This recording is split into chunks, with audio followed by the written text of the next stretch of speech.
In a desolate, dilapidated villa, a piercing scream echoed. Chou Yufeng, you can kill me. The so-called Chou Yufeng was snoring loudly in bed, a few barley drink bottles scattered beside him. The screaming continued, just kill me. Chou Yufeng shahen suden li jianbe. Ugh, Yufeng thrashed about like a dog who'd eaten something bad. The scene shifted to a bustling city. Yufeng was raising a glass with a business partner. Mr. Chou, to you. The glass shattered. Yufeng clutched his chest, gasping for air. He collapsed to the floor as people cried out, Mr. Chou, what's wrong? He can't breathe. Call an ambulance. Suddenly, his eyes snapped open. Whoa.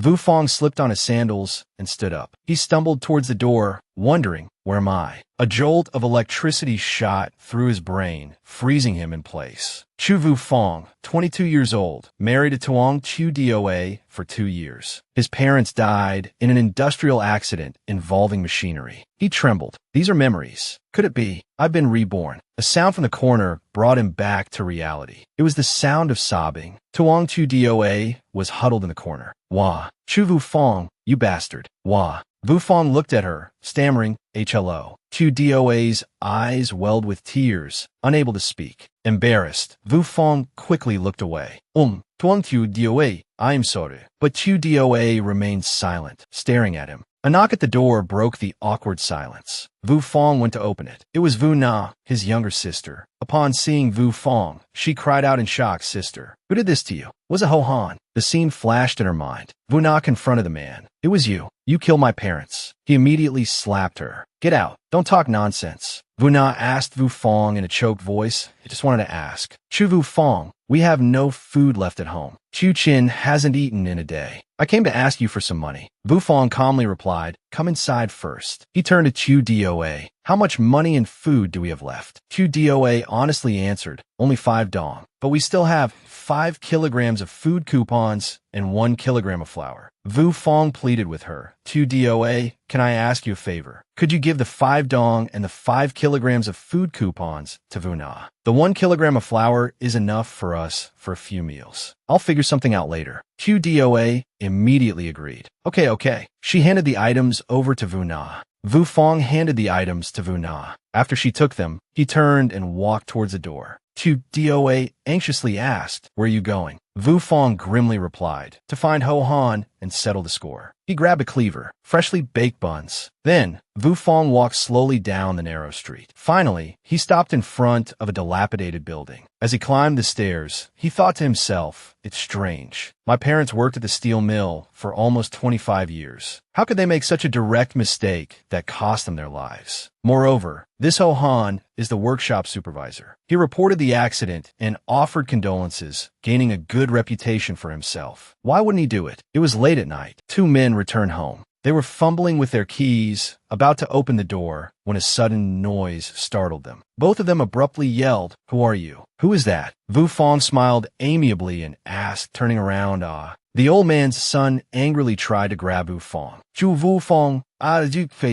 Ho Han asked, what are you doing here? Well, Yufeng chuckled awkwardly. Uncle Ho, I came here today to ask you for a favor. Ho Han furrowed his brow. Oh, ask me for what? Yufeng clasped his hands, feigning a troubled expression. What happened with my parents? They were truly in the wrong. My younger sister even came to bother you. I apologize to you on her behalf. Ho Han was momentarily surprised, then immediately resumed his act. Xiaofeng, you're so understanding. How could I not be heartbroken about what happened at the factory? Your sister, Vu Na, said I killed your parents. That's a serious accusation. Yufeng scratched his head sheepishly. Right. You're absolutely right. I came here today to ask for your help. My family wants to ask the factory for some money. We're truly out of money for living expenses. Ho Han squinted, probing, well, that's what you say. Yufeng suddenly raised his voice excitedly. Uncle Ho, if the factory doesn't give me the money, I'll go cause trouble. I can't live like this anymore. I'll cause trouble until I die. Ho Han, startled, quickly tried to calm him down. Xiaofeng, don't get so worked up. Things are still tense up there. If you barge into the factory and cause trouble, aren't you afraid of getting arrested? What about your younger brother and sister? Yufeng continued to yell, I can't worry about that much. If they don't give me the money, I can only cause trouble. I'll see if my parents really made a mistake. Ho Han put on a sympathetic expression. Xiaofeng, when workers make mistakes in the factory, they don't get compensation. But since you're in such dire straits, You and my parents were old acquaintances. Technically, I should call you uncle. I'll give you this money on behalf of the factory. Vu Fong asked directly, how much can you give? If it's too little, it's meaningless. I might as well go cause a scene at the factory. Ho Han patted his shoulder sympathetically. The factory usually gives 600 as a condolence payment. I'm just a regular worker, so I can only give you 500 from my own pocket. Wait a moment, I'll get the money for you. Vu Fong note that agobali. All right. Ho Han hurried inside and rummaged around. A moment later, he came out with a wad of cash. Xiao Feng, here you go. Clutching the money, Vu Fong gritted his teeth. Ho Han, I swear I'll make you pay for this with your blood. Just then, an old woman selling candied hawthorns walked by. Seeing the candied hawthorns, he seemed to remember something. Back at the dilapidated villa, Tuong Tu Doa opened the door. The first thing she saw was the candied hawthorns and Vu Fong's bright smile. Happy birthday. Tuong Tu Doa blushed, touched. Ah, Vu Fong explained softly. I was delayed coming back from Ho Han's place. This is all I could get. I'll make it up to you next time. Tuong Chu Doa took the candied hawthorns and took a bite. It's so sweet. Aren't you going to eat any? Vu Fong replied politely. I already ate. You eat it. He smiled as he watched her eat. After I'm gone, I hope the real Chu Vu Fong treats you well. It was past 10 p.m.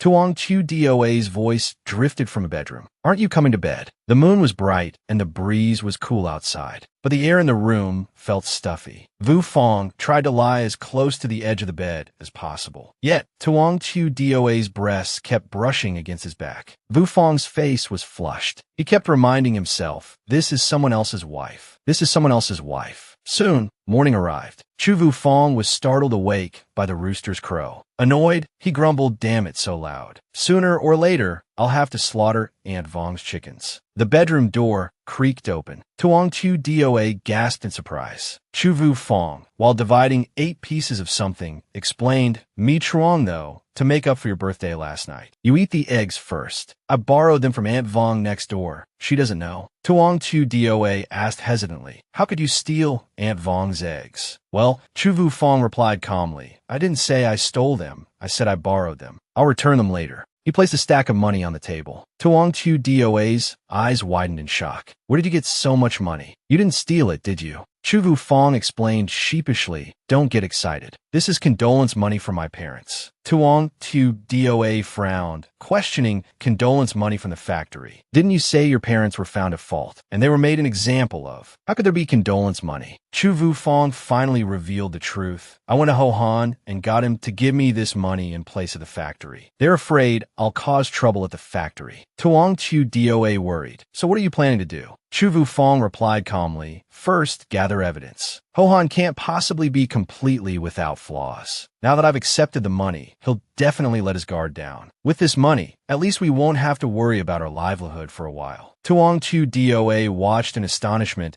as Chu Vu Fong arranged the 8 pieces. She pressed him, Are you really Chu Vu Fong? Well, Chu Vu Fong turned his head awkwardly, clearing his throat. What nonsense are you talking about? Of course. Let's discuss this money. You keep 300. I'll take 200. 100 for Vuna and 100 to exchange for food coupons. Maybe not. I'll go find Vuna. Just as he was leaving, he ran into Aunt Vong feeding her chickens. Seeing Chu Vu Fong, she asked, Chu Vu Fong, have you seen my eggs? He politely replied, yes, I saw them. You weren't here, so I borrowed one. Aunt Vong's face froze for 2 seconds. Then, she yelled with all her might, borrowed. Who gave you permission? Isn't this just blatant thievery? Chu Vu Fong held out the powerful charm of Tu Hao. Here, take the money for the egg. Aunt Vong's face immediately lit up with a smile. Oh, you're welcome to borrow again anytime. Chu Vu Fong continued to the corner of the street, where he ran into Lu Nai Quang. Xiao Feng, where are you going? Ah, Quang Zi. Chu Vu Fong greeted politely. Nai Quang grinned. Tonight, there's a game with Tran Quoc Dat. Let's team up and fleece him. Chu Vu Fong's expression subtly changed. Tran Quoc Dat. His father seems to be a retired leader from the Lam Tui Steel factory, and he's currently working there himself. Nai Quang didn't answer. He probed Chu Vu Fong. I'll come to your house tonight to find you. Is Tuong Chu Doa home? Chu Vu Fong's eyes flickered in thought. Tran Quoc Dat. That guy looks. He trailed off, then turned and walked away. I'll still come to your house to find you. See ya. Nai Quang watched him leave with a dark look. That coward. How could he marry such a beautiful wife? The scene shifted to Vu Na's house. Chu Vu Fong was about to knock when the door opened. Huh, why is the door unlocked? Suddenly, Chu Chin appeared shyly from behind the door. Seeing it was Chu Yufeng, he exclaimed happily, "Sister Tu, older brother is here." In the somewhat worn-down house, Chu Yufeng, who was cooking, poked her head out and asked Chu Chin, "What is it?" Chu Chin pointed excitedly, "Older brother is here." The smile vanished from Chu Yufeng's face. "Oh." Chu Yufeng rolled up his sleeves and walked over to her. "Yufeng, you go rest. I'll do this." She gasped in surprise. Chu Yufeng skillfully kneaded the dough. Chu Yufeng stood beside him, staring. The door opened, and Chu Yufeng entered. "Brother,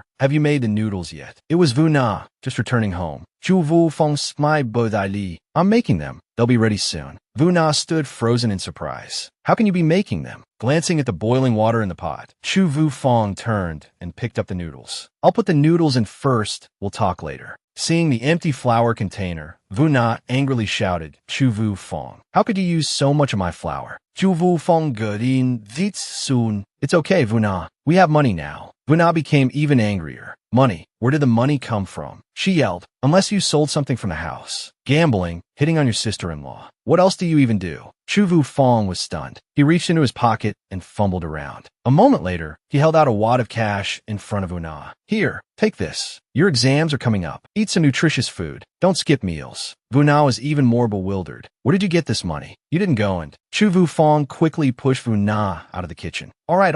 We'll talk later when we eat. I haven't stir-fried meat in a while, have we?" Later, Chu Yufeng had set the table with food. The four siblings sat down. Chu Yufeng explained, "I got this money from Ho Han." Vuna and Chu Yufeng gasped. "Wufan, time for I." Chu Yufeng continued. "Mom and Dad's deaths weren't just an accident. It has to do with Ho Han. I suspect he bought faulty equipment for the factory." Vuna choked up. "So?" Chu Yufeng slammed his hand on the table and stood up. "That's why that old dog got Mom and Dad killed. He was afraid of an investigation into the equipment. I'm going to gather evidence." Vuna asked, confused, "Evidence?" Chu Yufeng etlai, "Equim pucha heva invoi." "If I find those and contact Ho Han suppliers directly, he won't be able to escape." Finishing his words, he patted his chest and declared, "Vuna, Chu Yufeng, you don't need to worry about this. I'll find a way to resolve it. I'll get justice for Mom and Dad." He awkwardly pulled out a bill and handed it to Chu Chin. "Here's 50 cents, Chu Chin. Buy yourself some candied hawthorns." He then turned to Vuna. "Prepare for your exams. I'll take care of the tuition." As Chu Yufeng walked home, he heard the call of the popsicle vendor. Ice-cold popsicles. He approached the cart and picked a popsicle. The vendor quickly scooped one out of the icy cooler and handed it to him. "That'll be 2 cents." Looking at the simple popsicle in his hand, Chu Yufeng sighed. Every era has its own charm, huh? Suddenly, a hand clapped him on the shoulder. Chu Yufeng turned around, puzzled.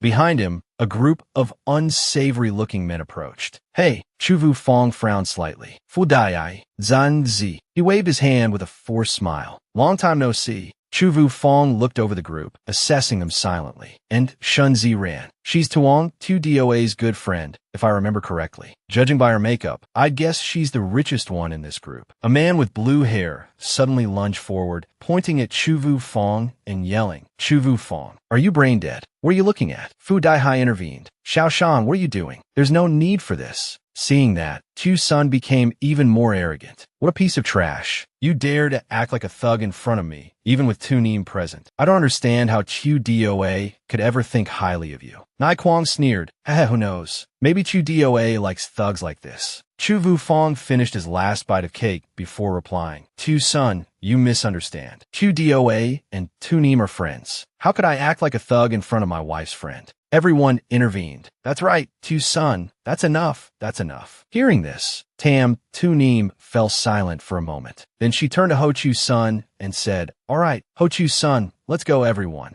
Tam Tu Nim's group then left, leaving Chu Yufeng standing there alone. Chu Yufeng frowned, his eyes icy as he thought to himself, "Ho Chu Sun, your good days are numbered." Afterwards, he went to the market to buy some meat and vegetables. While walking down the street, Chu Yufeng ran into Tuong Tu Doa. Seeing him, Tuong Tu Doa gasped, and instinctively covered her face. Chu Yufeng approached and asked, "Did you have some cake too?" Tuong Chu Doa stammered in response, shyly holding up the watermelon in her hand. "It's delicious. You haven't had any in a while. I bought one for you too." Seeing Tuong Chu Doa like this, Chou Yufeng couldn't help but smile gently. He reached out and patted her head. We have money now, Chou Yufeng said softly. We could buy whatever we want. We'll have even more money later. Tuong Chu Doa nodded obediently. Yes, yes. Chou Yufeng then said, let me carry that for you. Are you tired? Tuong Chu Doa stammered, no, not tired. Here, give it to me. With that, Chou Yufeng took the bag of watermelon from her. Tuong Chu Doa fell silent, closing her eyes and saying nothing more. She remembered Chou Yufeng's large hands from before. Back when they were students, he had carried her thermos like this. Tuong Chu Doa trailed behind him, chattering. Chou Yufeng glanced at her. He called softly, what are you spacing out about? Let's go home.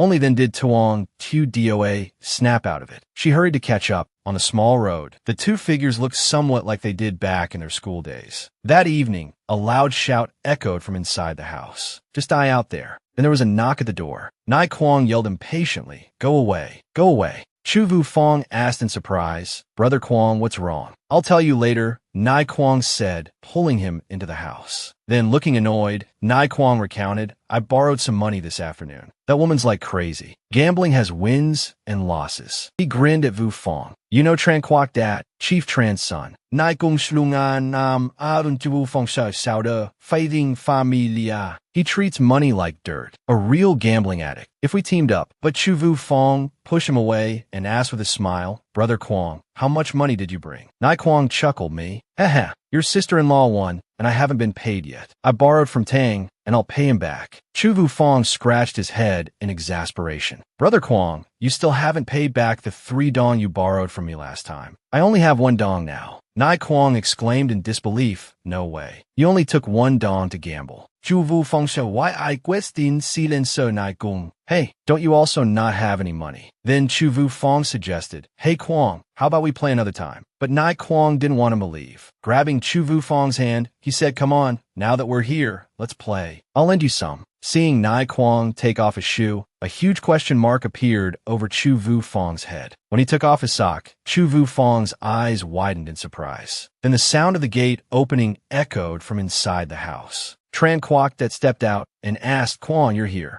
Yufeng's here too. Come in, he urged. Once inside, Nai Kwong asked curiously, Dat, why did you call us all the way out here for just 1 game? Tran Quoc Dat took a drag of his cigarette and replied, don't remind me. I helped my grandpa harvest fruit all day. I have to do it again tomorrow. But you guys, this place, Nai Kung Godin. Dat, I heard there's a new game. Teach your old pal, will ya? Tran Quoc Dat slapped the table. Come on, sit down, sit down. I'll teach you. He held up a card and began to explain the rules. 1 deck, keep 3 cards, deal the rest to 3 players. Whoever finds a matching card gets to call the points first. The highest caller gets the 3 cards on the table. Then Tran Quoc Dat grinned slyly. Let me tell you, this game is thrilling. If 2 players can't call points, they can team up. They just need one of them to win. It counts as a win for both. In the end, the game is the same. It could be 3 against 1, 3 against 2, or 4 against 2. Tran Quoc Dat held up a finger and continued. Chou Yufeng thought boredly, isn't this just do Diju? Tran Quoc Dat quickly shuffled the cards. Come on, first round, let me call first. Excited shouts echoed from the small house. I won. Again.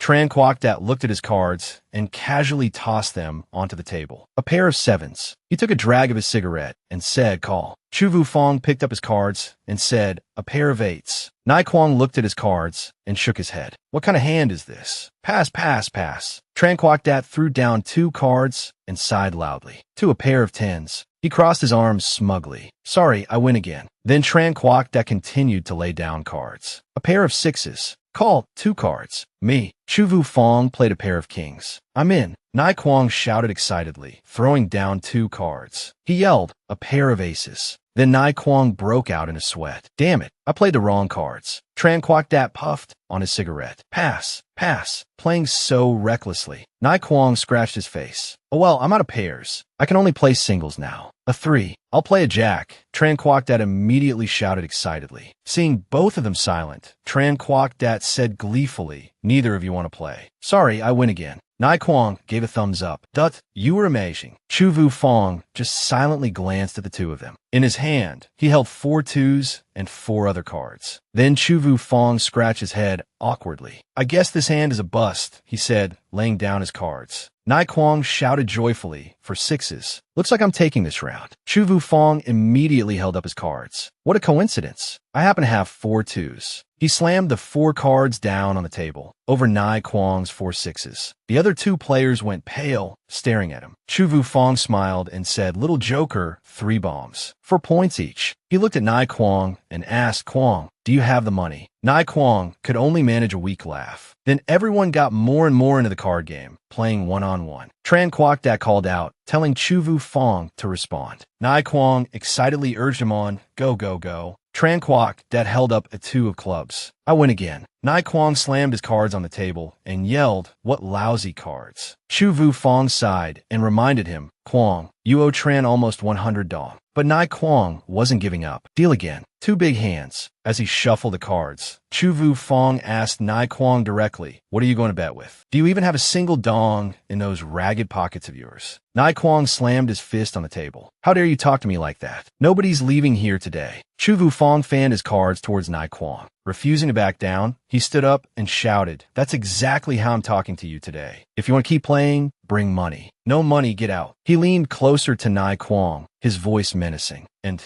let me remind you, cause any more trouble for my wife, and I'll cripple you. Chou Yufeng's eyes were bloodshot. He looked like he could actually kill Nai Kuang. Then he turned to Tran Kwok, his furious expression melting into a bright smile. Mr. Tran, you're a generous man. I'll stop here for tonight. I'll treat you to dinner tomorrow to make it up to you, all right? Seeing this, Tran Kwok broke out in a sweat, speechless. Chou Yufeng didn't return home until dawn. As he walked, he thought to himself, Tran Kwok father is a retired director at the steel mill. He has extensive connections. He should be able to help with that matter. Back home, Chou Yufeng collapsed onto his bed, exhausted. So tired. Just then, a commotion erupted outside. Nai Kuang, you deserve to be stabbed 1,000 times. Stealing all that money. How is my wife supposed to live? Chou Yufeng let out an annoyed groan. Ugh! A cry of pain echoed from outside the gate. Chou Yufeng buried his face in his pillow and sighed. Oh! After resting, Chou Yufeng went to a tea house. He waved to the owner. A pot of tea, please. The owner smiled and replied, certainly. 5 dong. Chou Yufeng silenti pa himsa go. Just then, a puzzled voice drifted over. Did the eldest son of the Liu family really go to sea? 2 men sitting nearby were gossiping. Yeah, he lived at the factory and then just up and quit. Such a stable job. Suddenly, out of the blue, who knows what he was thinking? Chou Yufeng calmly took a sip of tea, thinking to himself, the 80s are the leading edge of a new era. So many fortunes are being made right now. He mused, if I went back to 2021, wouldn't I miss out on this golden opportunity? Chou Yufeng looked out the window, his gaze distant. Then he ran his hand through his hair in frustration. There's still plenty I can do in the 80s. His eyes hardened with resolve. Okay, it's decided. Chou Yufeng declared aloud. I'll take care of Ho Han's situation. I'll return however I came. Just then, the sound of a motorcycle approached the tea house. Chou Yufeng looked out the window, thinking, who's this? Today's main character has arrived. He went downstairs and waved, Mr. Tran. Mr. Tran. Jan Kwok et ki min subi. Chou Yufeng. Chou Yufeng approached and said, Mr. Tran, what a coincidence. I just finished harvesting fruit, and I'm exhausted. Tran Kwok scratched his head and laughed. Yeah. Chou Yufeng continued, Mr. Tran, you came at the perfect time. Let me treat you to a meal. For what happened last night, that IT wasn't right. Seeing this, Tran Kwok immediately laughed it off. Haha, that was nothing, no worries. But Chou Yufeng insisted. For me, it's not a small matter. Come on, Mr. Tran, let's go to the state-run restaurant. After entering the restaurant, the waiter handed Chou Yufeng the menu. Sir, what would you like to order? Chou Yufeng opened the menu and looked it over. After looking it over, Chou Yufeng's face immediately turned pale. He cried inwardly. Mao Tai 7 yuan, braised fish 2.9 yuan, mapo tofu 0.39 yuan, chicken 4.5 yuan, Seeing a table full of dishes being served, Tran Quoc Dat smiled and said, Vu Fong, you ordered so much, you're too kind. Chu Vu Fong stepped forward and poured Tran Quoc Dat some wine. It's nothing. It's not often I get to have a meal with Mr. Tran. Let's eat comfortably. Just then, Ho Tu Son, Fu Zai Hai, Tam Tu Nyem, and Lu Man Man Wan Ge In. Ho Chu Sun said excitedly, I heard the food at this state-run restaurant is pretty good. Suddenly, Ho Chu Sun saw Chu Vu Fong. He exclaimed in surprise, oh. Ho Chu Sun pointed at Chu Vu Fong's face and mockingly asked, Chu Vu Fong, are you here to spend money? But Chu Vu Fong didn't answer. He just calmly picked up a piece of meat and put it in his mouth. Seeing this, Ho Chu Sun immediately flew into a rage. What piece of trash? He thinks Chu Doa doesn't know he's been picking vegetable scraps to eat. Tam Tu Neem said disdainfully, how boring. Let's go eat somewhere else. Seeing that Ho Chu Sun was still angry, Fu Dai Hai pulled his arm. All right, let's go. Tran Quoc Dat turned and asked, do you have a grudge against that Ho Han kid? Took a long drag and said calmly, last night playing cards, you kept letting me win. You think I didn't notice? Chu Vu Fong furrowed his brow and asked Mr. Tran, do you have a bad relationship with Ho Han? You seem a little unhappy when I mentioned him. Tran Quoc Dat began to dredge up old grievances. That year, during the factory election for foreman, he broke his promise to Hua Chuangjong. As a result, I lost the election for foreman of workshop 4 by 1 vote. He gritted his teeth as he recounted. Before my father retired, Ho Han, the foreman of workshop 2, was promoted single-handedly by my father. At this point, Tran Quoc Dat slammed the table and angrily cursed that ungrateful wolf. Chu Vu Fong had to approach and placate him. Mr. Tran, calm down. He poured him more wine. Tran Quoc Dat calmed down slightly. Good. Chu Vu Fong took this opportunity to pry for more information. Who is this Hua Chuangjong? Is he the son of the director of Lam Tui Timber Mill? Tran Quoc Dat drained his glass in one gulp. Drunk, he spilled everything. He's just a liaison with the clients, a supplier, that's all. Chu Vu Fong advised him. So, Mr. Tran, why don't you consider going into business? Don't work in this dilapidated factory anymore. He sighed sadly. I've thought about it, but my father won't agree. Indignantly, Tran Quoc Dat stood up and said, let me tell you, my friend went to Moda last year to work in electronics and made over 100,000 yuan just like that. He laughed heartily. That's right, 100,000. He started subtly inquiring. Right, Mr. Tran, your factory is about to distribute the heat allowance, right? It's a considerable sum, isn't it? Tran Quoc Dat nodded. That's right. What about it? Chu Vu Fong gradually suggested. What if you used your family's fruit harvest to distribute to the workers as a heat allowance? Wouldn't that solve your problem? Tran Quoc Dat immediately refused. Oh, no. That won't do. His face was apprehensive. Directly distributing my grandfather's fruit. People will get jealous and file complaints against me. It'll be troublesome. Chu Vu Fong stood up and patted his chest reassuringly. Hey, Mr. Tran, your grandfather. Consider my grandfather, too. At this point, Tran Quoc Dat was taken aback. Chu Vu Fong explained his plan to use a middleman. Use my identity to supply the fruit. Tran Quoc Dat understood and exclaimed, why didn't I think of that? You're a clever one, kid. After the drinking session, Chu Vu Fong helped Tran Quoc Dat leave. Mr. Tran, let me take you home. He slurred. Do you even know how to ride a motorbike? Chu Vu Fong smiled. It's nothing. On the road, Tran Quoc Dat repeatedly praised him. Xiao Chu, you're quite skilled. Chu Vu Fong humbly replied, Mr. Tran, you flatter me. Late that night, he finally dragged himself home. He tiptoed in. It's so late. Tuong Chu Doa is probably asleep. But to his surprise, he saw Tuong Chu Doa sitting in the middle of the room, waiting. Chu Vu Fong asked, why aren't you asleep yet? Seeing her silence, he apologized. I'm so late, aren't I? I'm sorry. Tuong Chu Doa didn't look him in the eye. She recalled Tam Tu Neem's sharp words, Tuong Chu Doa, is Chu Vu Fong more important than your family? Aunt Zhang is hospitalized. She's been in a coma for days, and she keeps calling your name. Tuong Chu Doa's eyes were filled with sadness. But she's different now compared to before. Seeing this, Tam Tu Neem scolded her. A leopard can't change its spots. A gambler who only knows how to hit women day in and day out. What are you still expecting from him? Meanwhile, Chu Vu Fong asked with concern, what's wrong? Is something bothering you?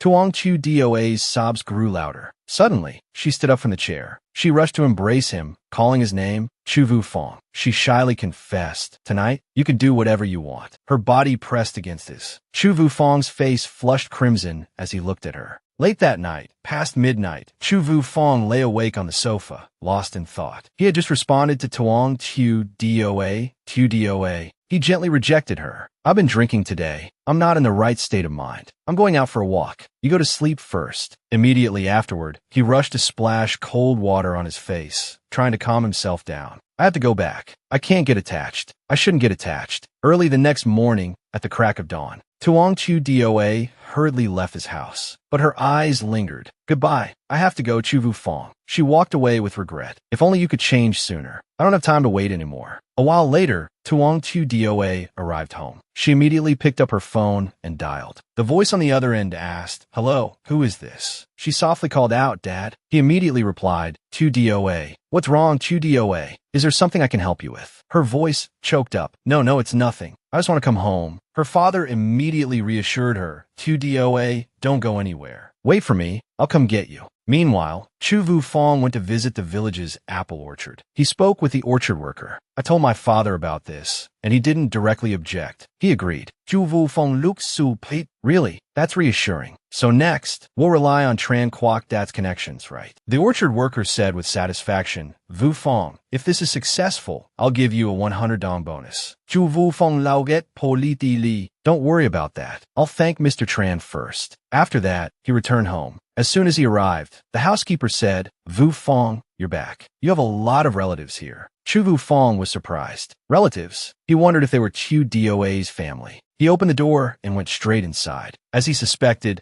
it was indeed Tuong Tu Doa's parents, Tuong Vin Quang and Zhang Tan. Chou Yufeng was immediately delighted. He greeted them respectfully. "Mom and Dad, when did you arrive? Tu Doa didn't tell me, so I could prepare." Tuong Vin Quang's expression remained unchanged. Chou Yufeng continued politely, "Have you eaten yet? I'll go make you something." Suddenly, Tuong Vin Quang raised his hand. He slapped him hard across the face. "This is for my daughter," he shouted, berating him. "What have you done to my daughter?" Tuong Tu Doa hesitantly interjected, "Dad." Chou Yufeng remained silent, accepting the blow. Tuong Vin Quang, still not satisfied, said, "This one is a bonus." This time, Tuong Tu Doa shouted, stopping him, "Dad, that's enough." She rushed towards them, her eyes filled with concern. "Are you okay?" Chou Yufeng looked them off and fu. Tu Doa, I deserve this. The person I was before wasn't worthy of you. He looked directly into her eyes. "I'm sorry." Tung Vin Quang Angli Sautet Chou Yufeng, stop pretending. You need to divorce Chou Doa immediately. Tuong Tu Doa and Chou Yufeng looked at each other for a long moment. Zhang Tan, her mother, pleaded tearfully, "Chou Yufeng, please let my daughter go." Tuong Vin Quang rushed to comfort her. "Zhang Tan, don't get upset." Chou Yufeng looked at Tuong Tu Doa. "What do you think?" She hesitated. She turned slightly. "Chou Yufeng." Her voice turned cold. "Let's get a divorce." Immediately after, they went to the Civil Affairs Bureau to complete the divorce procedures. The clerk confirmed with them. Chou Yufeng, Tuong Tu Doa, if there are no issues, I'll stamp this. Tuong Tu Doa nodded slightly. The clerk, looking annoyed, muttered, "Young people these days. What are they thinking?" He stamped the divorce papers. That afternoon, they left the Civil Affairs Bureau. Her parents arrived to pick Tuong Tu Doa up. Suddenly, she spoke. "Mom, wait a moment. I need to talk to Chou Yufeng." She pressed a thick envelope into his hand. "This is the remaining 285 dong from the money you gave me to hold on to." Chou Yufeng pushed her hand away. "Chou Doa, keep it. I owe you so much more than this. I couldn't possibly take this money." He also warned her to be very careful. And if one day he returned to his original form, she must cut off all contact with him. Tuong Tu Doa's expression immediately changed. What did he mean? He didn't explain further, just pushed her away. "Remember what I said. Your parents are waiting for you. Go quickly." Tuong Tu Doa still felt reluctant. He said goodbye to her just like that. "Chou Doa, take care of yourself." However, he didn't know she was also crying from heartache. The next morning, Tran Quoc Dat ran to tell him the great news. "Yufeng, it worked. It worked." He rushed over as he announced. The factory issued a notice. The sun protection benefit. This time it's changed to fruit. This made him grin from ear to ear. Oh my God, the benefit payout. One time like this, we can earn over 1,500 dong. He kept praising Yufeng. "You did a great job. After this is over, boss, give me 200 dong for my hard work." However, Chou Yufeng modestly replied, "Thank you, Mr. Tran. But we haven't bought the packaging yet." He waited for Tran Kwok Dat to go buy it. Tran Kwok Dat gave him directions. The nearest plastic packaging factory is at Lu Tien Market. Chou Yufeng seemed doubtful. "Mr. Tran, do you know anyone at Lu Tien Market? The packaging factory doesn't seem to cater to individual sellers." Tran Kwok Dat suddenly realized, "Oh, you thought I knew someone there?" Chou Yufeng shook his head. "I don't either. Let's go take a look. We'll figure something out." Hearing this, Tran Kwok Dat was a little worried. "Yufeng, this is no joke. Without packaging, it's easy to get exposed." The two quickly arrived. Chou Yufeng stopped the car at a distance. "Mr. Tran, we're here." Tran Kwok Dat anxiously asked, "How are we going to get in?" Chou Yufeng kan li ziblit flee in. The two rushed inside, causing the security guard to run out and stop them. Hey, who are you?" Chou Yufeng purposely stopped the car right in front of him. He boldly said to the guard, "We're looking for your director. It's urgent. Why can't we get through on any of your phone lines?" The security guard actually believed him. "Oh, are you here to see Director Lai?" Chou Yufeng casually asked, "Which office is Director Lai in?" The guard gave him directions. "Second floor, left side, first room." Chou Yufeng immediately drove off, not forgetting to thank him. Tran Kwok Dat was still panicking. What if the director doesn't know us? Chou Yufeng just told him, "Just keep quiet when we get there." The two went straight to Director Li's office. He heard a knock and said, "Come in." He stepped out, bewildered, and asked, "Who are you?" Chou Yufeng greeted him with a bright smile. "Director Lai, hello. I'm Tran Kwok Dat, chairman of the Orchard. It's a pleasure to meet you." Director Li's face was full of surprise. "How did you get in here?" Chou Yufeng explained, reassuring him, "We spoke with the security guard and explained the situation. Actually, we were on our way to Try High Market to buy plastic packaging. We're just stopping by your place since we're passing through.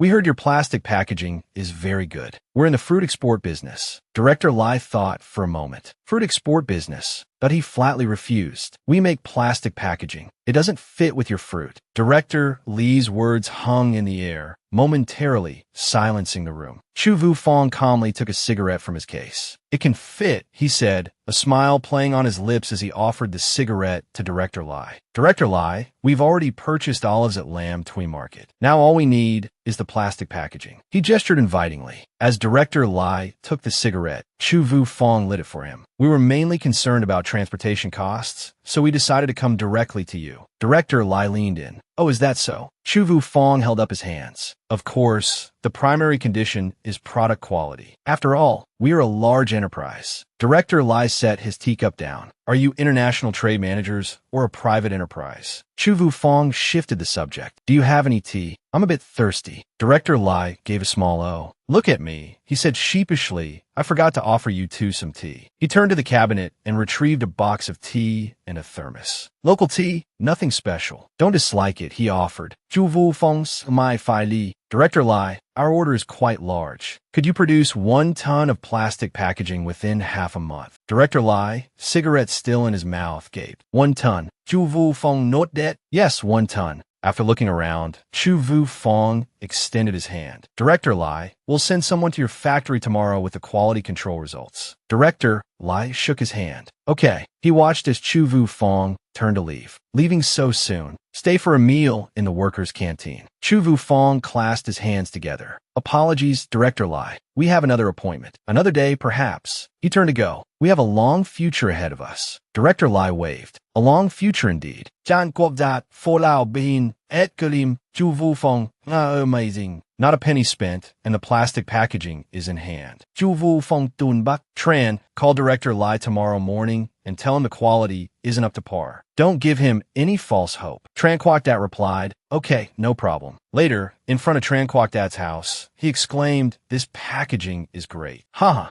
Chou Yufeng, hands in his pockets, walked out. "All right, enough celebrating." He subtly hinted, "Didn't you say you'd treat me to a meal at the state-run restaurant?" Tren Kwok Dat shined. "You have a good memory. No wonder you didn't eat at my father's place." Meanwhile, Chou Yufeng thought to himself, "Every link is crucial. My plan requires Lunai Kwong." After they both got into the car, Chou Yufeng spoke up. "Mr. Tran, let's bring Lunai Kwong along too." Tran Kwok Dat, surprised, replied, "Ah, that guy. Last time we played cards, he teamed up with me to cheat you." Chou Yufeng put on a reasonable expression and said, "Let's call him anyway. He and I live in the same courtyard. We see each other all the time." Not long after, they appeared at Quoc Dan restaurant. Chou Yufeng and Tran Quoc Dat could only sit helplessly and watch Lu Nai Quang eat heartily in front of them. He ate while exclaiming, "Delicious. I haven't eaten all day." After the meal, a slightly drunk Tran Quoc Dat waved goodbye to the two of them. Chou Yufeng called out from afar, "Mr. Tran, take care. I won't see you off tonight." Lu Nai Quang turned to the person beside him and asked Yufeng, "Are you and Tran Quoc Dat involved in some kind of business?" He simply replied, "No."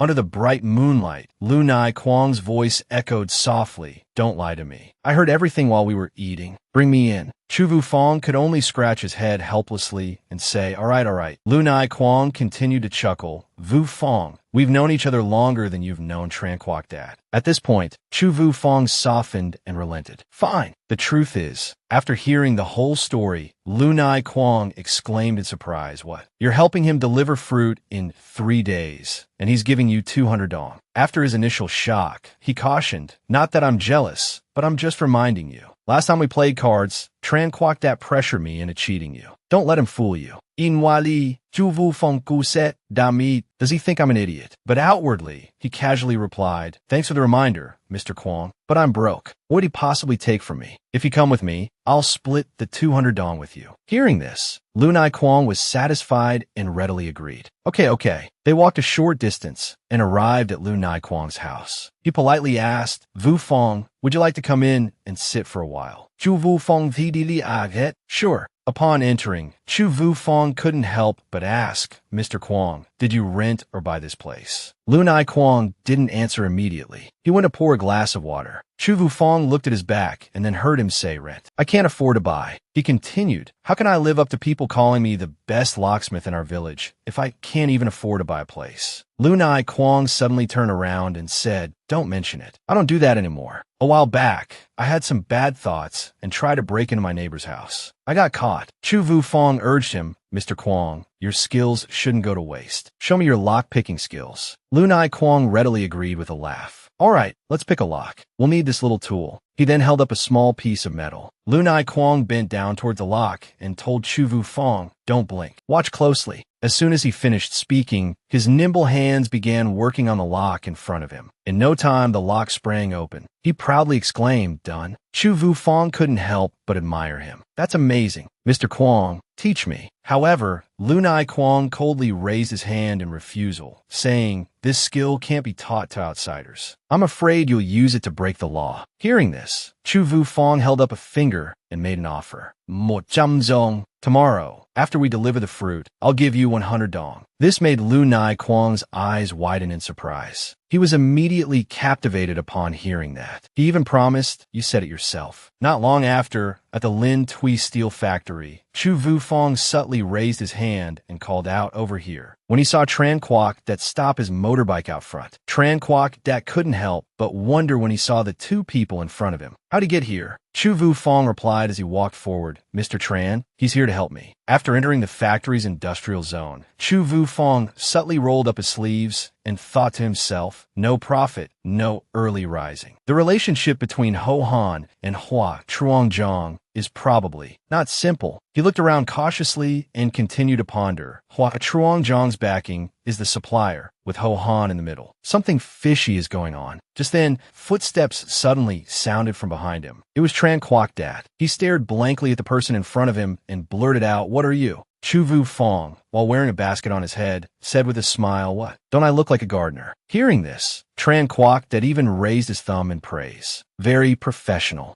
Yufeng added, "The fruits are all packaged and in the warehouse. Next, it's up to you." A long time passed, and it was 12:20. The workers were hunched over, eating in the dining hall. Meanwhile, Chou Yufeng and Lu Nai Quang were pushing a cart down the hallway. Chou Yufeng said to the person beside him, "The workers are all in the dining hall, eating lunch. Distributing now saves effort and time." Lu Nai Quang simply replied, "Oh, whatever you arrange is fine." The two of them quickly unloaded the items from the cart. Suddenly, Chou Yufeng furrowed his brow and exclaimed, "Ouch." Lu Nai Quang, who was carrying something, stopped and asked, "What's wrong?" He clutched his stomach in pain and replied, "My stomach hurts a bit." A second later, Chou Yufeng ran off. Before leaving, he shouted, "I can't hold it anymore, Mr. Quang. You distribute the fruit first. I'll be right back." Lu Nai Quang could only agree, "No problem." Meanwhile, Chou Yufeng ran towards the room, calculating to himself, taking advantage of everyone being in the dining hall, a quick in and out. Not long after, Chou Yufeng stopped at a corridor. This was where Ho Han's office was. Chou Yufeng's hand gently grasped the doorknob and turned it, but the door was locked from the inside. Chou Yufeng couldn't help but curse inwardly, that old fox, locking the door even while eating. But even so, Chou Yufeng had another way. He pulled out a small steel pick and smirked, "Good thing I prepared early." With that thought, he directly inserted the small steel pick into the keyhole on the door. The door easily opened. Chou Yufeng slowly poked his head in and looked around. Then, he quickly rummaged through the documents on the bookshelf. In no time, Chou Yufeng had the file he needed in his hand. The more he read, the more puzzled he became. Strange. Why isn't there a stamp on the actual purchase contract? Where is it? Looking up at the bookshelf, he muttered, "For great classical novels.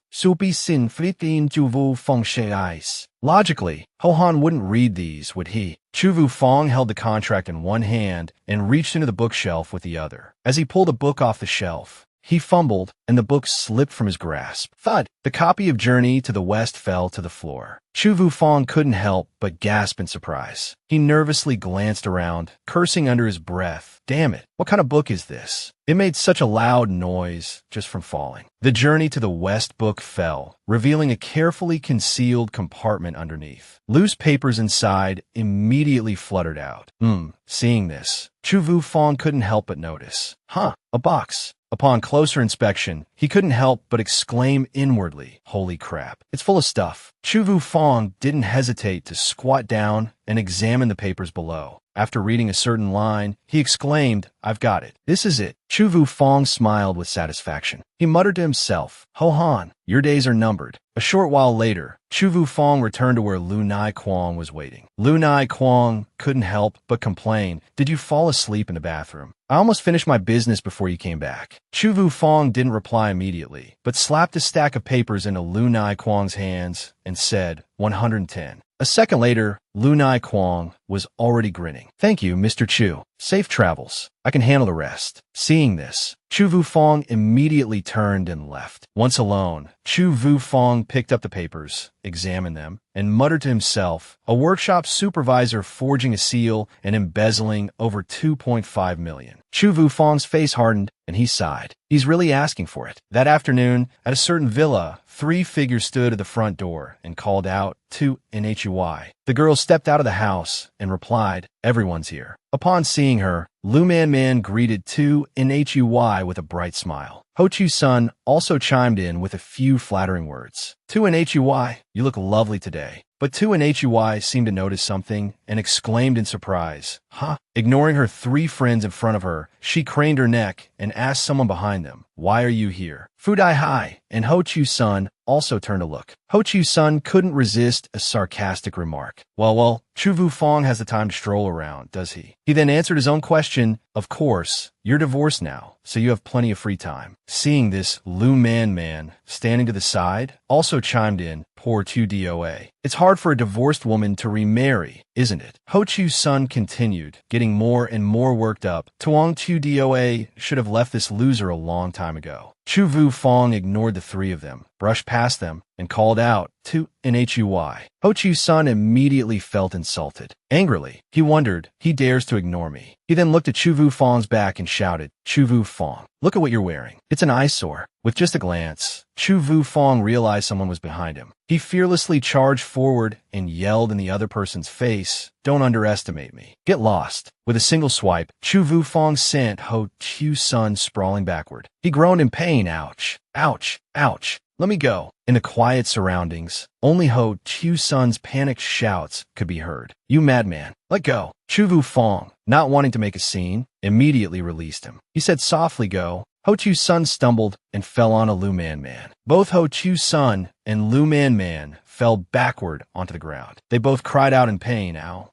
Chou Yufeng looked down at them from above and warned, "You don't have the guts, yet you squawk like a hen. So noisy." This remark infuriated Ho Chu-sun, yet he still wasn't afraid and stood up, shouting, Who are you calling a hen? Chou Yufeng. Chou Yufeng folded his arms and looked at him, replying, whoever answers, let that person speak. Ho Chu's son immediately felt insulted and raised his voice. How dare you humiliate me? It's just a little money for my father. What's with this smug attitude? Not only was Chou Yufeng unafraid, he continued to provoke. Ho Han won't live much longer. This further infuriated Ho Chu's son. You're talking nonsense. I'll make you. But before he could finish, Chou Yufeng interrupted. Make me what? Ho Chu's son, think about it. Hasn't your father changed since April? In an instant, Ho Chu's son was stunned, stammering, changed since April. Images of the misdeeds he had committed since April flashed through Ho Chu's son's mind. He immediately slumped to the ground, shaking his head and denying everything. No, that's not it. Chou Yufeng ignored him and turned to leave, saying over his shoulder, you know the truth in your heart, don't you? He then walked towards Tu Nhui. He spoke gently to the girl. Tu Nhui, may I borrow your landline? I'll pay for the call. Tu Nhui obediently replied, yes. They went inside, and Tu Nhui stood before the phone. She turned and asked, where are you calling? What's a number? Chou Yufeng thought for a moment. After a pause, Chou Yufeng said, the Hunan Equipment Synthesis Factory. Ask for Ma Kinbao. The number is. A moment later, Tu Nhui called him over. It's connected. You can talk now. He lifted the receiver to his ear and heard the voice on the other end. Hello, Hunan Equipment Synthesis Factory. Who are you looking for? Chou Yufeng replied directly, Ma Kinbao. The voice responded, speaking. Who is this? Hello. Chou Yufeng quickly replied, this is Lin Shui's steel plant. Ma Kinbao sounded startled. Lin Shui's steel plant. Your number doesn't seem to be from Lin Shui steel plant. Chou Yufeng smoothly responded, it's a new line. This is urgent. Ma Kinbao, believing him, said, what is it? Chou Yufeng went straight to the point. In April of 06, the accessory equipment Ho Han ordered had quality issues. Inside Yufeng's living room, an angry voice boomed from the phone. Because of your factory's components, my factory had a major accident. A fatal one. Yufeng roared at the person on the other end. My factory is now pursuing criminal charges against you. On the other end of the line, a man slammed his hand on the table and stood up, shouting back at Yufeng. What nonsense are you talking about? Ho Han specifically called me and confirmed he didn't need replacement parts. This man was the factory manager of Hunan Equipment Synthesis Factory, Ma Kinbao. Yufeng's voice lowered as he questioned. Then why does our sales contract clearly state that the parts are yours? Ma Kinbao immediately retorted in disbelief, impossible. Let your general manager, Kang Zhanzhong, answer the phone. But Yufeng left him with one last sentence. The general manager isn't in the control room. Call his office number. He then smiled in satisfaction as he heard the dial tone. In the general manager's office, a bald, elderly man was sipping tea. He was Kang Zhanzhong, the general manager of Lin Shui's steel plant. Suddenly, King Tian Trung heard his phone ringing frantically. He picked it up. Hello. A voice on the other end said, Director Kang, I never signed any purchase agreement with Ho Han. Hearing this unexpected statement, King Tian Trung was confused. Wait, slow down. What's going on? On the other end of the line, the caller was none other than Ma Kinbao. He repeated loudly, I said we didn't sign any purchase agreement with Ho Han, not for the second quarter either. Kang Tian Trung was now deeply suspicious. What? You're saying Ho Han didn't sign a purchase agreement with you for those 3 months? Ma Kinbao quickly replied, that's right. Your steel mill even called me to question me about it. Kang Tian Trung's face paled when he heard the next question. They even told me I was responsible. What's going on? Kang Tian Trung, his expression grave, asked Ma Kinbao, what's the number of the person who called you? After finishing the call with Ma Kinbao, Kang Tian Trung closed his eyes, pondering what he had just heard. The number Ma Kinbao gave him was clearly an internal number from the factory. Had someone from inside reported them. Moreover, it was highly likely they already had evidence. The second quarter, those 3 months, was when the procurement funds for the second workshop were highest, exceeding 3 million. Kang Tian Trung thought of something. If Ho Han forged the documents, where did the equipment he purchased come from? Wait a minute, he exclaimed, voicing his suspicion. That couple from the second workshop who died in the accident due to improper operation, could it be? Kang Tian Trung abruptly stood and rushed off. He ran to his desk and picked up the phone, calling someone. Foreman Vu, quickly, check all the equipment in the second workshop. Immediately, and don't tell Ho-Han. He then dialed another number. On the other end, Chou Yufeng was calmly waiting with his arms crossed. He mused, it's almost time, isn't it? Just as he predicted, his phone rang. Chou Yufeng's eyes lit up, and he smiled. Here we go. One morning at the construction site, inside an office, a bald man was on the phone. Hello, this is Kang Tien-trung, director of Lin Tui Steel Mill. He then heard the person on the other end say, I have all the evidence of Ho-Han's crimes. Hearing this, his expression turned serious. Oh, please tell me. The person began, first, Ho-Han forged a purchase agreement with Hainam Equipment Factory. After embezzling a large sum of money, over 3 million, that he then signed a purchase agreement with Tay Kok Company for 500,000 and acquired a corresponding amount of equipment. Kang Tien-trung's face turned pale. What? He exclaimed, his voice trembling. Do you have the evidence? The person replied, yes. Kang Tien-trung said, I'll come to you.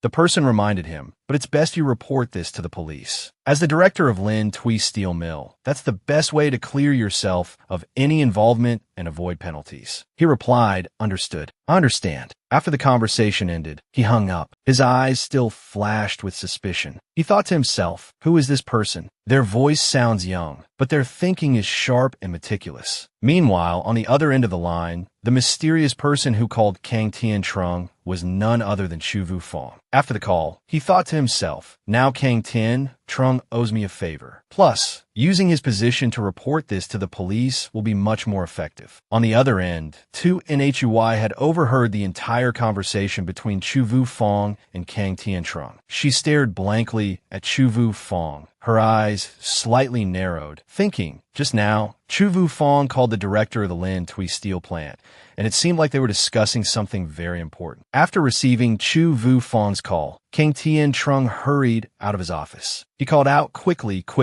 I need a car. Someone immediately replied, yes, director. A yellow car then sped away. A moment later, someone knocked on Chou Yufeng's door. He walked towards the door and opened it. Upon seeing Chou Yufeng, Kang Tien-trung was immediately surprised and exclaimed, it's you. He recalled Chou Yufeng's identity. Isn't he the son of the worker who died in the accident before? Seeing Kang Tien-trung's reaction, Chou Yufeng calmly handed him a piece of paper and said, Director Kang, please come in. The evidence is all here. You can take a look. Kang Tien-trung looked at the paper dubiously. He saw the signature on the paper, Ho-Han, Hainam Equipment Factory. He thought in astonishment, these purchase agreements, along with Ho-Han's signature, are enough to prove his guilt. After obtaining the evidence, Kang Tien-trung happily placed his hand on Chou Yufeng's shoulder. He smiled gently and asked, young man, you're very capable. What's your name? Chou Yufeng. Chou Yufeng then smiled meaningfully and said to Kang Tien-trung, but Director Kang, this has nothing to do with me. It's all thanks to you, Director, for constantly gathering evidence. Just then, a series of footsteps echoed towards Chou Yufeng's house. Several police officers rushed in. Officer Chou, who was leading them, called out Kang Tien-trung. Director Kang. Officer Chou asked Kang Tien-trung with a serious expression, Director Kang, you called us urgently. What major incident happened at the factory? Kang Tien-trung glanced at Chou Yufeng and saw him turn his face away, pretending to have nothing to do with the situation. He understood. It seems he intends to give me the credit. Kang Tien-trung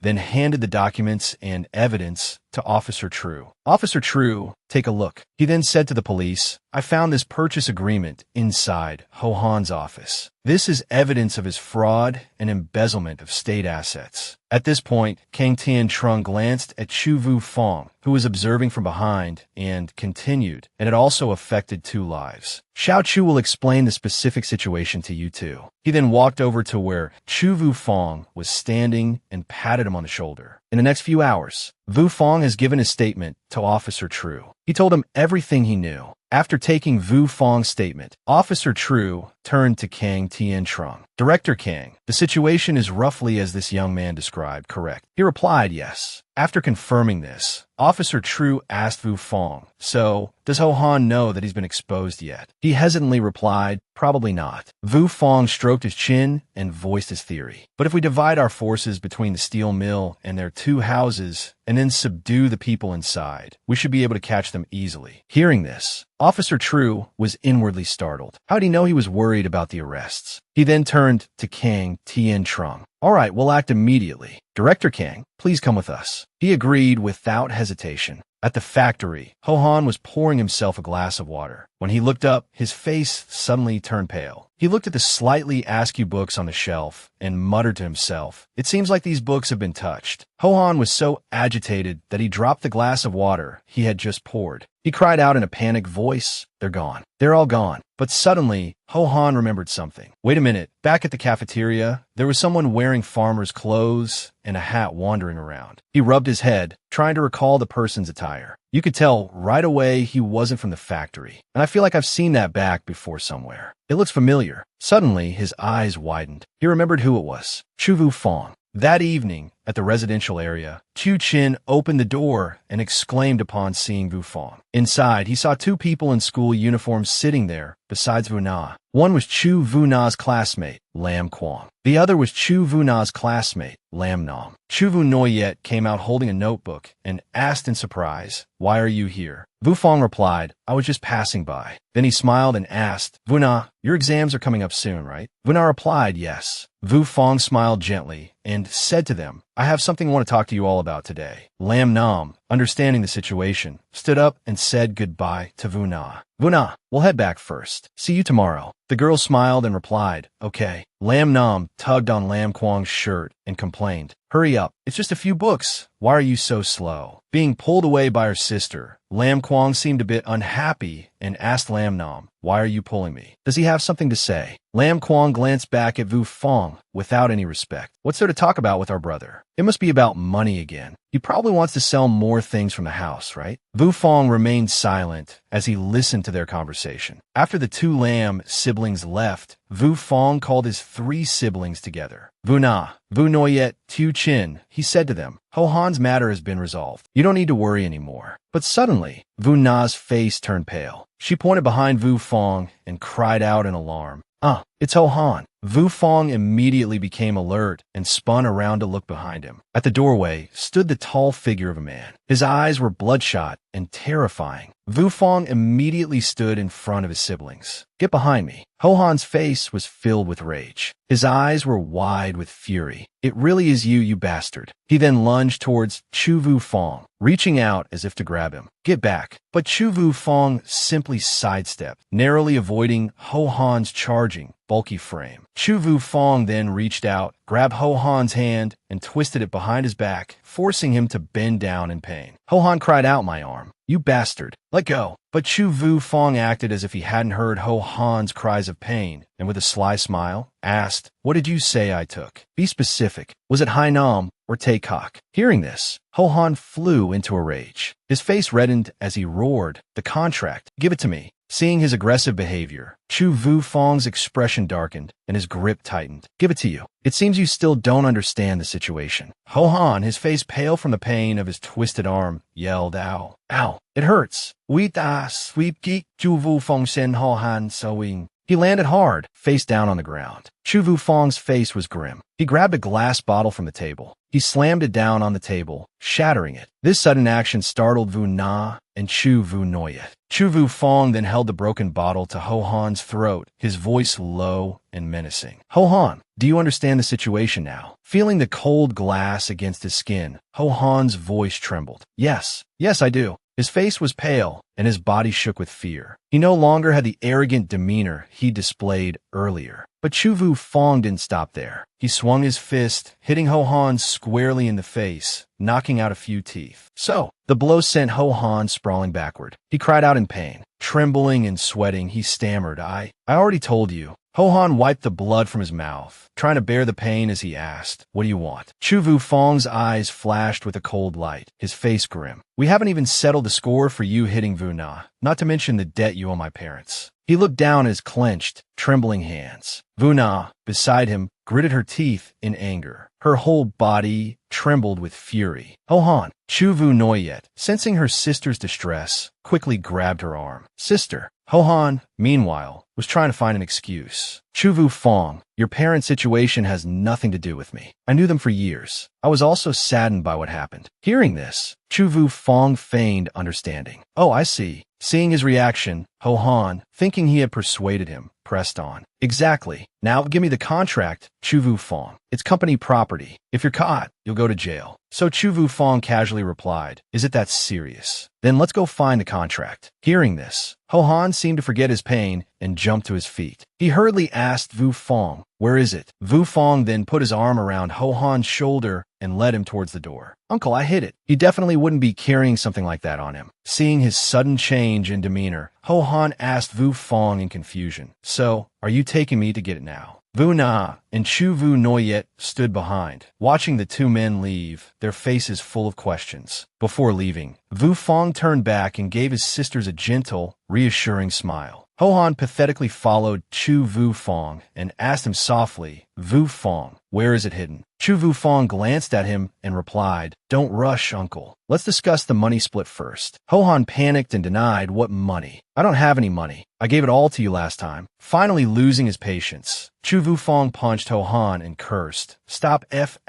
King stalling. Otherwise, I'll give the contract directly to Kang Tian Trung. You choose. Caught off guard, Ho-Han cried out in pain, ouch. Standing over the sprawled Ho-Han, Chou Yufeng coldly asked, where's the 2.5 million? Ho-Han weakly retreated and stammered, you know everything. Chou Yufeng dropped the pretense. He coldly pressed Ho-Han and said, so let's get straight to the point. I don't need much. Ho-Han could only stammer, but seeing him trembling, Chou Yufeng soothed him. Relax, uncle. I've already shaken hands with you. Setting you up with a honey trap would be like shooting myself in the foot. He then continued in a low voice, wait until July, during the procurement period. You buy new equipment to replace the inferior equipment from that Western company. Wouldn't that mean no one would find out? Ho-Han's legs were still shaking, but he managed to stand up and say, all right, let's go. The setting sun cast its light on the dry trees. Beneath one of them, Chou Yufeng stood watching from afar as Ho-Han frantically dug in the dirt. A moment later, Ho-Han ran towards Chou Yufeng, clutching a large bag of money, saying, here's the 100,000 I promised. Don't go back on your word. When he opened it, a dazzling stack of banknotes appeared before Chou Yufeng's eyes. A cunning smile spread across his cold face. As they started walking toward the city, Chou Yufeng said, Uncle, I'm going to store to buy something. Wait for me here. Ho-Han waited patiently. A short while later, Chou Yufeng returned with a bag in hand. Ho-Han hurried over, and Chou Yufeng said, Uncle, change your clothes first. Dirty clothes will make people suspicious. Ho-Han couldn't help but exclaim, you're really cautious. After a moment, Ho-Han quietly asked, Yufeng, where's the contract? Chou Yufeng calmly replied, it's under the red brick by the trash can under your house. Ho-Han cried out in alarm, you left something so important there. He immediately turned around as if to leave. Quick, quick, quick, let's go get it. The two returned to the house. Ho-Han looked down at the ground and muttered, red brick, but a figure appeared before him. Oh. He then said in surprise, Master Vu, what are you doing here? Master Vu, seeing him, exclaimed joyfully,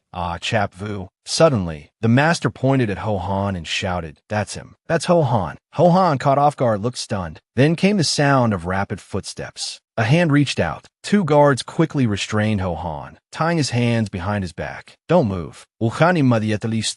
Hey, why are you arresting me? He yelled. An officer barked back. Ho-Han, cooperate. Ho-Han realized he'd been tricked. He glared at Chou Yufeng, who was approaching, and spat out each word, Chou Yufeng. Chou Yufeng simply smirked and snorted. Ho-Han's eyes widened in disbelief. Wait, he began to understand. Could it be that that bastard telling him to change into clean clothes and follow him was all a ploy to avoid suspicion? He remembered Chou Yufeng instructing him, change into clean clothes, wash your hands and feet thoroughly. And like a fool, he had urged Chou Yufeng, hurry up. Ho-Han realized that his clean appearance didn't match someone who had just visited a grave. Now, even if he wanted to implicate Chou Yufeng, he had no evidence. He gritted his teeth, cursing Chou Yufeng under his breath. That bastard. He was acting ever since he demanded 500 NDT for emotional distress. Finally, he couldn't take it anymore and shouted, let me go. Let me go. Nearby, Chou Yufeng walked away from the commotion, leaving the crowded scene. The murmurs of the onlookers echoed in his ears. The suspect fainted. Hold him tight. Don't let him try anything. Chou Yufeng ingot tem. He closed his eyes and thought to himself, Xiao Doa, Ho-Han's matter is finally settled. I should leave now. That evening, at a private residence, Chou Yufeng, Xiao Zheng, Vu Na,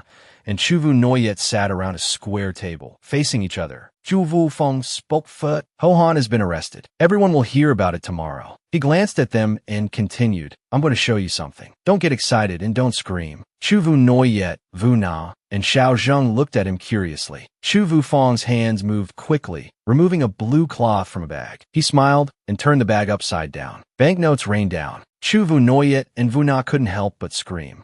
Chou Yufeng immediately made a shushing gesture. In their hushed voices, Chou Yufeng urged quiet down. Vu Na, regaining her composure, asked, where did you get so much money? Chou Yufeng picked up a stack of cash and said, this money was bought with our parents' lives. He glanced at them before revealing the whole story. After finishing, he said, that's basically what happened. Chou Yufeng then instructed Vu Na, I'm entrusting this money to you. If there are any major expenses, discuss it with Vu Noyet. Chou Yufeng continued, looking down at the money on the table. Also, if I ever become despicable and come to you asking for money. He looked up at them and said, ignore me. Don't give me a single cent. Vu Na and Chou Noyet looked at him in confusion. After a moment, Chou Yufeng slapped the table lightly and concluded, all right, I have to go. Keep the money safe. As he reached the door, Vu Na called out, wait. Chou Yufeng turned his head and replied, what's up? Vu Na, hesitant but speaking up, said, it's getting late. Why don't you stay for dinner? But Chou Yufeng declined, no, I can't. I have something to do. You guys go out and have a nice dinner. You have plenty of money now. Having said that, Chou Yufeng suddenly remembered something and paused. He looked tenderly at the three of them and said, that's right, Vu Na. Why don't you call me older brother and let me hear it? Vu Na blushed at his words. She remembered the days when she and he had argued countless times. Seeing her lack of response, Chou Yufeng wasn't upset, but instead smoothed things over. It's okay. Maybe next time. After saying that, he closed the door and left. The three siblings remained in their farewell posture, standing still. After leaving the house, Chou Yufeng breathed a sigh of relief. As he walked slowly, he thought to himself, perhaps, looking at the familiar yet strange scenery before him, Chou Yufeng couldn't help but sigh. There won't be a next time. I have to leave this place. Night had begun to fall. At a restaurant, the owner continued his familiar call, goodbye, customers. Chou Yufeng, just stepping out the door, replied, thank you, owner. Holding 2 bottles of alcohol, he smiled with satisfaction and thought to himself, good thing I didn't come any later, or the shop would have closed. A lonely expression appeared on Chou Yufeng's face. He quietly wondered, 2 bottles of strong white liquor should be enough, right? Night had completely fallen. At Chou Yufeng's house, he was already tipsy, but he continued to gulp down the bottle in his hand. On the table were another bottle of alcohol and some snacks. After a few sips, Chou Yufeng couldn't help but exclaim, ah, so spicy. Chou Yufeng suddenly looked to his side. He saw Xiao Zheng sitting on the sofa, smiling at him. He couldn't help but call out, Xiao Zheng. Chou Yufeng sat down in the empty space next to Xiao Zheng and slurred, Vu Na, Chou Noyet, Xiao Zheng goodbye. He then took another drink. As he drank, memories from the past flashed through his mind. Soon, the sun began to rise. Snoring sounds echoed from the living room. Chou Yufeng remained asleep on the sofa, snoring. He drooled and groaned. His eyes saw only darkness. He tried to open them, almost seeing a green light. Chou Yufeng suddenly opened his eyes wide and shouted, holy crap. He jumped up yelling. He frantically jumped and shouted, who held a funeral and put me in a crematorium? He angrily cursed. Otherwise, I would have performed a living mummy act for you all to see.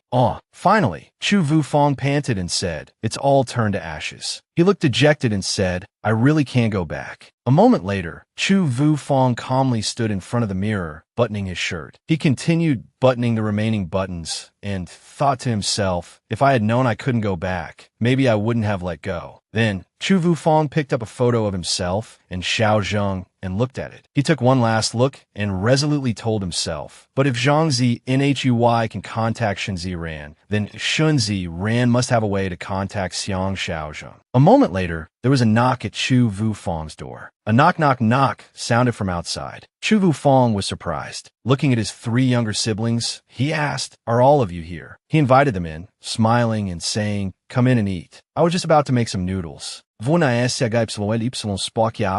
Big brother, come eat at our house. I bought pork. Chou Yufeng was delighted but calmly replied, sure, all right. A short while later, the four siblings were happily strolling down the street. Xiaozheng suddenly asked, brother, will you live at our house from now on? He bent down and patted the boy's head, saying, don't worry, let's wait until my lease on this place is up, then we'll see. Xiaozheng obediently replied, okay. Just then, Vuna called out, brother. Chou Yufeng was a little surprised, but responded, what's up? The girl smiled as she relayed the news. The Ho Han case is causing a stir throughout Lin Tui City. Not only him, but his relatives involved in his cases have also been arrested. Chou Yufeng smiled and added, humph, just as expected. Moreover, this time, Ho Han will probably receive the death penalty. Chu Vu Noyet exclaimed happily, yes. He got what he deserved. Xiaozheng chimed in, serves him right. The scene was filled with joy. Chou Yufeng praised him. Ah, Xiaozheng is all grown up, even using idioms now. Xiaozheng, feeling proud, boasted, I know other idioms too. The two girls beside them just laughed. Meanwhile, at a nearby villa, someone outside the door shouted, Z ran. Z ran.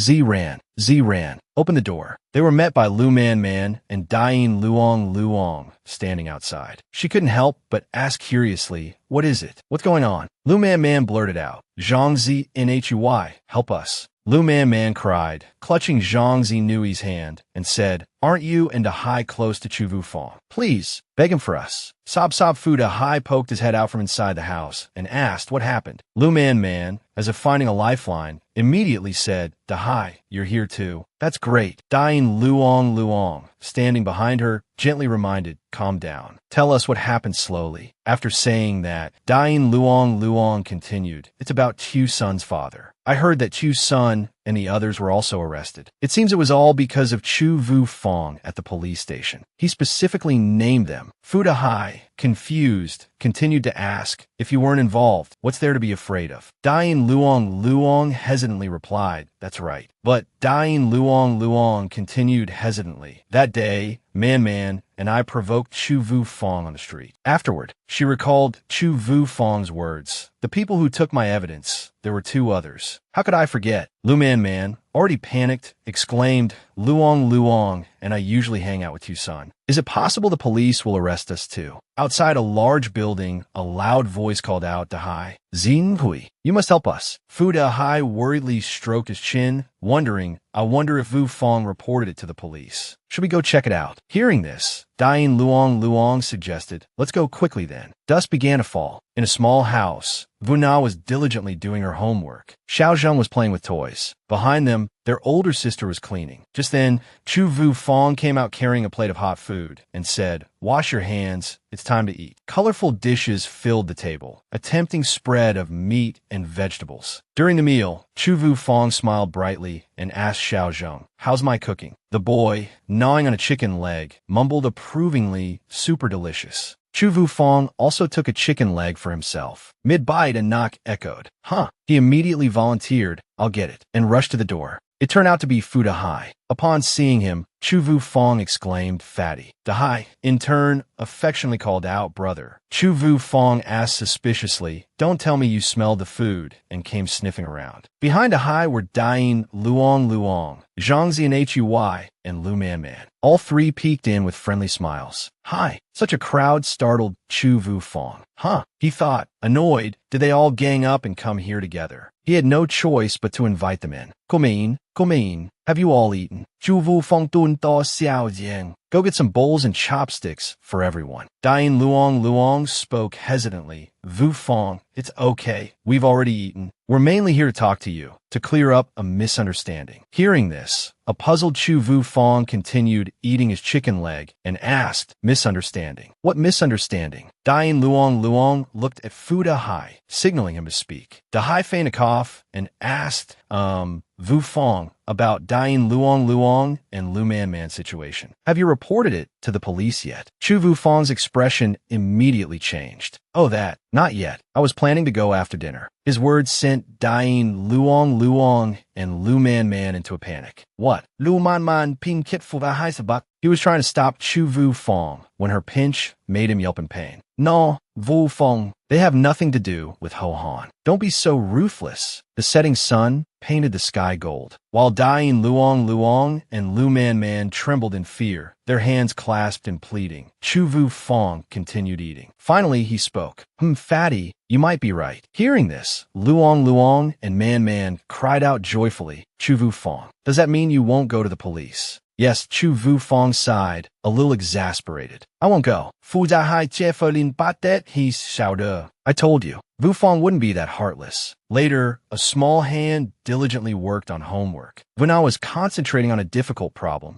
Suddenly, Chou Yufeng approached. He glanced at her work and immediately pointed out, Vuna, you did this problem wrong. Surprised, Vuna responded, really? Chou Yufeng sat dao to et lai. For problems like this, you have to think differently. In no time, he smoothly solved the difficult equation. Vuna stared, wide-eyed, at the solution, alternating her gaze between the paper and his confident face. Wow. Night fell. Vuna asked, Brother, aren't you going home today? Chou Yufeng replied, No. I'll stay here and help you study until you finish your university entrance exams. He thought I was planning to go to Triad High City to expand my business. Xiao Duo is there too, but I'll wait until Vuna's exams are over. Chou Yufeng slowly lowered his feet into the warm water. He sighed contentedly, this feels so good. As he soaked his feet, he thought happily, this must be what family feels like. So for several days at home, Chou Yufeng cooked, helped Vuna study, and took care of the housework like a true homemaker. On the day of the exam, it rained heavily. In front of the exam center gates, a large crowd of people holding umbrellas bustled about. Vuna walked inside, not forgetting to turn back and remind Chou Yufeng, Brother, go home quickly. It's raining heavily. He shouted back enthusiastically, Vuna, do your best. Embarrassed, Vuna looked around and reminded him, Don't, brother, lower your voice. There are a lot of people here. He couldn't help but fall into deep thought. These past few days, I also need to prepare for my trip to Triad High City. Later, the fog cleared, revealing the blue sky and the sun. Chou Yufeng was carrying an umbrella and walking down the street when he suddenly noticed the vendors on the roadside.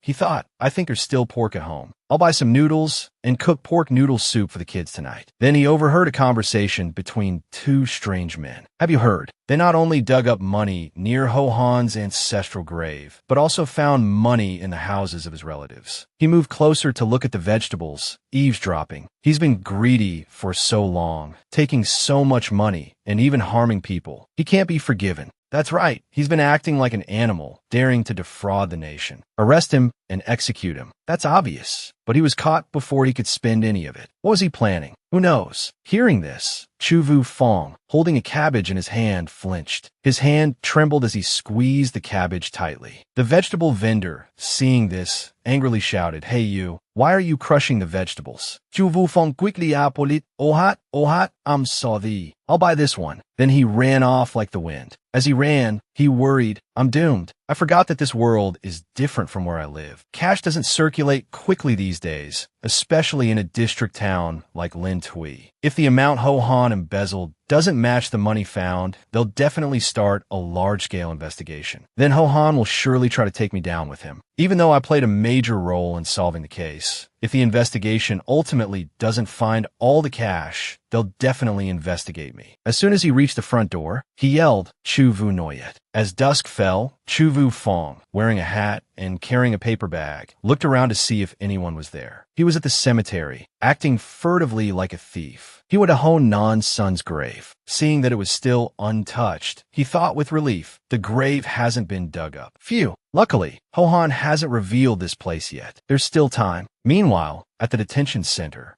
Ho Han was being held behind bars, with a police officer standing guard outside. Lao Kang Tien Trung walked in and asked Officer True, how is it going? The officer replied, we're still 100,000 short. Ho Han insists that he was tricked by that brat Chou Yufeng. What do you think? Tien Trung was astonished. How is that possible? Xiao Feng and I work together on this inside now. Why would he sabotage himself at such a crucial moment? His words made the officer frown. Director Kang, it's 100,000. The sun is setting. Officer Zhao said seriously. Ho Han's testimony is very unfavorable to Chou Yufeng. Before that, Ho Han went to find Chou Yufeng. We investigated and confirmed this. It really happened. He turned and said, in short, Chou Yufeng is very suspicious. We will bring him in for questioning. Kang Tien Trung reached out his hand. He grabbed Officer Zhao's arm and asked, "Officer Zhao, can I see Vu Fong first?" But Officer Zhao callously flung his arm away. His eyes flashed with anger. "Director King, if we weren't old acquaintances, if we didn't understand each other so well, I would certainly suspect you first at this moment. This matter must be handled seriously." Kang Tiantrong was extremely flustered. He tried to persuade him, but officer, the cell door slammed shut. Kang Tiantrong could only remain silent, unable to say anything more. Officer Zhao loudly ordered,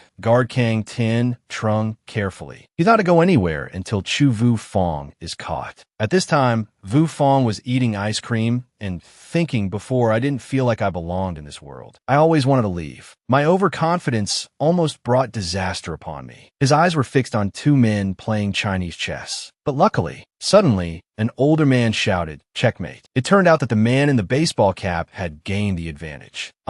Who told you to underestimate my knight?" Just then, rapid footsteps approached him. Up ahead, two police officers were running towards him, intending to arrest Vu Fong. They had spotted him, but he remained calm, as if he had anticipated this. Vu Fong finished his ice cream. He seemed to have a plan. "Now, it's my turn to checkmate." Later, in the interrogation room, Officer Zhao asked Chu Vu Fong directly, "Where's the 100,000? He feigned ignorance. "What money?" Officer Zhao frowned. "The 100,000 you swindled from Ho Han." Vu Fong zet ponde gan li. He asked back, "Did Ho Han say that?" Hearing this, Officer Zhao slammed his hand on the table in anger. "I'm asking you to answer my questions, not to question me back." He held up his hands in a gesture of innocence. "I didn't swindle anything." Officer Zhao asked again, "Then why did Ho Han come to your house?" This time, he finally answered directly. "He came to me looking for evidence." Officer Zhao presented his reasoning. "And then what? Did you tell him you had evidence and trick him into giving you 100,000? Inside the interrogation room, Chu Vu Fong trembled and pleaded his innocence. "I didn't." Officer Zhao lowered his head, his attitude completely different from before. He spoke sarcastically. "Is that so? Chu Vu Fong ziplit family zets?" Kang Tiantrong had been witnessing the interrogation the whole time. Officer Zhao continued to ask, but at that time, Ho Han didn't know we were setting a trap for him. "Why did you go out with him?" Vu Fong lowered his head, each word etched with resentment. "Ho Han did kill my parents." He trembled, gritting his teeth. "I followed him so I could see with my own eyes him getting arrested." At this point, Vu Fong pushed his chair back and stood up abruptly. He shouted with determination and fury, "I want him to go to jail. I want him to." Hearing this, Officer Zhao seemed to understand and couldn't refute it. From anger, he shifted to calming Vu Fong. "Calm down. Calm down." Officer Zhao continued, "But Ho Han said he took you to his ancestral grave to give you 100,000. Vu Fong looked going foot. "You mean Ho Han took me to dig up his own ancestral grave?" Kang Tiantrong watched the interrogation, occasionally stifling a laugh. Now, it was Chu Vu Fong's turn to present his argument. "Officer Zhao, I have two questions. First, Ho Han said he took me to dig up a grave, but I clearly remember him being dressed very neatly and cleanly that day. Second, is it possible he said that because of Ho Chu's son, to keep some of the money for his son?" This made Officer Zhao stroke his chin thoughtfully. Then he suddenly stood up and walked towards the interrogation room door. The metal door slammed shut. At that moment, Chu Vu Fong smiled triumphantly. Officer Zhao ordered his subordinate, "Check Ho Han's statement. Find the location of the 100,000 he gave Chu Vu Fong and go check it immediately." "Yes, sir," the officer replied instantly. While waiting, Kang Tiantrong paced back and forth, seemingly deep in thought. Then the officer rushed back in. "Sir, we found it. The 100,000 is still there." Kang Tiantrong couldn't hide his joy. "You found it?" "Yes, sir. Not a penny missing," the officer confirmed, exactly where Ho Han said it would be. As they left, Kang Tiantrong asked with concern, "Chu, you haven't eaten yet, have you? How about I treat you to a meal at the state-owned restaurant? I haven't properly thanked you yet." "Chu Vu Fong Juk." "Perhaps another time, Mr. Kang. My family doesn't know about my situation yet. I need to go home first." Kang Tiantrong understood. "All right, another time then." Just then, Chu Vu Fong spoke up. "By the way, Mr. Kang, I have a question for you about my parents." Before he could finish, Kang Tiantrong reassured him, "Don't worry about that. I've already submitted the application. The higher-ups have signed off on it. There should be an announcement in a couple of days." Chu Vu Fong anxiously added, "Could you please see if the compensation can be expedited? You know my family situation." He gave a wry smile and confessed, "I don't have a job right now. Kang Tiantrong encouraged him. Chu, there's no need to be so formal with me. I'll look into it and get back to you within a week. He revealed, actually, the job situation is easy to resolve. Ho Chu's son has been arrested. He had a position at the steel mill. You can take his place. Chu Yufeng semet zeliet. Is that so? Inwali, Chu Yufeng fell a bit di sapon. What was there to do at a steel mill? He wanted to go to Cheat City. He politely replied, thank you for your consideration, Mr. Kang, but I'll have to decline. I appreciate your kindness. Kang Tiantrong was taken aback. Oh, he was bewildered. So many people would kill for that position, and Chou Yufeng was turning it down. Chou Yufeng bid him farewell. I'll be going now, Mr. Kang. The next morning, a young woman's voice rang out. Mao lifted higher. It turned out Zhang Znhui was playing cat's cradle with the neighborhood children. That's right, like that. She skipped around happily, completely absorbed in the game. Spin, spin, spin. Just then, Chou Yufeng arrived. He stared from afar, surprised. Zhang Znhui was that free. So much so that she unconsciously sang aloud, her feet bouncing. 1, 2, 3, 4, 5, 6, 7. We jump rope. Chou Yufeng shouted her name. Zhang Znhui startled and turned around. Huh. Chou Yufeng waved his hand high. Over here, over here. She grimaced. Oh dear, my ladle-like image. Chou Yufeng damen. Znhui, I have something to ask you. She looked at him curiously. What is it? He smiled brightly. I want to borrow your house phone. She immediately agreed. Sure. Chou Yufeng asked, Znhui, do you have Xiao Duo's phone number? Could you help me call her? Hearing this, Zhang Znhui realized his intention. She remembered Lu Man's strict instructions. Absolutely not give that scum Xiao Duo's phone number. Chou Yufeng, seeing her silence, asked what's wrong. Can't you give it to me? Zhang Znhui shook her head wearily. I don't know. I don't know Xiao Duo's number. Actually, Chou Yufeng knew the truth. This girl is a terrible liar. He had to ask something else. You know Shenzi Rant's number, right? Zhang Znhui flatly refused. Shenzi Rand doesn't concern you. Chou Yufeng immediately retorted. So you admit that you deliberately didn't give me the number back then? Zhang Znhui was startled, realizing she'd slipped up. Chou Yufeng jai do et lai. Znhui, I understand. I was a scum before, but Xiao Duo and I were husband and wife for many years. His eyes were full of remorse. I want to see her again. Hearing this, Zhang Zhinui's heart was filled with conflict. Chou Yufeng didn't want to make things difficult for her. Well, I'll be going then, Znhui. She watched him sadly as he left. A week passed quickly. Chou Yufeng diligently cooked for his restaurant. That day, Chen Guoda burst in with big news. Chou Yufeng turned around, surprised. Chen, why are you more excited than I am? Chen Guoda approached and inquired, what are you cooking? Chou Yufeng smiled. Just a bowl of noodles. Chen Guoda peered into the bowl. He was taken aback. There isn't even an egg. You have money now. Chou Yufeng juka.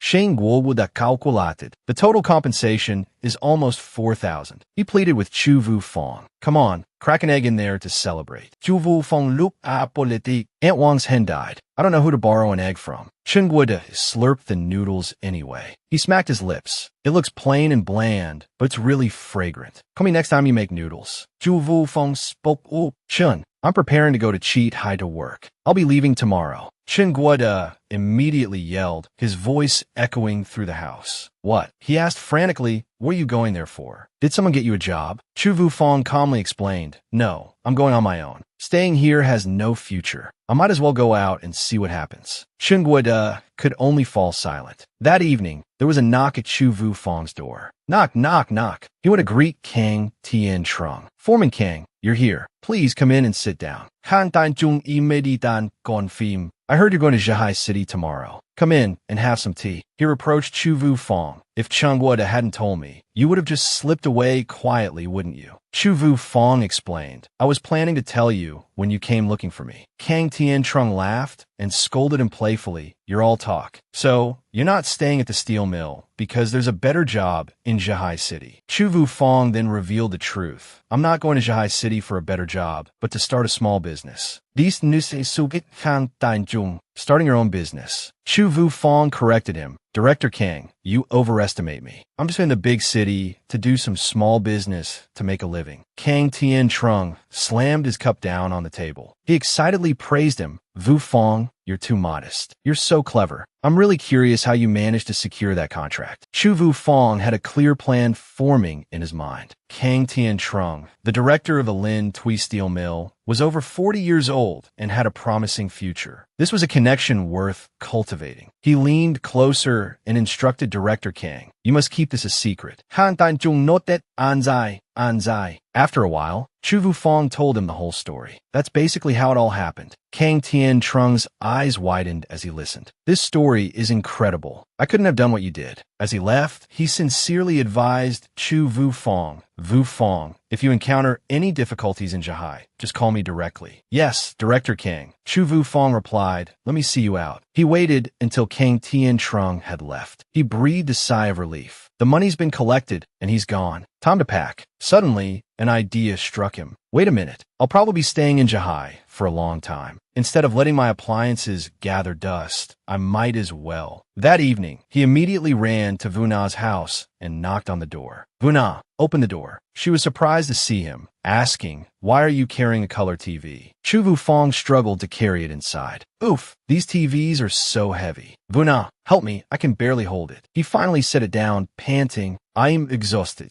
Vuna cheerfully called out, "Vu Noyet, get him a glass of water." That night, while the other houses were dark, Vu Fong's house remained lit. Voices could be heard from inside. "The compensation money has arrived, a total of 3,980 NDT. Vuna, count it again." "Okay." Vu Fong looked at his younger siblings and said, "There's one more thing. I told you before, I'm leaving tomorrow." Vuna's face fell. "You're leaving tomorrow?" Vu Fong smiled. "Yes, I'm taking 500 with me. The remaining 3,480, you two keep it safe." Vu Noyet looked worried. "Is that enough? Zhihai is a big city, and the cost of living is high, right?" Sensing her concern, Vu Fong smiled gently and patted her head. "It's enough. I'm going to earn money, not spend it." He then turned to Vuna. "Vuna, is Chu Chin asleep?" She glanced towards Chu Chin's room. "Yes, she played hard today and went to bed early." Vu Noyet quickly asked, "Should I wake Chu Chin?" He waved his hand. "No need. I'll just take a peek before I go." Chou Yufeng then quietly went to Chu Chin's room. He stood outside the door, looking into the room. Seeing Xiao Zheng sleeping soundly, he smiled gently. He raised his hand in a small wave and whispered, "Xiao Zheng, I'm leaving now." The next morning, the rooster crowed. In his room, Chou Yufeng was packing his belongings: toothpaste, toothbrush, towel. He then picked up a photo taken with Xiao Duo. "I'll bring this too." After finishing packing, Chou Yufeng slowly walked out to the yard. The sound of Xiao Zheng's snoring still echoed from his room. Just as he reached the door, Chou Yufeng saw someone waiting. It was Chen Guo. Seeing Chou Yufeng leaving, he smiled and said, "Leaving so early. I was planning to invite you to lunch." Chou Yufeng, without any hesitation, climbed onto Chen Guo's motorcycle. He grinned and said, "Leaving now. I'll arrive in Zhihai this afternoon, just in time to find a place to stay." Chen Guo's motorcycle then sped off through the trees. It wasn't long before they reached the Lin Tui bus station. Chen Guo urged Chou Yufeng to eat before leaving, but Chou Yufeng just waved goodbye. Chen Guo called out, "The bus is about to leave. Go ahead, Mr. Chen." Chen Guo smiled and waved back. "Work hard in Zhihai." Chou Yufeng. In Zhihai City, the streets were bustling with traffic, creating the vibrant atmosphere characteristic of a big city. Chou Yufeng walked while admiring the city scenery, sighing, "Zhihai is much more bustling than Lin Tui. It has the air of a big city." Suddenly, he heard a call from behind. "Young man, room available." The voice came from the Xin Lien Xin. The speaker was a woman with short brown hair. She smiled brightly at Chou Yufeng. "Young man, looking for a room. We have rooms right here in the back." He took the card she offered. Looking at it, Chou Yufeng saw the words Xin Lien Xin. He immediately looked away, feigning disinterest. Blushing, he asked the woman, "Is it respectable?" The woman laughed heartily. "Respectable, of course, but we also have less respectable options." The woman's eyes twinkled as she enthusiastically continued her pitch. "Whatever you need, we have it." Startled by her enthusiasm, Chou Yufeng quickly waved his hands in refusal. "No need, no need." But the woman wasn't so easily deterred. She grabbed his arm and led him towards the inn. "Come on, take a look at the rooms first. I guarantee they're clean and tidy." Chou Yufeng was taken aback. Suddenly, a bus arrived. The bus announced, arriving at Xiao Station. Passengers disembarking. Please exit through the front. Seeing this, Chou Yufeng's face lit up. He ran towards the bus, waving and shouting, "Wait, there's still someone. There's still someone." The woman could only call out helplessly, "Young man, don't run. The price is negotiable." A moment later, Chou Yufeng was seated on the bus. He looked at the map in his hand, determined to find cheap accommodation first. Otherwise, he thought, with this little money, I won't be able to stay in the city for long, let alone start business. Elsewhere, inside a large villa, a phone rang. "Hello, would you like to book a car?" Shunzi Ran held her phone, speaking to the person on the other end. "The address is in the park, but I only ordered the car with license plate 411. The other person replied, "Haha, understood, Miss Shun." Ziran then slowly walked outside. Upon reaching the outside, Ziran saw a figure sitting in a taxi, waving at her. Ziran, over here, over here." After settling into the passenger seat, Ziran turned to look at the person, smiling. "Su Jiang, tell me, how are you going to thank me?" Su Jiang, a young man with short brown hair, wore a troubled expression upon hearing Ziran's words. "She's very beautiful, but she's been married once." Ziran's face fell. She frowned and said to Su Jiang, "Xiao Duo met a bad guy before. Didn't I already tell you? Now you're not interested." Seeing her expression, Su Jiang didn't dare say anything more and forced a laugh. "Just kidding. How could I not be interested in someone Miss Shun introduced me to?" He then asked Ziran, "So, are we going to the library to pick up Xiao Duo now?" She replied yes. Su Jiang then stepped hard on the gas pedal. The car quickly sped off down the road. At the Zhahai Library, Xiao Duo was happily arranging books on shelves. Suddenly, a voice called out from behind her, "Xiao Duo." She turned around in confusion. "Huh?" On the crowded street, a man wearing glasses, sitting in a taxi, called out, "Ah?" Su Jiang, sitting in the driver's seat, smiled and turned back to speak to Chu Jun. "Hey man, don't be shy. For me, it's just the cost of a taxi ride. You know how expensive taxis are these days." Hearing this, Chu Jun clenched his fist, showing his determination. "All right, when I get paid, I'll treat you guys back." Elsewhere, Chou Yufeng exclaimed in surprise, "What? 35 dong a month?" The landlady with hair and curlers, seeing Vu Fong's reaction, calmly continued to crack sunflower seeds. "Too expensive. Then go stay in the dormitory. It's 5 how a night there." Hearing this, Vu Fong's face lit up as if he had struck gold. He quickly asked the landlady, "Where is it?" That evening, an old apartment building. The bald uncle, after leading Vu Fong to the place, said, "Young man, it's here." Looking at the bunk beds in front of him, Vu Fong asked hesitantly, "So, this is renting a bed, right?" The people lying on the beds glanced over, observing the newcomer. The bald old man said to Vu Fong, 5 how a night, paid daily." Vu Fong didn't ask for anything more, only asking, "Where can I wash up?" The bald old man replied, "Out the door, turn left. There's a small water pump." A moment later, Vu Fong went to the water pump to wash his face. He wiped his face, smiling with satisfaction as he looked around. Although the conditions here are a bit rough, it saves money. Vu Fong then walked back into the room. But as he approached his bed, he discovered that his bag, which had been hanging there, was gone. He immediately looked around in bewilderment. "My bag, where is it? It was clearly hanging there just now. Where did it go?" Vu Fong realized someone had stolen his bag. His face flushed red with anger. "Damn it, who stole my bag?" A man sitting on a bed, smoking, saw him and commented, "Hey kid, you gotta be careful out here. Consider this a lesson learned. Once something's gone in this place, you won't find it again." Vu Fong's face fell. "Damn it, good thing I kept my money on me. Otherwise, I'd be screwed." Suddenly, he heard a familiar voice. "Uncle Yu, is there a bed available?" Looking over, he immediately recognized the person and called out, "Chu Jun, class president." Both of them, without prior arrangement, simultaneously pointed at each other and exclaimed in surprise, "What are you doing here?" Chou Yufeng then asked his former classmate, "It's been so long. I don't think we've seen each other since high school graduation." Chu Jun smiled in agreement. "Exactly." Suddenly, Chou Yufeng remembered something. He pointed to a bed and asked Chu Jun, "All right, the bed opposite me is still free tonight. Do you want it?" Chu Jun understood and immediately replied, "Oh, really? Thanks." A little while later, after both had settled in for the night, Chou Yufeng started a conversation with Chu Jun I never expected to see you here. Didn't you get assigned a job after graduating from university? Chu Jun replied, I did at the tax bureau, but I don't get my dormitory until the middle of next month. Chu Yufeng understood why his former class president was also crammed in here. Suddenly, Chu Jun asked suspiciously, so what are you doing in Zhihai? Chu Yufeng replied casually, here on business and to visit some relatives. Looking at Chu Yufeng's nonchalant expression, Chu Jun could only curse him silently. Everyone in class knew what kind of shady business you were involved in, still pretending to be a good person. Chu Yufeng then said, Class president, you didn't even come to my wedding. So inconsiderate. Chu Jun simply replied, something came up at home. Hearing this, Chu Yufeng didn't know what else to say and just gave an awkward laugh. Well, what can you do? The next morning, on the street, Chu Yufeng held a freshly bought pastry in his hand.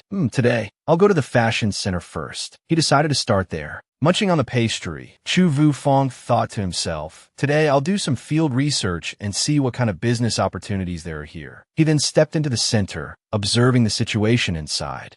He thought as he strolled around. Although Zhihai is a big city, it's still far behind Shanghai. Looking at the fashion items displayed on the racks, Chu Yufeng assessed them critically. It takes time for a trend from Shanghai to reach here. However, although not as prosperous as Shanghai, the cost of living in Zhihai wasn't much lower. He smiled to himself. This period is the perfect business opportunity. Chu Yufeng felt pleased with the ideas forming in his mind. Leather jackets, A-line skirts, bell-bottoms, and peg pants. He then decided, I'll start with bell-bottoms. Jeans are already popular. It shouldn't be difficult to build on that foundation with bell-bottoms. It's still early. I'll go somewhere else and have a look around. Chu Yufeng continued to wander until nightfall. After a day of market research, he concluded that many trends originated from smaller areas, like night markets. Coincidentally, Xiao Duo was also walking down the street. As Chu Yufeng was looking around, he saw a familiar figure. Is that Xiao Duo? Xiao Duo also saw Chu Yufeng walking ahead. Xiao Duo was equally surprised to see him there. Chu Yufeng broke the silence, calling out Xiao Duo. His expression immediately brightened as he registered what was happening. He called her name again, louder this time, Xiao Duo. Chu Yufeng approached Xiao Duo and greeted her, saying it had been a long time. But Xiao Duo didn't look happy. She avoided his gaze and hesitantly returned the greeting. In the distance, Su Jiang noticed Chu Yufeng's presence. Meanwhile, Chu Yufeng tried to make conversation, asking Xiao Duo if she'd eaten and if she wanted to join him for a meal. Xiao Duo curtly replied that she had already eaten. Undeterred, Chu Yufeng suggested a walk, saying he had something to tell her. Just then, hurried footsteps approached. Shunzi Ran appeared, standing protectively in front of Xiao Duo. She angrily shouted at Chu Yufeng, asking why he couldn't say whatever he had to say right there. She reminded him that Xiao Duo was divorced from him and questioned what more he could possibly want to discuss. Xiao Duo's expression darkened, and she remained silent. Chu Yufeng ignored Shunzi Ran and looked intently at Xiao Duo, asking for her opinion. Xiao Duo softly replied,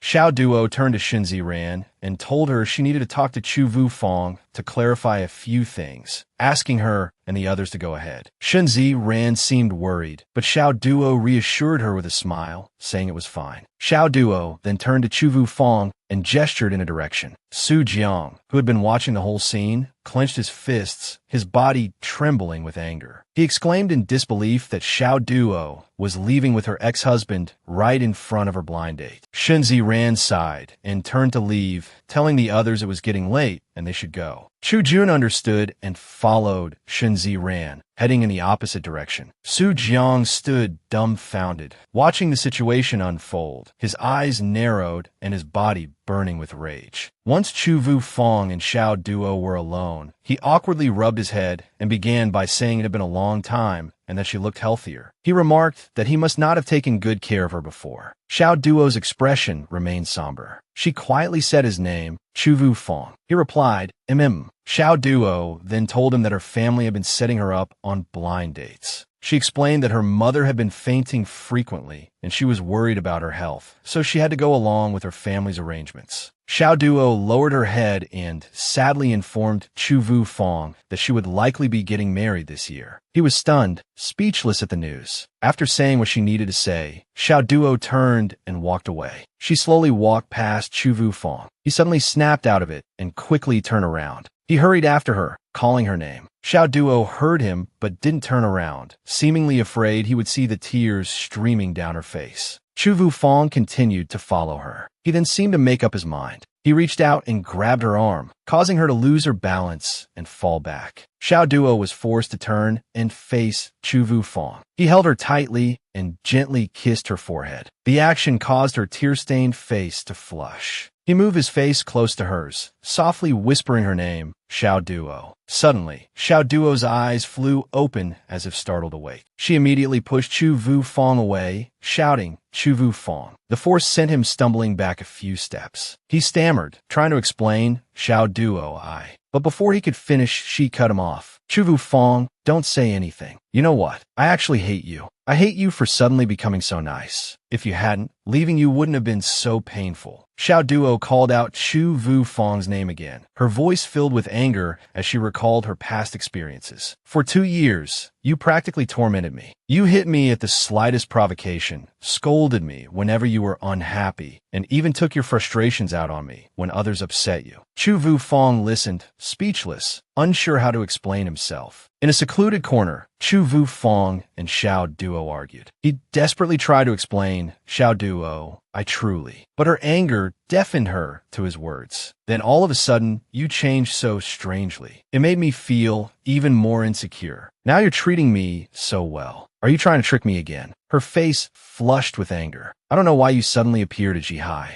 I don't know why I ran into you at the night market. Chou Yufeng realized she was misunderstanding him. Xiao Duo, listen to me, it's not like that. Xiao Duo frantically covered her ears. I don't want to hear it. I don't want to hear it. She yelled, no matter why you're here, I don't want to know. I don't care. Without letting him say another word, she turned and ran. I have to go home. Don't follow me. Seeing her fury, he didn't know what else to say. Chou Yufeng could only helplessly watch her retreating figure. Only heaven knew what he was thinking. Xiao Duo, do you know how much I want to tell you the truth? No. Chou Yufeng sighed, slumping onto a bench, dejected. But what good would it do? It would only ruin her relationship with her family. Don't hurt her, Chou Yufeng. Your situation is already bad enough. You're living in a dorm with your younger siblings depending on you. What do you have to offer her? Despite his words, Chou Yufeng still harbored hopes for the future. The most important thing is to find some capital to start business. Where can I make money quickly? The scene shifted to the next day. The calls of vendors echoed along the antique street. Honest antiques, fair prices. Merchants displayed their wares on red cloths. Genuine goods, genuine prices. Suddenly, a particular item caught Chou Yufeng's eye. He picked it up, examining it carefully. The vendor cautioned, handle it with care. That's a Ming Dynasty piece. Finding the ring to his liking, Chou Yufeng asked the vendor, how much? Sensing a potential buyer, the vendor boasted, this piece. You can't afford it. It's very expensive. Unfazed, Chou Yufeng replied, all right, how much for this dongling jade? Hearing this, the vendor realized he was dealing with a knowledgeable customer. Ah, someone who knows their stuff. Just 2. He held up 2 fingers, point 2,000 for the craftsmanship. But someone in the trade wasn't easily fooled. Mass-produced items aren't that expensive. Chou Yufeng twisted the ring in his hand. Look at this cut, and look at the rough texture of this jade. Faced with Chou Yufeng's confidence, the stall owner sheepishly revised his price. All right, $1. Pleased with his purchase, Chou Yufeng tinkered with it in the park. A while later, he admired his handiwork. There we go. The once rough ring now looked much more refined thanks to his skillful hands. Much better. At the city gate, Chou Yufeng sat leisurely eating noodles. Suddenly, he heard someone exclaim, oh, honey, let's go look over there. Chou Yufeng gelang set over. A foreign couple was preparing to browse the antiques. All right, dear, the woman replied. Chou Yufeng put down his chopsticks and watched. The foreign woman pointed at an item and asked her partner, honey, what era is this from? The stall owner overheard and felt a pang of anxiety. Damn, these foreigners speak such good Chinese. They'll be hard to trick. He panicked when the woman picked up the item. Careful, careful, don't drop it. The woman smiled. Don't worry, I'll be careful. She gently stroked the side of the vase. I can feel its history. Seeing her admiration, the man said, let's buy it then. He turned to the stall owner. How much is it? Surprised by their quick decision, the stall owner feigned reluctance. This piece is quite old, so I'm a bit hesitant to part with it. The man persisted, determined to buy the vase. I'll treasure it. Seeing this, the stall owner seized the opportunity to inflate the price. Well, since you seem to have a connection with it, I'll let it go for 1,000 yuan. As the man reached for his money, Chou Yufeng intervened. You're being scammed. That's a fake. If you want one of those, I can give you one for free. English.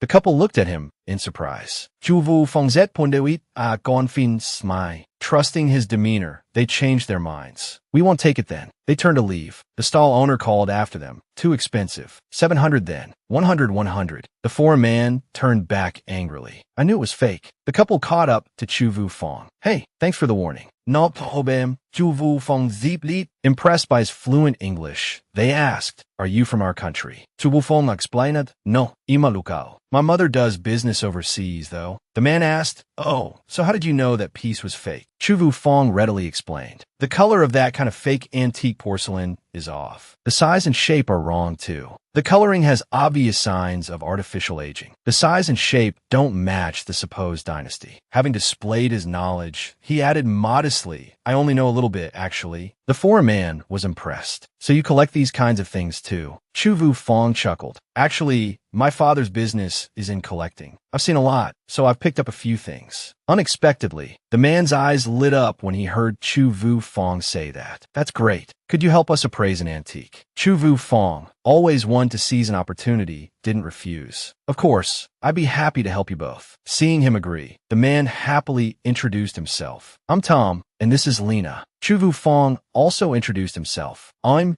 Daifeng. With the agreement settled, the three of them quickly walked back into the antique market. The stall owner who had previously sold Chou Yufeng the rough ring saw them. Oh, it's that expert. He's brought two foreigners with him. Almost as soon as he saw them, the owner beckoned them over. Come, come over here and have a look. Chou Yufeng crossed his arms, his face expressionless as he spoke to the owner. Show us some genuine items. Knowing a potential big spender when he saw one, the owner quickly rummaged through his bag. Juste un moment.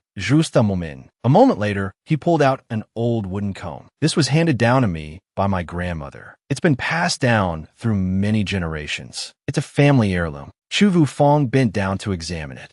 He was surprised to discover that the lacquer on the wooden comb was very difficult to replicate. Judging by its style, it was indeed an antique. But this piece is priceless, yet it doesn't have any particular significance. It's difficult to determine its value. Chou Yufeng turned to the foreign man. This piece is good, but don't show too much interest. Let me help you bring the price down. Hearing this, the man quickly played along. I'm not that keen. It's just a comb, quite ordinary. The owner looked surprised. Oh. At this point, Chou Yufeng pretended to persuade him. This wooden comb is an antique. It's not ordinary at all. It's very collectible. The owner chimed in. Exactly.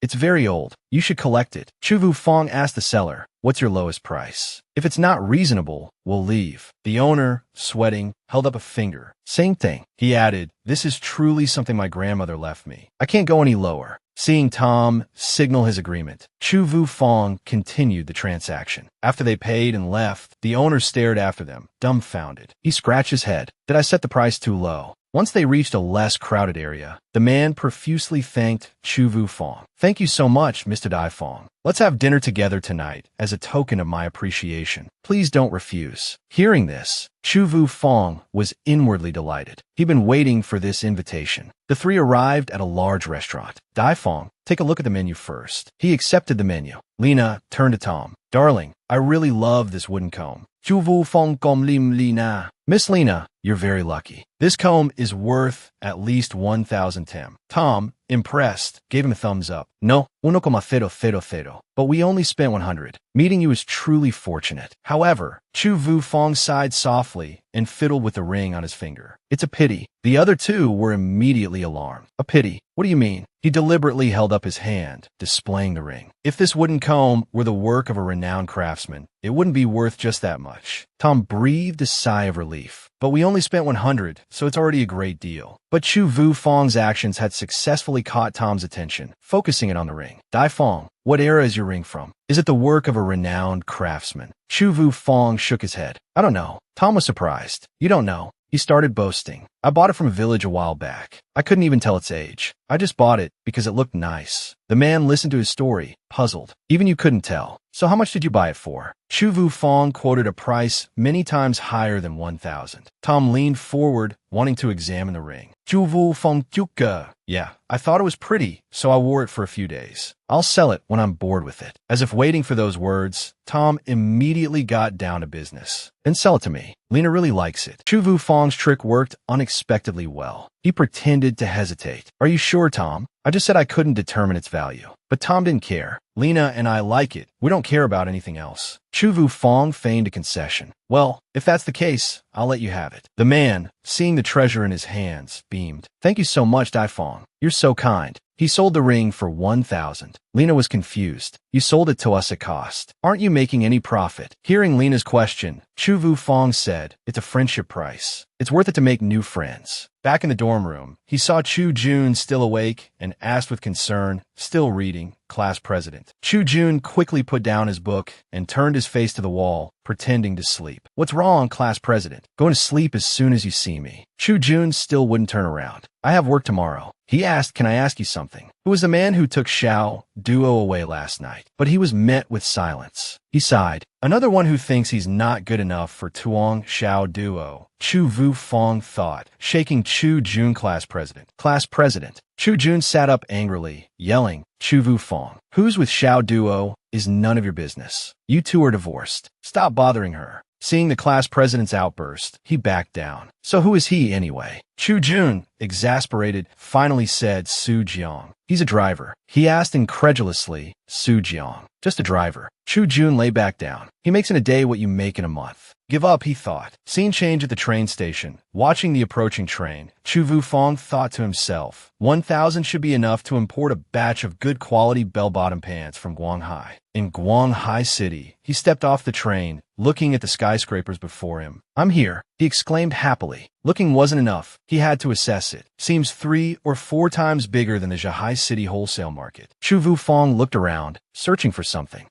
He was looking for a place to rest. Usually, people at the wholesale market grab goods quickly, but it was only 2 a.m. It was definitely still early. I'll rest here for a bit. When I wake up, I can go straight to grabbing goods. It was still dark, but the market was already crowded with merchants. How much longer until it opens? Hurry up, hurry up. Woken by the noise, he opened his eyes. Chou Yufeng was startled to see the throngs of people around him. Oh no, so many people this early in the morning. Unbelievable. Without further hesitation, he plunged into the crowd. He had to hurry. One step too late, and all the good merchandise would be gone. Having a predetermined goal, Chou Yufeng went straight to the stall. Regular trousers, 40. Bell-bottoms, 55. Hearing the vendor shout the prices, he was startled. So expensive. Converted to 2020 prices, a pair of jeans would cost 3,000 dong, and they weren't even genuine. But giving up now was impossible. Chou Yufeng bargained with the owner. If he bought more than 50 pairs of bell-bottoms, how much of a discount would he get? The vendor was firm. More than 50, the price is 50. More than 100, the price is 45. That's the lowest price. If you're quick, take the available stock. Chou Yufeng stroked his chin, pondering those numbers. 100 pairs. His mind worked quickly, and he came up with a plan. Anyone want to buy bell-bottoms with me? Chou Yufeng held up a sign with the words group buy and shouted, come to me to sign up. A young man passing by, intrigued, asked group buy. Does that mean buying together? Chou Yufeng Jefelin Ziplit E Satili. Do you also want to buy bell-bottoms? Another woman was drawn in. Oh, I also want a few pairs. Yes. Chou Yufeng rejoiced. This looked like a big haul. How many pairs does each of you need? I'll take down the numbers and collect the money. The 3 people stated the quantities they wanted. 20 pairs. I'll take 50. Just 5 for me. Chou Yufeng smiled with satisfaction. Adding my own, that's a total of 105 pairs. Perfect. Once the orders were finalized, the 3 of them handed them over to him. A few minutes later, Chou Yufeng enthusiastically led the group. The bell-bottoms of the stall ahead are the cheapest, and the quality is pretty good too. The young man spoke up, thanks for leading the way. The older woman was a bit skeptical. Don't trick me. Don't worry. By the time they arrived, the vendor had almost sold out. Everyone below was clamoring to grab the last of the bell-bottoms. These are the last lots of bell-bottoms. Shout if you want them. Boss, I'll take them. I'll take them all. Boss, I'll take them. Chou Yufeng's eyes widened in surprise. Holy cow, they're all gone. The vendor thought it was over, but Chou Yufeng quickly devised a new plan. I've got it. He held up the foreign currency coupons in his hand and shouted, Boss, look at the money I have. I'll take 105 pairs of denim bell-bottoms. Chou Yufeng waved the coupons to attract attention. Just as planned, this worked. Foreign currency coupons. The vendor immediately called out to his staff, Asyong, get 105 pairs of denim bell-bottoms for that customer over there. We have that kind in stock. Once they received their goods, they gathered to divide the items amongst themselves. The older woman praised him. Your method is clever. He chuckled. It's mutually beneficial. The young man suddenly made another request. Oh, right, brother. I just remembered. I also need a pair of men's bell-bottoms. Chou Yufeng looked up. Men's bell-bottoms. He closed his eyes, racking his brain.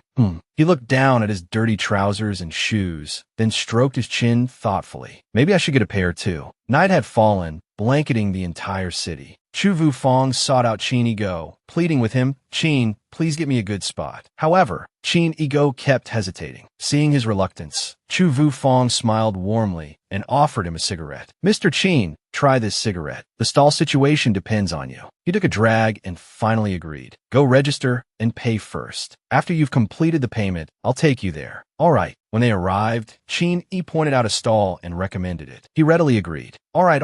A few seconds later, Qin Yi put his hands in his pockets and walked away. Figure it out yourselves. I have work to do. Chou Yufeng, however, treated this person with considerable respect. Yes, thank you for your trouble, Mr. Qin. Chou Yufeng carried out boxes one after another. Soon, he reached the last one. Looking at the initial results before him, he smiled and breathed a sigh of relief. The stall he rented only had old shelves, some of which were rusty. Nevertheless, he happily arranged all his goods on them. Meanwhile, Xiao Duo and the others were in a restaurant with a classic exterior. Shen Zerong cheerfully spoke up. Let me introduce everyone. Xiao Duo's expression seemed a little uncomfortable, in stark contrast to everyone else. Zerong stood up and introduced the young man sitting next to Xiao Duo. Su Jiang, my friend, a driver by profession. The bald man opposite them, Hu Liang, enthusiastically shook hands. Hello, I'm Tian Liang. Zerong elaborated. Liang is a high school classmate of ours. He just got transferred to Zhehai and works at the Southwest Equipment Factory. Hearing this, Su Jiang chuckled and teased. Zerong, Mr. Tian is doing better than you. The lowest salary at the equipment factory is 100 yuan a month. He's not just anybody. Zerong put a hand on Xiao Duo's shoulder and retorted, striking a nerve. He's Su Jiang. If you tease me again, I'll take Xiao Duo home. Then she clearly announced, oh right, just so you know, Liang is new to Zhehai. This meal is on me. Su Jiang was delighted and clapped his hands excitedly. Great. Everyone else cheered and applauded enthusiastically. Only Xiao Duo sat still, barely moving. As the sun set and evening arrived, Chou Yufeng opened his stall. He shouted loudly to attract the surrounding crowd. Imported bell-bottom jeans, high quality. Come and take a look. Don't miss out, everyone. An older woman approached and asked, can you prove they're imported? Chou Yufeng pointed at the jeans and spoke in English like a native speaker. Of course. Look at the material and the style. The two chatted for a while in a friendly atmosphere. After a bit, it seemed the customer was interested, so he took the opportunity to ask, does this size fit you? However, the customer remained cautious. You still haven't told me the price. With a cheerful tone, he revealed his sales strategy. Directly from the factory, the price is incredibly cheap. Not 100 yuan, only 99.9 yuan. He didn't stop there and eagerly continued. And there's a special offer today. He began to describe what the customer needed to do. If you want to participate, you just need to buy these jeans, go home, change into them, and walk around the night market. I'll give you 5 yuan back. This immediately appealed to her. Really? Chou Yufeng bought that he's jet gone feed in. Absolutely. If you change and don't think they look good, I'll refund your money. The woman no longer hesitated. Okay, I'll take a small size. Let me try them on. The one in my hand is a small. Holding the jeans, the customer walked away happily. Chou Yufeng exclaimed joyfully, first sale. Soon, it was completely dark and the moon was high in the sky. Shen Zerong and her friends had finished their meal and were now strolling down the street. It's nice to take a walk after dinner. Yes, it is. Do you like walking, Xiao Duo? Xiao Duo seemed uncomfortable and whispered softly. Boybe also chimed in, inviting the two girls, Zerong and Xiao Duo. Let's go to the night market. It'll be more fun than wandering around the streets like this. One corner of the bustling market became lively when the customer who just bought the pants from Chou Yufeng strolled around in them. Everyone praised her. These pants are so beautiful. Yes, they look so stylish. The customer returned to Chou Yufeng's stall. He gave her a thumbs up. Wow, they're really beautiful, just like the advertisement. He returned her 5 yuan. As promised. I keep my word. She was surprised. Really? Thank you. The other women's eyes lit up. Seriously, I want some. Seizing the opportunity, Chou Yufeng shouted, imported bell-bottoms. Today, just wear bell-bottoms to the night market and get 5 yuan back. He emphatically reiterated, no scams. Soon, he had collected a considerable sum. Chou Yufeng's my contentin. Tonight's a good haul. Boybe spotted the pants the customer was wearing and excitedly called out, Zerong. Zerong. Her face was full of admiration. Look at those bell-bottoms that girl is wearing. They're so unique. Zerong agreed. They're definitely not like the ones they sell at the mall. So fashionable. The two girls who just walked by each had a pair of pants. They just came from Chou Yufeng's stall. I think they sell them there. Let's go check it out. His stall was crowded with people jostling to buy. He hurriedly attended to each customer. Let me get my notebook to write this down. I'll take a small size too. I'll pre-order a small. Boybe and Zerong squeezed in. Boss, how much are the bell-bottoms? Chou Yufeng turned to answer. 99 yuan for one pair. We're currently out of smalls, but you can pre-order one for a 1 yuan deposit. Zerong, recognizing a familiar face, was utterly surprised. Chou Yufeng, what are you doing here?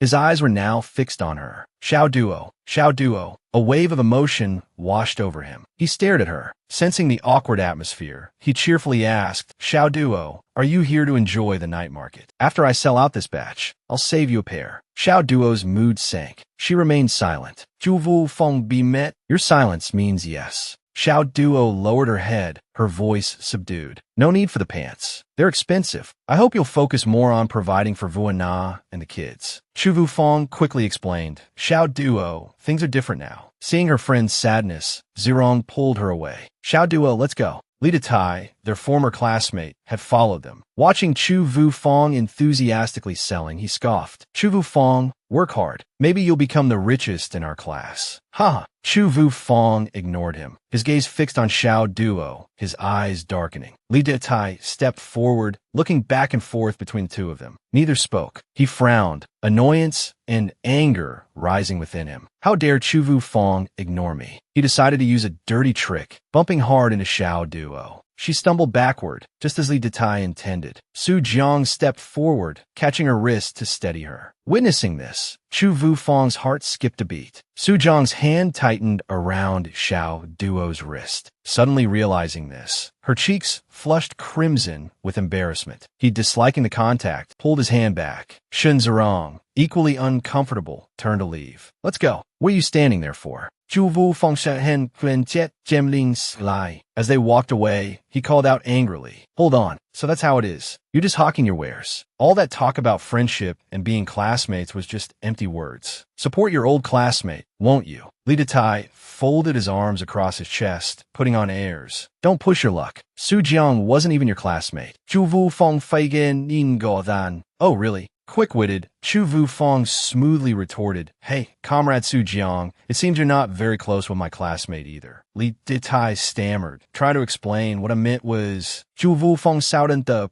sum familia. Su Jiang, don't misunderstand. We weren't actually classmates. Chou Yufeng stared intently at Su Jiang and smiled faintly. Su Jiang's gaze hardened slightly. He reached into his pocket and pulled out some money, affecting a nonchalant air. Chou Yufeng, I'll support you on behalf of your classmate. Keep the change. Chou Yufeng's demeanor brightened as he welcomed the sale. Thank you. What size do you need? I'll write it down. Without hesitation, the bald man replied, I'll take a medium. She'll take a small. A moment later, the transaction was complete. However, Xiao Duo lingered, still looking at Chou Yufeng. Shen Zerong tugged her arm. Come on, Xiao Duo. Stop staring. Watching her walk away, his heart pounded. After a few seconds, he called out, Xiao Duo, can we talk? Xiao Duo stopped at his call. Shen Zerong, seeing her hesitation, said irritably, Chou Yufeng, you two are divorced, aren't you? Unable to contain his emotions any longer, he replied coldly, "Thanks for the reminder." Xiao Duo hesitated for a long moment. Shinzurong asked, "Xiao Duo, why aren't you coming? What's there to talk about with that kind of person?" Her eyes filled with sadness. She whispered, so only Shinzurong could hear, "There are some things that if I don't clarify, he won't be able to move on." Finally, she turned back to talk to him. The others behind them began to gossip. "Xiao Duo is too soft on Chou Yufeng. Huh, I think she still has feelings for him. Why else would she keep dragging things out?" Su Jiang watched her, frustrated but unable to intervene. Annoyed by their gossip and seeing Su Jiang's discomfort, Shinzurong snapped at Li Datai enough. She then walked towards Chou Yufeng and Xiao Duo. "Xiao Duo," she said, her hand clenching tightly, "come over here and talk." They stood beneath a large building, away from the crowd. Xiao Duo stopped, her voice cold. "What is it?" Chou Yufeng began to tell her about his daily life. "Xiao Duo, after you left, a lot of things happened. Hu Han was arrested. My parents' case was also fairly resolved. Vu Na is holding the compensation." Xiao Duo, sensing the irrelevance to their relationship, turned to leave impatiently. He quickly opened the pouch he wore around his waist. "Well, let's talk about today, Xiao Duo. Look how much money I made in one evening." He showed her the money from selling the bell-bottom jeans. Xiao Duo looked down, avoiding his gaze. "Zhu Wufeng." As usual, he smiled when she called his name. Xiao Duo closed her eyes, frowning slightly in annoyance. She deliberately emphasized, "We're divorced. I'm going to marry someone else. Can you please stop clinging to me?" Hearing those cold words, Chou Yufeng was stunned. She firmly added once more, "Go back to Lin Tui. Let's never see each other again." His eyes were filled with the desire to hold on to her. Xiao Duo, but something deep down stopped him. Suddenly, he let out a bitter laugh. Chou Yufeng's whole body trembled with helplessness and utter despair. Their meeting ended there. In the blink of an eye, it was early the next morning. Looking around, Chou Yufeng realized, "Isn't this the guy I shopped with last time?" He walked over cheerfully and said in a friendly voice, "Mr. Tu, you're here too." Tu Witao revealed his reason. "I'm here on behalf of the company to check out some new designs." Chou Yufeng guessed immediately, the trading company. Witao gave him a thumbs up. "Smart. I'm an employee of Guanghai International Trading Company." Hearing this, a new business opportunity opened up in Chou Yufeng's mind. Guanghai International Trading Company. From simple clothing to large-scale refrigeration dealerships, as long as it's commerce, import, and export, it falls under their management. In other words, they have connections to suitable factories for a number of overseas products. Excitedly, Chou Yufeng suggested, "Mr. Tu, why don't you come with me later?" Guitao readily agreed. "Sure." As they walked, Guitao asked Chou Yufeng, "The sales volume of Zhahai is so high. You're back to restock after just one day." Chou Yufeng explained, "It'll be even higher later." Tu Guitao had a slightly different opinion. "Everyone will do it if the business is good. Competition will get fiercer and profits will decrease." Chou Yufeng puffed out his chest confidently. "I know. That's why my sales will only last a few days." Guitao was puzzled. He smiled and gave a concise reply. "Price competition requires a quick win." At Xiao Duo's house, angry shouts could be heard. A glass cup lay shattered on the floor. Water splashed everywhere. "This is so infuriating." It turned out that Tuong Vin Quang had learned of Chou Yufeng's presence in the city. He cursed continuously. Even after the divorce, he's still haunting her like a ghost. Outside, Xiao Duo had arrived home. She placed her hand on the doorknob, preparing to open the door. She had heard all the curses. She resolutely opened the door to confront them. Seeing her enter, her father sternly called her name, Xiao Duo. Without beating around the bush, he went straight to the point. "When did he arrive?" Xiao Duo lowered her head sadly and confessed, 2 days ago." Hearing this, he flew into a rage and shouted, "Did he come to borrow money again? How much did you give him this time?" Seeing him lose his composure, Bak Zhang Tin hurriedly pulled on his arm to restrain him. Xiao Duo seemed accustomed to this behavior and wasn't afraid. "He didn't borrow any money. We just talked for a bit." Tuong Min Min, her uncle, was calmer. "What kind of talk requires a private meeting? Look, you've made your father angry." Xiao Duo was speechless, unwilling to reveal the details. She stammered, Ba Zhongtin looked at her with pity and came up with an idea. "You wouldn't listen when we advised you against marrying him. Xiao Duo, why don't we give him some money to stay away from you?"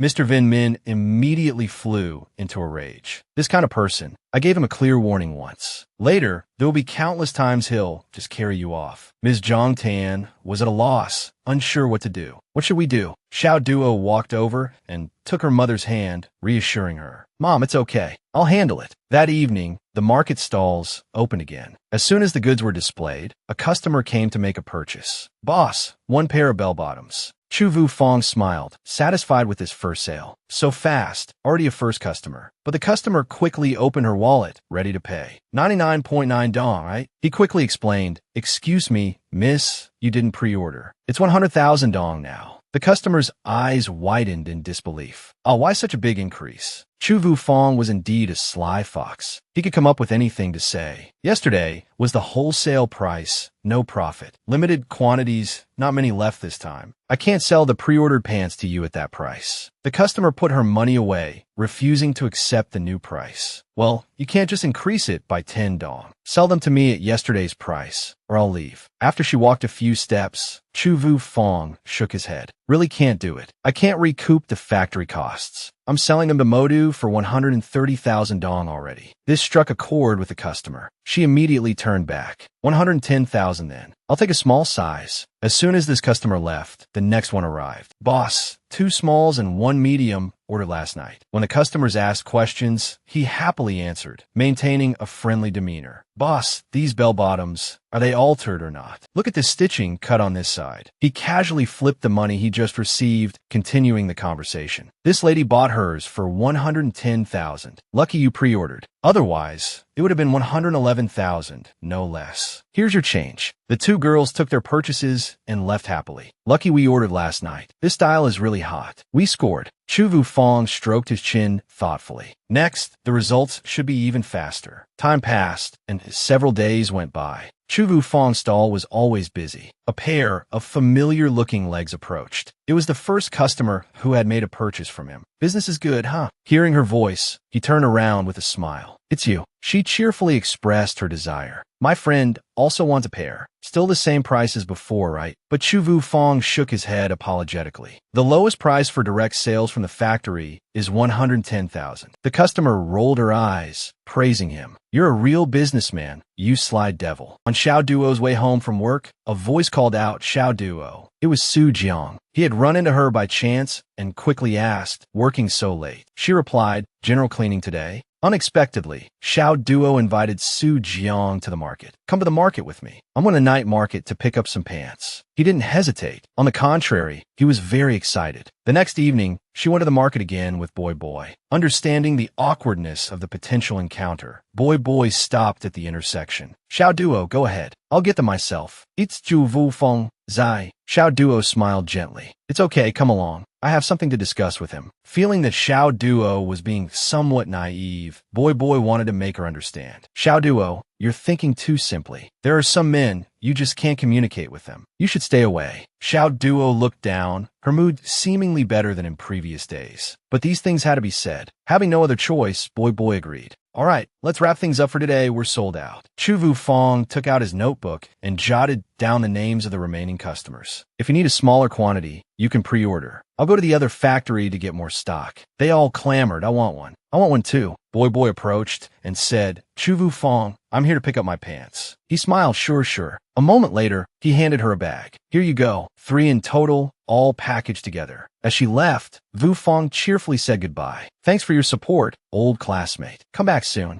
The girls who wanted to place orders whispered amongst themselves. That old classmate bought 3. It must be good quality. Boy Boy took one out and offered it to Xiao Duo. Here's yours. She quickly refused. You keep it. I don't need it. Then the 2 said their goodbyes. Well, I'll be going then. Okay. Xiao Duo's steps seemed much more resolute. Walking towards a stall, she no longer seemed as upset as she had been during their previous encounter. Her mood was noticeably lighter. Hearing a familiar voice, Chou Yufeng turned around enthusiastically. Xiao Duo, what brings you here? She got straight to the point. Do you have a moment? I'd like to talk to you about something. Yes. Yufeng scratched his head, looking apologetic. Is it about that night? My family apologizes, Xiao Duo. She started to say something, but he wanted to share his feelings, his eyes full of sincerity. I know I caused trouble for you. After all, We're divorced. He trembled, as if on the verge of tears. His voice wavered. But She looked at him with a pained expression. Deep down, she still harbored feelings for him. Suppressing his emotions, Vu Fong declared resolutely, Xiao Duo, I agree. I won't bother you anymore. But if you want to get married, I'm always ready to marry you. Hearing this, Xiao Duo blushed, momentarily speechless. Whenever she was silent like this, he would say his usual line, if you don't answer, I'll take that as a yes. A while later, they arrived at Xiao Duo's house. Standing at the gate, she acted politely. I'm home now. Thank you for walking me. She turned and was about to go inside. Watching her retreating figure, Vu Fong couldn't help but call out, Xiao Duo. She immediately looked back at him. Yes, Vu Fong boldly declared, I just feel like no one else is good enough for you. The night sky felt emptier than usual. The door to Xiao Duo's home slowly opened. She walked in silently, trying to hide her inner turmoil. Her mother, Zhang Tan, who knew her best, worriedly came out. Why are you home so late? Why are your eyes red? She couldn't help but ask directly, did Chu Vu Fong bully you? Xiao Duo brushed away a tear that was about to fall, stubbornly explaining, it's nothing. I just got some dust in my eye. Her younger sister, Chu Hoa, poked her head out from her room and questioned, you didn't go see Chu Vu Fong again, did you? She genuinely didn't want her sister to have anything to do with her trash ex-husband. Didn't you promise Mom and Dad you wouldn't get involved with him again? Xiao Duo whispered, I want to make things clear with him. We won't have anything to do with each other anymore. Zhang Tan and Vin Quang didn't believe her flimsy excuse. Can you really trust anything he says? He stated firmly, we've made plans with Qiu Lu's family. Tomorrow, you two are going to have dinner with them. Upon hearing this, Xiao Duo flew into a rage and retorted to her father, I don't want to go. Can you please stop forcing me to go on blind dates? I just want to be alone right now. Mr. Vin Quang, equally furious, unleashed a torrent of harsh words about her life. Look at yourself. You only have a high school diploma, a temporary job, and you're divorced. If you weren't my daughter, do you think Xiao Lu would even agree to meet you? Unable to bear it any longer, she snapped back defiantly. Well, why doesn't he just marry her directly then? Without hesitation, Mr. Vin Quang slapped his daughter across the face. Her cheek burned with pain and turned crimson, a stark testament to her agony. Witnessing this scene, Ms. Zhang Xian's heart ached intensely. Oh, my heart. He turned to her in alarm. Xiao Duo, equally stunned, looked over as well. Ms. Zhang Xian collapsed, her body trembling uncontrollably, her voice growing weak. Panicked, Xiao Duo rushed to her mother's side, clutching her tightly as her chest constricted with pain. Ms. Zhang Xian brought up the past. Xiao Duo, I told you not to marry Chu Vu Fong. You were just as angry then about that scoundrel. Mr. Vin Quang reached out to support his wife. Ms. Zhang Xian only wanted the best for the daughter she had painstakingly raised, but what had it come to? Will listening to your parents this time really harm you? Xiao Duo, filled with love for her mother, felt tears welling up. All right, I'll listen. Sobbing, she forced herself to agree. I'll listen. Vu Fong was no longer just selling at the night market. He was now selling during the day as well. No matter the time, customers were always inquiring. I'd like a pair of large bell-bottom pants. Can you see if this is a large? Chu Quan, an old classmate, was strolling and chatting animatedly with Tu Neem and Boy Boy. Neem, don't you think that person's funny? Suddenly, Boy Boy glanced across the street and spotted Vu Fong. Without hesitation, she called out, Chu Vu Fong, what are you doing here? Vu Fong, equally straightforward, replied, selling pants. Boy Boy was wearing the bell-bottom pants she had bought from him earlier. Noticing this, Vu Fong gestured towards Tu Neem and commented, you got a good sense of style. You look a bit more westernized compared to the person next to you. Feigning anger, Chu Quan snapped at him. Chu Vu Fong, do you know how to talk? Quick to respond, he pointed at Boy Boy's pants and criticized, wearing indecent pants like that. Is that what you call style? Taking advantage of Chu Quan's misstep, Vu Fong taunted him. How can you call a classmate indecent? Chu Quan was speechless, stammering, Chu Vu Fong, I didn't mean that about Boy Boy. Unrelenting, Vu Fong crossed his arms and pressed, you still remember we're classmates. Who was just bad-mouthing my pants as indecent. Chu Quan could only stutter in response. Now having the upper hand, Vu Fong continued to lament dramatically, backing Chu Quan into a corner. Our class president, I'm working hard to make a living, earning a mere 2 hao profit per pair, and you're talking about me like this. Sensing something amiss, Tunim pointed and questioned, "You said you only make 2 hao profit per pair." Hitting a nerve, Vu Fong froze, then quickly hoisted his stall onto his shoulder and turned to leave. "I'm leaving. I don't have time to chat with the esteemed Miss Tunim of Han Huin County. I have to go sell my wares." Dunyem Fao Vu Fong In Sudibin Zu. Annoyed with him, she turned to Boy and warned, "From now on, if we see Chu Vu Fong, don't even bother greeting him." Night fell quickly. The night market lights began to twinkle. Chu Vu Fong had already eaten 8 bowls of noodles when Sheen Ego suddenly appeared, all smiles, slinging an arm around him as if they were the best of friends. Vu Fong hadn't expected the kid to act so familiar. "Your stall's doing the best business in the whole night market." Vu Fong Fauen fighting Dietste. "Mr. Chin, you flatter me. I really don't know how much this stall makes. I'm just working for someone else." Chin Ego's eyes widened in disbelief. "Then where's your boss? You guys really have a connection with a foreign supplier." Chu Vu Fong nudged the man beside him. "Mr. Chin, you overestimate me. I'm just an employee. Why would they tell me these things?" Chin Ego spat out his cigarette angrily, pointing at Vu Fong. "Fine. You won't tell me a single truth." He slammed the table and stood up. "You don't have to come to this night market anymore. Who do you think you are?" Vu Fong simply replied, "Sure, but I've already paid the management fee for today, so I'll finish my shift." As he walked away, Chin Ego yelled back, "Fine, fine, fine. From now on, don't even think about selling here." Unfazed, Vu Fong continued eating his noodles, thinking to himself, "Right on schedule. I didn't think someone would get so impatient. He's just trying to corner the market early. Sourcing, selecting, ordering, and shipping takes time. That's enough time for me to make a killing." After finishing his noodles, Vu Fong went to a public phone. He dropped a coin in and dialed. "Brother Two, it's me." The voice on the other end replied, "Vu Fong. What's up?" "Brother Two, I need a favor. I'm going to Xiang tomorrow morning. I need you to place an order for me. I'll bring the money to Guang Hai tomorrow." The other person asked, "No problem. How many?" Vu Fong smiled. 110. He hung up and walked back, calculating. "I have 8 left. If I sell all 118, I'll hit 10,000 yuan. Easy money." Back at the workshop, Chinigo called out, "Chu Vu Fong." Seeing Vu Fong leaving with the clothes, he snapped, "Have you thought it over? If you don't tell me your supplier, don't even think about working here." Vu Fong ignored him, smirking confidently. A little later, as Vu Fong was carrying the bell-bottoms back to his place, he bumped into Xiao Duo. This surprised him. He figured she'd avoid him. Vu Fong calmly walked past her, offering a greeting. "Xiao Duo." She replied, "Hello." She glanced back at him as he walked away, a flicker of disappointment on her face. Early the next morning, at Tu Guidao's apartment. "Hello, Vu Fong. Are you off the train yet?" "Yes, I am. I'm at your place." A moment later, a knock echoed. "Knock, knock, knock." Guidao, who was eating breakfast, opened the door. Vu Fong entered and greeted him. Brother Tuesday Guidao politely invited him in. Come in, come in. Have a seat. Are those hot bell-bottoms in yet?" Guidao pointed to a pile of pants on the floor. "They're here, right there." Seeing the goods, Vu Fong beamed. "Thanks, Brother Tu." Tu Guidao brought food from the kitchen and invited Chu Vu Fong to stay for dinner. "Vu Fong, haven't you eaten yet? Come try my cooking." Seeing the dishes on the table, Vu Fong happily accepted. "Sure, I'll have a chance to show off my cooking skills to you sometime too." While eating, Guidao asked Vu Fong, "Tell me, why were you in such a hurry to restock this time?" Vu Fong explained,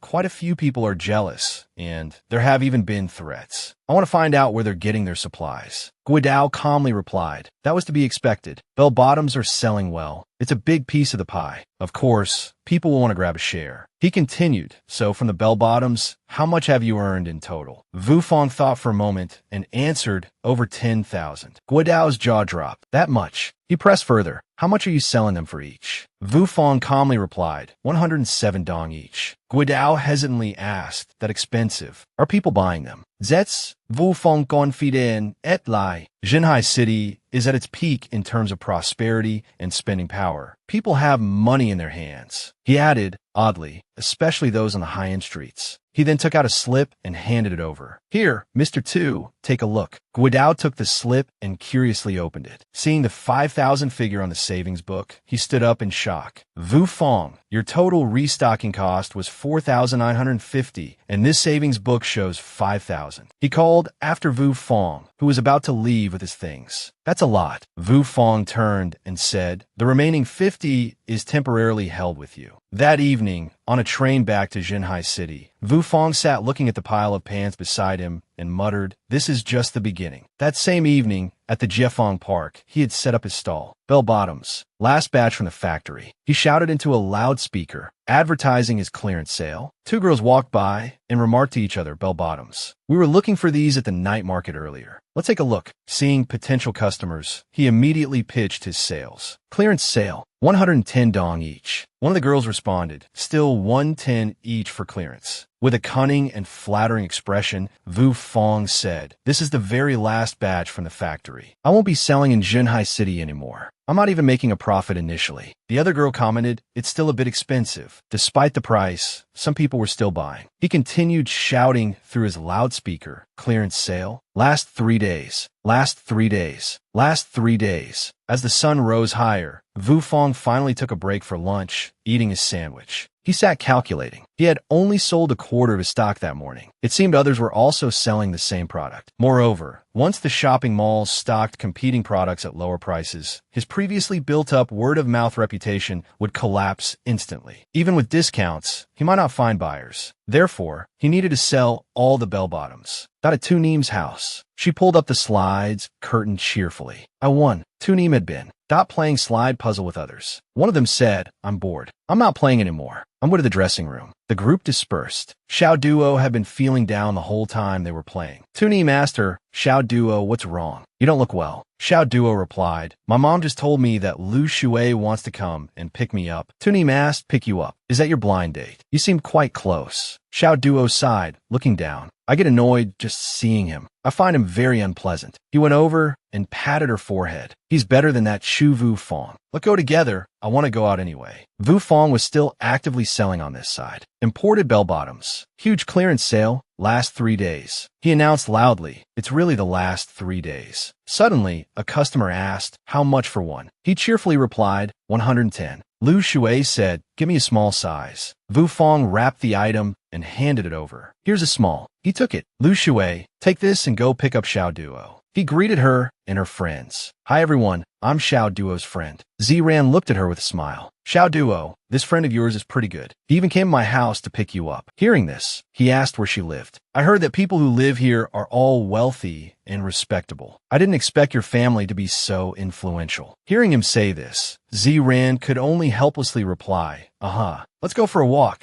Just you and Xiao Duo," Lu Shui suggested cheerfully. "Let's go together. It's more fun with more people, and we can get to know each other." Ziran agreed. While walking, they heard Vu Fong's sales pitch. Last 3 days. Ziran was surprised. "Chu Vu Fong, why is he at the entrance of my neighborhood?" Lu Shui added, "I heard them say he's been here all day." He was startled. "Wait a minute, Chu Vu Fong." He suddenly realized something and turned to ask, "Xiao Duo, is that your ex-husband?" Seeing her look at Vu Fong with tenderness, he became angry. "Xiao Duo, what do you mean by that?" She retorted, "What do you mean? What do I mean?" Lu Shui immediately argued, "Look at what she means." She replied, "So what if I look at my ex-husband? Is it something to be ashamed of?" Ziran intervened, "Oh my goodness, it's not a big deal. There's no need to argue. Let's just walk." The three of them continued walking, but she couldn't help but look back. Seeing this, he yelled, "Xiao Duo, are you coming or not?" Xiao Duo snapped back angrily, "I'm not going. Can you stop ordering me around?" She continued furiously, and Lu Shui, "I'll look where I want. It's none of your business." Lu Shui retorted, "Xiao Duo, do you think I wanted to go on this blind date with you? If it weren't for the director, do you think I need to go on a blind date with you? My temporary job at the library." Seeing the group of people nearby, he called out to Xiao Duo, "Xiao Duo, over here." Xiao Duo turned around. He waved his hand and said, "Come here, come here." She shyly walked towards him. Seeing her approach, he handed her a bag. "Help me carry this, will you?"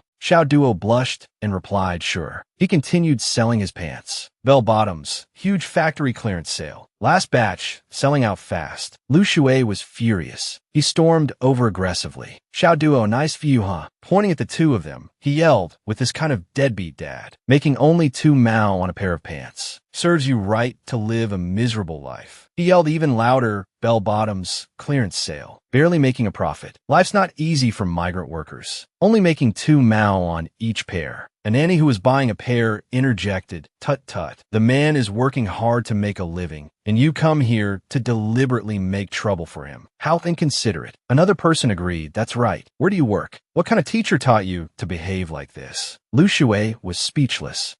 The auntie from before bought a pair of pants. Give me one, large size. Another auntie came to buy as well. Young man, give me 2 pairs. One large, one small. Yes, Chou Yufeng said, gratefully clasping his hands. Thank you both. He covered his face with his calloused hands. Thank you.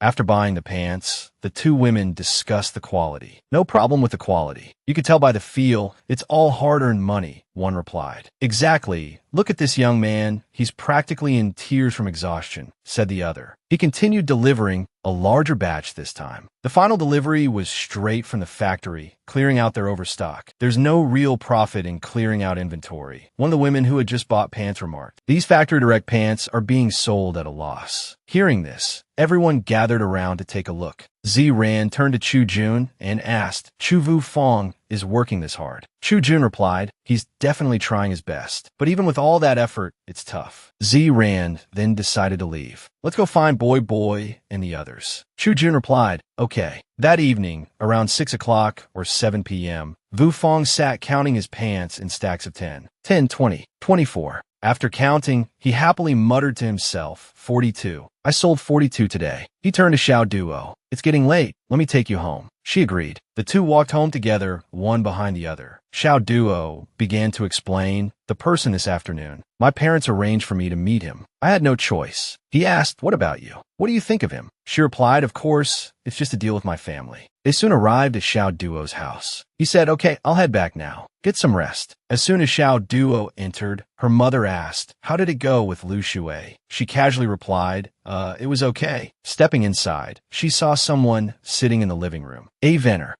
is here too. Tuong Mingming nodded in greeting. Yes, I'm discussing something with your father. You go ahead and rest. Xiao Duo responded with an O indicating she understood. The door clicked softly as it closed. Tuong Mingming turned back to continue the discussion. Dad, he said anxiously, is what you said true? The wholesale price for those flared pants is 45, and that kid at the night market is selling them for 111. Think of the profit margin. He tried to convince his father, one when shopping mall already has a store carrying them. We can't miss this opportunity. Tuong Vin Quang seemed skeptical, selling 111 of them at that price. Can he really move that much merchandise? Tuong Mingming insisted, providing evidence to persuade his father. Don't worry, Dad. It's totally doable. Both the night market and the park are selling them for 111. Sales are great. Tuong Vin Quang stroked his chin thoughtfully. Tuong Mingming, impatient, urged his father, Dad, just lend me 5,000. I'll pay you back with interest in less than a month. Annoyed by his father's hesitation, he added, business opportunities change in a flash. If we're slow, someone else will snatch it up. Come on, Dad, what do you say? Under pressure from his son, Tuong Vin Quang finally relented. All right, but I'm telling you, this is the last time you borrow money. Tuong Mingming was overjoyed. He patted his father's shoulder. Thanks, Dad. Don't worry. This time it's going to be huge. Just wait and enjoy the good life. As he left, his father added a reminder. Right now, Xiaohua is looking for a job in the city. Her expenses aren't small. Having Xiao Duo is a blessing. Don't do anything reckless. Tuong Mingming retorted, Dad, I'm making money for our family. When Xiao Duo got married, how much did we give away and how much did we get back? One at least has a shop. Tuong Vin Quang couldn't handle his son, so grown up yet so lacking in sense. He just sighed. Meanwhile, at the massive shopping mall, inside an office filled with important documents. Deep inside the reception room, someone brought up the topic of Mr. No and the flared pants. He handed a thick envelope to the person opposite him. The other person took it, tucked it into his inside pocket, smiled, and reassured him. Don't worry about the supply. You can pick up the goods directly from the port. On the 13th, Guanghai Wholesale is selling them for 45. He spoke vaguely. By the way, I can tell you this is no cat Tuong. The person making the request stammered, how much? No cat Tuong held up 4 fingers. 40. Kin Tien Lai immediately lit up with joy. He clasped his hands in gratitude. Oh my, Mr. No, thank you so much. He was so excited he jumped to his feet. These past 2 days, the merchants in the department store have been buzzing. Everyone's talking about flared pants. They're all looking for a source. Mr. No, what price are they getting them for? No cat Tuong smirked, a cunning glint in his eyes. Don't worry, they're also getting them for 45, some even at 50. Those folks over at the 13th district are very clever. Kin Tien Lai patted his chest and laughed. Ha! With your word, Mr. No, I feel even more reassured. He enthusiastically envisioned a path to riches. As long as they dare to stock these, I'll do business with them. If they dare to sell at 110, I'll sell at 100. If they sell at 80, I'll sell at 70. If they dare to sell at 45, I'll sell at 44. He threw his head back and roared with laughter. No Cat Tuong's smile remained unchanged, seemingly full of secrets. Tianlai suddenly said, "Oh, right?" He clasped his hands and smiled ingratiatingly. "So, Mr. No, when will my shipment arrive?" No Cat Tuong replied, "Tomorrow afternoon." Norus, don't worry about these couple of days. In Jahai City, you'll definitely be the first to get the goods. Gantanlai Gudin. Excellent. Meanwhile, Chou Yufeng went out to sell pants as planned, but noticed significantly fewer customers. He hadn't sold a single pair all morning. He put his hands on his hips. It seems Jiajia Park is saturated. I need to change locations. I might as well try the department store over there. Chou Yufeng said. After just a few steps, some older women called out to him. "Aren't you the one who sells flared pants at the night market in Jiajia Park?" He turned around, his shoulder carrying a strap of pants. "Yes, ma'am." Two new customers spoke up, one after the other. "I'll take one, large size." "Me too, large size." Chou Yufeng's mind raced. It seemed he could still make a few sales here. He immediately took out his loudspeaker and enthusiastically called out, "Flared pants, direct from the factory. Body shaping effect. Only 2 days left." His hawking cries echoed. It really was only 2 days left. Xiao Duo happened to be passing by and heard him. She looked down at the people busily buying pants. "I want one small size." She saw a striking figure paying. "Excuse me, miss, you pay first." She blushed, her lips slightly pursed. "Chou Yufeng, do you have those flare pants?" "No, we don't. Let's look somewhere else." "Okay. Honestly, where is that guy? He still hasn't come back." When? Why are you only here now? Did you ask about the supplier?" "A few people came this morning asking about flare pants." "Oh, I had to pull a lot of strings to find out. They're imported from the 13th district of Guanghai. The price has already gone up to 50 now. It went up 5 in such a short time. If you had just borrowed the money from Dad earlier, this wouldn't have happened." All right, it's already ordered. 5,000 for 100 pairs of flare pants." "Good. When will the shipment arrive?" "The day after tomorrow, afternoon or evening." "The day after tomorrow, as we discussed. The day after tomorrow, we can start selling the flare pants. I've calculated that selling just 2 pairs will equal your monthly salary." "Yes, that's right, if business is good." One, you should definitely quit your job and work with me." Haha, I can't believe they sold out so fast." "Hello, Mr. Tu. It's me, Yufeng." "Yufeng, how are things going with Miss Hong?" "It's up to 51 pairs now." "Yes, a little faster than expected." "How about you? How many have you sold?" "All of them." All of them are sold out. Made over 10,000. "Wow, really? Yufeng, are you getting more stock?" "I'm not stocking up anymore. Ms. Hung has already raised her prices. Frankly, a lot of merchants have started stocking up. There's a big merchant who's even getting a lower price. If he undercuts us, none of us will be able to compete." "Mr. Tu, come back and find me later. I still have to help some other people." "Chinigo, what brings you here?" "Just visiting you." "Cigarette, Mr. Chin. What's this about?" "Light one up, Mr. Chin. Let me get back to my stall. There's no place better than the night market." "Get back." "The night market is for the unemployed. Trying to squeeze back in." "Oh, so you don't qualify."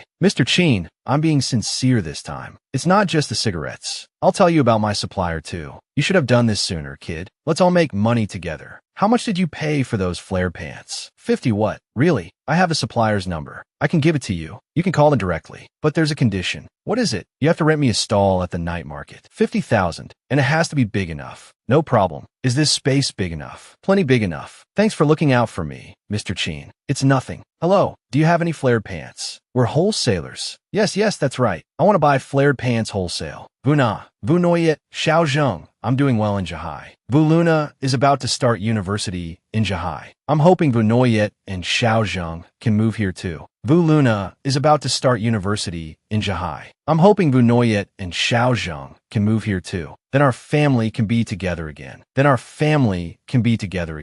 if Vunoyet and Xiaozheng also come to Jahai, finding a place to live will be a big problem. Renting now, considering quality and price, isn't as good as buying. A 70 square meter apartment would be around 50,000, including paperwork. If it's across from Xiao Duo's place, a small courtyard house in the countryside would be about 80,000, but it would be around 120 square meters. Renovating it later would be more profitable than an apartment. And for Vunoyet and Xiaozheng to transfer schools, I'll need his help." "Mr. Kang, it's me, Yufeng. Vu Feng, how are things in Zhihai, kid? Pretty good. Thanks for asking, Mr. Kang. I'm planning to go back to Linshui City in a couple of days. Mr. Kang, I have something I need your help with in Zhihai. Haha, no problem. Let's get together for a meal when you get back. I still haven't thanked you properly for all your help before. You're too kind, Mr. Kang. You helped me get so much compensation for my parents. I should be thanking you. It was the right thing to do. Give me a call when you get to Linshui, kid. Will do, Mr. Kang. I'll let you go now. The call ended quickly, and Vu Feng gently hung up the phone. He felt quite uneasy about Vu Noyet and Xiao Zhang's situation. Speaking directly to Kang Tiantrong was much better than having others intervene. He still needed to be mindful of every aspect. He then boarded the train home. Carrying 2 bags of food in each hand, Vu Feng walked leisurely. As he approached his neighborhood, he could see his younger brother playing from afar. Vu Feng called out Xiao Zhang. The boy immediately dropped his toys and ran towards him. Xiao Zhang looked excitedly at the bags in his brother's hands. Did you bring back food? You bought so much. Vu Feng teased him with a smile. Look at this greedy little one. It's all for our family. Let's go home and eat. As soon as they enter the house, Xiao Zhang excitedly called out big sister. Second sister. He couldn't stop shouting he's back. Vu Na and Vu Noyet came out of their room to greet him. Why are you back so suddenly? Vu Feng smiled brightly and explained, I have something to discuss with you. I originally wrote a letter, but I haven't sent it yet. He walked into the kitchen, saying as he went, I'll cook first. We'll talk while we eat. After a while, the dishes were served and everyone sat down together. Now Vu Feng began to speak. Vu Na is also attending university in Triad High. I'm not at ease leaving you two at home. So, I'm planning to have Vu Noyet and Xiao Zhang transfer schools to Triad High. He smiled and asked, what do you think about our family living together? Vu Noyet agreed without hesitation. I'll listen to you. Xiao Zhang was also excited about going to the big city. But Vu Na looked apprehensive. Is it easy to transfer schools? Vu Feng didn't hide anything and said frankly, it's not easy. I'll ask Kang Tiantrong tonight. That evening, he went to the Lin Tui steel factory. Vu Feng stood outside, not in a hurry to go in. It must be almost closing time at the factory. I'll wait outside. He was about to find somewhere to kill time while waiting when he suddenly saw Tiantrong's figure in the distance. He called out happily, Mr. Kang. Tiantrong was startled and slowly walked towards Vu Feng. Tiantrong patted his shoulder enthusiastically. You're back pretty quickly. Have you eaten yet? Let me take you to dinner. Vu Feng immediately presented the gifts. Mr. Kang, I've already eaten. I mainly came to bring you some specialties from Triad High City. After settling down at a restaurant, Vu Feng began to explain his plan.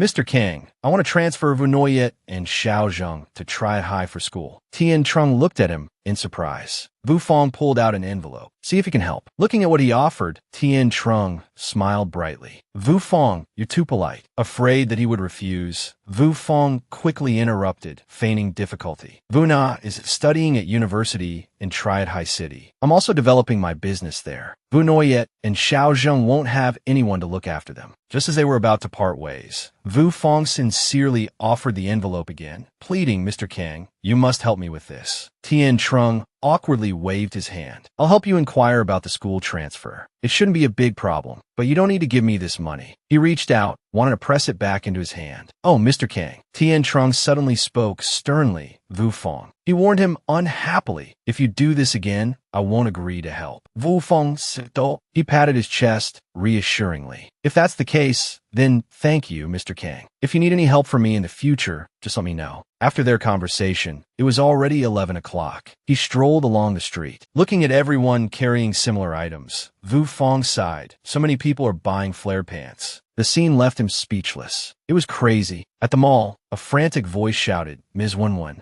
A staff member hurried towards Ms. Wenwen's stall. Something's happened. She asked what happened. The staff member reported with a serious expression, upstairs, they're also selling bell-bottoms. Ms. Wenwen seemed unconcerned. In this entire mall, every clothing store is stocking bell-bottoms. Seeing her calmness, the young woman hesitated, but Ms. Wenwen, puzzled, asked, but what? Covering her mouth, the young woman whispered, the bell-bottoms at the entrance are only selling for 44. Not only Ms. Wenwen, but Mr. Min was also startled. What? He couldn't believe it. Selling for 44. The lowest wholesale price is 45, and even that's rare. How can they sell at the entrance for 44? They're selling at a loss. The The staff member couldn't explain, but recounted the situation. The other shop owners are all talking about it. The brand and quality are the same, but they're only selling for 44. Suddenly, a voice boomed from above, direct from the factory, clearance sale, 44. Mr. Min immediately turned to his wife. Let's go take a look. Meanwhile, Vu Fong was still strolling around by himself. Suddenly, someone called out to him, Vu Fong. Qin Ego approached and said, my goods have arrived. 50 pieces. Vu Fong looked at him admiringly. Qin, you're really loaded. Qin Ego took a drag of his cigarette and confessed, loaded. I'm borrowing from everyone. I'm drowning in debt. He then asked Vu Fong for advice. You used to sell bell-bottoms quite successfully. Give me some tips on how to sell them. Vu Fong kindi avet? No problem. I'll teach you. Listen closely. Vu Fong cupped his hand to his mouth and whispered conspiratorially, Qin, you should stand in my old stall and say you're the previous owner. Having the owner personally sell the goods is more convincing. Qin Ego readily agreed. All right. Night fell quickly. The stalls lit up. Qin Ego held a loudspeaker, his heart pounding. Phew, Qin Ego, am finally on the road to riches. He immediately called out, bell-bottoms, direct from the factory. The owner himself is selling them at a loss. Only 110 each. Unexpectedly, a girl passing by was intrigued. Is this the previous stall? Qin Ego, without hesitation, replied, Yes, I'm the owner. The girl believed him. Give me one, size small. Qin Ego quoted the price, 110. He thought to himself, wow, this kid's trick actually works. I made my first sale in just an hour. Everything seemed to be going smoothly when suddenly a passerby asked in surprise, bell-bottoms are still 110 now. She kindly informed the girl, don't buy them here. Over there. Qin Ego was furious. Hey, what do you mean by that? She wasn't afraid to call him out. I'm saying, these same bell-bottoms are only 44 each at the department store. Qin Ego was astonished. What? How much did you say they sell for? She firmly repeated, 44. Qin Ego found it absurd and shouted, impossible. The department store must be selling knockoffs. If they're the same as these and selling for 44, I'll give you these for free. Just then, an older woman passing by joined the conversation. These are the ones I just bought from the department store for 44. See, aren't they the same? The girl took them and examined them, then exclaimed in surprise, oh my, they're identical. She turned and berated Qin Ego, you greedy merchant. They sell for 44, and you're selling them for 110. Everyone, upon hearing this, misunderstood. They joined together to scold him for being a profiteer. This is too cruel. Vu Fong, standing from above, observed everything. One pair selling for 44. There's only one possibility. His face became serious. It's a xiang, the original source from the other distributor, changing to a lower purchase price and then selling at a low price. Down below, Qin Ego is wrongly accused and can't explain himself. How could this be? While he was flustered, Xiao Duo happened to walk by and looked on. It wasn't Chu Vu Fong. It's unclear what she was thinking, but she seemed deep in thought. But then Xiao Duo didn't pay attention and continued walking. The moment she turned her back, someone called out to her from behind. Xiao Dio. Glancing back, she saw Vu Fong waving at her, Xiao Duo. She immediately turned back. He walked over and asked, just finished work. Xiao Duo gently replied, yes. Hearing this, he invited her, so, do you have time now? Want to take a walk together? The moon is so full tonight. As the two walked side by side, Vu Fong suddenly wondered, Xiao Duo, are you in a bad mood? The image of Lu Shui flashed in her mind, but she didn't say a word. Seeing this, Vu Fong changed the subject. Xiao Duo, I told you about Vu Na, right? She's doing very well. She's going to Guanghai University in a month. Her face darkened more and more as she listened to his words. So, Xiao Duo, have you been to Guanghai City? It's considered the fashion capital now. Vu Fong happily boasted, and me, last time I sold out all my goods. I went back to Lingshou City for a trip. Seeing that she seemed unwell, he stopped and asked Xiao Duo, what's wrong? As if she couldn't bear it any longer, Xiao Duo turned around. She shyly reproached him. Why didn't you tell me you were coming back? I thought you weren't coming back. Only then did Vu Fong realize. He naturally took Xiao Duo's hand. Without a word, he pulled her hand and ran off somewhere. The two kept running through the deserted streets. After a while, Xiao Duo said, Vu Fong, she panted. I can't run anymore. He looked at her and grinned. The next second, Xiao Duo unexpectedly blushed. Vu Fong suddenly huet her dai li Xiao Duo. His voice made her tremble. After a moment, Xiao Duo also reached out and returned Vu Fang's embrace. The two remained silent, holding each other under the streetlight. After a long while, Vu Fang pushed her away and asked Xiao Duo, "Is something bothering you? Are your parents pressuring you again?" Xiao Duo awkwardly avoided his gaze. Seeing this, Vu Fang excitedly told Xiao Duo, "I made some money selling bell-bottoms before. I'm a 1 yuan who now." Her eyes widened in surprise. Xiao Duo asked incredulously, "Really? I thought you only made 2 mao per pair." Vu Fang firmly confirmed, "It's true, Xiao Duo." Her face brightened again. "That's great. How about we go to the Forbidden Kingdom restaurant tomorrow to celebrate? I'll treat you. I just got paid." Vu Fang interrupted and promised her, "Xiao Duo, I'm saving up now. Saving up so I can buy a house in Zhihai City. We definitely won't be like before, living those difficult days anymore. I'm being completely sincere, even though you might not believe me. After all, I've treated you terribly, but I still hope you can trust me, just this once." Vu Fang holds Xiao Duo's face and earnestly proposes, "I promise to treat you well. Marry me." Xiao Duo blushes, taken by surprise. However, she doesn't immediately agree. "Vu Fang, could you give me some time? My family." Vu Fang is understanding and doesn't pressure her. Then Xiao Duo says goodbye. Vu Fang, seeing it's getting late, happily replies, "I'll walk you home." Meanwhile, an argument is taking place at Xiao Duo's house. Yongwang's voice booms angrily. "Nam fai hong hong hong dong. You think it's play money?" Xiao Duo hears this as she walks through the door. Her father is kneeling, trying to calm Yongwang down. "Dad, don't panic. We haven't lost everything. It's just a small setback. Just listen to me." Woman speaks up shakily in support. "It happened like this." She recounts the events with difficulty. The plan was good, but then, out of nowhere, Tian showed up at the 3rd floor. He brought in a batch of goods to the factory and sold them directly for 44 dong. Mingming cries out in frustration. "Dad, it's not fair." Wenwen said that's what they're doing at the mall. "That guy is just doing it for publicity." Wenwen confirms. "I asked his assistant. He doesn't have much stock. He'll only be able to sell at that price for a few days. Then the price will go back up to 100,000 dong. Mingming assures him awkwardly. Right. Dad, we stocked up beforehand. We'll just wait for the price to go back up before we sell." Yongwang sighs in exasperation. He turns and walks away, leaving them with a piece of advice. Don't blindly follow the crowd. Now that his father is gone, Mingming gets angry. Everyone at the mall is stocking up. It's not just us. I'm not afraid of that, Tian. That afternoon, Vu Fang received a call from Guidao. "Vu Fang, weren't you supposed to come to Guanghai in the last couple of days to discuss the new business venture? Why haven't you arrived yet?" Vu Fang makes an appointment for the next day. "Yes, I'll be there tomorrow. By the way, Mr. Tu, where are you working?" Guidao's voice comes through the phone. "Guanghai International Trading Company. I told you before. Remember." Vu Fang understand. "Oh right. See you tomorrow then, Mr. Tuesday." The next day, as promised, Vu Fang meets with Guidao. Guidao greets him cheerfully. "You're here, Vu Fang." Vu Fang apologizes. "Sorry, Mr. Tu. Something came up and delayed me. I'm a little late." Guidao is forgiving. No worries.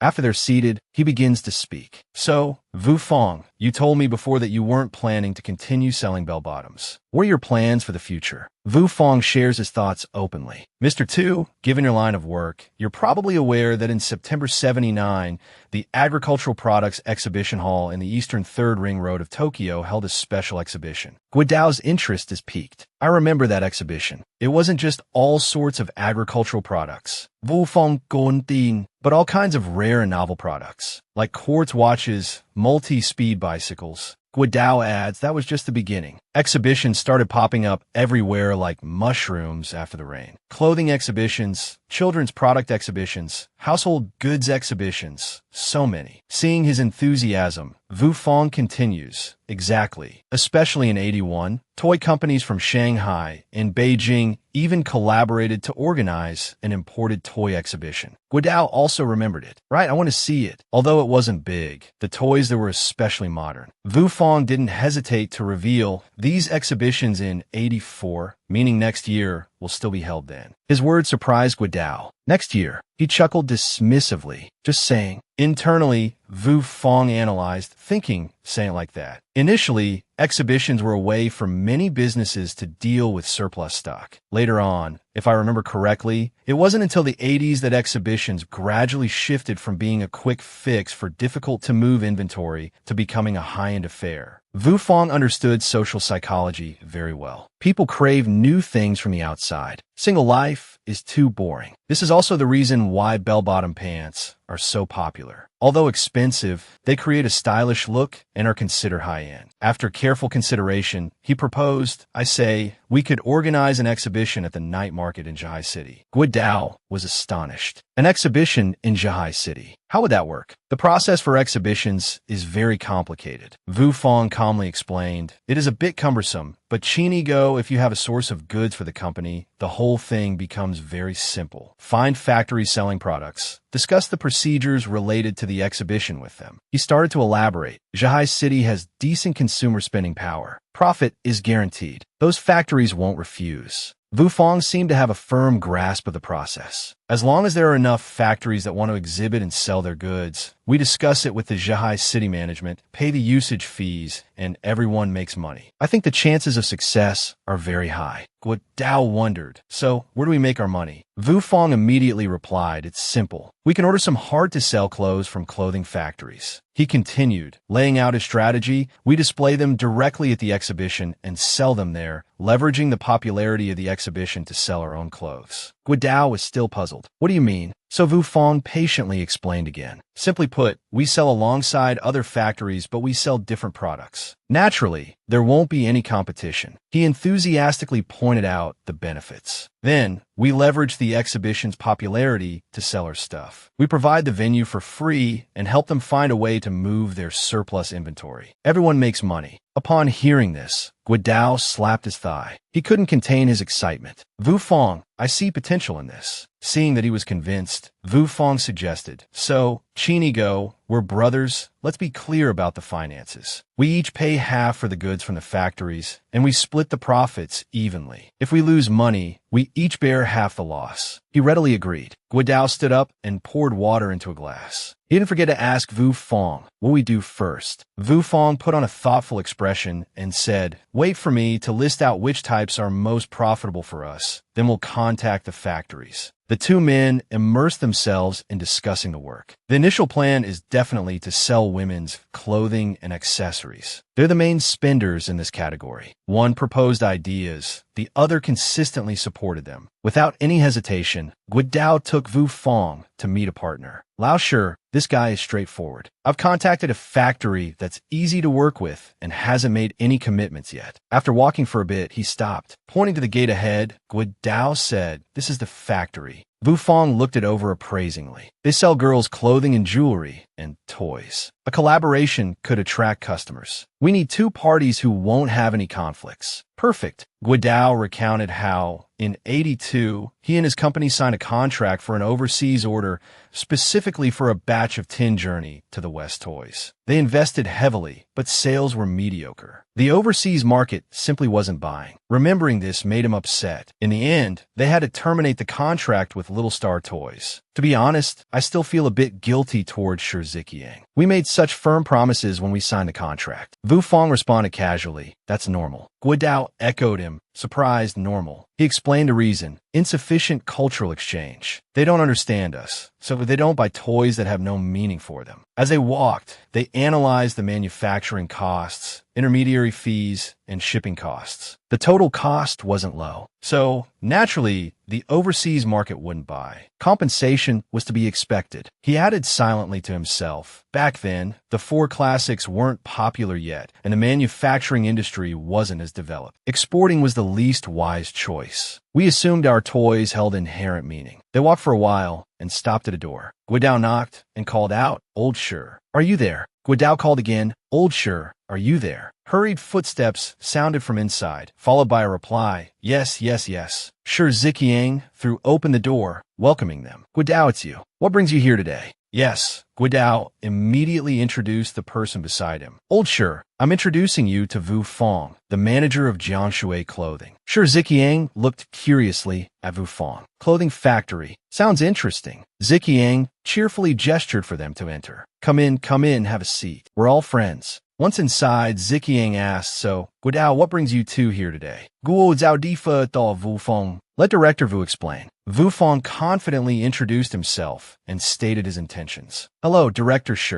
I'm the sales director for Jiangshui Clothing. I'm here today with manager Guo to discuss something with you. We're planning a sales exhibition in Zhihai City. A sales exhibition in Zhihai City. Ziqiang repeated, puzzled. Vu Fong confirmed that's right. He elaborated on the plan. To address the overstock issue at the Guanghuai City toy factories, we want to collaborate with several toy factories in Guanghuai that have serious inventory problems and hold a sales exhibition in Zhihai City to move some of that stock and improve the factory's profits. Ziqiang seemed interested. Oh, have some tea. Let's talk. Then, as if to clarify, he asked, Director Vu, you said you're organizing a sales exhibition, but you sell clothing. Vu Fong quickly explained, I sell children's clothing. It's the same concept as selling toys. We're both targeting children. Sure, Ziqiang seemed hesitant. Children's clothing. I've heard of sales exhibitions, but they're all in Beijing and Shanghai, big cities. I've never heard of one being held in Zhihai City. Vu Fong calmly replied, yes, precisely because it hasn't been done before, we should go there. We can collaborate and organize a sales exhibition. He then listed a string of brands and factories. Little Star Toys, Lushan Toys, Kangda Toys, Jianfeng Toys, including our own Jiangshui Clothing. Vu Fong continued confidently, which factory or warehouse can guarantee they'll sell a large quantity of their overstock at an exhibition in Beijing. Sure, Ziqiang was stunned into silence. Seeing his hesitation, Vu Fong pressed on, I can't guarantee it, but I feel that neither can you, Director Shi, nor the directors of the other toy factories. Vu Fong pointed out the problem. All of our unsold inventory was initially rejected by the market. Why didn't it sell? Without waiting for a response, he answered his own question, because other companies' toys are much better than ours. Customers naturally won't buy ours. Sure, Ziqiang seemed convinced. That's true, he admitted, then posed another question. So can you guarantee sales in Zhihai City? Vu Fong sighed. Yes. Director Shi,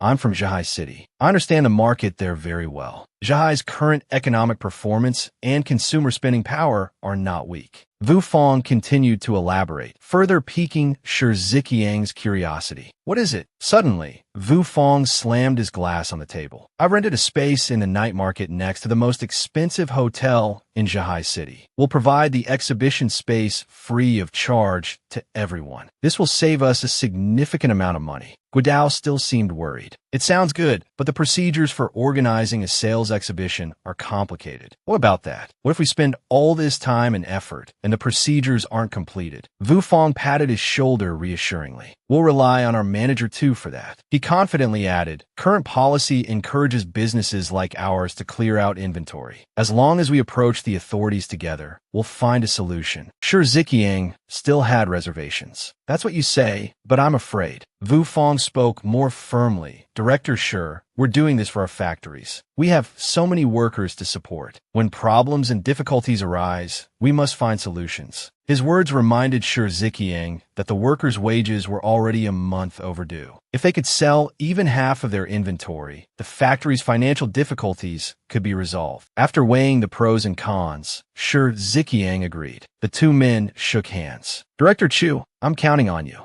Vu Fong turned and winked at Guodao. He immediately understood and spoke up. Old Shi, Xiao Chu and I, when we discussed this, you were the first person I thought of. About our previous dealings. Shi Ziqiang hurriedly waved his hand dismissively. Oh, come on, that was a long time ago. It's not your fault. I'm the one to blame for not making good toys. Hearing this, Guodao felt reassured and suggested, then 3 days from now, come to my workplace. I'll introduce you to Director Wang. You could discuss organizing the sales exhibition with him. He patted Shi Ziqiang's shoulder, agreeing. That shows enough sincerity. Suddenly, Shi Ziqiang remembered something. All right, Director Chu, what about the other toy factory directors? Have you talked to them? Without blinking, he lied. It's all settled. Hearing this, Guodao was relieved. You've worked hard, Director Chu. Guodao and Vu Fong then went to each factory to make their proposal. The Lushan Toy Factory agreed to cooperate. Next, the Kangdat Toy Factory was also successfully persuaded. Even the Wadoa Toy Factory agreed to participate in the exhibition. Everything went smoothly. Then came Ziran's birthday. Daiha entered, apologizing. Ziran,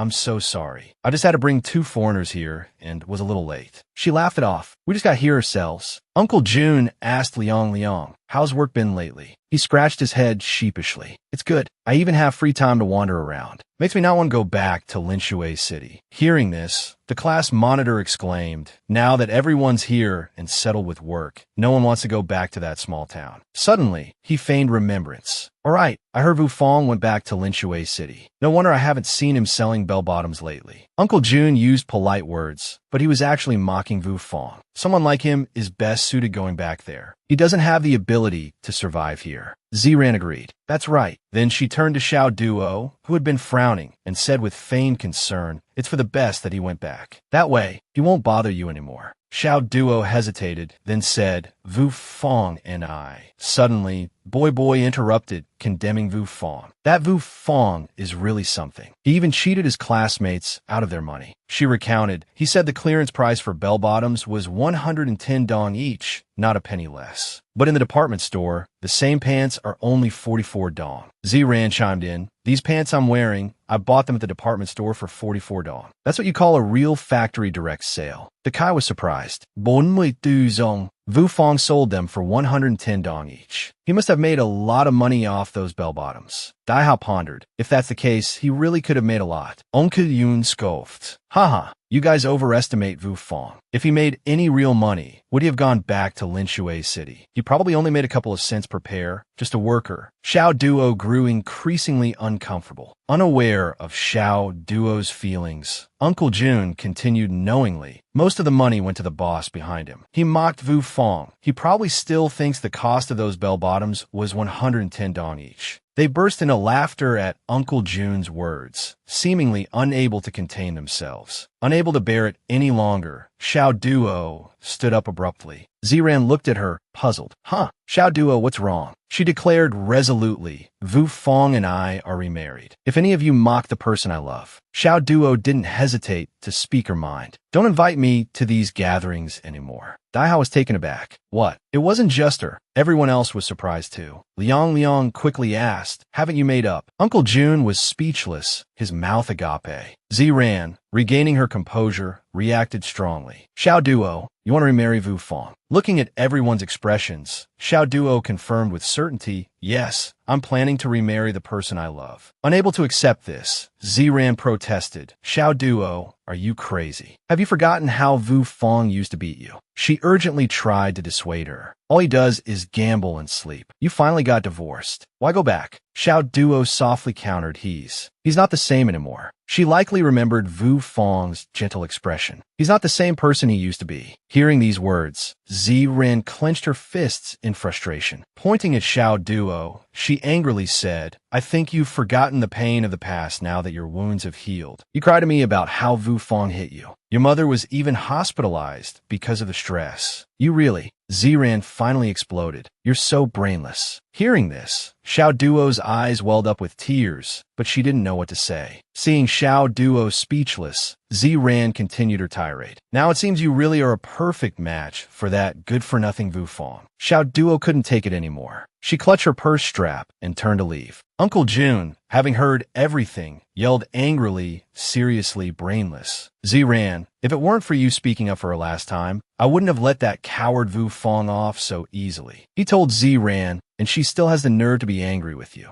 Seeing the tense situation, Daihan nervously said, I'll go check on Xiao Duo. You guys eat first. Uncle June pulled Ziran closer and said with a smile, all right, Ziran, sit down and eat. Don't let Xiao Duo ruin your appetite. He then chuckled and changed the subject. It's your birthday today. But Ziran snapped back, birthday my ass. She stormed out. Uncle June called after her in bewilderment. Ziran. Dakai raised his glass and said to Uncle June, let them be. Let's eat. Don't waste the food. But Uncle June had lost his appetite. He forced a smile. You guys eat. I'll go check on Ziran. Hearing this, Dakai turned to Shiziqiang and clinked glasses. Hey, Mr. Shur, let's eat. Shiziqiang cheerfully replied, let's eat. Everyone, eat up. It's a shame to waste food. Under the scorching sun, Wu Fong was pushing his bicycle uphill when he suddenly stopped. Uncle, Wu Fong said to Guidao, could you push for a bit? This hill is too steep. Guidao nodded. Sure. After walking for a while, they finally stopped. Wu Fong wiped the sweat from his forehead. Phew, we finally made it. He looked at the house ahead, wearily saying, "This is the last one." Guodao replied, "That's right." It wasn't until nightfall that the two men led their bikes back. Guodao rubbed his hands together cheerfully. "I didn't think it would go so smoothly. We managed to negotiate everything." Wufeng's my. It seemed like everything had gone according to his plan. Those toy factories are a simple matter, and we can enjoy the profits too. There's no reason for them to refuse us. The two men walked their bikes under the streetlights. Wufeng continued, "For us, the real test has just begun." Then he remembered something. "Oh right, tomorrow we still have to go to the Jiangshui garment factory to deal with their overstock." Guodao readily agreed. "Andai, Wufeng, get some rest then." The next morning, at the Jiangshui garment factory, Director Jiang hurried out to greet Ziran. "Section Chief Z, you didn't even tell me you were coming. I just happened to be at the gate." Ziran politely replied, "It's no problem, just a 10-minute walk." Then, Ziran introduced Wufeng to the director. "Director Jiang, this is the person I mentioned to you, Wufeng. He's a big businessman from Zhihai City. He can help our factory deal with the overstock from last winter." Director Jiang's real name was Daiha. He said enthusiastically, "Oh, so young and so capable." Wufeng waved his hand modestly. "You flatter me. It's just a small operation."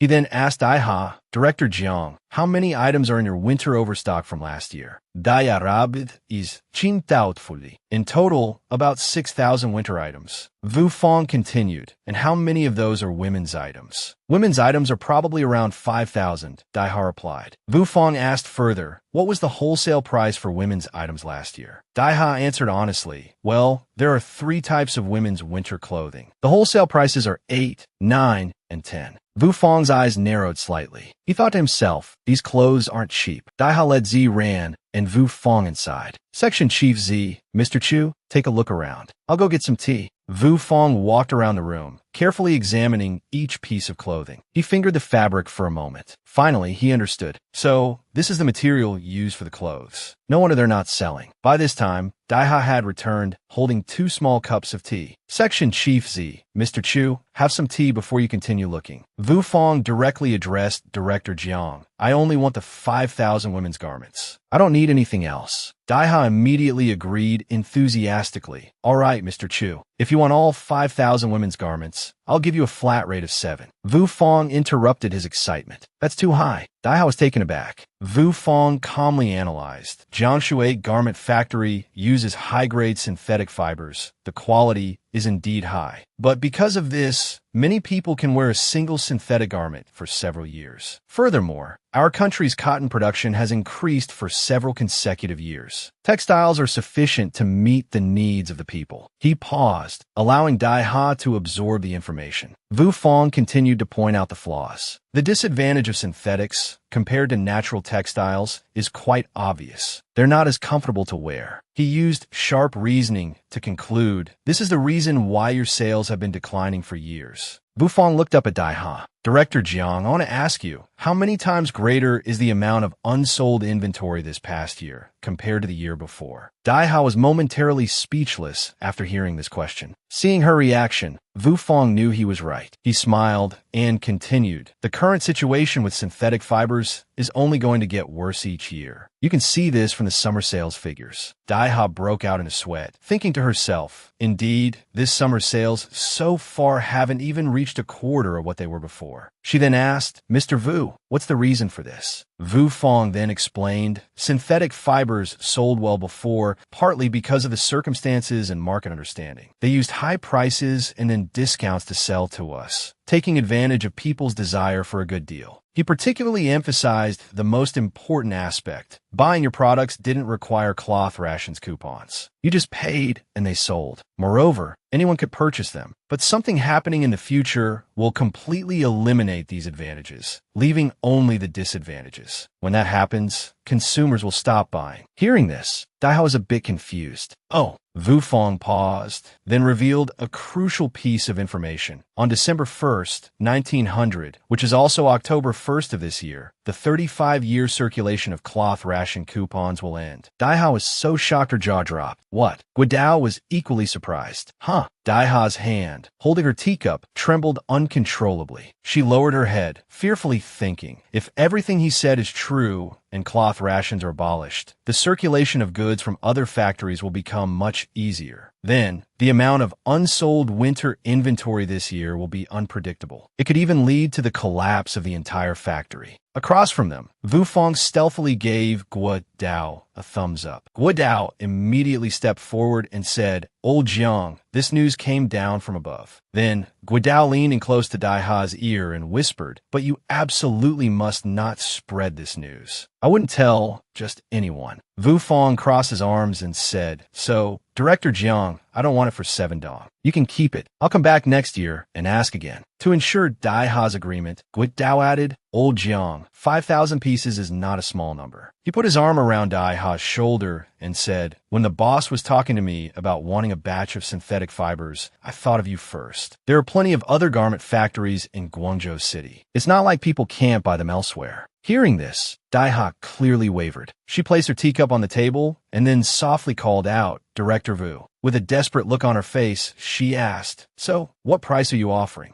Wu Fang held up 4 fingers. "Bon dong." This price stunned Dai Ha. Bon dong. Even Guo Dao was sweating. Wow, that's a hard bargain. Wu Fang calmly analyzed, from purchasing the raw materials to manufacturing the synthetic fibers, the cost is around 2 dong. Adding in labor costs, location costs, and machinery costs, 4 dong is actually lower than the cost of production. It's selling at a loss. His eyes flashed sharply. However, even though this price is a loss, the goods are sitting there with no way to shift them. Facing the reality of circulation now is crucial. Dai Ha sighed in resignation. "All right." She extended her hand in agreement. "Deal. We'll go with Mr. Wu's offer of 4 dong per piece. 5,000 pieces total. Full payment." Wu Fang smiled and replied, "Deal." Guo Dao was still astonished. This Wu Fang was quite the smooth talker. He managed to negotiate even such an unreasonable price. When the two returned, it was already dusk. Wu Fang pushed his bicycle along the road with Guo Dao, who was still lost in thought. 5,000 women's winter synthetic fiber outfits. A total of 20,000 dong, and I invested 10,000. That's all my savings. Guo Dao worriedly tugged at Wu Fang's sleeve. "Wu Fang," he asked incredulously, "I was so enthusiastic back then. Now that I think about it, 5,000 outfits, sitting unsold for so long. Can we really sell them?" "Unso," Wu Fang's mic on feed in. "Guo Dao, since we've already bought them, there's no need to worry about anything else. The most important thing now is how to discuss holding a sales exhibition with Director Wang." Hearing this, Guo Dao's spirits immediately lifted. "Okay, I understand. Wu Fang, I'll leave everything to you," Guo Dao said, slapping Wu Fang on the back. After meeting Director Wang, Guo Dao politely began, "Director Wang, on behalf of the factories, I want to thank you for your support." Director Wang smiled and replied, "Guo Dao, you're too kind. How could I not support a sales exhibition?" Meanwhile, Tai Wen sneered smugly. "Haha, aren't you smug anymore? Didn't you obediently go back to the original price?" I don't know what Qin Lai was thinking. Just then, a customer asked, "How much are these bell-bottoms?" Qin Lai pointed at the bell-bottoms and replied, "These new bell-bottoms are 110 dong." The female customer bargained, "If you sell them for 100 dong each, I'll buy them." Tai Wen rushed in and whispered, "We can sell them to you for 100 dong each, but you can't tell other customers." The girl immediately beamed. "Don't worry, I definitely won't say anything." After she left the store, Qin Lai waved. "Come again." Looking at the 100 dong in his hand, Qin Lai's eyes lit up. Making 50 dong in one go was almost as much as his monthly salary. Tai Wen nudged him with her elbow. "Look at you, this is just the beginning. And keep your voice down. Be careful not to let other customers hear." At Xiao Duo's house, she and Jiang Xin were busy preparing dinner. Just then, there was a knock at the door. Xiao Duo frowned and looked at Jiang Xin. Jiang Xin said excitedly, "It must be Lu Shui, Xiao Duo. Hurry and open the door." Xiao Duo silently walked to the door. The knocking had been going on for a while. Xiao Duo frowned, thinking to herself, "This is a good opportunity to talk to my parents." She reached out and opened the door. It wasn't just Lu Shui standing there, but Z ran as well. Xiao Duo exclaimed in surprise. Z ran. Z ran looked at Lu Shui and said casually, "Xiao Duo, what a coincidence. I just ran into Lu Shui downstairs." Xiao Duo, remembering Z Ran's previous hostility, remained silent. Seeing Xiao Duo's attitude, Z Ran frowned in displeasure. her. Xiao Duo, what's wrong? Aren't you going to welcome me in anymore? Xiao Duo stammered. No, please come in. Jiang Xan poked her head out from the kitchen and said cheerfully, Ziran, you're here too. She smiled at Ziran. There's fruit on the table. Turning to Xiao Duo, her expression immediately changed. Go and cook dinner. Xiao Duo and Lu Shui can chat. Xiang Yongwang also came out at this moment and said enthusiastically, Ziran, how's your father doing lately? We've got a new group of university students at the unit that I'm training, so I haven't had a chance to visit him.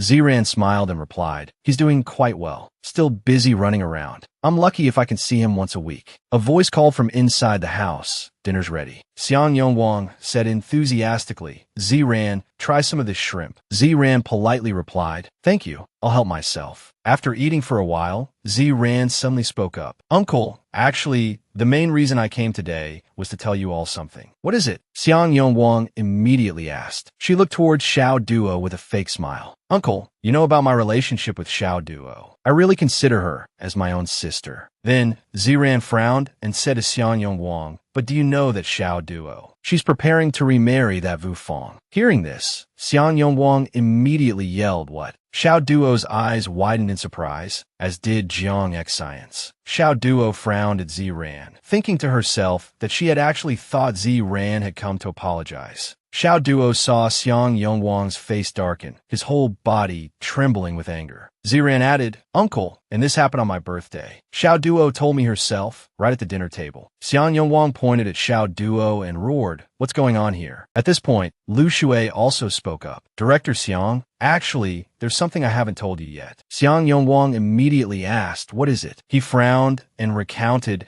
as if casually, Aunt Jiang asked me to pick her up at the park that day, and I saw Vu Fong selling things there. Right in front of me, Xiao Duo went straight over to her ex-husband and started flirting with him. Xiang Yongwang finally reached his limit. He stood up and slammed the table, his whole body radiating fury. Xiao Duo, you're still chasing after that trash. Why did you cry and call me to pick you up in the first place? Xiao Duo hurriedly stood up to explain. Dad, it's not what you think. Vu Fong has really changed for the better. He's selling bell-bottom pants and making good money. Then she turned to Lu Shui, and Lu Shui, just looking at him, makes me sick. Xiang Yongwang slapped Xiao Duo across the face. What are you talking about? The slap was so hard that Xiao Duo stumbled and fell to the floor. Seeing this, Ziran's eyes widened in surprise. Xiao Duo. She immediately rushed to Xiao Duo's side. The corner of Xiao Duo's mouth was bleeding. Xiao Duo's face darkened, her whole body trembling with anger. Then a loud thud echoed. Xiang Yong,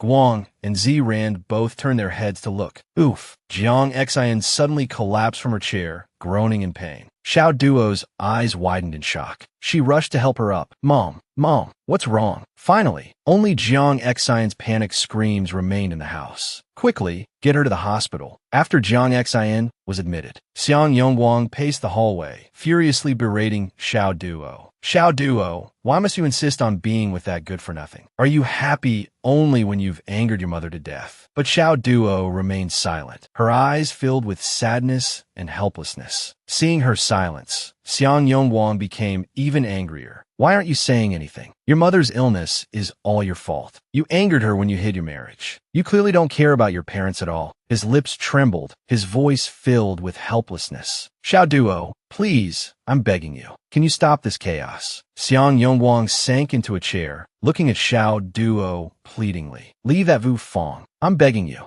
Xiao Duo struggled to speak. Dad, Vu Fong. He's really not the same as before. Xiang Yongwang roared. Or, do you want me to kneel down before you'll agree? Xiao Duo stood up abruptly and grabbed Xiang Yongwang's arm. Dad, don't pressure me like this. Pressure you. Xiang Yongwang's whole body trembled as he retorted. Pointing at the emergency room, he yelled, You're the one pressuring us. Your mother is in there right now. Who's pressuring who? The mention of her mother brought tears to Xiao Duo's eyes. Trembling, she released her father's arm. Biting her lip in anguish, tears streamed down her face. Okay, I agree. I won't see him again. I won't see Vu Fong again. The hallway fell silent. Elsewhere, Vu Fong and Tu Guotao were returning from a celebratory meal. Vu Fong chefelin humet sweet dun. Tu Guotao's eyes crinkled with laughter. Vu Fong, I didn't know you could sing so well. Vu Fong responded modestly, It's a good song. Tugua Tao asked. Distributing the toys to those factories will take a day or two. Why don't you stay another day? I can show you around Guanghai City tomorrow. But Vu Fong declined without hesitation. No, actually, I have something urgent to take care of back home. There's someone I really want to see. Who?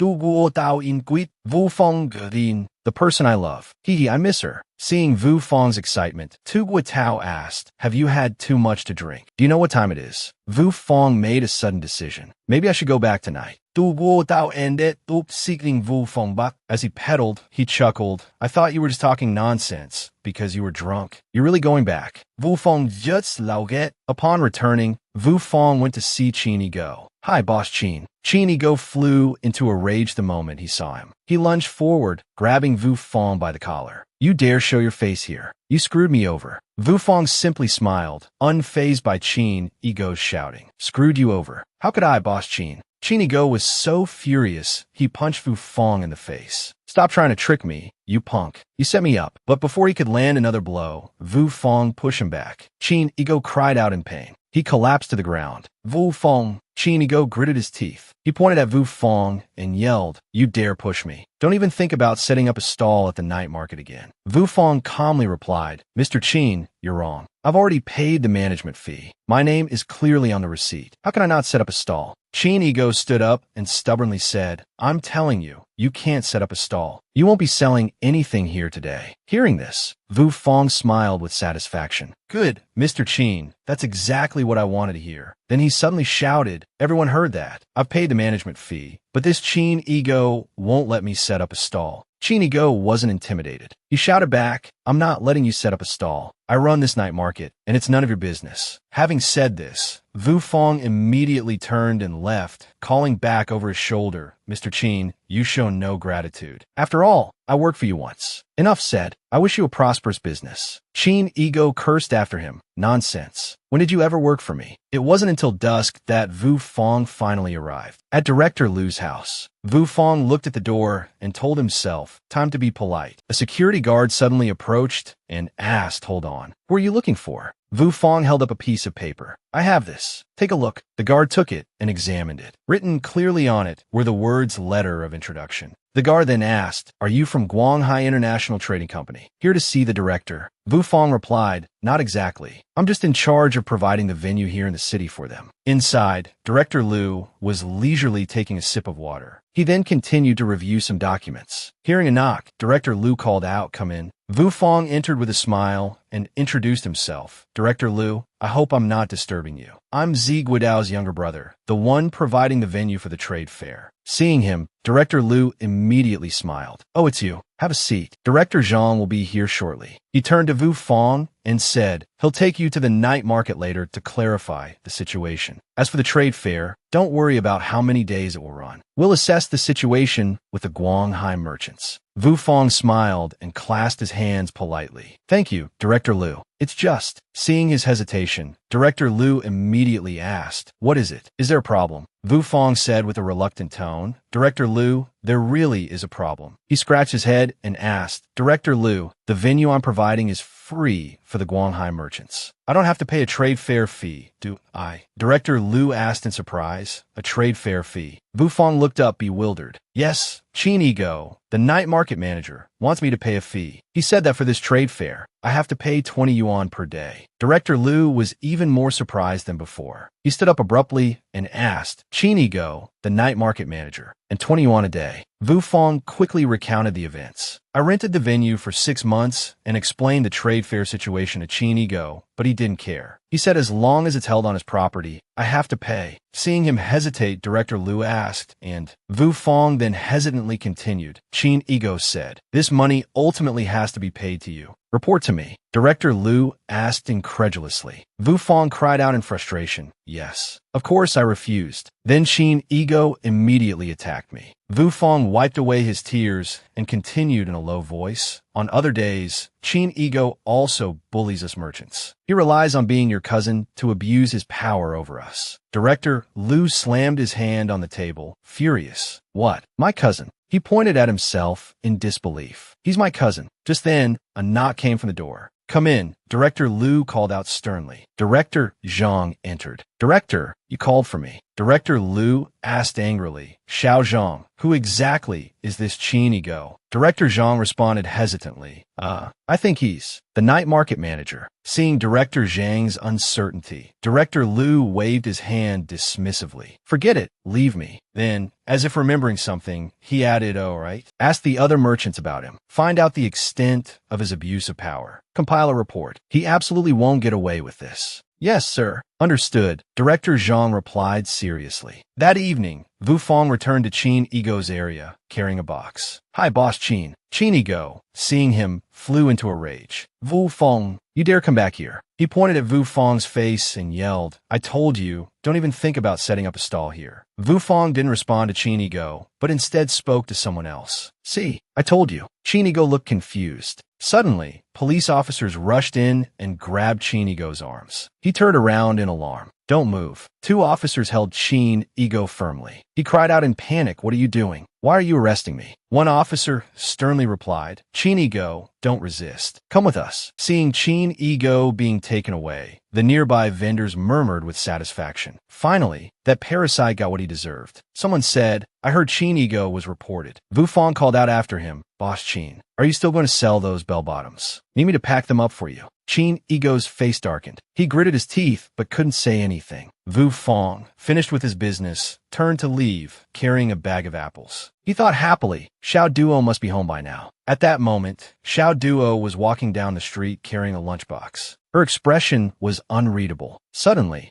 Wu Fong reached out and embraced her from behind. He smiled. Xiao Duo, I'm home. But Xiao Duo snapped, what are you doing? She pushed him away. Can't you see I'm holding something? Then she ran off. Wu Fong stared after her, surprised by her reaction. He picked up his bag of apples and chased after her. Xiao Duo, I'll carry that lunchbox for you. Xiao Duo replied coldly, I don't need your help. Seeing her heading towards the hospital, Wu Fong kept calling after her. Xiao Duo. Xiao Duo. He asked anxiously, are you going to the hospital up ahead? Did something happen at home? Xiao Duo didn't turn around, simply replying curtly, it's none of your business. Wu Fong's voice was full of concern. Even if something happened at home, you can tell me. Hearing this, Xiao Duo suddenly stopped, falling silent. Wu Fong immediately ran after her. He took her hand. Xiao Duo, can you tell me what happened? I should have the right to know, shouldn't I? Startled, Xiao Duo turned around. She pulled her hand away from his. Let me go. Seeing her reaction, Wu Fong was stunned. Xiao Duo. But Xiao Duo just looked at him sadly. She turned and walked into the hospital, leaving behind only the words, wait for me here. Don't come over. I'll come down and talk to you later. Watching her walk further and further away, Wu Fong's grip on the bag of apples tightened. He stared blankly after her. Xiao Duo, what's wrong? Xiao Duo left with the food container, sadness etched on her face. Her steps suddenly halted. Her trembling voice echoed in the cold night. Wu Fong, why do you have to ask me what happened? You idiot. I just don't want to say goodbye. Tears streamed down her face. After composing herself, Xiao Duo entered the hospital room. Mom, she said to Jiang Xian, the porridge is ready. Wake up and have some. Jiang Xian sat up and replied, okay. She took a spoonful of porridge and praised with satisfaction, the porridge is nice and soft today. Seeing Jiang Xian enjoying the meal, Xiao Duo said, Mom, eat slowly. I'll come visit you again tomorrow afternoon. But Jiang Xian placed the container on the bedside table. Seeing Xiao Duo about to leave, she waved her over. Xiao Duo, come sit here by my bed. Xiao Duo forced a smile. Mom, get some rest. It's almost 10 o'clock. The hospital will be kicking people out soon. Jiang Xian's voice was almost pleading. All right, I'll just say a couple of things. Xiao Duo, remember what you promised me. Don't have anything to do with Wu Fong. Xiao Duo replied with a troubled look. Yes, Mom. Don't worry. I won't contact him again. Remembering how Wu Fong had slapped Xiao Duo after coming home drunk, Jiang Xian spoke with a hint of relief in her voice. With your promise, I feel at ease. Just thinking about that Wu Fong scares me. Remembering how he hit you before breaks my heart. Only you would forgive him time and time again. Xiao Duo tucked the blanket around her mother's legs. All right, Mom, go to sleep now. It's late. I'm going home.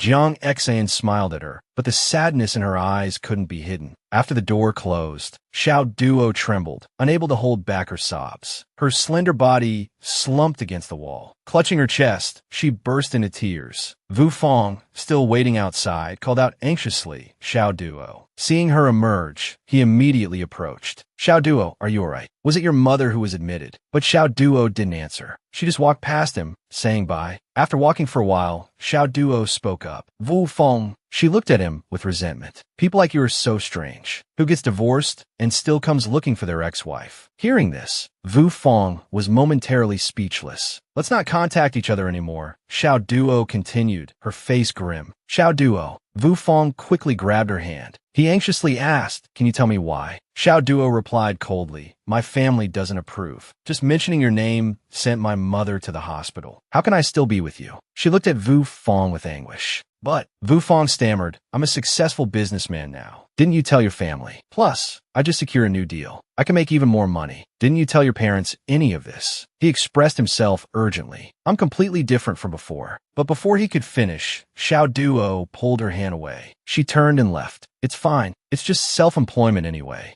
Wu Fong stood stunned, watching her go. The words he wanted to say caught in his throat. He frowned and uttered in distress, "Xiao Duo." The distance between them grew. Xiao Duo's tears fell as she thought to herself, "Wu Fong, I'm sorry." The next morning, Wu Fong handed money to the real estate agent. "Here's the rest. Count it." The agent counted the money and replied cheerfully, "Yep, it's all here." Then he handed Wu Fong a document. "Here's the deed. This house is yours now, Mr. Chou." The agent left happily, waving as he went. "Mr. Chou, remember to come to me next time you buy a house." Looking at the contract in his hand, Wu Fong pondered. The house is bought. Wu Na and the others will have a place to stay when they come to try it high. But as he glanced to the side, his mood darkened. If I hadn't been short on money, I would have bought that small courtyard near Xiao Duo's house. Under the clock tower, Wu Fong stood alone, waiting for someone. A moment later, a group of people approached. "Wu Fong, you're here." Tu Quoc Dao led the group closer. "Wu Fong who did for what?" "Everyone, you've worked hard." He asked Tu Quoc Dao, "Mr. Tu, what time will our goods arrive?" "Around 10 o'clock tonight," Tu Quoc Dao replied. Hearing this, Wu Fong said excitedly, "Great. Let's go see the director of the Bureau of Industry and Commerce first. After we finish the report, we'll go to the night market to check out our stall location and tidy up a bit." Later, Director Truong carefully read Wu Fong's report. He smiled and said to Tu Quoc Dao, "All right, I wish you a successful exhibition." Tu Quoc Dao politely clasped his hands. "Thank you,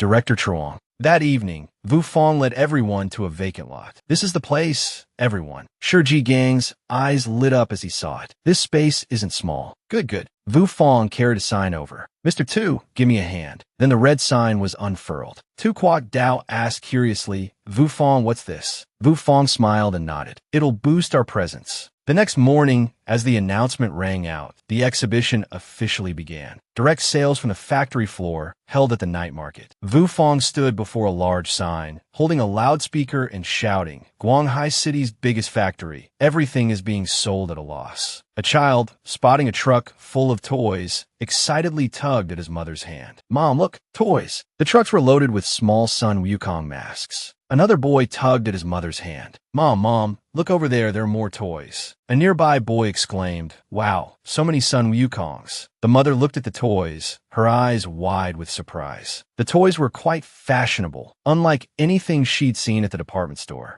The exhibition hall was filled with the excited chatter of children. "Wow, a little truck. Mommy, I want one." Seeing their children's excitement, mothers called out to others, "Let's go to the exhibition sale too." Another woman, holding her son's hand, replied enthusiastically, "Let's go see what the kids like." Seeing this, Guitao excitedly said to Wu Fong, "Quite a few people are following us into the exhibition." Inside, a boy in a blue shirt tugged at his mother's hand eagerly. "Mom, buy me that big toy tiger." The crowd grew, and curious voices filled the air. "How much is the entrance fee? What else do you have besides toys?" Wu Fong smiled and announced, "No entrance fee. Everyone is welcome to buy. Factory direct, low prices. Anyone from Zhahai City can buy." Guitao, standing beside him, was surprised. "So many people. Looks like shouting our advertisement along the way was really effective." Guitao looked at his own team and added humorously, "All right, everyone, now that you're here, it's every man for himself." Hearing this, Ji Gang and the others looked at each other in confusion. Guo raised a loudspeaker and shouted, Guanghai's biggest clothing factory, Jiangshui Garment Factory, is closing down. Synthetic fiber, originally 45.10 yuan, now only 20 yuan. Only 20 yuan. The mothers were drawn in by Guo Tao's voice. Is that the winter clothing synthetic fiber? Let's go see. Crafty as a fox, Vu Fong held up some clothes and called out with a smile, limited sizes. When they're gone, they're gone. All for just 20 yuan. You won't lose out. You won't be cheated.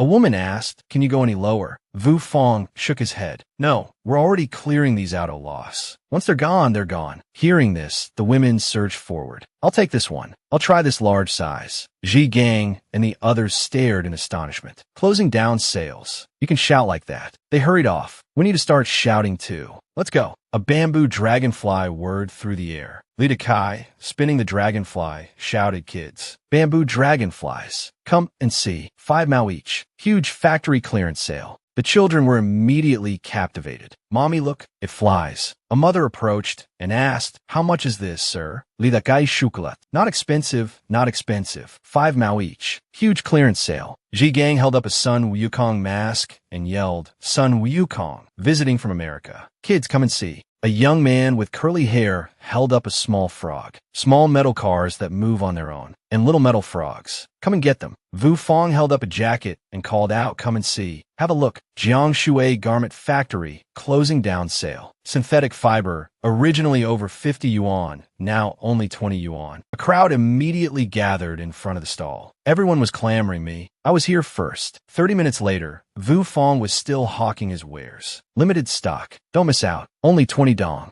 Seeing no one buying their goods, the other vendors grumbled. How can Mr. Chou do this? This is using the exhibition to sell his own products. The fishmonger retorted, are you brainless? The space is free, and we're even allowed to stay inside tonight. It's good enough we can make some money. Mind your own business. Guo Tao waved goodbye to the customers. Dress well, and come again next time. Looking at the clothing piles, now more than half empty, he thought happily, I've sold several bales already. Even after deducting shipping, production costs, and labor, the profit from this little venture is 1,000 dong. Guo Tao excitedly calculated, Vu Fong and I will each get 500 dong. That's equal to several months' salary. Suddenly, Shi Jiqiang nudged Guo Tao with his elbow. Hey, Lao Zi, aren't you guys supposed to be selling children's clothes? Guo Tao stammered, about that. Shi Jiqiang looked around. I've been looking for ages, and I haven't seen a single piece of children's clothing. It's all women's synthetics. Vu Fong from the other side chimed in, Mr. Shi, you don't understand. We're stimulating the economy. Hearing this, Shi Jiqiang asked in bewilderment, huh, what economy? Vu Fong leaned closer to him and said conspiratorially, stimulating the economy. Think about it. There are kids here who want to buy toys, but some mothers are too lazy to come out. Now that I'm selling women's clothing, wouldn't they want to come here? Then Vu Fong added in a reasonable tone, you guys make money from the children and we make money from their mothers. This is called mutually beneficial cooperation, expanding the market, creating prosperity. Shi Jiqiang was sweating. Wow, you can do that. Mr. Chu's business acumen is incredible. The exhibition ended as darkness fell. As everyone walked back, they excitedly praised Guo Tao. Didn't realize you were such a business talent. Guo Tao smiled modestly. Small profits, haha. Lita Tai said cheerfully, all right, Lao Zi, no need for modesty. Dinner's on you. Guo Tao Lola, definitely. Just then, Shi Jiqiang turned his gaze to Vu Fong. Mr. Chu, why aren't you saying anything? Vu Fong pointed his throat. My throat's dry right now. Lita Tai teased Shi Jiqiang. All right, Lao Shi, your voice isn't exactly quiet either. You almost deafened us all. Guo Tao added, that's right. You were the loudest one selling at the exhibition. Then they all burst out laughing. After returning, Guo Tao stopped by Vu Fong's room and asked, so, how did it go? Vu Fong smiled and replied, it went well. He reported to Guo Tao, I counted 5,020 dong on my side. Guo Tao said happily, I have a total of 6,980 dong. Vu Fong noted in satisfaction. Not bad. Guo Tao still couldn't believe it and hurriedly checked his pockets. Wait a minute, let me count again. He pulled out the money and counted it over and over. Then he gave an excited thumbs up. No mistake, 6,980 dong. Vu Fong rubbed his chin and said, so the total is 12,000. That means we sold 600 pieces today. Guo excitedly leaned forward on the table. That's right, Vu Fong. Tomorrow will definitely be even better. Vu Fong smiled and replied, definitely. The exhibition has just begun. Once word gets around, more and more people will come. Saying this, Vu Fong suddenly yawned. Then he stretched and walked out, leaving only one sentence. I'm going to bed. Tomorrow's going to be another long day. All right, Guo replied. The next morning, Guo ran out and said, Vu Fong, I put everything away. Vu Fong looked over the receipts in his hand. He smiled with satisfaction. Not bad. So, let's keep working hard today. Vu Fong clenched his fist with determination. Guo also nodded. Definitely, we'll keep working hard. And so, the banners were hung up again. Vu Fong's voice was especially attention-grabbing. Don't miss these rock-bottom prices. Everything's just 20 dong. A curious person asked, rock-bottom prices. What does that mean? Another vendor's eyes widened in excitement. That sounds incredibly cheap. It's really going to get the customers excited. Then, the two of them immediately ran back to their own stalls. Quick, quick, we need to do the same. Meanwhile, Shui Wenwen asked Qin Jinlai, why haven't you gone to work yet? Qin Jinlai frowned and replied, go to work. Look at the business in the shop. How can I even think about going to work? Shui Wenwen stroked her chin and looked at him. Didn't you hear that the night market is having a sales exhibition? The factory's overstocked synthetic fabrics are being sold off. She continued, just wait a few days until they're gone, and business will pick up again. Hearing this, Qin Jinlai suggested, the factory's selling off synthetic fabrics. Then let's go buy some. Shui Wenwen shook her head and refused. No way. Those synthetic fabrics aren't breathable. They're not comfortable to wear.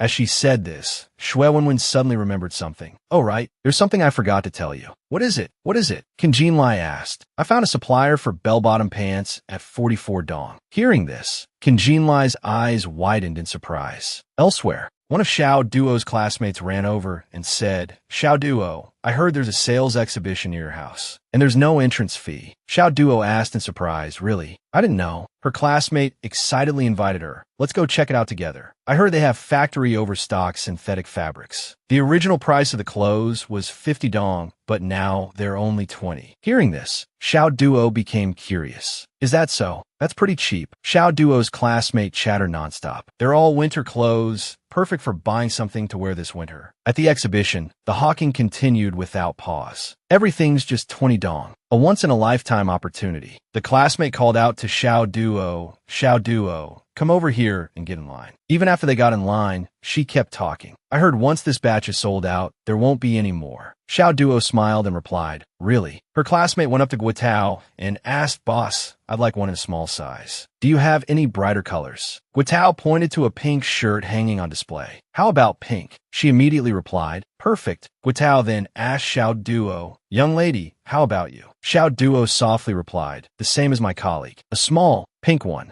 Guo turned and said to Vu Fong, 2 small pink ones, comrade. Vu Fong picked up 2 shirts and walked out. But before he could finish his sentence, he stopped. Vu Fong stared at Xiao Duo, and she stared back at him, her cheeks suddenly flushing red. The girl next to him took the shirt politely and thanked him. Vu Fong picked up a pink shirt, smiled, and said to Xiao Duo, comrade, this is your color. Xiao Duo's face turned as red as a beet. She stammered, unable to speak. After turning away, the other girl exclaimed excitedly, I got one. Such a bargain. Xiao Duo, clutching the pink shirt, couldn't help but look back at the stall. She remained silent for a long time, lost in thought. As night fell and Guo and Vu Fong were packing up, Shi Jiqiang approached them and said, boss, your business is so good. Noodles tomorrow, right? Add something in. Cornmeal porridge is too stingy. Guo wittily replied, haha, no problem. An extra egg for everyone tomorrow. Wiping his sweat, he added with a sigh, but honestly, there's no profit in these synthetic clothes. I only make 2 mao on each one. Shi Jiqiang's eyes widened. Cut the crap, 2 mao each. I don't believe it. He put his hands on his hips and said to Guo, you think you can fool me? I've been in business for years, you know. Guo stammered, well, Shi Jiqiang leaned closer to Guo and whispered, you'd travel all the way to Zhehai City to sell clothes if you only made 5 mao on each. Come on. Hearing this, not only Guo but also Vu Fong's face froze. Guo slung an arm around Shi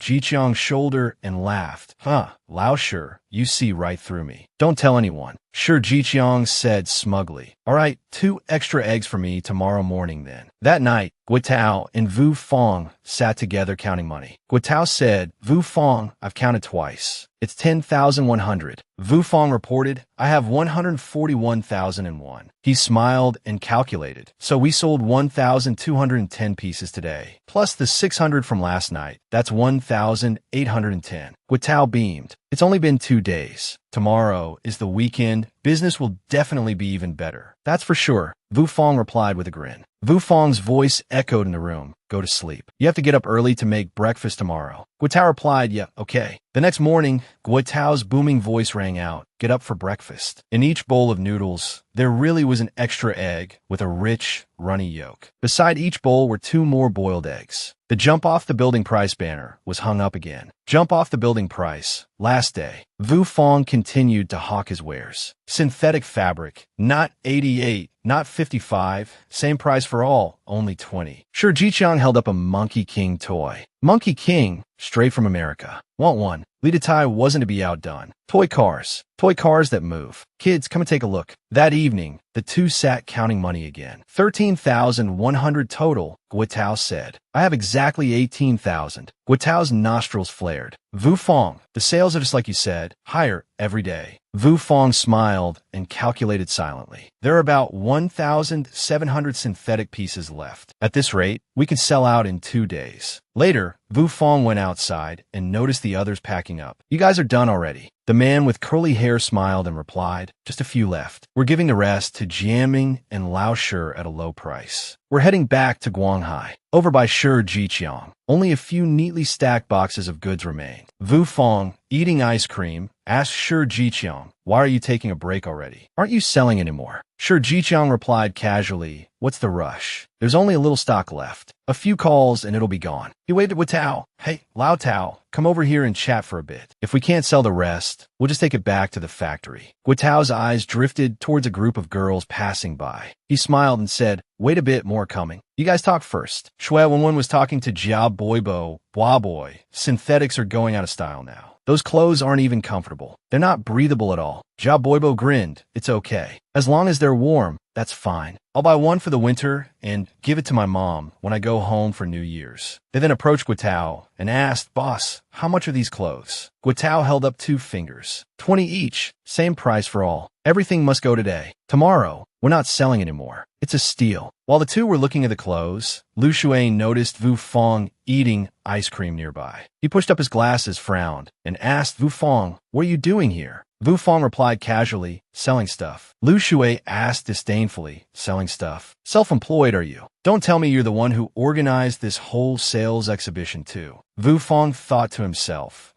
if this were the first day, I'd definitely say I was just working here. But now, he then approached Lu Shui and asked directly, if it's not me, then is it you? Shui Wenwen turned around in surprise. She asked incredulously, you, a small-time self-employed hustler like you has the connections to get the resources to organize a sales exhibition. Vu Fong stood under the banner, smiled, and looked towards the others. Looking down on the self-employed are you. Let them tell you who organized this exhibition. Shi Jiqiang and Li Tai, seeing this, started shouting, Boss Vu, tomorrow's the last day of the sales exhibition. Is there anything else we need to prepare? Boss Vu, don't forget to bring us along for the next sales exhibition. Lu Shui was stunned. Seeing that the seller was Vu Fong, Shui Wenwen disdainfully tossed the clothes back to Guo. Who wears this kind of stuff these days? Let's go. Who knows how cheap this stuff is? She deliberately said, loud enough for Vu Fong and the others to hear, Bua Boy, don't bring me to places like this again. Night fell over the small house. Vu Fong, carrying a large bowl of noodles, walked into the room and called out to Guo, Lao Tao, have some noodles. He held up a stack of cash and replied, wait a minute, let me finish calculating this first. Vu Fong smiled and said, all right. He sat down opposite Guo, placed the noodles on the table, and asked, need any help? Guo immediately declined. No need, I just need to count it again.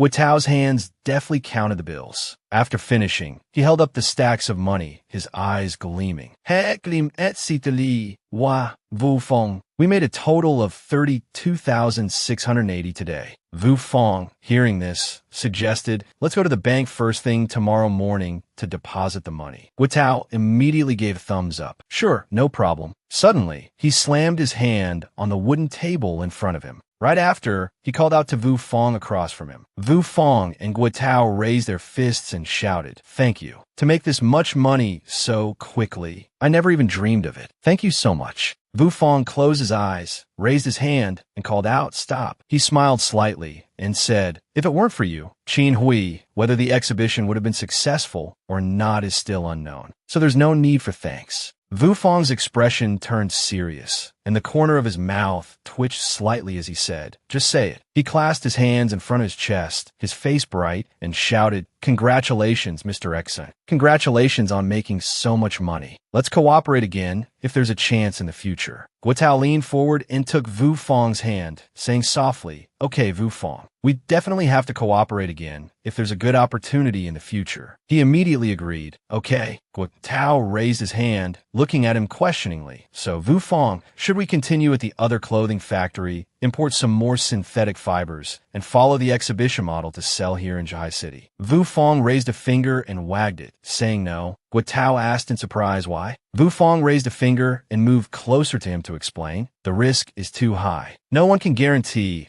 how much synthetic fiber the Zhihai City market can absorb. Most importantly, synthetic fiber prices are continuously falling." His eyes flickered as he thought about the area and said, "Let's just consider other cities first. Not to mention connections, different cities have different consumption levels. The same marketing methods that worked in Beijing may not necessarily be effective here. If the income and risk aren't proportional, there's naturally no need to continue." Guotao stroked his chin thoughtfully and replied, "Okay, I didn't think there were so many factors to consider." Suddenly, he smiled brightly and exclaimed, "Vu Fong, if there are any money-making opportunities in the future, you must tell me." Hearing this, Vu Fong just smiled brightly in response. He furrowed his brow slightly, recalling his past life, thinking to himself, however, the premise is being able to complete things independently and bear the consequences. It's definitely safest to do things on my own. I've seen too many falling outs in my previous life. Vu Fong pondered those precarious days, murmuring, business competition can't be mixed with any emotions. Using each other to get what you need is the most comfortable kind of cooperation. The next morning, at the Zhihai City train station,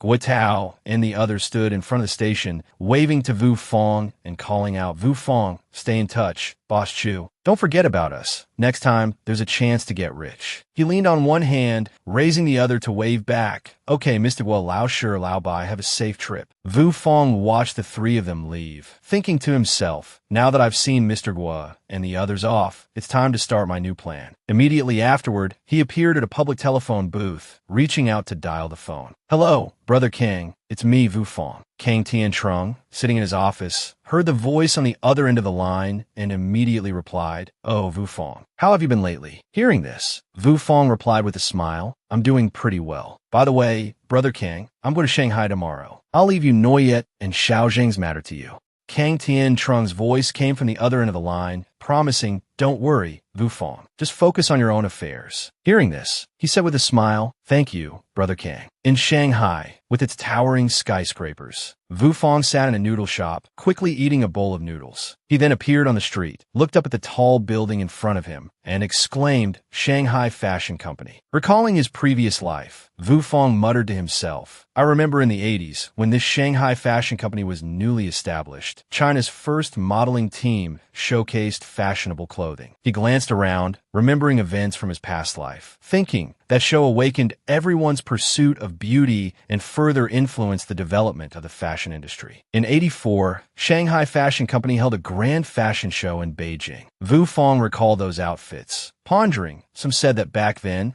All the clothes modeled were priced over 100 yuan. Thinking about those large contracts, he mused, it was also from that time that Shanghai's garment factories gradually became dominant in the fashion industry. Wu Fong lifted his chopsticks with noodles close to his mouth and thought, 83 to 84, just 1 year apart. People's consumption power wouldn't have changed that much. If I bring the timeline forward a year, there shouldn't be any major issues. He frowned slightly and thought, it's just that right now, my savings need to cover the venue, the model's fees, and the cost of the clothing. It's far from enough. The corner of Wu Fong's mouth twitched upwards as he murmured, but even so, he put the noodles in his mouth and began to chew, saying, this is definitely worth a try. Right in front of the commercial center building, a man with a cigarette dangling from his lips stood in front of Shui Wenwen's stall, shouting, don't worry, everyone. Aside from you, all the other merchants are getting the original price. 4 bell-bottoms. Every piece after this will increase to 50 yuan each. He immediately raised his hand and excitedly yelled, we have to order 10,000. This amount is too much. We can't get that much money together at once. The man took the cigarette out of his mouth and asked, oh my, you're all big bosses. How can you not afford it? He grinned and said, actually, if you can't order 10,000, you can order 5,000. It's just that the purchase price is 46 yuan, 2 yuan more expensive. Hearing this, Shui Wenwen turned to look at Jiang Xian. She suggested, Wenwen, should we order 5,000 pieces? Shui Wenwen's face darkened, and she quickly refused. Immediately afterward, Shui Wenwen raised her hand and said, we'll order 10,000 pieces. Xiang Mingming gasped, 10,000. Where are we going to get that? Shui Wenwen put her arm around his shoulder and pulled him inside. Don't panic yet, she said. Think about it. The price difference between 46 and 44 is 2. That means we'll save 400. Xiang Mingming questioned loudly. How could I not know that? The problem is, where am I going to find this money? She immediately suggested in a low voice, how about asking your dad for some? He immediately raised both hands and waved them dismissively. No way. Last time, Dad said it was the last time. Besides, I can't just worry about myself. Liang Liang and Xiaohua both need money too. Shui Wenwen leaned closer and said, am I doing this for myself? Isn't it to earn some money for this family? Xiang Mingming shouted angrily, but what am I supposed to tell Dad? I just got 5,000 not long ago, haven't earned anything back, and now I want another 10,000. She burst out laughing.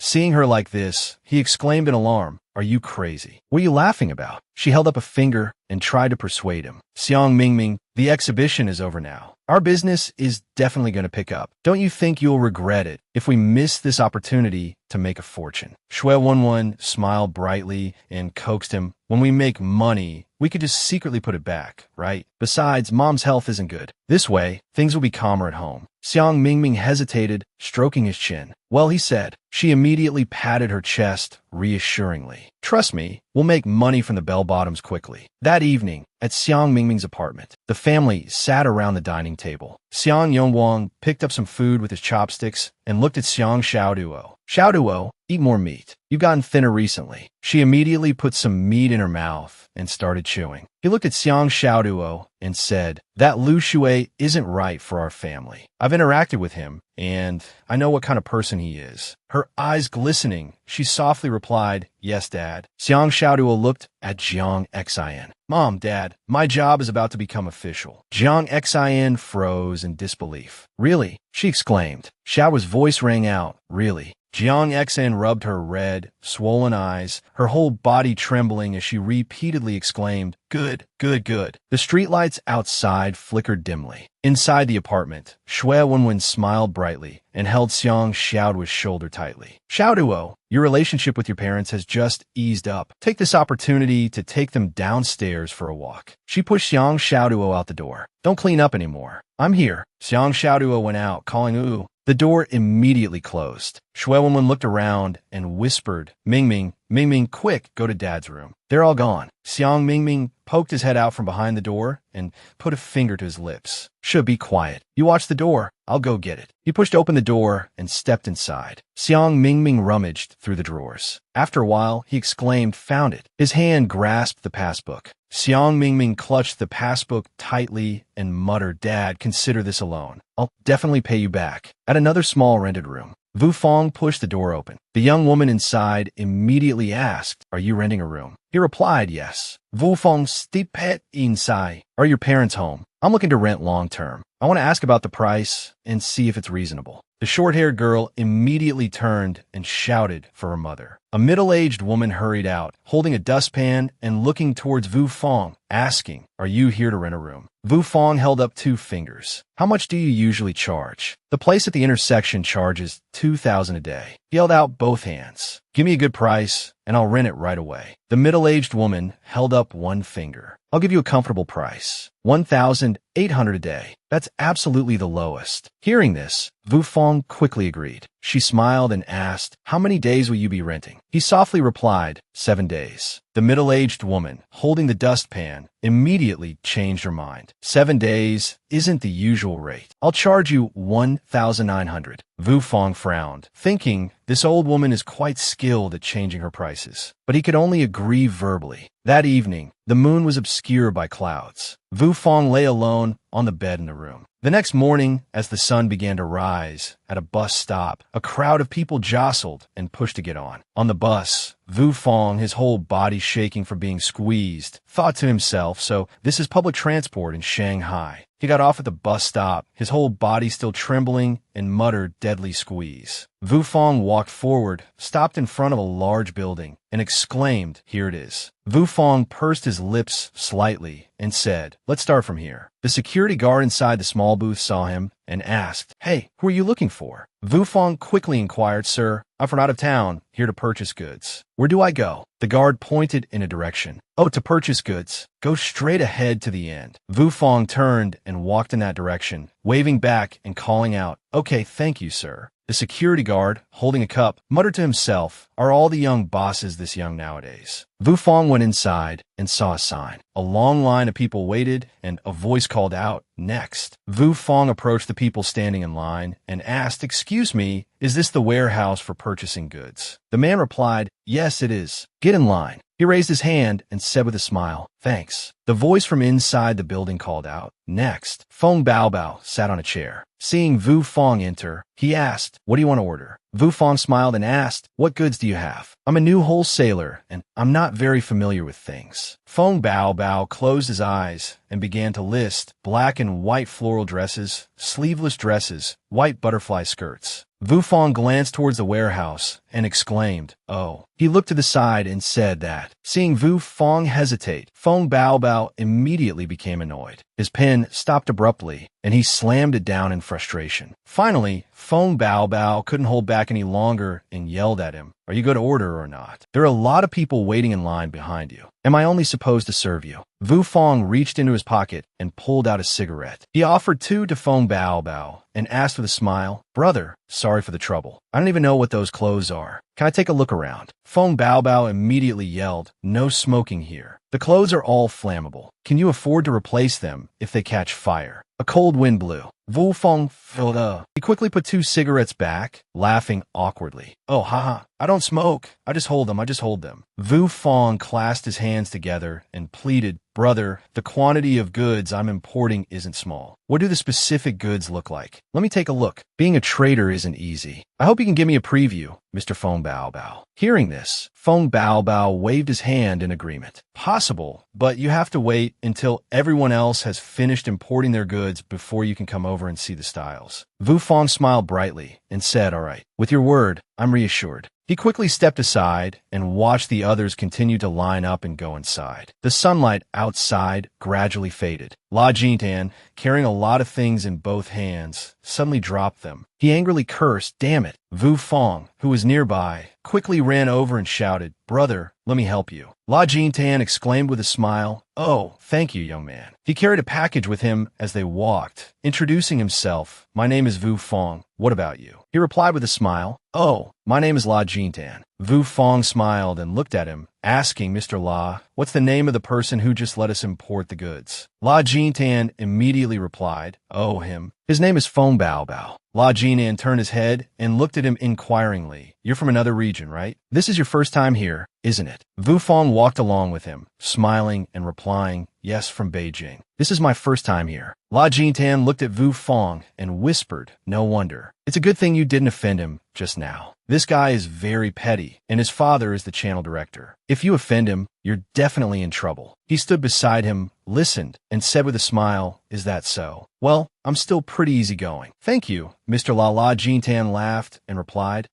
you're welcome. La Jintan climbed onto his tricycle and waved goodbye to Wu Fong. All right, Xiao Zhou, I'll be going. Thanks. He turned and walked back inside. Wu Fong muttered as he walked, it should be over soon. He glanced to the side, calculating, but based on Feng Baobao's temperament, he'll definitely tell me to come back tomorrow afternoon. The typical delaying tactic, making me wait in another long line. Wu Fong looked at the angry man and thought to himself, it's clear. Newcomers have to understand the rules. A little money will do the trick. Feng Baobao's eyes glanced towards him. Immediately afterward, he raised his hand and gave the order, come back this afternoon. Lunch break is over. Seeing this, Wu Fong closed his eyes and exclaimed, just as I thought. He stood still and watched Feng Baobao leave the table. He stood up. Wu Fong sighed softly. He jumped up and shouted, damn it. Wu Fong quickly called out, I'm coming. The sound of the cellar door closing echoed. He went inside and looked around. All right, Feng Baobao followed behind. Wu Fong watched him carefully. He turned and looked at Feng Baobao, apologizing, sorry, Mr. Feng. I'm so sorry. I didn't understand the rules at noon. I caused you trouble. Hearing this, he raised his hand and asked, well, I was just thinking about the other traders. It's not easy traveling such a long way to get here. You staking your claim there like that. What about everyone else? Wu Fong turned his head to the side and muttered under his breath, you know I traveled a long way too. He immediately gave 2 thumbs up and praised him with a smile. Mr. Feng, you're absolutely right. I was being hasty. Thank you for telling me this. How about we go to a restaurant for lunch? Feng Baobao crossed his arms and squinted at Wu Fong. Well, all right. Let's just grab a quick bite. Outside a large restaurant, Wu Fong sat observing Feng Baobao, who was sitting opposite him, making inquiries. Mr. Feng, I'm looking to import a substantial quantity of goods. Later, perhaps I could visit the factory and see your clothing styles. He raised a finger and asked, how much are you planning to spend on this purchase? Wu Fong held up 4 fingers. Initially, around 40,000 yuan. Feng Baobao exclaimed, whoa, I didn't realize you were such a big spender. Wu Fong quickly added, Mr. Feng, consider this. For a wholesaler like me importing such a large quantity, the price could be a bit lower, couldn't it? With such a large order, the price should definitely be cheaper. Feng Baobao, with one eye closed and the other open, replied, well, 3 or 5 mao is a discount, and 1 or 2 yuan is also a discount. Hearing this,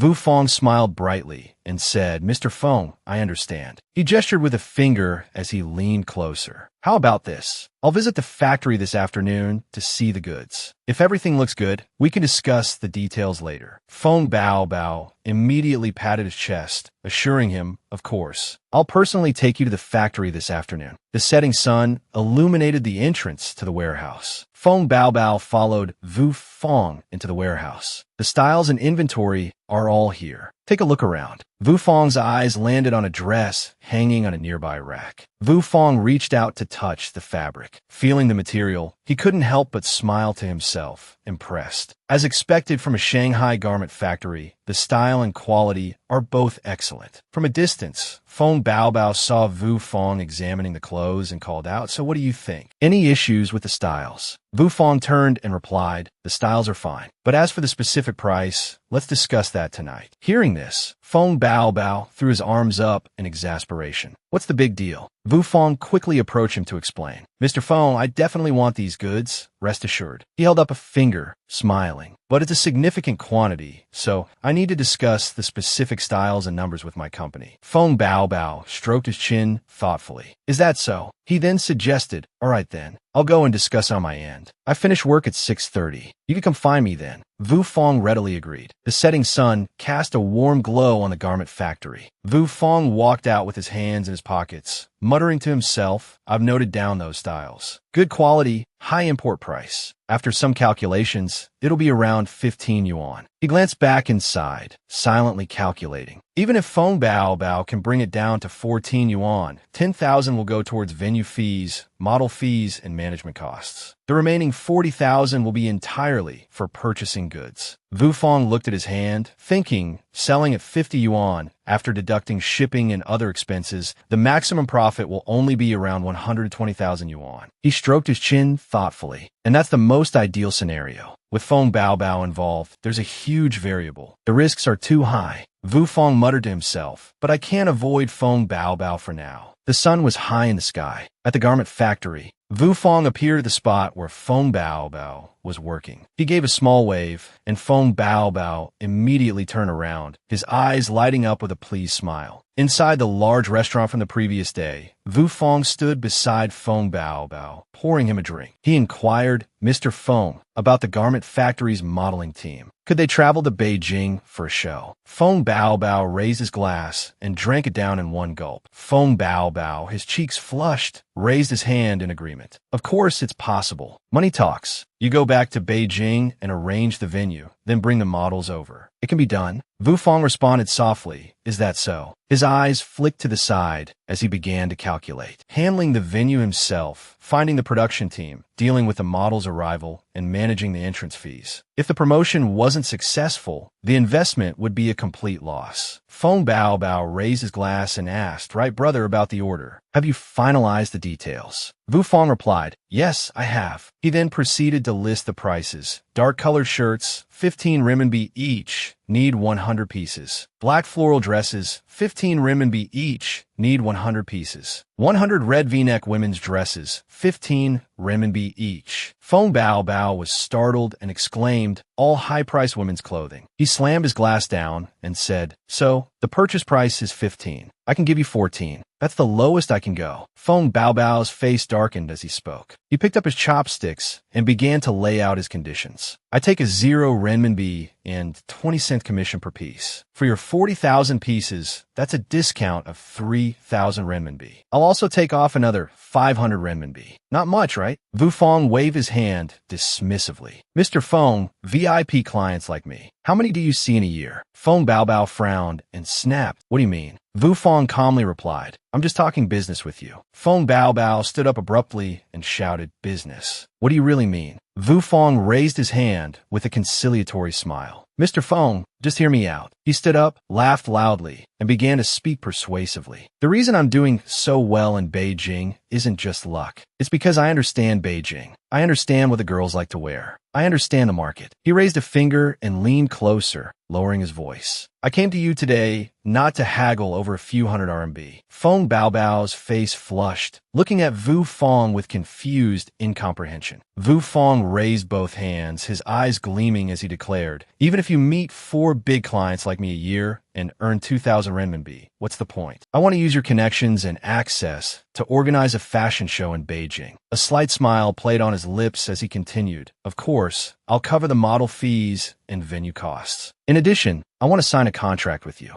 Vu Fong frowned slightly and said, I'll give you 5 RMB for every piece sold. If all 40,000 pieces sell, your share will be at least 150,000 renminbi. Feng Baobao raised his hands and began to calculate. 5 RMB per piece. Vu Fong raised a finger and added, Mr. Feng, all you have to do is talk. I'll even give you a 500 renminbi advance tomorrow. But think about which option is more profitable. Feng Baobao poured himself a drink, feigning composure. However, organizing a fashion show in Beijing isn't easy. I thought you were just casually inquiring. He gripped his glass tightly. This requires the factory director's signature. The factory only hires models for new designs. Feng Baobao drained his glass and exclaimed, Besides, you're just a wholesaler. While your orders are large, they're not that large. This isn't going to be easy. Vu Fong, having overheard the flight attendant, suggests increasing imports and organizing a fashion show in Beijing to boost profits for the Beijing garment factory. He assures Feng Baobao that this is negotiable if it benefits the factory. Feng Baobao, blushing, asks how much Vu Fong can increase imports by and how he can guarantee substantial profits for the factory. Vu Fong explains his plan, mentioning a contract similar to their previous discussion. He proposes a deal where they sign a new contract with Feng Baobao putting up 40,000 NDT as collateral before the fashion show. A sales contract appears, and Vu Fong, holding up a finger, tells Feng Baobao he won't even need the 40,000 NDT, adding that these terms could be included in the contract, making it legally binding. Feng Baobao laughs, asking if a fashion show can really be that profitable. Vu Fong, raising his hand, confirms the potential profit but acknowledges the inherent risk, which they would have to bear, a potential loss of 40 million NDT. He scratches his face doubtfully, asking if such a good deal is possible. Vu Fong turns and walks towards Feng Baobao, placing a hand on his shoulder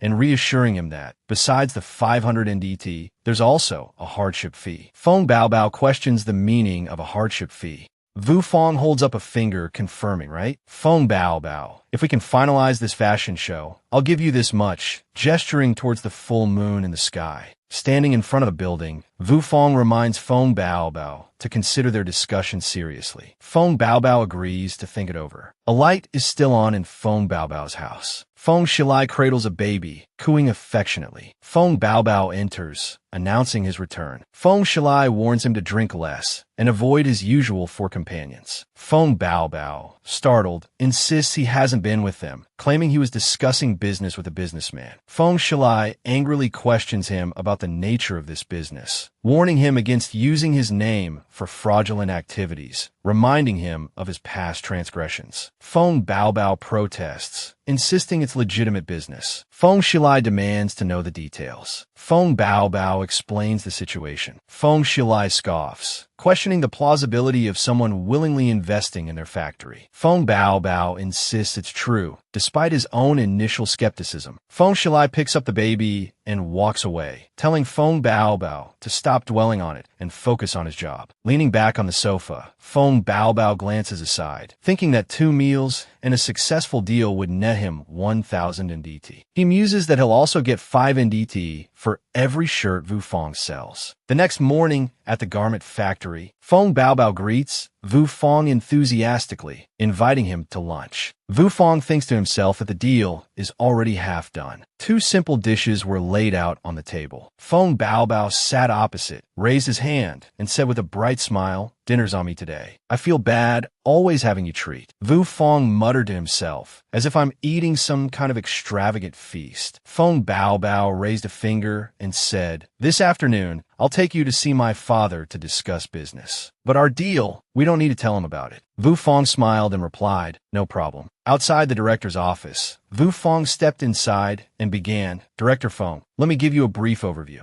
Time quickly passed, and it was time to get back to work. Feng Shilai raised his hand in confusion and asked, "I still don't quite understand your point. Those 40,000 pieces in the factory, in the end, it's like they're free, right?" Vu Fong smiled and replied, "Not exactly." He spread his hands and began to give an example. For example, if I hold a fashion show and only sell 1 piece for 40,000, that goes directly to the factory. The shipping company to Beijing will also get paid. He stroked his chin in understanding and said, "Is that so?" Feng Shilai looked at Vu Fong inquiringly. "Your name is Vu Fong, correct?" Vu Fong calmly replied, "Yes." He raised a finger and explained, "I need to discuss this with workshop manager Liu. He needs to handle the venue personally. If we can't find a venue in Beijing, then everything else is pointless." Vu Fong's voice rang out, understood. "So, what would be a good time for me to come back?" Feng Shilai quickly responded, "Tomorrow morning. Both of you come see me together." The next day at the garment factory, Feng Baobao paced back and forth anxiously. He glanced around, thinking to himself, "Why aren't they here yet?" A man came up to Feng Baobao and shouted, "Mr. Feng, have you written down my order for 5 floral dresses yet?" He immediately responded angrily, "What's the rush? I'm working on it. Orders and payments, one at a time." Suddenly, Vu Feng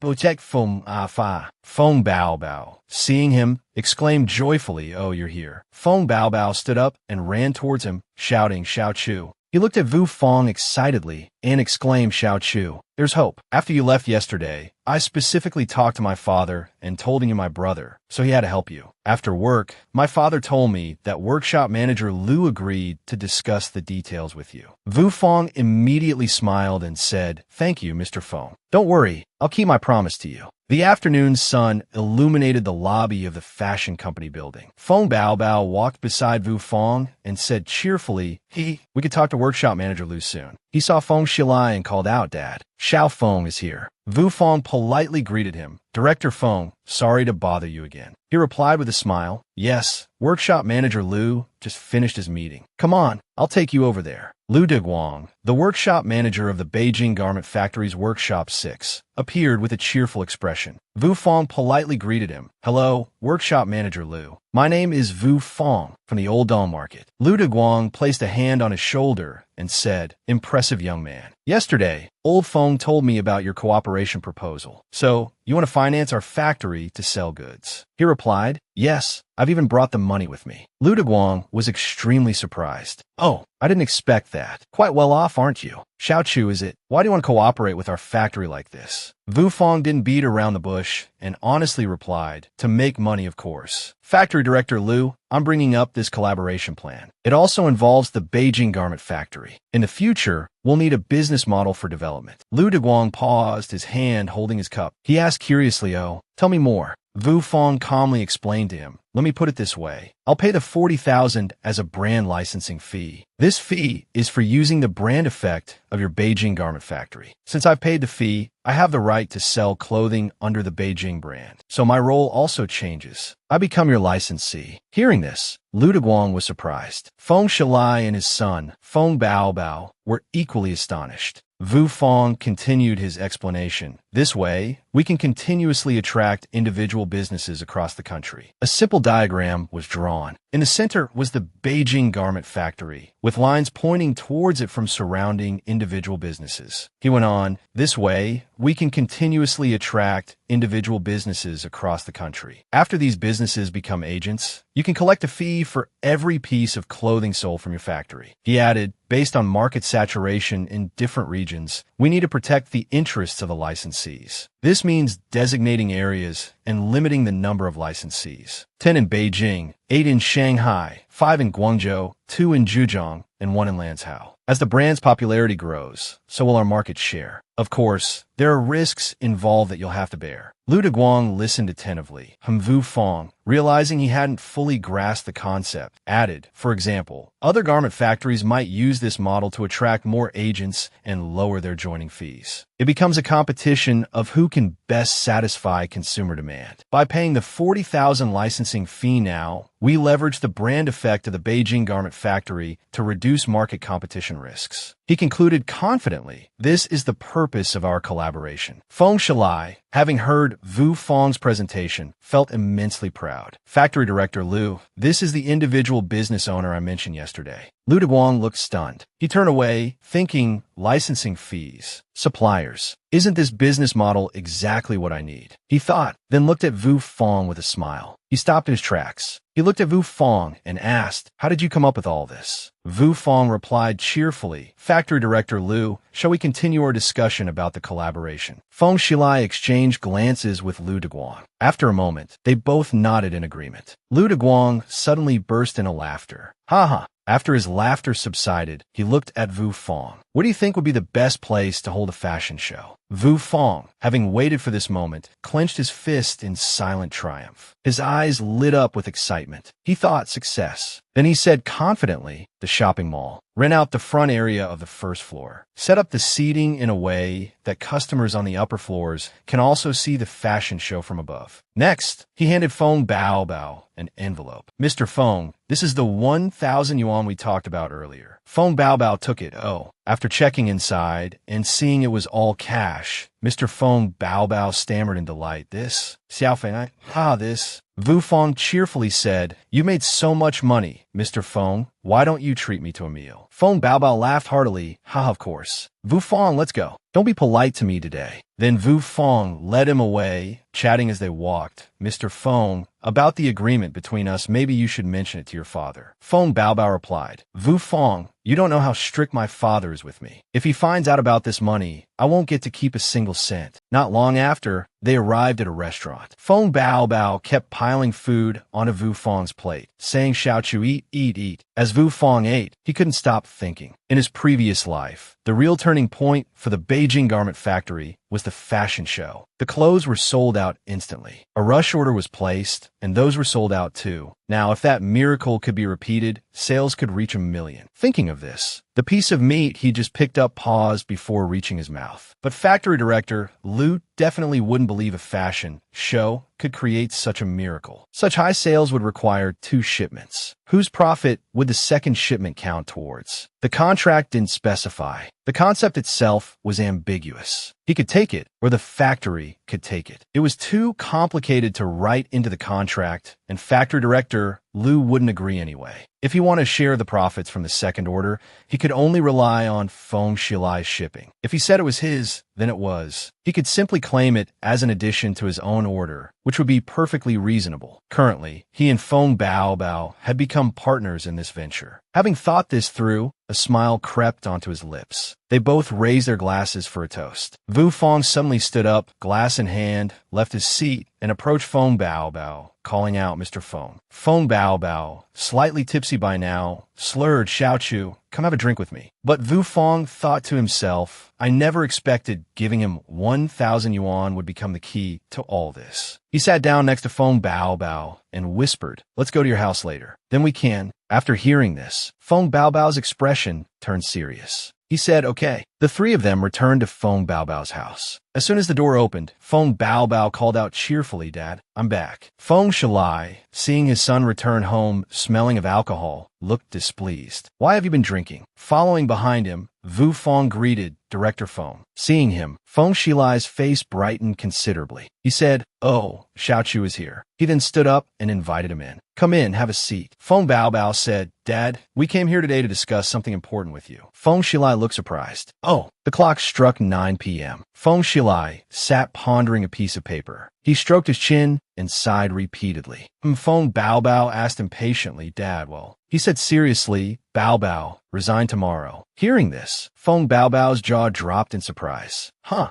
Vu Fong smiled. He seemed to have anticipated this. Feng Shilai read out the factory regulations. There are rules in the factory. No private transactions with customers are allowed. Anyone caught will be immediately dismissed. Feng Baobao disagreed. "But Dad." "Yes." Feng Shilai smiled again. "It's not a big deal. You and Vu Fong can go ahead with your business. Even the second batch of goods and the profits related to it, I'll handle it for Vu Fong." Vu Fong was waiting for this. He immediately agreed. "Okay, Director Fong, I won't disturb your rest any longer. I'll take my leave." He nodded cheerfully. "All right." At the shopping district, Qin Jinlai was shouting to hawk his wares. "Bell bottoms. Lost liquidation sale. Bell bottoms. Now only 43 yuan apiece. 43. Only 43 yuan each. Come and buy." Hearing the price, the other stall owners looked displeased. "What the?" Ignoring them, Qin Jinlai shouted even louder. "Huge loss clearance. Come and buy. Only 43 yuan each." This, of course, attracted the curiosity of customers. Seeing this, the other shop owners yelled angrily. "Crazy. What good does this do you? Qin Jinlai, are you insane? Selling bell-bottoms at a loss." Xiang Mingming yelled, "Qin Jinlai, you damn brat. What do you mean by selling them so cheap?" Qin Jinlai, who was drinking water, was annoyed by the interruption. "Shut up." He calmly walked over and confidently asked, "What do you call this?" Shui Wenwen, seeing that Xiang Mingming was getting too angry, tried to calm him down. "Mingming, don't get agitated." Xiang Mingming anxiously said, "He's selling them like this. Our goods are going to rot in our hands. Where did your father get the money from?" Another shop owner chimed in, frustrated. "Qin Jinlai, are you out of your mind?" Qin Jinlai wasn't scared. On the contrary, he spoke even more boldly. "Hey, me selling at 43 yuan is my business. I just can't stand you swindling customers. You dare to sell a pair of pants for 110 yuan. Hearing this, the customers voiced their support. "Good boss." Some even gave him a thumbs up. This comrade is really thinking for us common folk. Hearing this, Xiang Mingming became even angrier. He trembled with rage and cursed. "Damn you." He quickly ran towards Qin Jinlai. Seeing that he was about to start a fight, Shui Wenwen quickly stopped him. "Mingming, what are you doing? Don't get agitated." By the time he reached Qin Jinlai, Xiang Mingming was seething. Qin Jinlai,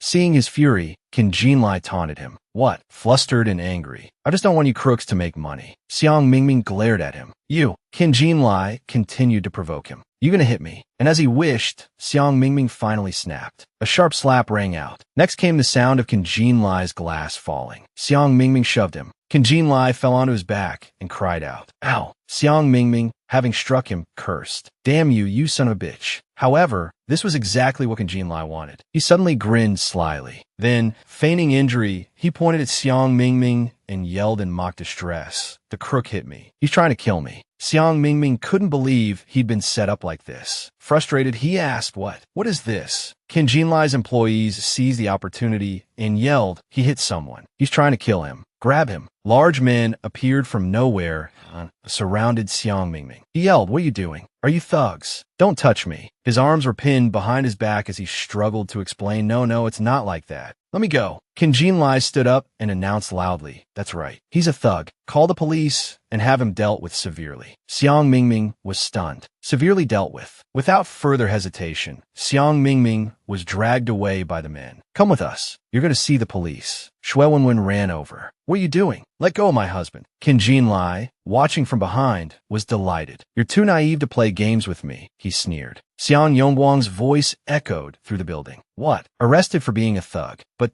he'll lose his job. Shui Wenwen cried, Dad. They've taken him to the police station. What are we going to do? Hearing this, Xiang Yongguang's legs almost gave way. He trembled. Arrested. Already. Ah, Xiaohua, help me. His hands shaking, he said, we need to go to the police station. He started to walk, struggling to keep his composure. Xiang Xiaohua looked at him with pity. Then she turned to her sister-in-law. What happened? Shui Wenwen recounted. Mingming that he got too agitated and he hit Jinlai. Xiang Yongguang, reaching for the door, stopped dead when he heard that hated name. His face hardened. Jinlai, he said, his voice filled with anger. He's not someone you can reason with. At the police station, as the three of them entered, an officer asked, what's the matter? Xiang Yongguang calmly replied, hello, officer. I'm Xiang Yongguang from the Cultural Bureau. My son had a misunderstanding with someone and has been brought in. Your son's name? The officer asked. Xiang Mingming. Xiang Yongguang answered softly. The officer slammed his hand on the desk. Him, a misunderstanding. He roared. I'm the one who had him arrested, the officer declared. He then outlined Xiang Mingming's alleged crime. This punk assaulted someone in public. The victim is in the hospital. A whole crowd of witnesses saw it, and you call it a misunderstanding. Xiang Yongguang grabbed the officer's arm. No, officer, you don't understand. He pleaded. My son I know him. He's a good boy. He just gets a little agitated sometimes. The officer shook him off, a little agitated. He's 30 years old. He assaults someone in broad daylight, and you call him a good boy. You should be ashamed of yourself. Xiang Yongguang was flustered, and Shui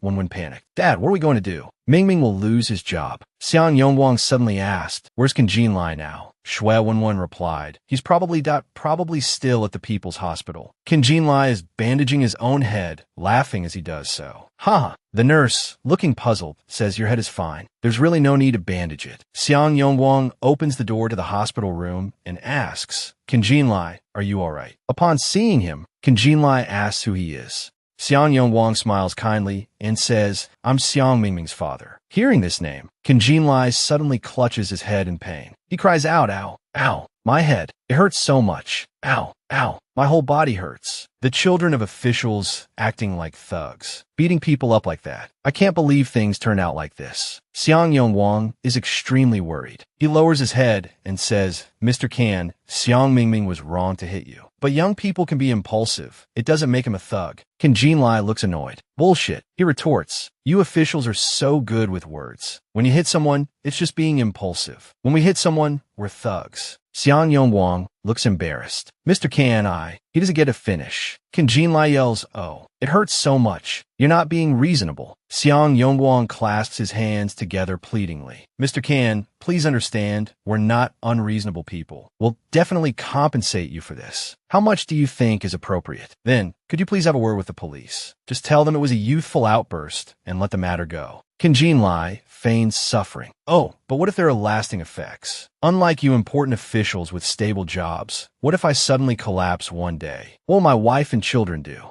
Xiang Yongguang offers a number. How about 200 yuan in compensation? Jinlai cries out again, feigning pain and displeasure. Ow, it hurts so much. Thugs beating people up. This leaves Xiang Yongguang increasingly flustered. He lowers his head and asks softly, then how much do you think is appropriate? Jinlai's smile turns sly. He demands 2,000. Anything less than 2,000, and this isn't going away. Both Xiang Yongguang and Shui Wenwen are shocked by the exorbitant price. What? Shui Wenwen exclaims angrily. That's outrageous. Can Jinlai retorts, fine, no compensation then. Let that thug Xiang Mingming rot in jail. Despite his anger, Xiang Yongwang agrees for his son's sake. All right, Shui Wenwen is taken aback. Dad, Xiang Yongwang grits his teeth. 2,000, I'll pay it. As they leave the hospital, Shui Wenwen questions him, Dad, how could you agree to that? Xiang Yongwang looks distressed. It's already happened. There's no use talking about it now. There's some money at home. I'll go get it. Shui Wenwen tugs at his sleeve. Dad. She looks at him with anguish. The money at home is gone. He looks at her, confused. Huh. Shui Wenwen pleads softly. Dad, please listen to me. Please don't be angry.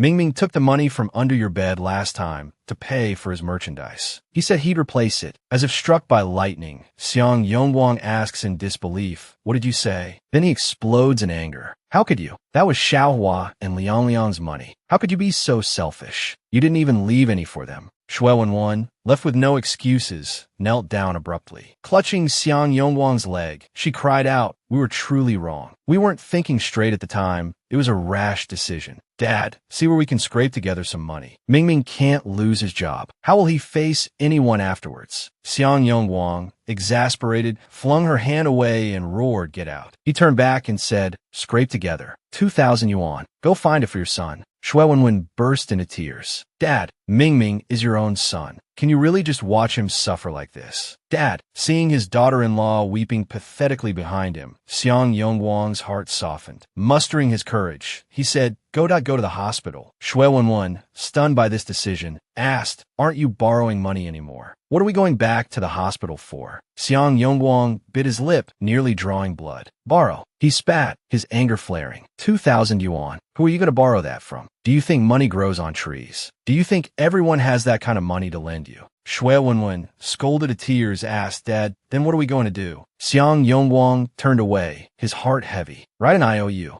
Qin Jinlai, overhearing this, looked puzzled. An IOU. He scowled. What good is an IOU to me? What if you just refuse to acknowledge it later? What am I supposed to do then? Xiang Yongwang stammered, we won't. I promise we won't go back on our word. Xiang Yongwang suddenly pulled out a card and said to Qin Jinlai, Mr. Qin, this is my work ID. I'm a director of the Zhehai City Cultural Bureau. If you cause trouble in my workplace, you'll have to answer to me. Qin Jinlai, reading the information on the card, was taken aback. Director of the Cultural Bureau. Impressed by the title, he smirked. Director Xiang, since you've said so, I'll give you face. But the IOU can't be for 2,000 anymore. He emphasized it has to be 2,500. Upon hearing this, Xiang Yongwang's face paled. 2,500, Shui Wenwen cried out indignantly. Qin Jinlai, don't push it. Qin Jinlai shrugged nonchalantly. Fine. If you don't agree, then let Xiang Mingming stay locked up. He's a thug, unwilling to see his son suffer this fate. Xiang Yongwang quickly agreed. All right, 2,500 it is. I'll write the IOU.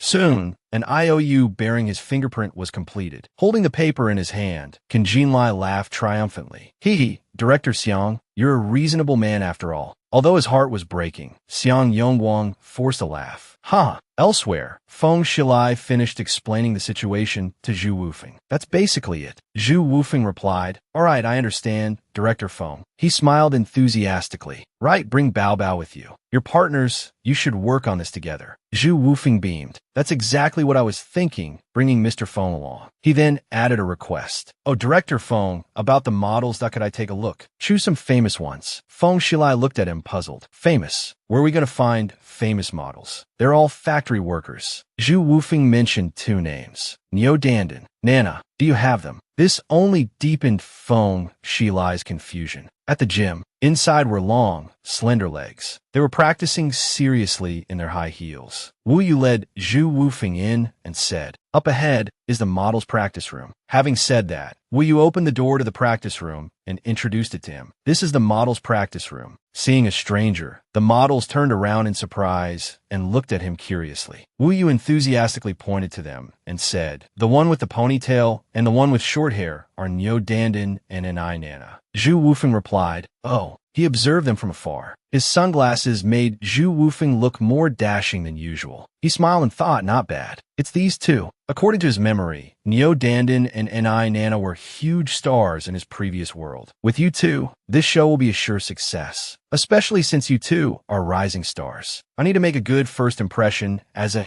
handsome gentleman. Thinking this, his smile became more cunning than ever. He then put on an air of authority and greeted them. Hello, everyone. The models, seeing his strange behavior, were taken aback. And Nana tried to stifle her laughter, but his comical appearance made her burst out laughing. Haha. Neo Dandan also laughed for a long time. He's so funny. Seeing this, Wu Yu said, Mr. Zhu, the ladies are very happy to meet you. Chou Yufeng felt a little embarrassed and said, Is that so? Then another bout of laughter erupted. Haha, if there was a hole here, I'd definitely jump in. Chou Yufeng, blushing with embarrassment, wondered, what the heck? Am I really that awkward? After laughing heartily, Neo Dandan suddenly coughed. She then introduced herself formally. Hello, Mr. Zhu. My name is Neo Dandan. I'm the captain of the modeling team. On behalf of the models, I welcome you. This was followed by a round of warm applause from the girls. Feeling a little less embarrassed, Chou Yufeng said, Thank you. Thank you for the warm welcome. 3 days later, Wu Yu suddenly interrupted him, surprising him. 3 days later, our clothing factory in Beijing is holding a large-scale fashion show. We need to choose 12 models. Neo Dandan and Nana, you two are in charge of choosing the remaining 10.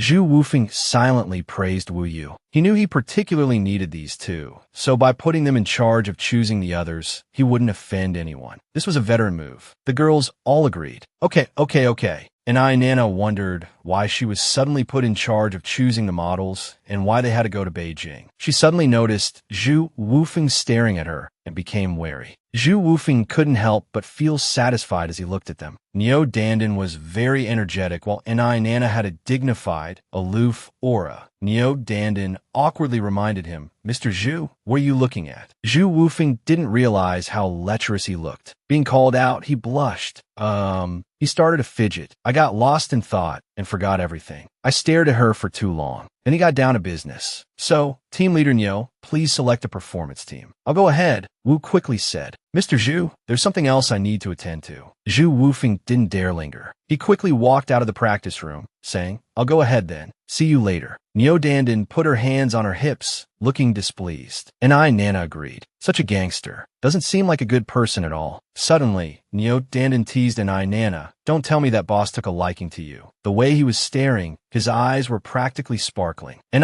Nana was startled. Blushing, she stammered, What nonsense are you talking about? Neo Dandan continued teasing, No, really I saw it too. The other girls laughed, and Nana snapped, Shut up, all of you. That evening, on the highway, Chou Yufeng sat in a yellow container truck, watching the scenery pass by. He thought to himself, it's almost midnight. Time to get ready to head to Beijing. A little while later, 2 yellow container trucks arrived at their destination. He called out, Make sure everything is unloaded and organized. Then he filled out the delivery information. Li Gosheng was urging the workers on. Come on, everyone, hurry up. Once we finish this shipment, we're done for the day. Chou Yufeng suddenly asked, Right, Mr. Li? Li Gosheng replied, Yes. Chou Yufeng continued, After this shipment is unloaded, I need you to make another run tonight. Go to the clothing factory and pick up another batch. Li Gosheng calmly replied, Just go see the foreman when you get there. Sign the order form, and then you can take that to the factory to pick up the goods. Chou Yufeng looked embarrassed. My memory is a bit bad. I completely forgot about Foreman Feng's instructions. Li Gosheng asked, Is Mr. Zhu taking that much? Is the quantity all right? Chou Yufeng cheerfully replied, No problem. Foreman Feng already signed off on it. Don't worry. Reassured, Li Gosheng agreed. All right then.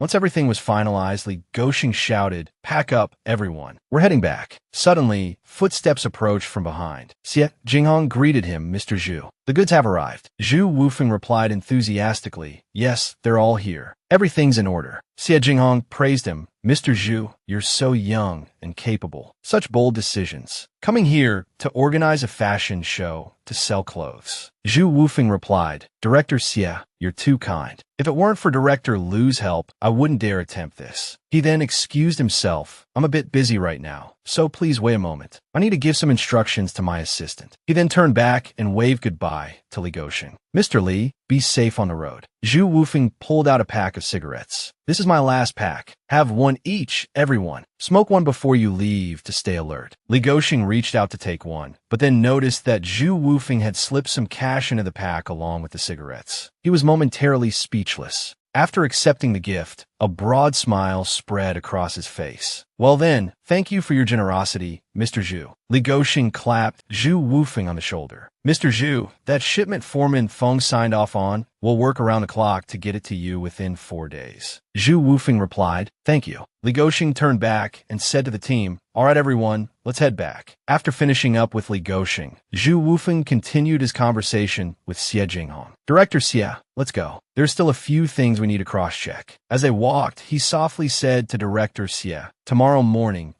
The next morning, Xie Jinghong met with Chou Yufeng to report on the progress. We've finished setting up the stage early. However, we have to wait until late at night after closing for you all to rehearse. Chou Yufeng agreed, yes, that's necessary. Then Xie Jinghong turned and asked how the model's been arranged. Chou Yufeng cheerfully replied, yes, everything's arranged. They can rest and come back later tonight. After hearing this, Xie Jinghong waved and left. All right, I'm all done here. I'll be going now. Chou Yufeng responded warmly, okay, Director Xie. Thanks for your hard work. At this moment, he felt a bit nervous. He thought, in my previous life, Neo Dandan and Ni Nana became famous after 84. Now it's a year earlier. I don't know if it will have the same effect. As he walked, he couldn't help but calculate the venue fees, transportation costs, and other expenses. His funds were running low. Fortunately, there were no other major expenses for the time being. Looking at the magnificent stage in front of him, he resolutely declared, no matter what this time, we must succeed. He then proceeded to direct Feng Bao Bao, saying, Bao Bao, make sure the installation is secure. Wait a moment, tilde a bit. Yes, just like that. Wu Yu suddenly appeared. As soon as she saw him, she came over to greet him. Mr. Zhu, you're here too. Hearing her voice, Chou Yufeng turned around. You're all here already. Wu Yu replied, yes, we're all here. He gave a warm smile. Are these two the MCs? The young man in the black suit said, yes, that's right. The woman in the red shirt raised her hand and said, hello, Mr. Zhu. Chou Yufeng handed them a piece of paper and said, here's the revised script for you two. Familiarize yourselves with it quickly. The woman in red took the paper and exclaimed in surprise, oh, a new script. Chou Yufeng replied, yes. Please take a look. Wu Yu suddenly noticed Feng Bao Bao whistling while carrying equipment in the distance. She thought to herself, Feng Bao Bao, I thought he resigned. Why is he here? Mr. Zhu, the lights have all been tested. Hearing this, Chou Yufeng gave a thumbs up and said, great. Then he called out, Xiao Wu, you can call the models over now. We replied, okay. A moment later, the models arrived where Chou Yufeng was. As soon as he saw them, he raised his hand and said, ladies over here. He then calmly explained, the outfits you'll be wearing during the show are all ready. I'll assign them to you. Lu Dandan was a little surprised. You'll be assigning them. Isn't that Wu Yu's job? Wu Yu cheerfully said, just follow Mr. Zhu's arrangements this time. The atmosphere suddenly became unusually quiet. After a moment, Lu Dandan conceded. Fine, he's the boss. He's the one paying for the show. He can do whatever he wants. Without wasting any time, Chou Yufeng took out a blue dress. He said to Neo Dandan, try this on and see if it fits. Neo Dandan took the floral dress and was extremely pleased. Mr. Zhu has a good eye for outfits. And Nana responded with a hint of displeasure. That depends on who's wearing it. Later, the allocation of the show's outfits was complete. Chou Yufeng breathed a sigh of relief. Phew, matching outfits to these ladies' figures wasn't easy. Suddenly, a noise from the stage caught his attention. Huh. His eyes flashed with annoyance. Furious, he pointed and yelled, I paid you to come here, not to goof around. Startled by the outburst, Neo Dandan looked surprised. Wu Yu instinctively turned around. Chou Yufeng, now enraged, raged at the models on stage. Let me tell you something. Lu Deguang arranged this show, but it's my money. The clothes, this entire venue, it's all my money. What's with your attitudes? He was practically spitting fire. Uninhibited, he roared, I'm promoting your workshop, including the reputation of your modeling team. You need to understand that, because what Chou Yufeng said was true, and Nana and Neo Dandan could only listen in silence. Seething, Chou Yufeng continued, anyone who gives me any more attitude, I'll call Lu Deguang right now, and you're out. Got it. Seeing no reaction, he bellowed, what are you still standing around for? We only have tonight. The show is tomorrow. Get practicing. Snapping to attention, Neo Dandan quickly turned to her fellow models. Come on, everyone. Let's get to work and practice. He then turned coldly to the two MCs. Come here. Let's rehearse the lines. The woman in the red dress stammered, yes, yes. The man in the suit also jumped, startled. The next day, the stage lights blazed to life, illuminating the two MCs. The male MC began cheerfully, dear guests, dear friends. The female MC seamlessly continued, good evening, everyone. The male MC said enthusiastically, on this hot summer night, dear friends, we're here to help you beat the heat and bring you a touch of coolness. The audience listened attentively. The female MC warmly introduced, this is a trendy fashion show, a feast for the eyes. The male MC followed. This is a moment you won't soon forget, a spark that will ignite your passion. Then, in unison, they announced, now let's welcome the spirits of the stage, our beautiful models. They'll express their youthful beauty with every step, showcasing the latest trends with every pose. The audience buzzed with anticipation. The male MC called out, let's welcome our beautiful models. As the words left his lips, Nana, radiant in a shimmering gold dress, stepped onto the stage. Her stunning beauty drew gasps of wow from the audience. Next came Neo Dandan, looking feminine in a short skirt and long-sleeved white top. Her sweet appearance ignited the crowd. Wow, so beautiful, gorgeous. The exclamations echoed through the venue. Pleased with the audience's reaction, Chou Yufeng smiled. Good, he said, his eyes gleaming. The atmosphere is electric. This is exactly the effect we wanted. He then gestured backstage. Get ready for the next segment. The female MC nodded. The audience, however, grew even more frenzied, chanting another one. Another one. So beautiful.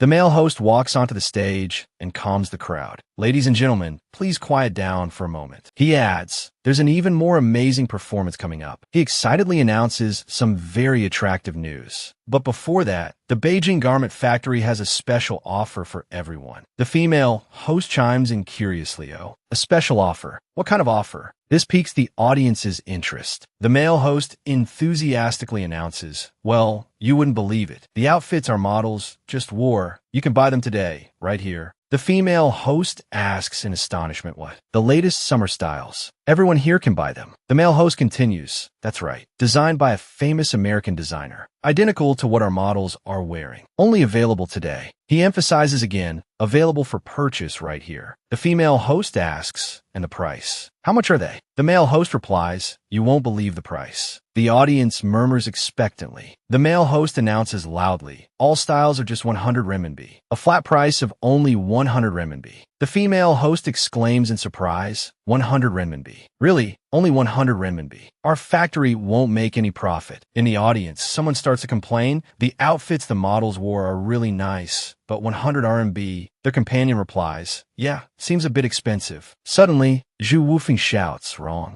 He yells from the audience, the price is wrong. Then he walks onto the stage. He announces loudly, the price is wrong. Each outfit should be at least 110 renminbi. He continues indignantly, 100 RMB. Our factory won't even make a cent. The male host retorts, weren't we supposed to sell them at the factory price? Our factory doesn't need to make a profit, right? Chou Yufeng replies angrily, who told you that? We need to sell them for 170 renminbi each. The male host looks awkwardly at the audience. But what do we do now? We already told everyone it's 100 renminbi. It's a special offer. Chou Yufeng disagrees and firmly objects. No, we have to change it. Change it to 110 renminbi. Because of Chou Yufeng's insistence, Feng Baobao's voice suddenly booms out. All right, Feng Baobao walks out from backstage. Mr. Zhu, if the price has already been announced, let's just consider it a gift to our friends in Beijing. Chou Yufeng looks regretful, but Feng Baobao gestures to the audience and replies, we can't announce a price and then change it. That's deceiving our customers. We need to protect our factory's image. Feng Baobao quickly puts a hand on Chou Yufeng's shoulder and consoles him. All right, let's sell them at this price. I'll take responsibility if anything happens. Hearing this, Chou Yufeng sighs repeatedly. He sighs 2 or 3 times. Hearing this, the audience expresses their agreement. Don't change the price. Get off the stage. Well done. Public opinion is swinging in a positive direction. So the male host speaks up. All right, everyone wants to buy one. Please line up over there. The clothes are identical to what the models are wearing. Just tell us your size. The female host cheerfully reiterates the price. Factory price, 100 renminbi each. The audience rushes forward. Wow, look at that. The factory is going to lose a fortune this time. A woman in a beige outfit cheerfully said,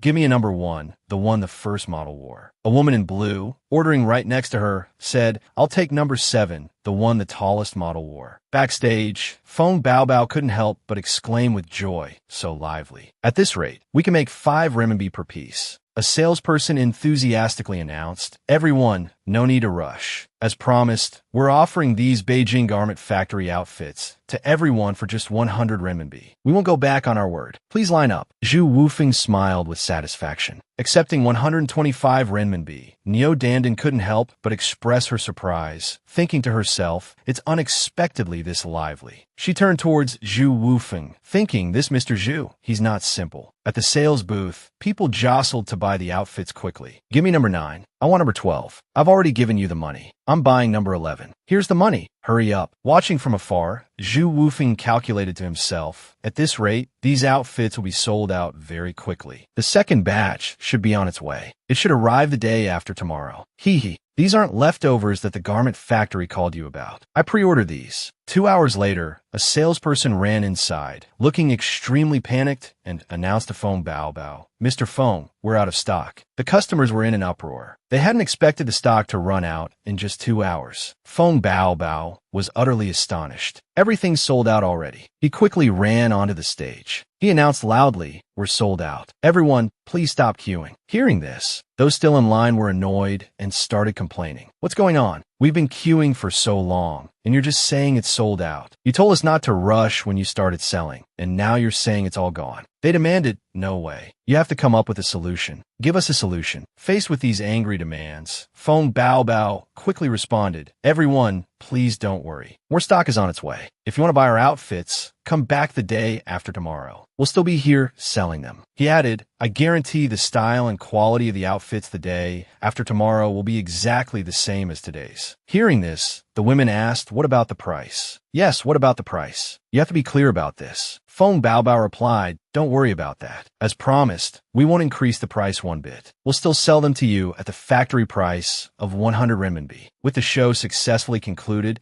Chou Yufeng quickly told everyone, "Good work, everyone." His staff responded cheerfully, "No problem. It's all part of the job. We just didn't expect the stock to sell out so fast." Then, Chou Yufeng turned to Feng Baobao. "Mr. Feng, have you collected all the money? We'll do inventory later and then reconcile the accounts." Feng Baobao, clutching the money bag, excitedly replied, "Yes, all the money has been collected." Wu Yu excitedly told his models, "Wow, I didn't expect our modeling team to get interviewed this time. The team leader and Nana even get to be on TV. This Mr. Zhu is quite capable." Someone replied, That's right. Chou Yufeng gave some instructions. "Everyone, please move all the bags into the office and call Director Shui up here." "Yes," Director Jiang agreed immediately, right? "I'll go call Director Shui right away." Nian Nana stared intently at Chou Yufeng. Neo Dandan, seeing this, nudged her in the back. "What are you looking at, so lost in thought?" Nana stammered, then turned to Neo Dandan in exasperation. "Dandan, you scared me."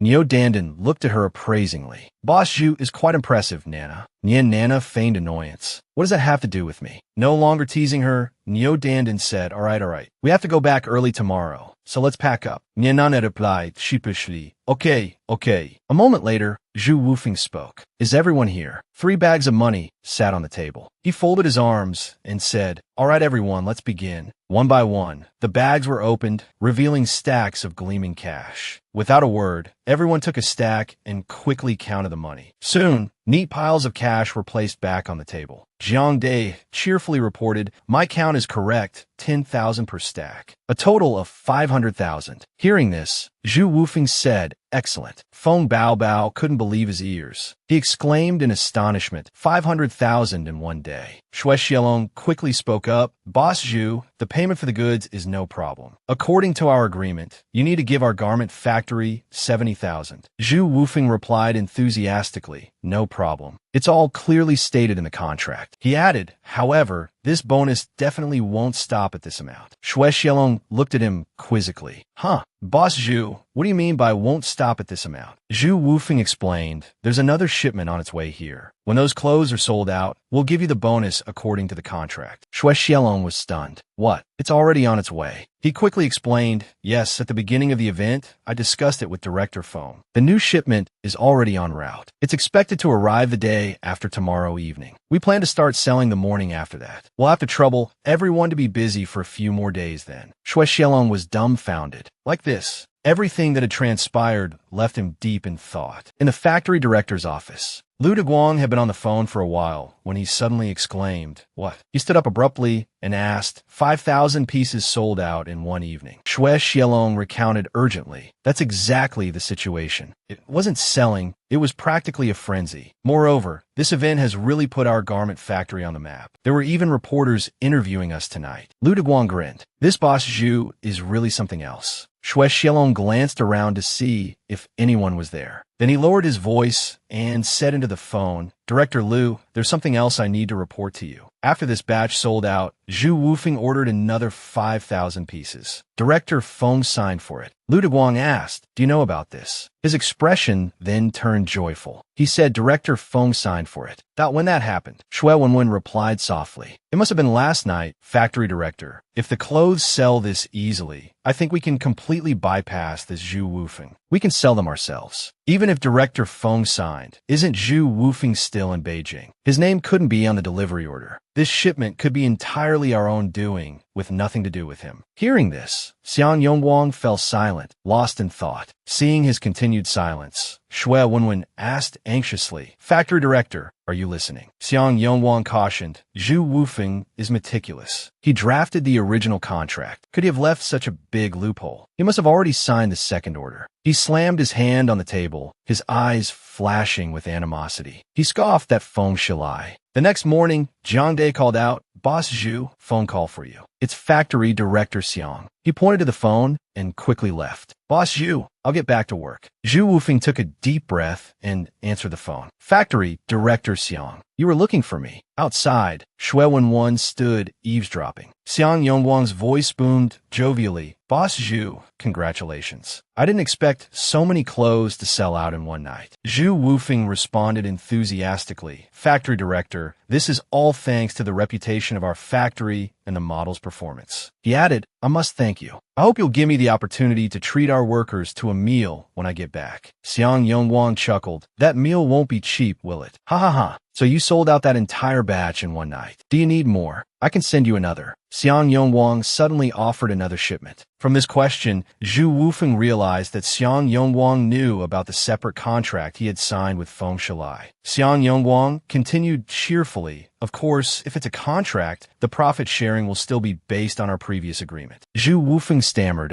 He was thinking that Xiang Yongguang was testing his reaction before deciding how to deal with Feng Shilai. Zhu Wufeng cautiously replied, Factory Director Xiang, thank you for the offer, but it's actually 3 a.m. right now. Xiang Yongguang's voice dripped with sarcasm. Oh, is that so? I didn't realize you had already taken pre-orders. Zhu Wufeng carefully replied, Yes, I discussed this with Director Feng earlier. He agreed after we had a few drinks. Xiang Yongguang's tone became displeased. Right? You should inform me about these things in the future. There will be some adjustments to positions in the factory soon. Director Feng might be transferred to a different role. Yes, Zhu Wufeng replied. I understand. He hung up. He thought to himself, he's a shrewd one. Regardless of how our relationship changes, the top priority is. At this moment, a tense confrontation between him and Xiang Yongguang had begun. That evening, Xiang Yongguang's voice echoed, I understand. He had just finished a phone call that left him deep in thought. This was expected. The next morning, the TV screen showed the fashion show from the previous day. Feng Bao confirmed the amount was correct. He gave a thumbs up and said cheerfully, 5,000 pieces from the second batch. 500,000 yuan, not a penny off. I'm so excited. Zhu Wufeng told Director Xie, you've all worked hard. Xie Jinghong replied, Mr. Zhu, it's our duty. This is our responsibility. He suddenly became serious and asked, Mr. Zhu, when are we heading back to the factory? We still need to deliver the money. Zhu Wufeng raised an eyebrow, thinking Director Xie is truly dedicated to the factory. After a moment, he instructed Feng Baobao, Mr. Feng, go ask Director Xie if the letter of introduction is ready. We'll put the money away and leave immediately. Feng Baobao quickly replied, okay, I'll go right away. Then, he rushed out the door. Zhu Wufeng thought to himself, once we're back, I should add that to the schedule. On the television, Niu Dandan and Ni Nana were being interviewed. A friend, seeing the two of them, exclaimed excitedly, wow, Dandan Nana, you're both on TV. I'm so envious. Your appearance fees are going to skyrocket. Suddenly, the woman with short hair said suspiciously, seriously, Captain, did that carefree guy really sell 10,000 pieces? Liu Dandan replied, it seems so. The short-haired woman exclaimed, ah, I heard it was 100 yuan a piece. Doesn't that mean he made? Liu Dandan calmly stated, 1 million. Upon hearing this, everyone was stunned. 1 million. The short-haired woman's eyes were filled with admiration. Captain, is he really that amazing? Liu Dandan remained silent for a long time. The curious short-haired woman urged, Captain, don't just space out. Liu Dandan finally admitted, yeah, he's quite capable. The short-haired woman was overjoyed. So that's a whole million. Nana, you're set for life. And Nana, suddenly brought into the conversation, felt embarrassed. The short-haired woman leaned closer to Nana and whispered, the way he looked at you earlier. It seemed like he liked you. Nana blushed crimson. Stop it. What are you all talking about? Liu Dandan suddenly glanced at her watch. It read 3:05. She sighed softly. At the Six Stones Hotel in Beijing, Zhu Wufeng and Feng Baobao were enjoying the breeze on the balcony. Feng Baobao called out to Zhu Wufeng, time flies, doesn't it? It feels like I've known you for a long time. Zhu Wufeng replied, haha, Mr. Feng, I feel the same way. Feng Baobao asked curiously, so what are your plans for the future? Zhu Wufeng paused thoughtfully. Then he said, I plan to open a garment factory in Zhahai, similar to the one in Beijing, but with some differences. It's a bit complicated to explain right now. Feng Baobao was puzzled. Why Zhahai? Isn't the market bigger in Beijing? Zhu Wufeng answered frankly, it's cheaper. Lower costs in a more remote area. Lower wages and cheaper factory space. As long as we have a presence in Beijing, the distributors can segment the market. So, opening a factory in Zhahai won't affect market development. Feng Baobao nodded. That makes sense. You know, I'm starting to think you're right about everything. He suddenly became flustered. But Zhu Wufeng placed his hand on Feng Baobao's shoulder. He said reassuringly, Mr. Feng, if you're thinking of joining me, you're always welcome. When the time comes, I'll discuss the details with you. Encouraged by these words, Feng Baobao's confidence visibly grew. Suddenly, an idea struck him. That's right, he exclaimed. I just remembered. You tricked me before, saying you were from Beijing. You rascal, you're actually from Zhahai, aren't you? Zhu Wufeng feigned annoyance. What made you point your finger at me like that? Feng Baobao found his expression amusing and burst out laughing. You rascal. The next morning, Zhu Wufeng, in high spirits, went to see Liu Deguang. Director Liu, I've just finished reviewing the documents with Director Xie. I heard you were looking for me. Upon seeing him, Liu Deguang exclaimed, oh, Mr. Zhu, you're here. He stepped forward and enthusiastically said, congratulations. You made a fortune this time. Zhu Wufeng responded modestly. If it weren't for Director Liu's help, I wouldn't have been so fortunate. You're my lucky star. I thank you again. Liu Deguang buttermly invita him. Come on, don't just stand there. Have a seat, have a seat. Zhu Wufeng readily agreed. All right, Liu Deguang said excitedly. The reason I called you here today is because you mentioned franchising before. I'd like to hear your thoughts on it again. The clock quickly reached 11:05. Outside, everyone was waiting for Zhu Wufeng. Liu Dandan anxiously said, they've been talking for a long time. They should be done soon. Xie Jinghong reassured her. Director Liu and Mr. Zhu are discussing important business. It won't be that quick. A moment later, the two men emerged. Liu Deguang laughed heartily. Ha ha ha. I still can't believe you'd settle for a small franchise. Zhu Wufeng replied frankly, being able to earn a bit more money with Director Liu is my current plan. Seeing the two finally come out, Liu Dandan greeted Director Liu. And Nana, the woman with short hair, also greeted Director Liu. Liu Deguang waved his hand calmly. Hello, hello, hello. He then placed his hand on Zhu Wufeng's shoulder and said, everyone, this is our factory's business partner, Zhu Wufeng, Mr. Zhu. I believe you've all met him. Mr. Zhu wants to thank everyone for their hard work at the Beijing exhibition and is inviting you all to lunch at the Maxims de Paris. Upon hearing this, and Nana's eyes lit up. She exclaimed excitedly, "Wow, that foreign restaurant." The woman with blue hair said admiringly, "You need foreign currency to eat there." Lu Deguang stepped forward and gestured. "It's not too far. Let's walk over there." Everyone responded, "All right, let's go, let's go. Let's go eat at the foreign restaurant." "Thank you, Mr. Zhu." The woman with the blue shirt whispered to Nana, "Do you think Mr. Zhu will ask Nana for her number later?" Hearing this, Lu Dandan couldn't help but feel worried. She looked at Chou Yufeng with an indescribable expression. At the upscale restaurant, delicious dishes were continuously brought to the table, creating a visually appealing feast. Chou Yufeng raised his glass with everyone and called out, "Cheers! Cheers!" After the meal, everyone cheerfully bid him farewell. "Thank you for the hospitality." "Thank you, Mr. Zhu." Lu Deguang lingered. He shook Chou Yufeng's hand and said, "Mr. Zhu, let's keep in touch." Chou Yufeng didn't refuse the offer. "Director Lu." Chou Yufeng breathed a sigh of relief. He stretched languidly, saying, "Finally, I can go back to Zhahai." Just then, a hand lightly patted his shoulder. Chou Yufeng turned around in surprise. It was Lu Dandan. She waved and smiled, saying, "Mr. Zhu." Chou Yufeng asked, "Captain Lu, is something the matter?" Lu Dandan hesitated.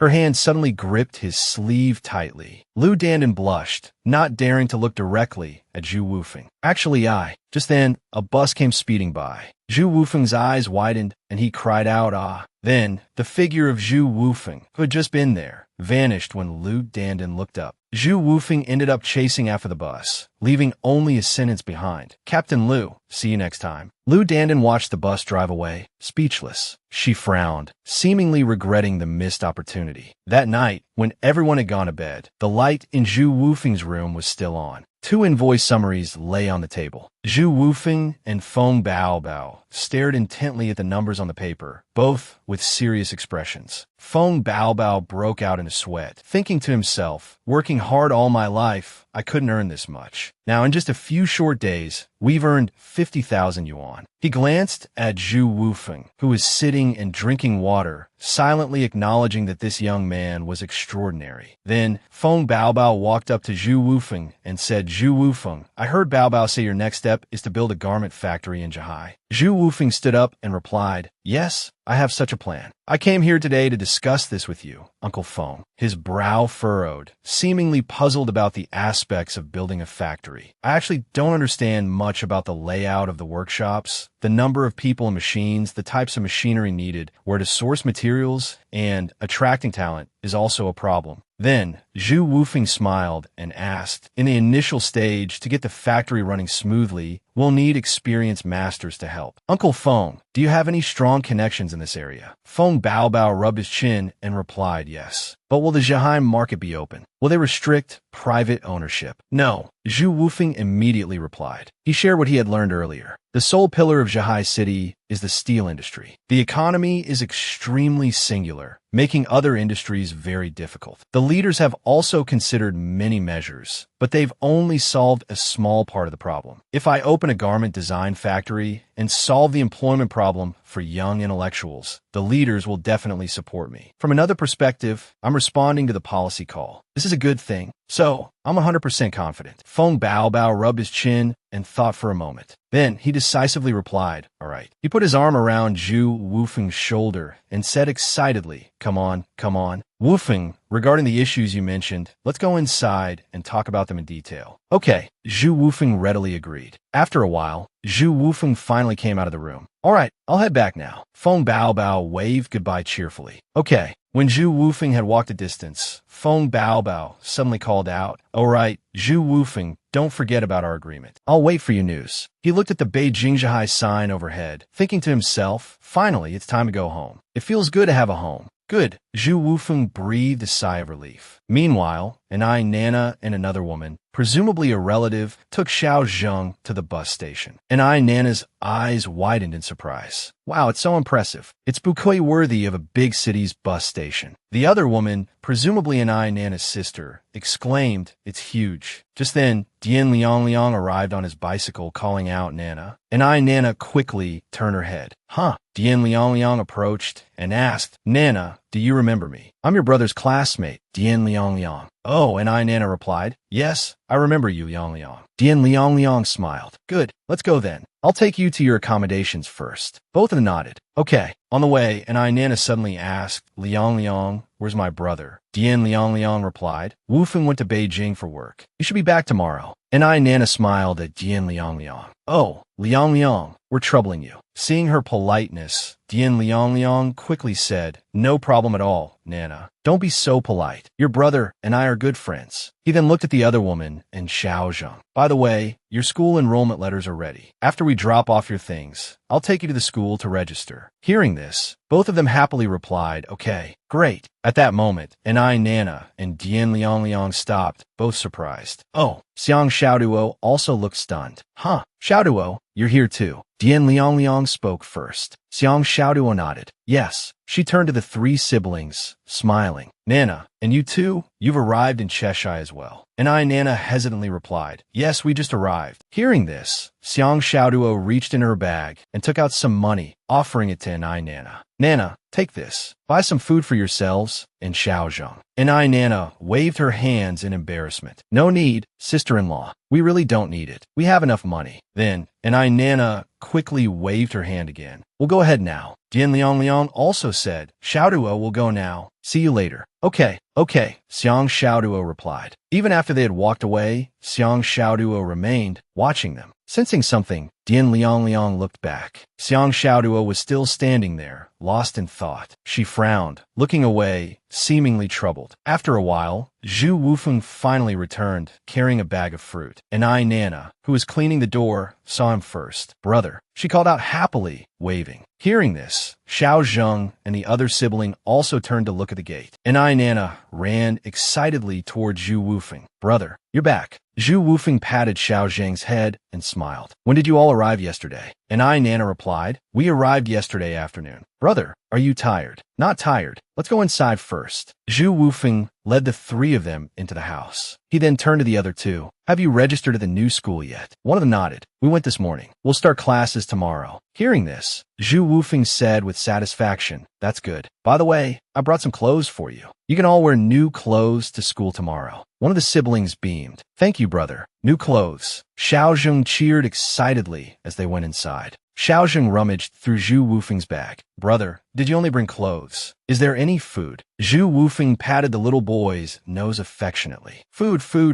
All you think about is food. Xiao Zheng pouted and turned his head to the side. But Zheng wants to eat a lot, so he can grow up quickly and protect his older brother and sister. Chou Yufeng ruffled the boy's hair and smiled. Oh really? Our Xiao Zheng is so grown up now. Xiao Zheng giggled proudly at the praise. Chou Yufeng suddenly turned to Nana. Right, Nana, I didn't explain clearly in the letter before. Don't worry about this house. I've already bought it. Nana gasped. Bought it? How much did it cost? Chou Yufeng chuckled casually. You guys are still young. You just need to know that your older brother is earning money. Don't worry about how much. Hearing this, Nana simply hummed in acknowledgement. Then Chou Yufeng continued, Don't feel burdened in the new environment. Our family isn't short of money now, but you must study hard, especially you two. He pointed at Nana and Xiao Zheng. Xiao Zheng, seeing himself being addressed, yawned widely. Oh, I'm so sleepy. Chou Yufeng sighed and headed into a room. All right, you guys look through the things I brought back. I'm going to sleep for a bit. You don't need to call me for dinner. Remember to wash the dishes after you're done. The three of them answered in unison, yes. Chou Yufeng walked into the room, and only when he lay down on the bed did he let out a satisfied sigh. He closed his eyes and thought to himself, Finally, it's good to be back in my own bed. The next morning,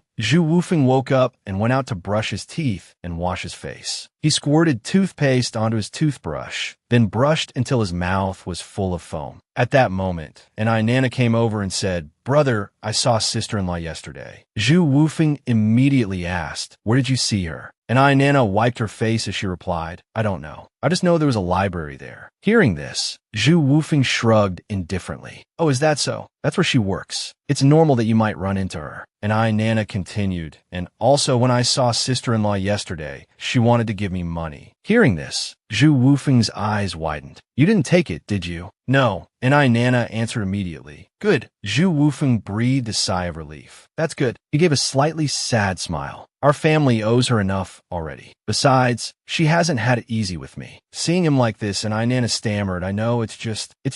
She paused for a moment, then smiled and asked, Can you remarry sister-in-law? Zhu Wufeng unconsciously gripped his toothbrush tightly, his eyes wide. Huh, why are you worried about this? And Nana replied awkwardly, it's just that you just said sister-in-law hasn't had it easy with you. Now that you're earning money, why not bring her back and live a good life? A faint smile touched Zhu Wufeng's lips. He chuckled helplessly. It's not that simple. You'll understand after you go to university. Like that Lin Chong kid. Hearing this, and Nana's cheeks flushed. She quickly asked, why are you bringing him up? What does he have to do with you and sister-in-law? Zhu Wufeng didn't answer, only narrowed his eyes and asked, do you like him? And Nana immediately stammered, brother. What nonsense are you talking about? That guy has a terrible temper every day, like a thug. How could I possibly like him? Hearing this, Zhu Wufeng gave a slightly awkward smile. Well, right now, Xiao Zheng and Xiang Xiaoduo are facing this issue. She might not like your brother anymore. After all, I was a real jerk before, wasn't I? Having said this, Zhu Wufeng turned and left. He left behind only one sentence. Marriage isn't that simple. Elsewhere, Ho Chunwu loudly called for Dian Liang. Every single time, it's the girl waiting for you. You're way too much of a man, aren't you?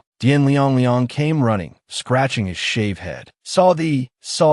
Tong Wenwen immediately defended Dian Liang. I just got here too. It's not as serious as you're making it out to be. Ho Chunwu, unbothered, just smiled and said, let's drop it. We got paid today. How about we go to a restaurant and celebrate? Ladies eat free. Someone nearby replied, sounds good to me. No objections. Dian Liang also cheerfully added, no objections from me either. Just as the four of them were about to leave, Zhu Wufeng called out, wait a minute. Startled by the voice, Dian Liang turned around and excitedly called out, Wufeng. Zhu Wufeng walked over, waving. Hey, Dian Liang eagerly asked, when did you get back? Zhu Wufeng smiled and replied, last night. Then, he handed Dian Liang a set of new clothes. Here, this is for you. Dian Liang looked at the glossy packaging in his hands, curiously asking, whoa, what is this? Zhu Wufeng casually replied, some clothes. I brought a few back from Beijing for you. If they don't fit, just take them to tailor. Dian Liang hugged the clothes, happily responding, thanks Wufeng. Then, Zhu Wufeng casually asked, are you and your colleagues about to go eat? I was just coming to find you for lunch. Why don't we all go together? Woman stepped forward and said, sure, the more the merrier. Let's go together. Ho Chunwu asked the person next to him, bewildered, where did this guy come from? The other person shrugged, who knows? After arriving at the restaurant, Zhu Wufeng pointed at several dishes on the menu and started ordering. 1 fish and 5 servings of braised pork trotters. He continued ordering, seemingly not missing a single item. Then, as if it wasn't enough, Zhu Wufeng added, oh right, and a bowl of winter melon and bone soup. Ho Chunwu was so stunned, he was speechless. He tapped his finger hard on the table. Excuse me, comrade, he began, then angrily continued. You ordered so much food, it's got to be at least 78 yuan. Even if you're freeloading, you should have some consideration for others. His face red with anger, he yelled, our money doesn't grow on trees. Seeing the tense situation, Dian Liang quickly intervened. It's okay. It's on me today. Seeing this, a smile crept onto Zhu Wufeng's lips. Haha, he turned to the waiter and said, excuse me, could you change the bone soup? I just ordered a turtle soup. Hearing this, Dian Liang also immediately felt uneasy. The other two stared at Zhu Wufeng with annoyance. Ho Chunwu was practically fuming. He angrily roared, you. What do you mean by this? Zhu Wufeng raised his hand, gesturing for him to calm down. He put his arm around Dian Liang and casually said, Liang helped me out with something big before. This meal is on me. Hearing this, the other two immediately deflated. Oh, is that so? After the meal, Dian Liang said, I'll walk Wufeng out. You guys go ahead. Tong Wenwen nodded. Okay, Liang, I'll head back then. Zhu Wufeng and Dian Liang were walking down the street. Suddenly, Dian Liang turned to Zhu Wufeng and asked, what exactly are you doing in Beijing? Zhu Wufeng humbly replied, just selling some clothes. Nothing much. Dian Liang pressed on, that girl just now. She must have feelings for you, right? Dian Liang's eyes widened in surprise. He then scratched his ear, embarrassed. You should just forget about me. What's going on between you and Xiang Xiaoduo? That day when we took Nana and the others back, we saw her. Dian Liang change the subject. So what happened? Chou Yufeng shrugged. We're divorced. Each of us is moving on. Dian Liang exclaimed in disbelief. No way. He asked again, surprised. Didn't Xiang Xiaoduo say she wanted to remarry last time? You're not just trying to find someone better now that you're making money, are you? Hearing this, Chou Yufeng's eyes widened in shock. What? Seeing Chou Yufeng's serious expression, Dian Liang became flustered. What? What's wrong? What's wrong? I was just joking. Chou Yufeng shook his head and asked, no, what did you say before that? Dian Liang repeated, I said Xiang Xiaoduo wanted to remarry you. Didn't you know? Chou Yufeng was incredibly surprised. Remarry? When did she say anything about remarrying? Dian Liang smiled and replied, it was at Shun Xiren's birthday party last time. She said in front of everyone that she wanted to remarry you. Hearing this, Chou Yufeng's face immediately darkened. Dian Liang frowned and continued. However, those people from our class were all bad-mouthing you. I just wanted to defend you a little, and Xiang Xiaoduo got angry. Chou Yufeng was determined to get to the bottom of it. What exactly happened? Dian Liang's voice slowly rang out. At that time, Shun Xiren and she had a huge argument. That's pretty much what happened. Chou Yufeng lowered his head, unable to hide the sadness on his face. Seeing this, Dian Liang quickly asked, Yufeng, are you okay? Chou Yufeng forced a smile. I'm fine. Then Chou Yufeng asked, by the way, did something big happen in Xiang Xiao's family? About half a month ago, I saw her going to the hospital. Dian Liang speculated it was probably her mother being hospitalized. It wasn't anything serious. She was discharged after a few days. Then Dian Liang lowered his voice and continued, but there's something quite strange. I heard that after Xiang Xiaoduo arrived, she had a big fight with Shun Xiren. It seems like they've completely cut ties. Chou Yufeng sighed. I see. He then patted Dian Liang's shoulder. Let's go. Chou Yufeng smiled and said, let's go. Dian Liang walked with Chou Yufeng for a while, then said, Yufeng, I'll head back to the factory first. Chou Yufeng nodded. Okay. Another day, he was walking down the street alone. He suddenly came across a young couple. The girl asked anxiously, what if my parents don't approve of us? The young man smiled and replied, don't worry. I'm here. I'll do everything I can. Seeing this scene, Chou Yufeng could only sigh and blame himself. Chou Yufeng, you're such a fool. He turned and walked away again, his face etched with worry. You think a few sweet words and good deeds will make Xiang Xiaoduo compromise, breaking ties with her family and friends, just because you've suddenly become a better person. Chou Yufeng looked up at the sky, lost in thought. What makes you think you have a right? Just because you assume you have such an extraordinary future. Yes, you know your own capabilities, but does Xiang Xiaoduo? His hand unconsciously clenched, trembling. He looked at the moon hanging in the sky, blaming himself over and over. How much pressure has she borne because of you, Chou Yufeng? Don't you know? You haven't even helped her share any of it, have you? The next morning, at the director's office, Director Zhang called out, come in. Chou Yufeng entered, smiling. Director Zhang, long time no see. Seeing him, Director Zhang's face immediately relaxed. Oh, Xiaofeng, it's you. He approached Chou Yufeng, his voice teasing. You're not here to hold another exhibition, are you?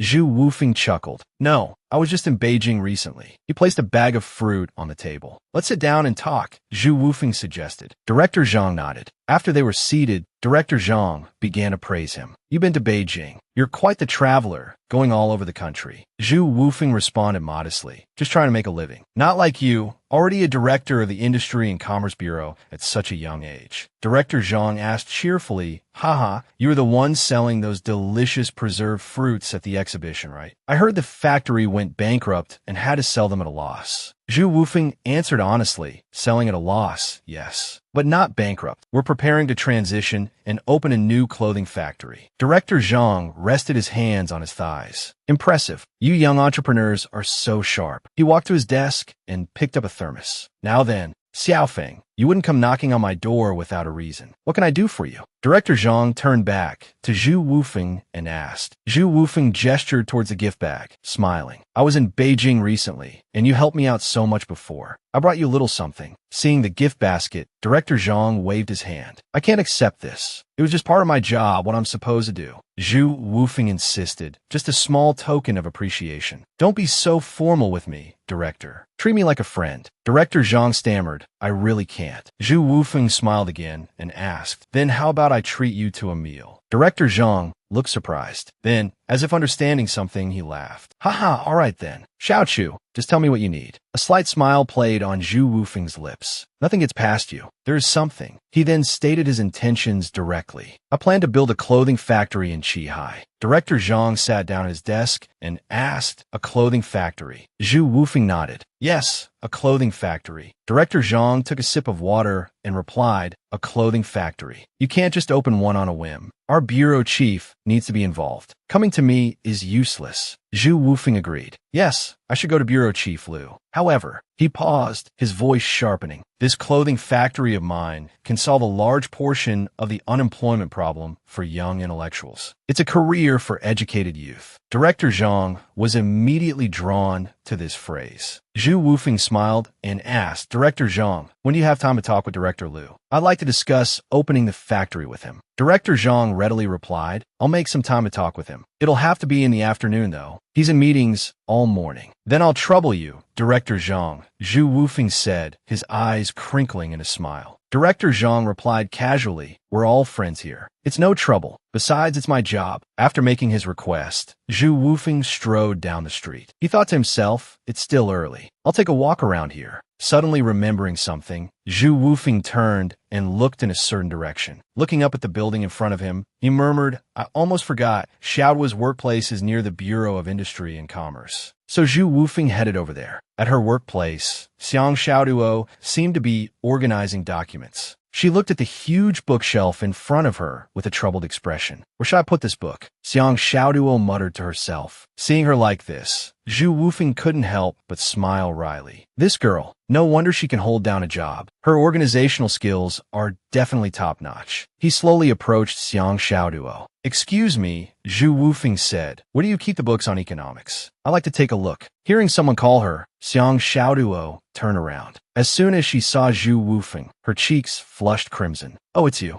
Chou Yufeng maintained his bright smile. Xiang Xiaoduo stammerait. Then, she shyly pointed to the left. I don't manage those books. You'll have to ask over there. Chou Yufeng stepped closer and asked with a smile, so what books are you in charge of? Xiang Xiaoduo's face was as red as a ripe tomato. She stammered, Suddenly, she frowned and looked in another direction, as if realizing something. She walked closer to Chou Yufeng. You, Xiang Xiaoduo said with a hint of anger. What are you really doing here? Chou Yufeng smiled and said, I'm borrowing a book to, study. Xiang Xiaoduo's eyes widened in surprise. Blushing again, she turned away and mumbled, but I don't have the kind of books you're talking about over here. Chou Yufeng gently asked, then what do you have here? Xiang Xiaoduo's voice was even quieter than before. The books I have here are just some short story collections. Chou Yufeng smiled and said, then I'd like a short story collection. Do you have any recommendations? Xiang Xiaoduo asked, do you want to borrow it or read it here? Both are fine. Chou Yufeng replied concisely, I'll read it here. Xiang Xiaoduo turned to look for a book, not forgetting to remind him, I'm telling you, no noise while reading. You can only read at that table over there. And be careful not to tear the pages. Chou Yufeng smiled obediently. Yes, I know. Xiang Xiaoduo searched for the book she wanted to recommend, but suddenly couldn't find it. This isn't it, she muttered, scratching her face in confusion. It's not here either. Seeing her anxiousness, Chou Yufeng was a bit speechless. Flustered, Xiang Xiaoduo turned back to him and said, wait a minute, where did that book go? Chou Yufeng said gently, no rush. A meaningful smile played on his lips. I'll wait for you. Xiang Xiaoduo looked bewildered, confusion evident on her face. That's strange. I thought I left it here. A book placed on the shelf caught her attention. Chou Yufeng scratched his cheek sheepishly, thinking to himself, I saw everything. Then he reached his arm over Xiang Xiaoduo's head. Xiang Xiaoduo seemed to sense something unusual about Chou Yufeng and glanced at him. He smiled and reached for the book. Is this it? Seeing Chou Yufeng so close, Xiang Xiaoduo blushed slightly. Yes, the book was now in his hand. She looked back and forth at the bookshelf, then at Chou Yufeng. Where did you find it? He smiled gently and held it up in front of her. Right next to you. Her already flushed face grew even redder. Surprised, she let out a small "oh." The shelves were filled with large books of various colors, bathed in the golden sunlight. Xiang Xiaoduo sat in a chair, engrossed in her reading, while Chou Yufeng leaned against the table. Want to grab lunch together later. Her pen continued to move steadily across the page. Xiang Xiaoduo leaned slightly towards him. No, I have to go home. She picked up the book beside her. This is fine. Then she tidied up the items on the table, carefully organizing her books and documents. I'll have to check them when I return them. Chou Yufeng, standing opposite her, replied softly, okay. All right, he smiled gently, waving goodbye. See you another day, Luna. They're in Zhihai too. Make time to visit them sometime. Xiang Xiaoduo silently watched Chou Yufeng's retreating figure. Only then did a hint of sadness appear in her eyes. I'm sorry. The sun was beginning to set, leaving only the last rays of the evening. Chou Yufeng and Nana strolled down the street. You have to study hard in college, you hear, she said, clutching the bag on her shoulder. I know, Nana replied, turning to him. Didn't Nin also get into college? She's coming to Zhihai tomorrow, too. Chou Yufeng simply glanced at her. Oh, right. She's staying at our place for a couple of days, right? No problem. She hesitated slightly, then said, Lin Gang wants to come too. He looked slightly surprised. Oh, don't tell me that kid got into college too. Their conversation flowed easily. No way. Only Lin Nan and I got in from our class. He's coming to work. Can you stay at our place for a few days? Chou Yufeng laughed. A few days is fine. You're not going to start dating that kid, are you? Suddenly being asked about dating startled her, and she blushed crimson. Huh. And Nana waved her hands in embarrassment and exclaimed, oh my gosh, what are you talking about? Her reaction put Chou Yufeng somewhat at ease. Good. Just focus on your studies in college. There's plenty of time for dating later. Got it. And Nana's face was still flushed. She pouted and muttered, I told you it's not like that. Director Liu slowly entered. Sorry, I had some unfinished business from yesterday afternoon. He was Liu Jindang, the director of the Industry and Commerce Bureau. Chou Yufeng clasped his hands and smiled, spreading them towards Director Liu. You're too kind, Director. Director Liu gestured towards the occupied seats. Please have a seat. After Chou Yufeng sat, Director Liu continued, You're making good progress. He swirled the water in his glass and asked, I heard from Director Zhang that you're planning to build a factory. Chou Yufeng hesitated slightly, sweating a little. Yes. I want to build a garment factory in Zhihai City. Director Liu seemed very interested in Chou Yufeng's plan. And what scale are you thinking for this factory? Chou Yufeng furrowed his brow, slightly confused. By scale, do you mean the area or the number of workers? Director Liu calmly replied, What I mean is, how many young people will you be able to employ? Chou Yufeng hesitated. At least 60 people. I'm planning to buy 60 sewing machines, so... Only then did Director Liu laugh heartily. He took a sip of water. Good. Chou Yufeng was a little bewildered and confused by Director Liu's attitude. Director Liu sighed. Xiao Zhu, my impression of you is still quite good. But with the number you just mentioned, I can't help you report it to my superiors. Understand. Chou Yufeng leaned in slightly. Director Liu, what do you mean? Director Liu smiled faintly, a hint of something in his eyes. Secretary Shun will be here this afternoon to inspect the work. I'll help you ask him then. See what Secretary Shun thinks. Chou Yufeng stood up and clasped his hands respectfully. Thank you so much, Director Liu. Director Liu remained seated. All right, I won't see you out. He watched Chou Yufeng walk towards the door until the sound of the door closing echoed. Only then did Director Liu let out a hearty laugh. After leaving Director Liu's office, Chou Yufeng continued to ponder the number of employees. Creating jobs for 60 people was already quite a lot, but he remained lost in thought. Chou Yufeng couldn't help but worry about the future. Taking on too much would be extremely detrimental to his future plans. After all, he only had 610,000 yuan in starting capital. He glanced over and saw Chu Jun and Shun Zirong talking cheerfully. As Chou Yufeng took another step, the two of them also stepped forward. Finally, all three of them were now facing each other, only a few steps apart. Hey, Chu Jun, holding a stack of documents, pointed towards Chou Yufeng. Chou Yufeng, what are you doing here? Chou Yufeng frowned, irritated, thinking to himself, these two arrogant jerks. He angrily shoved Chu Jun and yelled, Does it matter to you where I am? If you have nothing to do, go home and pick your nose. Chu Jun cried out, from the sudden shove, and the documents in his hands scattered to the floor. Chou Yufeng, fuming, shouted at Chu Jun, Every time I see you, you're being all cryptic and sarcastic. If you've got nothing to do, go home and dig for dirt. At this point,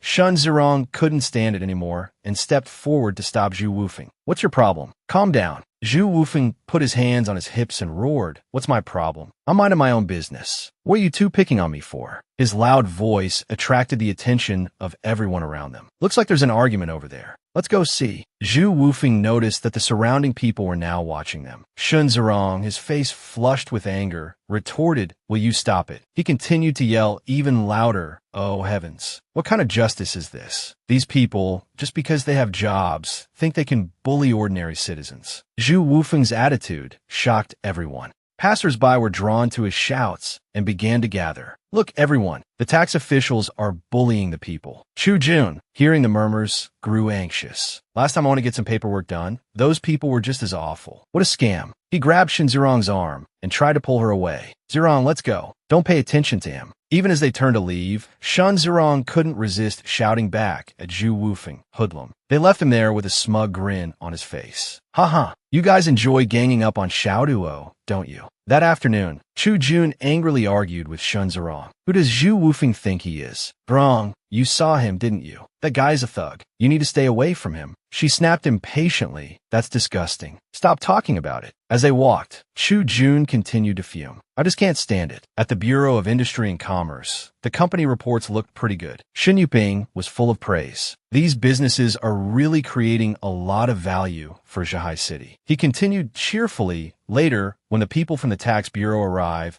we'll see the half-year tax revenue figures. It'll all be clear then." Lu Jindang seemed a little displeased. "Secretary Shun, it's not just about that. These private businesses are also having a big impact on employment." Shin Yuping, who was walking ahead, turned back at his words. "That's right. We still need to rely on private enterprises for this issue." Lu Jindang said excitedly, "Exactly. We still need to encourage the development of private enterprises. There's a young man coming this afternoon. He spoke to me earlier about wanting to open a garment factory." Shin Yuping replied, "Is that so? That's good news." A knock came at the door. Lu Jindang said, "That must be the people from the tax bureau." Shin Yuping smiled silently and turned towards the door. "Kumin." Chu Jun and Shun Zirong opened the door and entered. Shin Yuping greeted them. "You're here from the tax bureau, and you brought so many things with you. You've worked hard." Shun Zirong replied enthusiastically, "It's no trouble at all. It's our duty." She introduced Chu Jun. "Uncle, this is my colleague, Chu Jun." He looked surprised and flustered, glancing at Shun Zirong and then at Shin Yuping. "Ah," Chu Jun stammered, bowing his head. "Hello, Secretary Shun." Shin Yuping smiled at him. "Hello. Well, let's get down to business. After we're finished, we'll have dinner together." Chu Jun thought to himself, "I never imagined her uncle would be Secretary Shun." He gave a sly, knowing smile. That morning at the library, Chou Yufeng closed his book. Chou Yufeng stretched, finally finished reading. He suddenly noticed Xiang Xiaoduo still diligently poring over her books. Surprised, he approached her. "Xiaoduo, let's have lunch together. I have something to talk to you about." She remained silent. Chou Yufeng called her name again. She replied coldly, "No thanks. I'm very tired every day. I just want to go home and sleep." Uncle Chou Yufeng seemed uneasy. "Xiaoduo, is everything all right at home? Can you tell me?" Xiang Xiaoduo calmly replied, "No, nothing's wrong. I'm probably just tired. What did you want to say? You can tell me here." "Okay," Chou Yufeng began. "Vuna and Vushing miss you very much. Do you want to find some time to go back and visit them?" She replied a little impatiently. "Hurry back. I have to change shifts," he said, surprised. "Oh." He forced a smile and waved goodbye. "Xiaoduo, I'll come visit you another day." He walked out. He unintentionally passed by Ken Laitin, who was angrily walking in. He yelled furiously, "Xiang Xiaoduo." She was startled. Ken Laitin continued to shout, "It's been half a month since I lent you the money. What's going on? You haven't even said a word. We're going to Director Xiang's unit." Xiang Xiaoduo quickly said, "Let's talk outside. You're disturbing everyone." Outside, many people were watching them because of Ken Laishin's yelling. "Paying back debts is common sense." "What? Are you trying to skip out?" She repeatedly denied it. No, it's not like that." He held a freshly bought baked sweet potato in his hand. "What do you mean not like that?" Ken Laishin's yelling carried far. Biting into his sweet potato, Chou Yufeng wondered, is someone arguing? He looked closely at the crowd. Chou Yufeng was shocked. "Xiaoduo, damn it." He rushed over, dropping his newly bought sweet potato. Ken Laitin was red with anger. "Fine, I'll go to Director Xiang's workplace and see how officials like you bully us farmers." He pushed Ken Laitin away with his hand. "Are you going to get out of here or not?" Chou Yufeng shielded Xiang Xiaoduo. "What kind of farmer are you? Do farmers dress like you?" He asked in confusion. "Who are you?" Chou Yufeng yelled, "I'm a farmer. This is what farmer looks like." Neither of them backed down. "What are you doing? Do you even know what's going on?" Why are you interfering? What are you trying to do? Bullying a woman in front of so many people. Xiang Xiaoduo tried to pull him away, but couldn't. Uncle Chou Yufeng shouted in his face, "You don't even know what's going on, and you're acting like a thug." Qin Lietian responded cautiously, "Why are you talking nonsense?" Xiang Xiaoduo told him, "Let's go." They left together. Chou Yufeng warned, "Watch yourself." He was stunned. "What the? Who the hell is this guy?" They walked a good distance. Chou Yufeng asked angrily, "Who is that guy?" Xiang Xiaoduo remained silent. He pressed, "What happened? Tell me," she said wearily as they walked. "Let's just go." They both fell silent. He suddenly patted her shoulder. "Xiaoduo." She turned and replied, "Yeah." Xiang Xiaoduo said hesitantly, "It's nothing, really. My brother borrowed some money for his business. He borrowed it from that man, so he's here to collect." Uncle Chou Yufeng was surprised. "Your brother borrowed money. Why didn't he go to your brother? Your sister-in-law works at the department store. He could have gone to her. Why come to you?" She stammered, He doesn't know where my brother is." Chou Yufeng asked worriedly, "How much did your brother borrow from him?" She didn't expect him to ask about this and was a little taken aback. "Huh?" Xiang Xiaoduo walked a few steps ahead. She said coldly, "Why are you asking about this? It's none of your business." Chou Yufeng hurried after Xiang Xiaoduo. "You're not the same as you were before. You're doing exhibitions, even going to Beijing to sell clothes. You made a lot of money. If your family is having difficulties, I can help you now." She couldn't accept his help, replying quietly, "No need. I'm really okay." Xiang Xiaoduo's eyes were filled with sadness. "Why are you being so nice to me now?" Chou Yufeng was taken aback by her question. "Did you pretend not to hear me? What did you just say?" Xiang Xiaoduo quickly replied, "Nothing. My brother owes him some money. He's intentionally not paying it back to teach my brother a lesson. I have to go. Don't come to the library anymore either. I'll make time to visit Wu Na and the others. I'm a little busy right now." Watching her leave, Chou Yufeng felt reluctant. "Xiaoduo." He walked down the street, thinking to himself, "I'll think about this later. I need to deal with the matter at hand first." Standing in front of the Bureau of Industry and Commerce, a knock came. Lu Jineng thought, "Oh, it must be Xiao Zhu." He opened the door, and Chou Yufeng greeted him, "Director Lu." He said excitedly, "Xiao Zhu, you're here. Come in." Shen Zirong was startled. Chou Yufeng, what is he doing here? Seeing her, he was surprised. "Shen Zirong, what are you doing here?" Lu Jineng spoke up, "Xiao Zhu, let me introduce you. This is Secretary Shen of our Zhihai city." He panicked inwardly. Secretary Shen, seeing Shen Zirong and Shen Yuping standing side by side, looking very similar, he thought, could they be related? A worry arose in his heart. Will they obstruct me from the inside? "Hello," Chou Yufeng greeted cheerfully. "Secretary Shen, it's an honor to meet you today." He complimented him. "You're a man of great spirit." He ordered Chu Jun, "Xiao Chu, get this young man a chair." He immediately obeyed. Yes, yes." A cup of hot tea was placed on the table. Chou Yufeng began, "Secretary Shen, my factory construction plan was initially like this. The first investment is 300,000 yuan. Shen Yuping nodded, indicating he was listening. Shen Zirong suddenly interrupted. "He's a liar, uncle. He's a con man." He turned to look at her. Lu Jineng was surprised. "What?" Chu Jun, standing beside them, looked smug. She accused Chou Yufeng. "Uncle, don't listen to this liar. Chou Yufeng was sweating with anxiety. Shen Yuping looked confused. "Do you know each other?" She replied, "Know each other. He's a con man, a swindler. Director Xiang's daughter is his ex-wife. He even beats his wife. He's a scoundrel, a good-for-nothing." Shen Yuping looked at Chou Yufeng. Chu Jun added, "I can attest to that. We were classmates. Zirong and Xiaoduo are friends." She couldn't stand Chou Yufeng bullying her friend. Before he could finish, Shen Yuping shouted, "Enough." Shen Zirong looked at him in disbelief. He looked at them and said, "Comrades from the Tax Bureau, please focus on your work. What's the point of talking about these things?" Shen Zirong said anxiously, but he turned to Chou Yufeng and said, "Right, you just mentioned building a factory in Jiang Village and conveniently fixing their road. What's the standard for this road?" Chou Yufeng began outlining his plan. "Just grant me that land, and I can promise a road base no less than 5.5 meters wide, a road surface no less than 4.5 meters wide, and a total length of 2 kilometers. Lu Jindang, standing behind him, was inwardly impressed. What a bold proposal. Shen Yuping also thought to himself, in recent years, during the heavy rainy season, Qiyang village has been completely cut off. If we could help them repair the road, it would solve the travel problems for 5,000 villagers. He lowered his head and chuckled. "You speak well." Chou Yufeng looked at Shen Yuping in surprise. Shen Yuping replied, "Previously, some private enterprises discussed road repairs, but they offered too few jobs, so he didn't grant them the land. He resolutely told him, Secretary Shun, I'm also from Southwest Province. We'll definitely do our best. Right now, I can offer employment to, at most, 70 people. Shin Yuping laughed heartily. He stood up, a fine young man. The two of them exchanged pleased glances. No more pretending now. Chou Yufeng also quickly stood up. So what you're saying is, his voice became serious. 300,000 is indeed no small sum. I need to understand this clearly. But most importantly, where did you get this money, Xiao Zhu? I must remind you, even if the land allocation procedures are complete, if the origin of your funds is unclear, there will be a lot of trouble. Chu Jun scoffed. How could Chou Yufeng possibly have 300,000? Shun Zirong smugly snorted. I like to see how he keeps up this pretense. Chou Yufeng laughed. Secretary Shun, you've just hit on my area of expertise. He said mysteriously. How so? He continued excitedly. Some time ago, a fashion show was held in Beijing. I don't know if you've heard about it. Shin Yuping was surprised. A fashion show.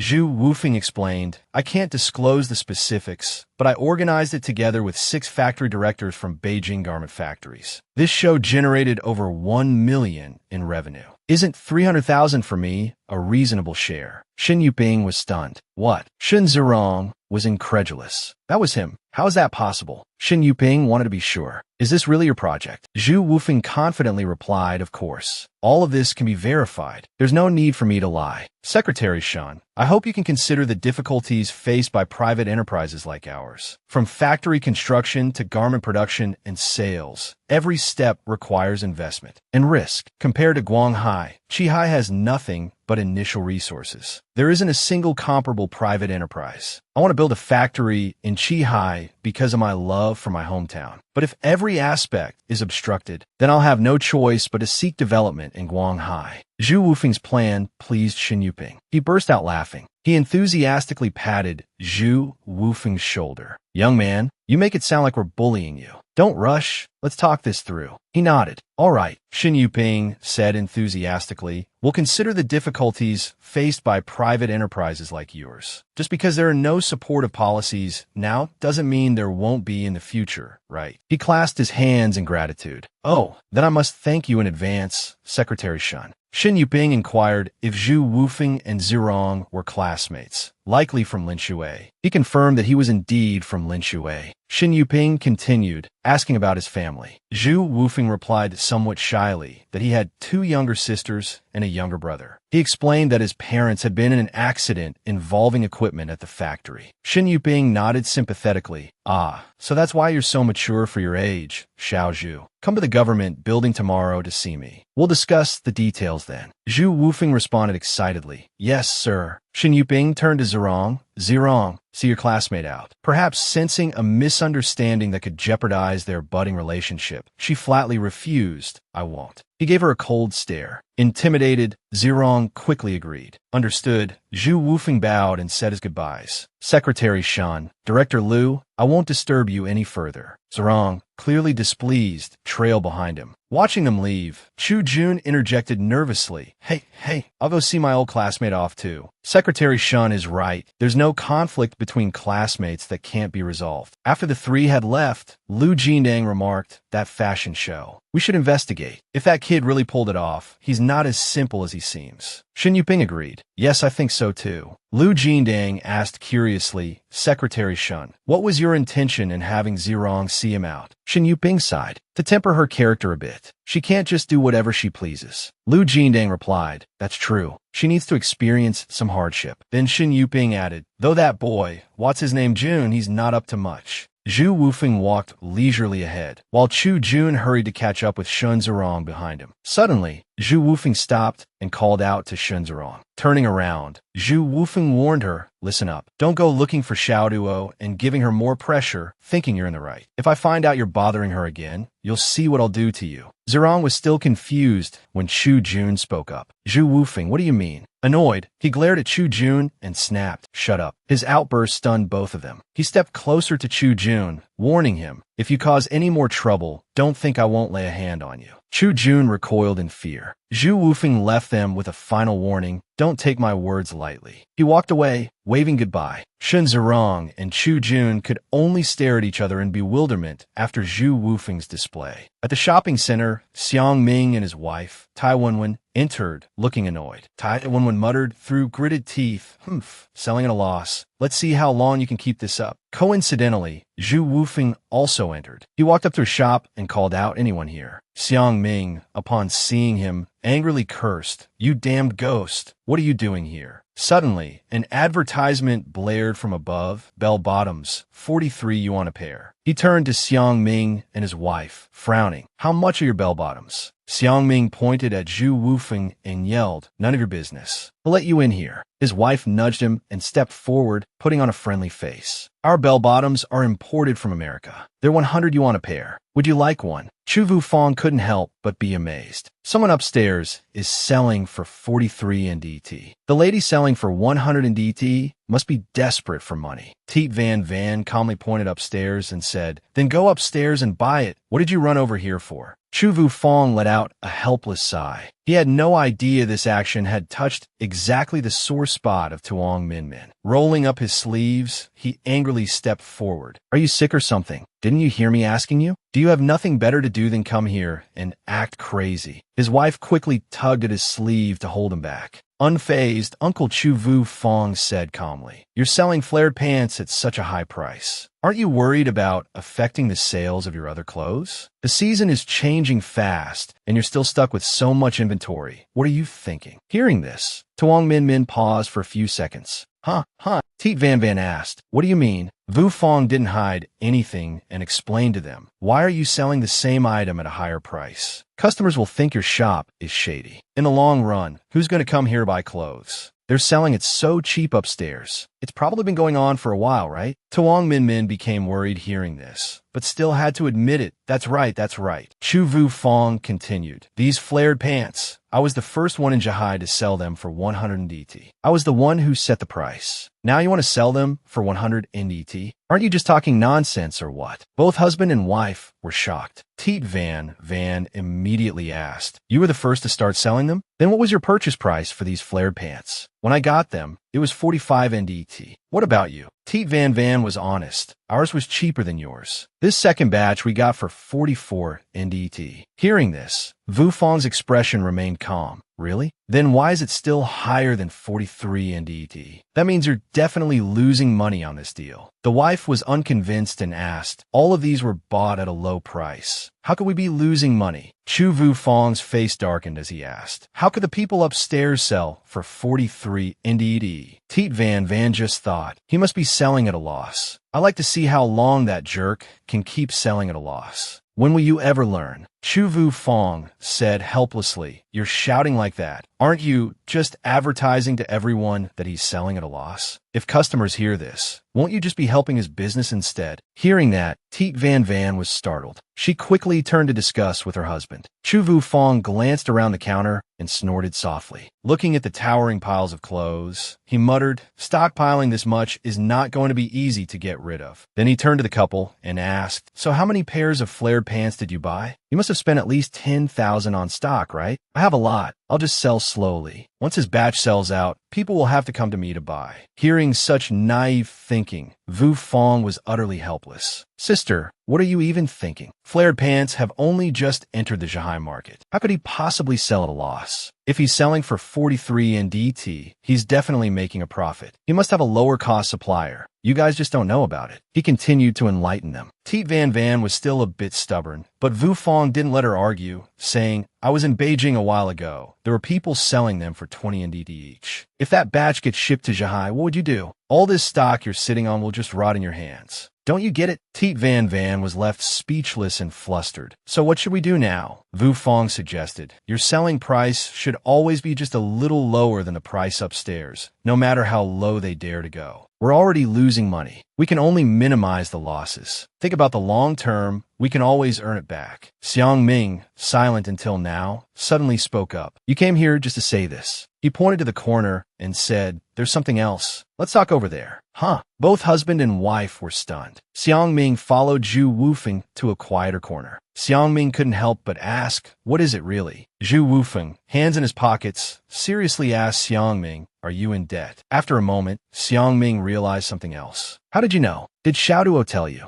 Are you still in contact with her?" Chou Yufeng didn't answer, instead asking, "How much did those bell-bottoms in your shop cost? Where did you get the money?" Xiangming raised his voice. "That's none of your business, Chou Yufeng. What does it have to do with you? What's your connection to the Xiang family?" Hearing this, Chou Yufeng recounted, "Yesterday, when I passed by the library, I saw someone looking for Xiaoduo to collect a debt. Their attitude was very bad. They were causing a scene in front of her workplace. It's not good for her, you understand." Yufeng continued to question his former brother-in-law. "Did you use money from the family to buy those bell-bottoms? Did you borrow money from loan sharks? You've put all your money into the merchandise, and you haven't sold anything yet. So they're causing trouble, right?" Xiangming stammered, unable to form a coherent sentence. Chou Yufeng, already knowing the answer, placed a hand on Xiangming's shoulder and said, "Listen, tell me how much you owe. I can help you pay it back. Don't worry, I won't go looking for Xiaoduo or use this to threaten her. This is between you and me." Seeing his former brother-in-law hesitate, Yufeng continued to persuade him. "These people are not good. Aren't you worried they'll go to your father's workplace and cause a scene if they don't get their money?" Xiangming pondered, thinking, "Is he really going to help me pay it back? How is that possible? Hey, isn't that Boss Xiang? Fancy meeting you here." Qin Lietian cheerfully approached. Qin Lietian cheerfully asked, "Boss Xiang, how's business? When are you going to pay me back the money you owe?" Chou Yufeng, seeing the newcomer, was a bit curious. "Why is this guy here?" Xiangming was startled at the sight of him. Seeing Xiangming's expression, Yufeng asked, "Is this who you owe money to?" Boss Qin patted his chest and declared, "That's right, he owes me money. Are you going to pay it for him?" Hearing this, Yufeng turned to Xiangming and asked, "How much do you owe him in total?"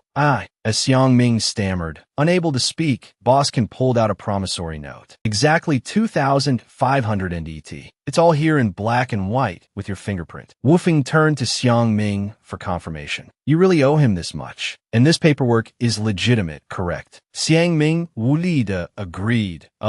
Hearing this, Yufeng stepped forward. "All right, I'll guarantee the debt, but not right now. Have you agreed on a repayment schedule?"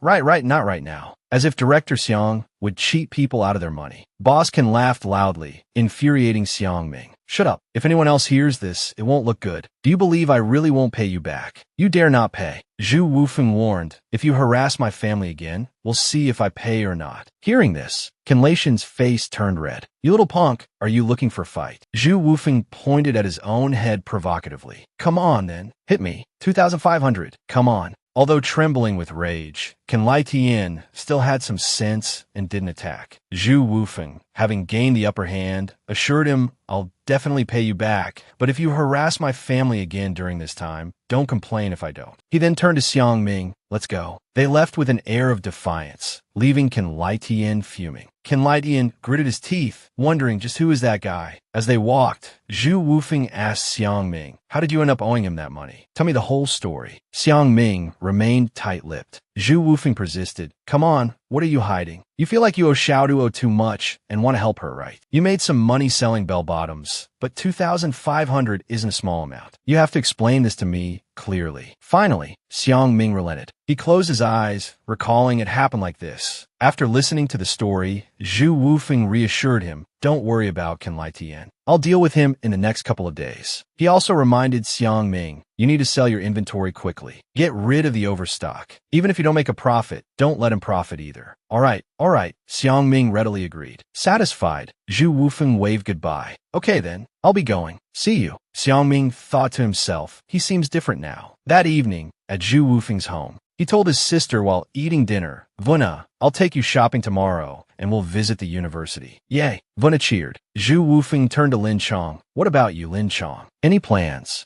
Lin Chong replied hesitantly, I'll go check out the southern construction site. Chou Yufeng advised, try to find some simple day labor. Even if it doesn't pay much, it's something. If you can't find a place to stay, come back here. Thanks. You're both Vuna's classmates. Don't be so formal. Come on, Lin Chong, Lin Nan, eat up. Don't be shy. The next day, in the reception room, Secretary Shun sipped his tea leisurely. Xiao Zhu, about the procedures for those land plots. I'll do my best to give you the green light. Chou Yufeng thanked him gratefully. He also assured the secretary, don't worry about the 70 workers. I'll definitely meet the target. Secretary Shun took another sip of tea and said cryptically, speaking of jobs, I have another favor to ask of you, Xiao Zhu. Don't mention it, Secretary Shun. Just tell me what you need. If it's within my power, I'll do my best. Secretary Shun placed a hand on Chou Yufeng's shoulder and said warmly, Xiao Zhu, see if you can increase the number of workers to 80. Chou Yufeng readily agreed. If you put it that way, I'll overcome any difficulties and get it done. Good. Secretary Shun patted Chou Yufeng's back, pleased. He then asked, tell me about that fashion show you organized in Beijing. I'd like to hear about it. After Chou Yufeng explained, Secretary Shun exclaimed, so that's how it was. He looked at his watch and said, right, Xiao Chu, there's a party a little later. You should come along too. The afternoon sun was gradually setting. Chou Yufeng and Shun Yuping went to meet Lu Jindang. Director Lu, hello. Seeing him, he was overjoyed, a wide smile spreading across his face. Secretary Shun, Xiao Chu, you're here. They stood there chatting together. Seeing the world with Secretary Shun.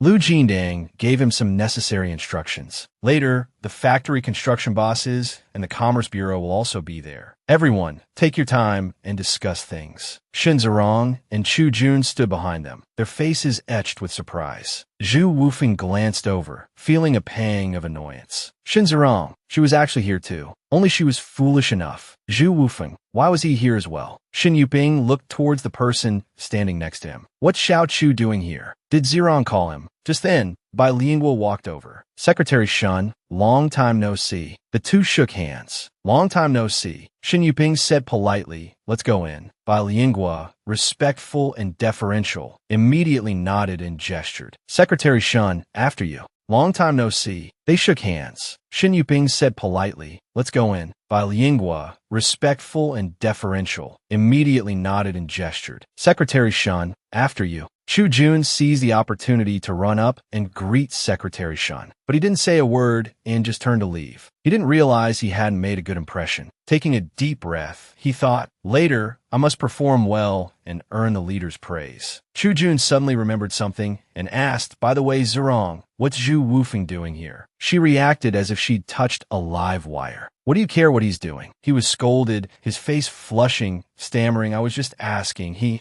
Late in the evening, Shin Yuping stood before everyone. All right, everyone, you don't need to see me off. We've talked enough tonight. Regarding Xiao Chu's factory construction, I hope you'll proceed quickly. Lu Jindang couldn't be more pleased. We'll definitely give our full support. Bilingual also gave a thumbs up. Secretary Shun, don't worry about this. Chu Jun, who had been standing behind the whole time, suddenly spoke up. Secretary Shun. He ignored him completely and said, let's go. Even after they drove off, he didn't give up. Chou Yufeng's face darkened, and he snorted. Is he an idiot? Only a certain fool still hadn't figured it out. This time, Secretary Shun must have remembered me.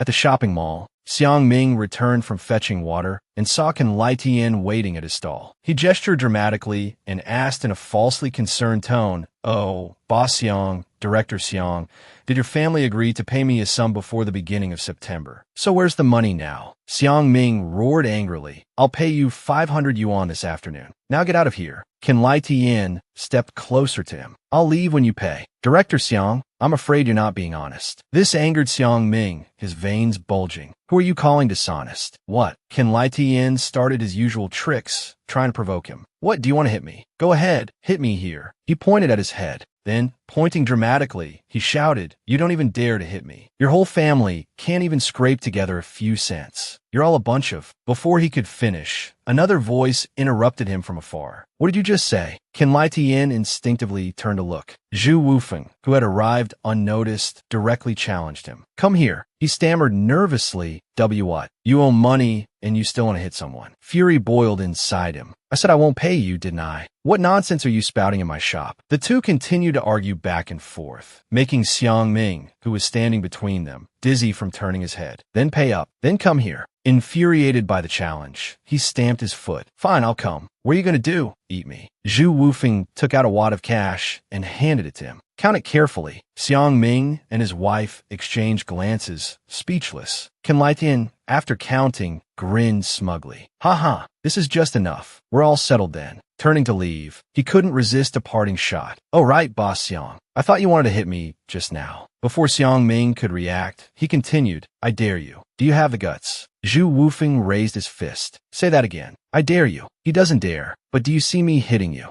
Tian trembled, nearly fainting. Passers-by, seeing the two young men arguing fiercely at the shop entrance, began to gossip. Here we go again. Those two families are causing trouble again. Good. Let them make trouble. It's best if they both go bankrupt and close down. Chou Yufeng, furious, yelled, Tian, come here if you dare. He waved his hand dismissively. You're too much for me. I can't fight you. I have to focus on selling my bell-bottoms. Having achieved his goal, Chou Yufeng seized on this. Selling bell-bottoms, are you? Well, we'll lose everything before we let you have it easy. Customers from now on, our bell-bottoms are no longer about profit. One pair for 42 yuan. He crossed his arms and smirked, ignoring Laishan's stunned expression. Only 42 yuan. Cheaper than Laishan's. Standing in the middle of the mall, Chou Yufeng shouted, ensuring everyone could hear. Everyone, remember how much Tian sells his bell-bottoms for. We'll sell ours for 1 yuan less. His eyes gleamed. His fists clenched as he stared at Tian. Remember this, Tian. I'll lose everything before I let you have it easy. Unable to argue or fight back, Tian turned and left. Crazy lunatic. I'm not wasting my time on you. With that matter settled, he went to the Commerce and Industry Bureau. Director Zhang, sorry to bother you. He placed the stack of documents neatly on the desk. Director Zhang smiled. Not at all. This is my job. Chou Yufeng glanced at his watch. It was lunchtime. Let's have lunch together. Director Zhang waved his hand awkwardly. Oh no, Mr. Zhu. There's no need to trouble yourself. I'll just grab a quick bite at home. But Chou Yufeng wouldn't take no for an answer, putting his arm around Director Zhang's shoulders. Come on, let's go. There are still some things we need to discuss. I'll need your help during lunch. Director Zhang, having no choice, nodded with a blush. All right then. Feng Shilai's phone rang. Ran straight to answer the phone. Hello, who is this? The voice on the other end immediately replied, Uncle Feng, it's me, Chou Yufeng. He said joyfully, Yufeng. Feng Shilai listened silently as he recounted the whole story. Uncle Feng, the land development process has already begun. I need some reports and site plans. I'm not good at these things at all. I still want to ask for your help. Besides this, I also need a lot of professionals, Uncle Feng. All these things need your attention. I thought it would be a difficult matter, but in the end, it still falls within my capabilities. He chuckled and said, no problem. I'll start working on it in the next few days. Once I'm prepared, I'll quickly head to Qihai. He hung up the phone, ending the conversation.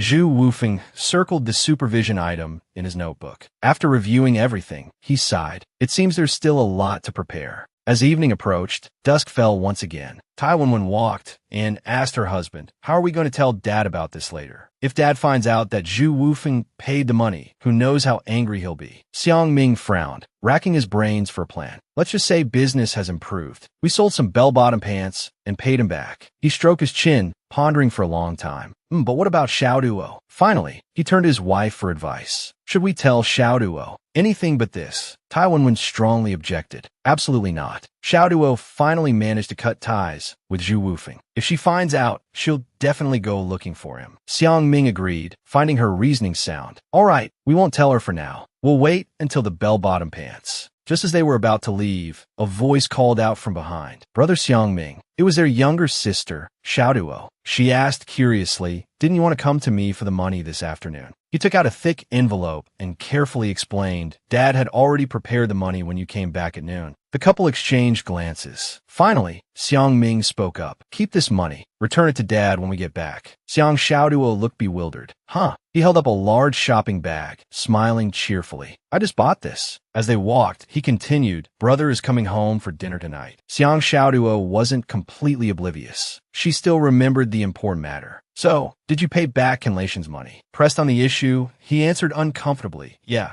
I paid him back. Looking up, she saw Chou Yufeng on the other side talking on the phone. I know. Xiang Xiaoduo looked at her brother and urged, let's go, brother. Unexpectedly, Xiang Ming ignored her. He raised his hand and called out Wufeng. Chou Yufeng, who was on the phone a short distance away, glanced over. Unable to interrupt his current conversation, he simply replied, Xiaoduo was puzzled. Why did her brother suddenly greet him? Why did you just say hello to him? Xiang Ming stammered, unable to utter a coherent sentence for a long while. All right, Tai Wenwen quickly jumped in to save the situation. Oh, Xiaoduo, that's all in the past. We don't have any grudges against him. Saying hello just shows that we're not petty. Yeah. Xiang Xiaoduo wasn't a fool. Were you hiding something from me before? Did Chou Yufeng pay Kinlation's money? Brother, you're so silly. Just one question and you spill the beans. Oh dear, once we sell the bell-bottoms, we'll pay him back. Xiaoduo looks like she's about to faint from anger. Why didn't you tell me earlier? Tai Wenwen looked at her hesitantly. Xiaoduo, you know our family situation. Brother's just worried you'll get entangled with him again. Besides, Chou Yufeng himself said he owes you. Turning to leave, she emphasized, we're divorced. He doesn't owe me anything. Xiang Ming called out Xiaoduo. He quickly explained everything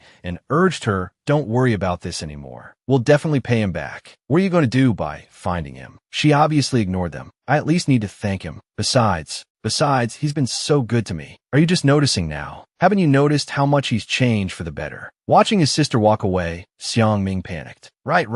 But this is between him and me. What are you getting involved for? She reached the phone booth. Chou Yufeng was nowhere to be seen. Xiang Xiaoduo mumbled, he's not here. Early the next morning, as the sun rose, Feng Shilai hurriedly packed his luggage. Niu Dandan entered and called Uncle Feng. Her cheeks flushed. Lowering her head, she softly said, I came to see you off. Feng Shilai turned around with a faint smile. I'm just an old, worn-out man. What's there to see off? Niu Dandan, knowing she couldn't fool him, said directly, I just wanted to say a few words to you. Feng Shilai looked surprised. Oh, what is it? She looked up and asked, Uncle Feng, are you resigning to go to Zhahai? Some things are best kept hidden. I'm not going to Zhahai. I'm just retiring. What would I do in Zhahai? Niu Dandan took out a piece of paper and slipped it to him. Uncle Feng, if you see Chou Yufeng, have him call me. Feng Shilai remained silent. Niu Dandan, feeling she had done all she could, turned and left. She called back, Uncle Feng, I'll be going then. Looking at the paper in his hand, he smiled. Chou Yufeng, that rascal. A week later, in Zhahai, at a large dining table, Chou Yufeng carefully instructed everyone, be prepared. We're going to be busy for a while. The food will be pretty bad, so make sure you eat a lot today. Feng Shilai took out the paper Niu Dandan had given him. Yufeng, you little rascal, you're quite capable. How is it that after just a few days with that young lady, you've already captured her heart? Chou Yufeng, surprised, asked, what are you talking about? He held up the small piece of paper, grinning. Chou Yufeng, feigning annoyance, asked Uncle Feng, what is this? Feng Shilai explained simply, this is Niu Dandan's phone number. She personally came by to give it to me for you.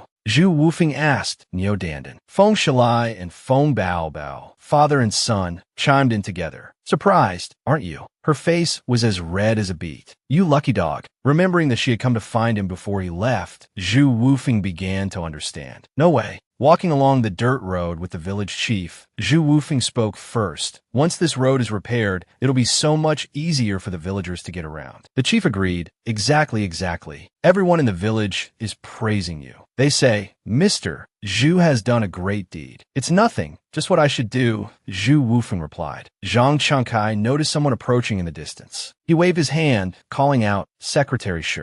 Shi Yuyong and Haizi arrived and quickly asked village chief Zhang, you're here. Zhang Changkai introduced the person beside him. Secretary Shi, let me introduce you. This is Mr. Chou Yufeng, the factory director of Wadoa Garment Factory. Secretary Shi was surprised. So young. Chou Yufeng quickly stepped forward to shake hands and greet him. I'll be troubling you for a while. Secretary Shi shook his head repeatedly. You're too polite. You're helping us fix the road. What trouble is there? Come on, let's go inside and talk. All right, Chou Yufeng agreed. That evening, Chou Yufeng, Feng Baobao, and Feng Shilai sat outside by a fire, talking. If we do this, the Beijing garment factories will hate us. Chou Yufeng spoke up. Business competition is like this. Big fish eat small fish. It's the most basic rule of fair competition in the world. Even Lu Deguang might look at me differently. I don't care at all. Feng Shilai, unwilling to take the risk, directly disagreed. In short, let's take it slow. Our factory has just been established. We shouldn't take such big steps. Zhu Wufeng's expression darkened. Uncle Feng, no one understands this era better than I do. Just focus on fully cooperating with me. Leave the marketing to me. Feng Shalai, having already committed, nodded firmly. All right. Feng Bao cheerfully encouraged Zhu Wufeng. I'll fully cooperate with you too. Receiving such encouragement, Zhu Wufeng beamed. Brother Feng, with you, my brilliant strategist, helping me, why should I worry about not succeeding? A while later, Zhu Wufeng, yawning repeatedly, couldn't take it anymore and stood up. I'm going to bed. Going to bed. Feng Shalai asked, by the way, Wufeng, have you contacted Niu Dandan yet? Zhu Wufeng looked embarrassed. I've even forgotten what she looks like. How can I contact her? Feng Shalai and Feng Bao exchanged glances and laughed. This kid, Zhu Wufeng, at the shopping center. Xiang Ming and Tai Wenwen happily counted their money. Hee, in just a few days, we've sold over 100 pieces and earned back 4,000 yuan of our investment. Just then, a woman rushed over, shouting, give me my money back. The Hemming Shui stall over there sells them for 25 yuan. You sold me a pair of pants for 41 yuan. How can you be so heartless? Give me my money back. Tai Wenwen's face fell, not understanding what was happening. The scene shifts to the library where Xiang Xiaoduo works. Duan, her colleague, asked, you look familiar. Are you looking for Xiaoduo? Zhu Wufeng smiled cheerfully. Nothing much, just passing by and thought I'd visit her. Well, I'll be going now. Watching his receding figure, another colleague rushed over to Xiang Xiaoduo. This Xiang Xiaoduo is really something. This one is even better than the last. Wasn't the last one a taxi driver? The bespectacled colleague replied, I don't know. The other woman excitedly said, I saw it all. Divorced women, remarrying, they're really something else. That jealous one just up and left. She's something else. What did she say? Nothing. My coworker is so angry she's about to explode. What kind of person is she? Over here, everyone's causing a ruckus. Pay up, pay up. Shady store, pay me. That redhead is yelling. Are you going to pay or not? Tai Wenwen, frightened, stammers, I'll pay. Zhu Wufeng walks up behind her. Why are you paying her? The woman thinks he's an easy target and jumps in to argue. I bought these pants at this store. Why can't I return them? Zhu Wufeng replies, upstairs and downstairs, everyone's selling bell-bottoms. Who knows where you bought them? An onlooker shouts, she bought them from you. Yeah, I bought mine here too. This store is shady. I can't take it anymore. Zhu Wufeng glances behind him and says, Xiang Ming, go get the purchase order. Xiang Ming looks confused but obeys. Okay, right away. Zhu Wufeng takes the purchase order and drops in front of them. See, we bought this entire shipment at 50 and 44 yuan. We're selling them at a loss for 41. Who knows if you bought them cheaper somewhere else and are trying to scam us for the difference. I'm telling you, this is a con. This is fraud. Scolded thoroughly, the women fall silent. After chasing away the troublemakers, Zhu Wufeng lectures the couple. I really don't understand you two. We finally made a few sales, and now you're giving refunds. If you do this, they'll all come back demanding refunds. You won't be able to stop them. Aren't you just asking for trouble? Tai Woman asks anxiously. So what should we do now? Zhu Wufeng explains about the cheaper pants. I checked out Ishio Alley. Someone's selling them for 25 yuan. This can't continue. Let's have dinner together. I have something to discuss with you. Xiang Ming hesitates, but his wife nods. Okay. Tai Wenwen, afraid her husband didn't understand, nudges him. I have something to talk to you about too. Zhu Wufeng nods. All right, let's go. At the restaurant, they take turns speaking. We've made quite a bit of money selling bell-bottoms lately. So here's 2,500 yuan up front. Right, we wanted to pay you back. Even though we've had a lot of expenses lately, we can still save up. Zhu Wufeng waves his hand dismissively. Norus, seriously, I have something to discuss with you. You'll need this money later. Keep it for now. There's no rush to pay me back. Tai Wenwen, though apprehensive, agrees. Oh, okay then. All right, Wufeng, so what should we do now? He explains, the department store isn't selling anymore. Customers who want to buy them will go to Ishio Alley. You need to set up a stall at the night market. Sell them for 24 yuan each. She's surprised. The night market. Zhu Wufeng tells them, yes, my stall there hasn't expired yet. You can just go there directly. The merchandise sells, but we don't want to sell it outside. Setting up a stall is so embarrassing. But he cautions them, remember, the price must be 24 yuan each. You have to have a competitive price to attract customers. Xiang Ming nods. All right, I understand. Uncle Zhu Wufeng continued. Besides this, there's another matter I need to discuss with you too. Before you go to the night market in 2 days to sell your bell-bottoms, definitely don't open the store in the department store anymore. Change the store sign. Xiang Ming was surprised. Change the store sign. Why? Just listen to me first, Chou Yufeng said. Change the sign to Beijing Garment Factory Franchise Store Number 23. Tai Wen was startled. Beijing Garment Factory. Isn't that the one that held the fashion show? Chou Yufeng nodded. Yes, that's the one. She asked hesitantly, is it okay to use their brand to sell clothes? What if we get sued? That would be troublesome. He explained it's not like that. These are clothes from the Beijing Garment Factory. I have a contract with them. You just need to do as I say.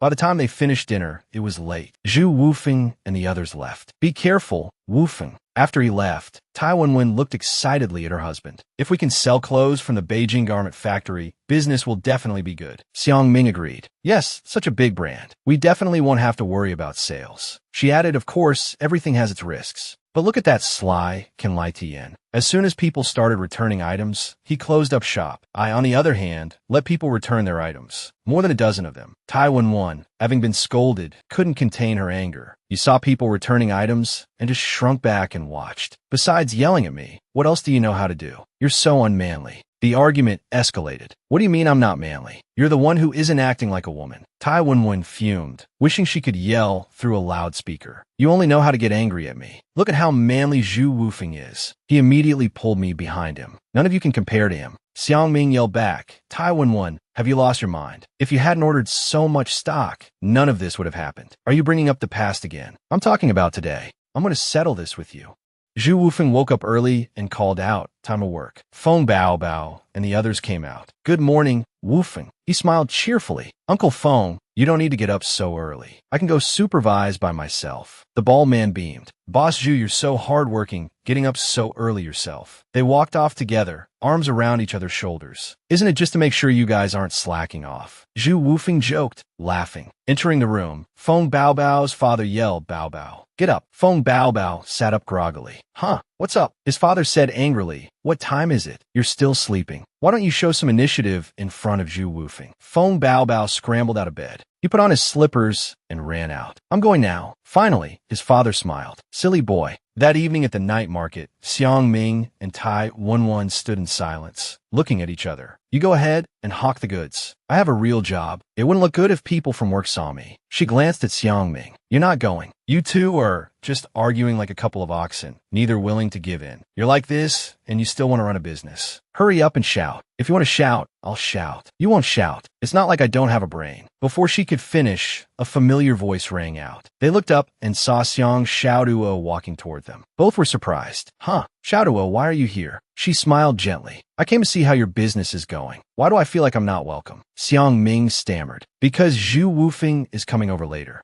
Although a little surprised, she didn't dwell on it. Picking up a pair of bell-bottoms, she examined them. Then she asked, shouldn't you be shouting to attract customers? Tai Wen shrugged. Shouting is useless. If you want to sell bell-bottoms, you definitely have to go to Yingshui Alley. Xiang Ming chimed in, exactly. What's the point of Chou Yufeng renting a stall here at the night market? Is it worth it? Xiang Xiaoduo was taken aback. Chou Yufeng, this stall belongs to him. Xiang Ming, thick-skinned, looked proud. It's his stall. It just happened to be empty, so he let us use it. You don't need to worry about it. Xiang Xiaoduo was visibly annoyed. Why didn't you tell me? He replied casually, well, you know now, don't you? Don't worry about the money we owe him. We'll pay him back. Yeah, right? Tai Wen walked over, criticizing everything. I think we should go back to the department store. We can't sell anything here. Xiang Ming agreed. Right? At least people at the department store want to buy things. People just come here to stroll. It's not easy to sell anything. Xiang Xiaoduo was about to be driven mad by her brother and sister-in-law. How can you be like this? You have to shout to sell things. Tai Wen shrugged, acting indifferent. Xiaoduo, it's no use. All the business has been taken by Yingshui Alley. Xiang Xiaoduo protested vehemently. Who does business like you guys? Chou Yufeng doesn't do business like this. Tai Wen pointed. Can he be compared to us? He was the first to sell bell-bottoms. He had no competition. Of course he sold well. The situation is different now. Doing business isn't just about hard work, you know? Picking up a pair of bell-bottoms from the stall, Xiang Xiaoduo ignored them. If you won't shout, I will. Bell-bottoms, 24 yuan a pair. Everyone come and buy. Bell-bottoms, 24 yuan a pair. A woman glanced over, then just turned and walked away. Bell-bottoms, 24 yuan. Xiang Ming sighed. Are you stupid? You and your sister-in-law don't even know. It's the same whether we shout or not. Just then, Chou Yufeng arrived. How's it going? Xiaoduo, you're here too. She nodded slightly. He went straight to them and asked, So, how are sales? Xiang Ming stammered. Oh well. Then Taiwan Wen jumped in. We haven't sold a single pair. This location is too remote. It's hard to sell anything here. Her husband added, Exactly. Yingshui Alley has taken all the business. Maybe we should go back to the department store tomorrow.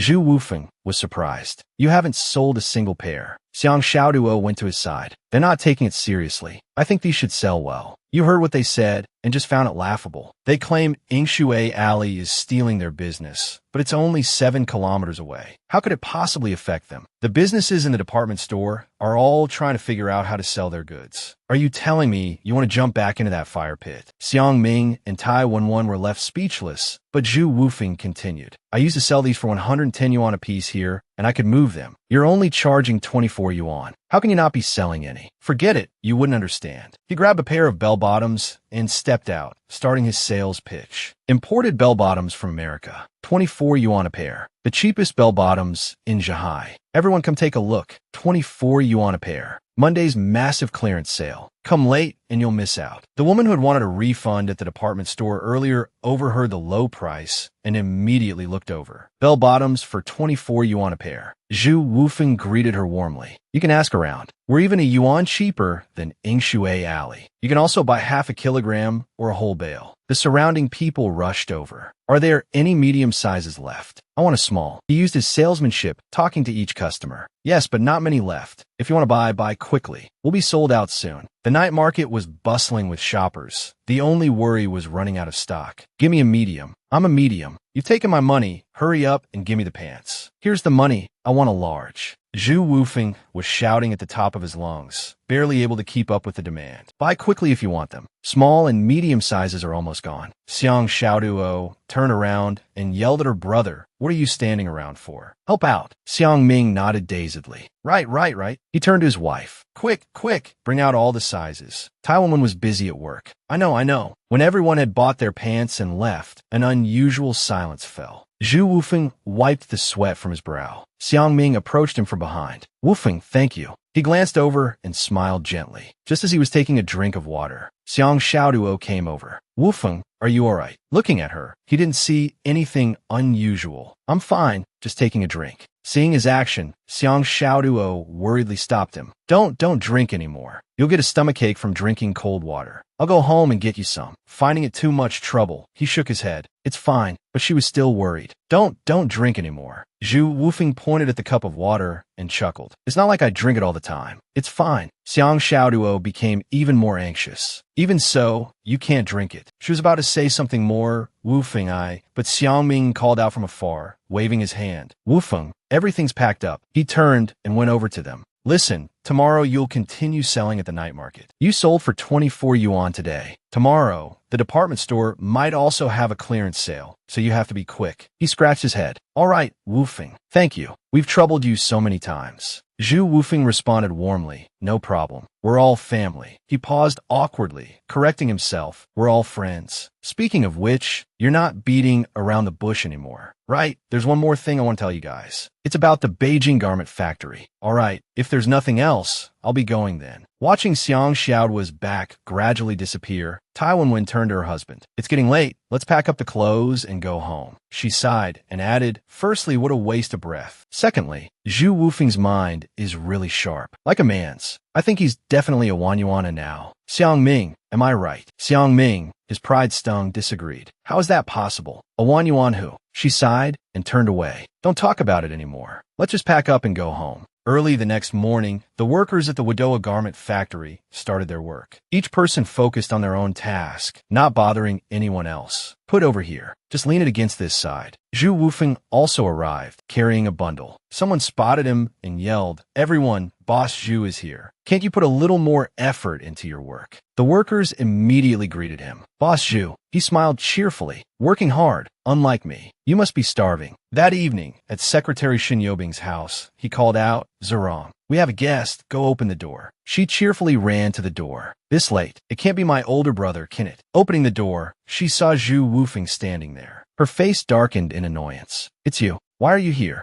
Chou Yufeng replied calmly. I'm looking for Secretary Shun. Shin Zirong was so angry she could explode. Don't you know what time it is? Why are you looking for my uncle so late? Shin Yubing spoke up. Zirong, we have a guest. Why are you talking like that? She turned around, fuming. But he's here so late. He chuckled from behind her. I asked him to come. You, child, why are you so inconsiderate? He's your classmate, at least. How can you talk to him like that? His wife, Chu Guina, came out of the kitchen and chimed in, defending her niece. Oh dear. All right, Zirong has always been like this. She doesn't mean any harm. She waved her hand dismissively. Zirong, come help me with dinner. Ignoring him, she walked away. Chou Yufeng clasped his hands together. Secretary Shun, I'm so sorry for the trouble. Shin Yubing chuckled softly. Zirong's temper is a bit too straightforward. I apologize for her behavior. He waved his hand good-naturedly. It's all right, like my wife said. She doesn't mean any harm. Even standing next to her aunt, she couldn't resist sniping at him. Were we that close in high school? You're so shameless. Que ganga sigid in exasperation. Sitting on the sofa, Shun Yubing discussed business with Chou Yufeng. Are the sewing teachers all invited from Beijing? Chou Yufeng didn't hide anything. Yes, once the list is finalized, we can bring the women workers to the factory for uniform training. Shin Yubing was extremely satisfied. Good. Suddenly remembering something, he asked, Xiao Zhu, you didn't receive your training abroad, did you? Chou Yufeng was surprised, but quickly answered, you know I was classmates with Shin Zirong. Why are you suddenly asking this? He acted nonchalant. Just a casual question. The list should be ready in about 3 days. I'll give it to you once I confirmed it. Shin Zirong's mother emerged from the kitchen and spoke to her husband. Eat first. Don't let the young man go hungry. Shin Yubin looked at Chou Yufeng and said, Xiao Chu, go eat first. He didn't want to offend Mr. Shun. Mrs. Shun went over and patted Chou Yufeng's shoulder. Such a tall young man. That evening, Chou Yufeng and Shun Zirong walked home together. Shin Zirong was inwardly annoyed. Uncle is so frustrating. Why does he insist on having this guy walk me home? It's not like I can't get back on my own. Chou Yufeng exhaled a puff of smoke in her direction. Shin Zirong fanned herself repeatedly and covered her nose with her hand. Can you not smoke around me? I really hate it. He threw the cigarette on the ground and stamped it out. She was about to praise him for his obedience when Chou Yufeng pulled another cigarette out of his pocket, infuriating Shin Zirong. You don't have to walk me home. Just go. Chou Yufeng finally snapped. You think I want to walk you home? Nag. Nagging my ass off. Shin Zirong's face flushed with anger. What's your attitude? Chou Yufeng walked off, waving his hand dismissively. Go if you want, or don't. As he walked away, the wind rustled behind her, giving her goosebumps. Shin Zirong reluctantly trailed after him. Just you wait, she muttered to herself. Chou Yufeng glanced back. He was getting used to her. They reached Shun Zirong's neighborhood. Chu Jun and another friend had been waiting for a while. Seeing them approach, Chu Jun said cheerfully, Ah, you're finally back. The other friend immediately hugged Shun Zirong. We just went to your house, but no one wanted to sleep over. Chu Jun grumbled and pointed at Chou Yufeng. Why are you with Zirong? Chou Yufeng, unable to antagonize him, put on a resigned expression and shrugged. We had dinner together. I couldn't just leave her to walk home alone. And since I walked her home, I might as well come here. Chu Jun turned to Shin Zirong. Why did you come back with that hoodlum? Shin Zirong spun around angrily and walked away. Stop asking. I'm so annoyed. Her two friends hurried after her. Wait for us, Zirong. Chu Jun watched her go, wanting to kill Chou Yufeng on the spot. When Chou Yufeng got home, his younger sisters were crying at the door. Wah, He asked anxiously what happened. Luna looked at him tearfully. Brother, Lin Chong, was beaten up. Chou Yufeng panicked. Which room is he in? She pointed inside. He's still in that room. Lying in bed, he won't move. We told him to go to the hospital, but he won't. Inside, Lin Chong's face was bruised and swollen. He lay on the bed, unable to move. He was covered in injuries. He tried to sit up to greet Chou Yufeng properly, but couldn't. Brother, Chou Yufeng urged him, come on, let's go to the hospital. Lin Chong stubbornly refused. I'm not going. I'll be fine after a night's rest. Chou Yufeng was exasperated. Come on, don't be difficult. Lin Chong said shakily, I'm not going. I'm not going to the hospital. They were struggling financially and didn't have much money. Lin still had to go to school. She ran in and pleaded with Lin Chong. Brother, what are you doing? Go to the hospital. You yelled. He glared at you angrily. Lin Nan was heartbroken. Going to the hospital won't cost that much. I have money. Please listen to me. Lin Chong stubbornly lay on the bed. I'm not going. I'm not going, no matter what. His sisters couldn't persuade him. Chou Yufeng immediately scolded him. Are you brainless? You're already crippled like this. Your family is depending on you. If you have any lasting effects, who will take care of your parents in the future? Hearing that his family back home was relying on him, Lin Chong trembled. His parents and 4 younger sisters burst into tears like children. Brother, my leg hurts so much. Having finally persuaded him, Chou Yufeng called his sisters over to help. Let's hurry to the hospital. That evening, on the deserted road, their family sprinted. Does anything hurt beside your leg? Lin Chong, lying on his shoulder, gradually drifted off. Probably nothing, just dizzy and sleepy. He thought desperately, nothing must happen. Chou Yufeng instructed his sisters, keep talking to him. Don't let him fall asleep. The girls quickly agreed. Okay. Arriving at the hospital, he rushed inside, yelling, emergency. We need emergency help here. A nurse immediately came out and asked what happened. Chou Yufeng briefly explained the situation. He was injured in a fight. I suspect he has a head injury. Lin Nan stood there dumbfounded. A head injury. The nurse directed them, have him sit down. I'll get a doctor. A while later, after various examinations and x-rays, the doctor looked at the images and told them, there's a brain injury here. There's already evidence of bleeding. He needs surgery immediately or his life will be in danger. Lin Nan stepped forward, urging him, then operate quickly. The doctor explained further, there are risks with the surgery. We need a family member's signature. Also, the surgery is quite expensive. She hesitantly asked, how much will it cost? The doctor replied, anesthesia, surgery, everything included, it will be around 500 NDT. Lin Nan was stunned by the amount. 500 NDT. She grabbed the doctor's hand pleadingly. Doctor, can you operate first? He sighed helplessly. The hospital has rules. I have no choice but to collect the fee first. Lin Nan trembled. Finally, she knelt before Chou Yufeng, sobbing. Brother. He quickly bent down and pulled her up, looking worried and panicked. What are you doing? Get up. She pleaded. Brother, please save Lin Chong. I beg you. Please lend me the money for the surgery. Chou Yufeng reassured her. I'll lend it to you. Get up quickly. Don't worry. Then he turned to the doctor. I'll go pay the surgery fee right now. Please prepare for the operation quickly. The doctor nodded. All right, go to the first floor to pay. I'll prepare for the surgery here. Outside the operating room, Lin Nan repeatedly said, Brother, thank you so much. Chou Yufeng waved his hand dismissively. It's nothing. Vuna looked gently at her best friend. Lin Nan, there's no need to be so formal. As long as Lin Chong is okay. She nodded happily.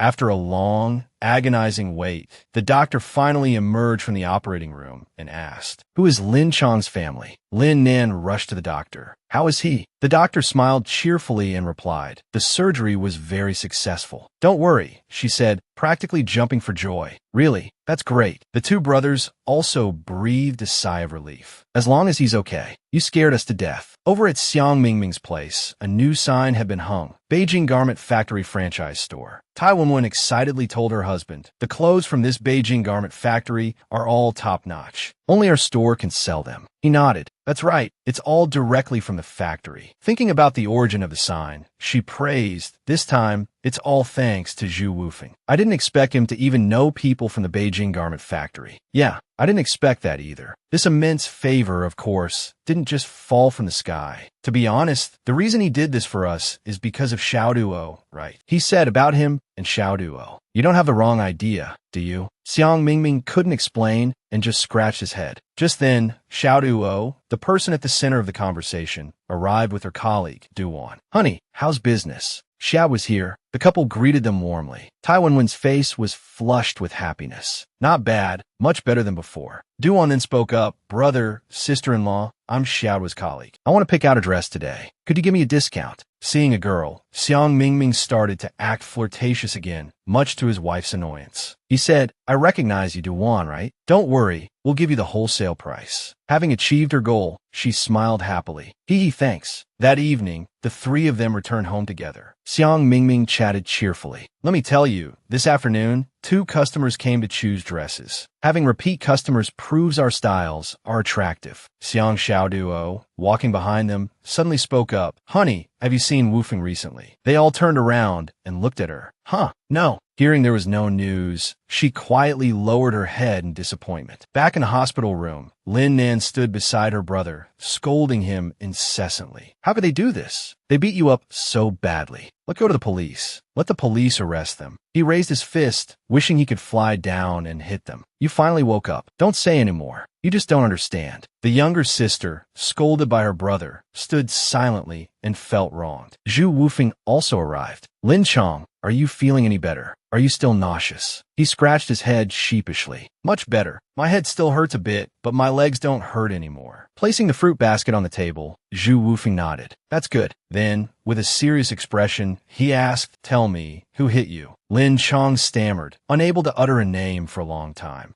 Chou Yufeng walked over and patted his shoulder. Don't be afraid. Tell us what happened. You can't let them get away with bullying you, right? After a moment, Lin Chong explained what happened. Lin Chong remembered the situation. The southern construction site didn't hire casual workers directly. They all went through contractors from the same village. So I want to find one of these contractors for work. I finished the job. The foreman gave the wages to the contractor, but they didn't give me a single cent. So I went to argue with them. Lin Nan chased after him as he left the hospital room. I'm so sorry to bother you again with Lin Chong's matters. Thank you so much. The young woman bowed her head respectfully as she spoke. Chou Yufeng reassured her, Lin Nan, there's no need for that. Go back and rest. You've had a long day. She smiled brightly, accepting his kindness. Okay. Chou Yufeng went to find Shen Yubing. Secretary Shen, there are 50 workers in total this time. We still have to pay their wages during the factory training. That's a considerable expense. Shen Yubing acted as if it were perfectly normal. These workers are assigned with quotas. You'll have to overcome these difficulties yourself, Yufeng. Chou Yufeng exclaimed in frustration. How can you just dump this mess on me? I understand I have to deal with it, but you should also give us private enterprises some support. Otherwise, we'll have to take on another 30 people later, and I'm afraid we won't be able to employ them until next year. Shen Yubing got straight to the point. All right, young man, tell me, what kind of help do you want? Chou Yufeng suggested, I want the Southwest General Equipment Factory's winter uniforms contract. Could you let our Wadoa garment factory handle it? Shen Yubing turned away. I don't have control over the Southwest General Equipment Factory. You'll have to talk to them yourself. Chou Yufeng then asked, which factories do you have control over? The Pinfan Steelworks and the Xinzhou General Equipment Factory. Shen Yubing waved his hand dismissively. But I don't have control over those either. Chou Yufeng was losing patience. Well then, sir, which factory's quota are you planning to assign me? Shen Yubing turned back. Young man, you really are something. I remember you're from Linshui City, right? Chou Yufeng leaned closer and asked, you're planning to give me the Linshui Steelworks quota, aren't you? Shen Yubing, startled, responded, haha, all right, if it's the Linshui Steelworks, I can help you contact them. Having achieved his goal, Chou Yufeng's tone changed completely. Thank you so much. I'll head back to the factory and take a look then. Shen Yubing agreed. Wait a few days. The Linshui Steelworks will contact you. Chou Yufeng suddenly remembered something. Oh, right, Secretary Shen. Shen Yubing looked at him questioningly. Go on. There are quite a few thugs at the southern construction site who specialize in bullying migrant workers from the countryside. 2 days ago, they beat one of my relatives so badly he suffered a brain hemorrhage. They're completely lawless.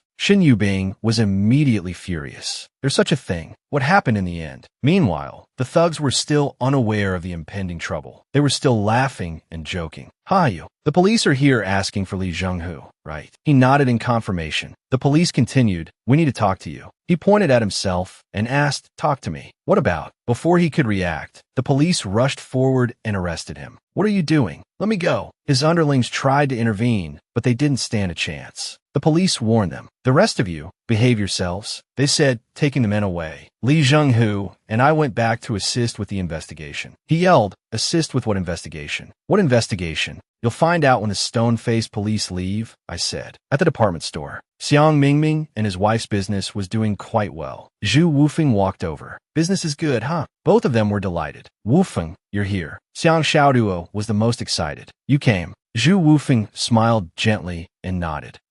Tai woman walked over, curious. Why haven't you been around lately? What have you been busy with? He didn't want to reveal his plans yet, so he answered vaguely. Just business. How's your business going? Have you gotten shipments from the Beijing garment factory a few times now? She filled him in. We've placed 2 orders already. We have to place another one at the end of tomorrow. We're really grateful for your help this time. If you're not busy later, let's have dinner together. Chou Yufeng couldn't refuse. Xiang Mingming chimed in from behind. Today's my mother's birthday. We have to eat dinner at home together. This put his wife in an awkward position. She didn't know what to do. Chou Yufeng scratched his head sheepishly. It's okay. We can do it another time. Consider this dinner a rain check. The 3 members of the Xiang family were frozen, unable to speak. They just let him leave like that. I still have things to do. You guys focus on your business. I'll come by again when I have time. Taiwan watched him go. Don't worry, Yufeng. Next time, I'll definitely treat you to a good meal. His eyes were full of anticipation. I'll remember that. Once he was truly gone, Xiang Xiaoduo started to vent. Brother, Chou Yufeng has helped us so much. What was that attitude just now? Taiwan echoed her sister-in-law. Exactly.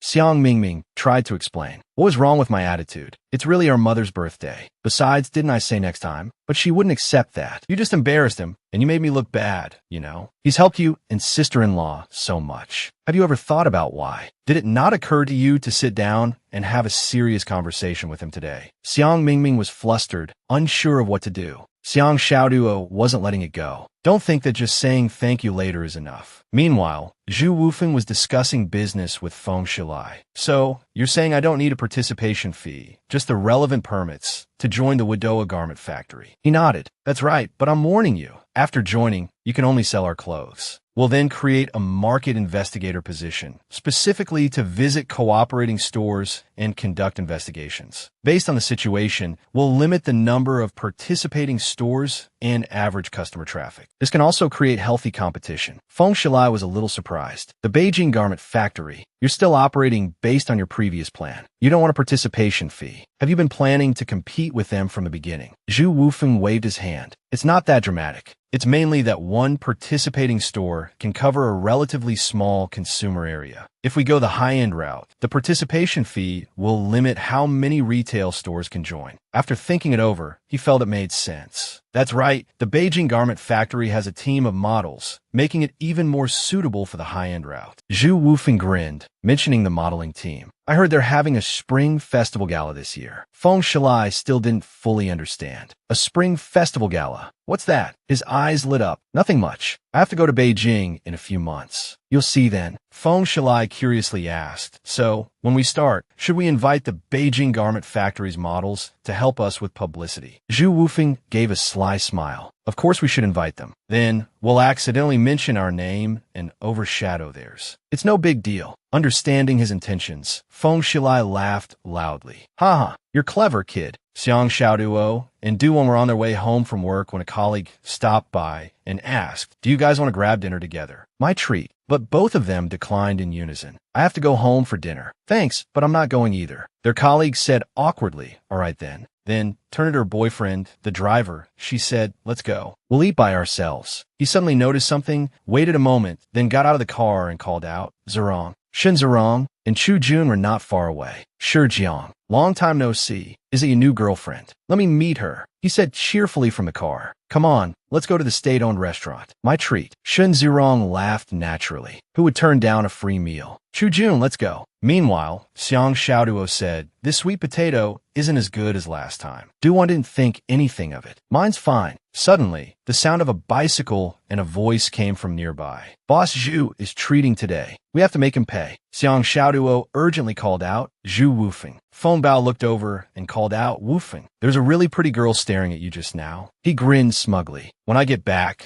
I'm calling my sister-in-law and telling her you've got a girl on the side in Qihai. Feng Bao fro the. You little. Come on, lead the way. This is the place. We'll eat here today. Sure, Jiang was surprised to see them. Huh, Chou Yufeng. Chu Jun spoke up first, mockingly. I heard this kid's running a garment factory. Selling clothes is so tough these days. I bet he'll go bankrupt sooner or later. The other man nodded in agreement. No doubt about it. Inside, everyone was eating and drinking heartily. Both Feng Shilai and Feng Bao came to toast with Chou Yufeng. You guys, wait until the food arrives before you start drinking. Feng Bao refused. No way, no way. We have to make Boss Zhu drink today, right everyone? Chou Yufeng gave a forced laugh. You guys have ulterior motives? Ha, Yufeng. Are you actually scared? Come on, we're brothers, relax. Who's afraid of who? Bring it on. Xiang Xiaoduo had followed them. She wondered where did they go. Looking at the restaurant next door, she realized, they're here. Inside, Chou Yufeng, fueled by alcohol, was boasting. Just give me a year, and I'll make everyone look at Wadoa Garment Factory with a whole new level of respect. Looking at the table full of men, Xiang Xiaoduo sighed. So many people. Someone saw her and immediately asked who she was looking for. She blushed, embarrassed, and finally pointed at Chou Yufeng. Him. I'm looking for him. He turned around, curious. Who's that? Seeing her, Chou Yufeng lit up. It's you. Feng Shilai spoke up first. She's here to see Director Zhu. Bow. Go get a chair for the young lady to sit next to Director Zhu. Chou Yufeng waved his hand dismissively. A chair? What for? He patted his thigh. Come sit on my lap. The scene made Feng Shilai choke on his drink. Even Bao laughed at the awkwardness. Chou Yufeng grabbed Xiang Xiaoduo's wrist. He pulled her closer. Be a good girl and sit on my lap. Duan, curious, asked Shinzerong. Is Chou Yufeng always this forward? Shinzerong chewed her food as she spoke. Xiang Xiaoduo is such a fool. I don't know what she sees in that scoundrel. Duhuan shrugged. Whatever. I don't care. Lin Chong and Lin Nan chimed in, eager to escape the awkwardness. I need the restroom. Me too. Me too. Xiang Xiaoduo asked, embarrassed, what are you doing? Bao smiled and asked her, what's your relationship with him? Chou Yufeng casually interjected, she's my girlfriend. This statement left Bao and Feng Shilai stunned. Girlfriend? Chou Yufeng turned to Xiang Xiaoduo, flirting. Honey, why did you suddenly come to see me? Did you miss me? Xiang Xiaoduo stammered shyly. He pressed, his eyes sparkling. Tell me, do you miss me? I'm afraid I won't hear you if I fall asleep. Overwhelmed, Xiang Xiaoduo squeezed her eyes shut and exclaimed, stop it. There's so many people here. Suddenly, there was a thud. Xiang Xiaoduo looked over, startled. Chou Yufeng was slumped over the table, drunk. Honey, I knew you missed me. It was dark, with only a single dim streetlight. Feng Shilai said to Xiang Xiaoduo, we have to go back to Jiang Village. Why don't you and your boyfriend head back together? Xiang Xiaoduo, still flustered by the new term boyfriend, held up her hands in refusal. No, I have to go home. Feng Shilai smiled. All right, do you want us to give you a ride? Xiang Xiaoduo politely declined again. No, thank you. I can go back by myself. Feng Shilai replied. Okay then. The bicycle rattled as they set off. Feng Shilai pedaled the cargo bike, with Bao and Chou Yufeng in the back. They waved goodbye. See you later. Be careful going home. It's dark. Xiang Xiaoduo stood there, watching them go, a smile playing on her lips. Boyfriend,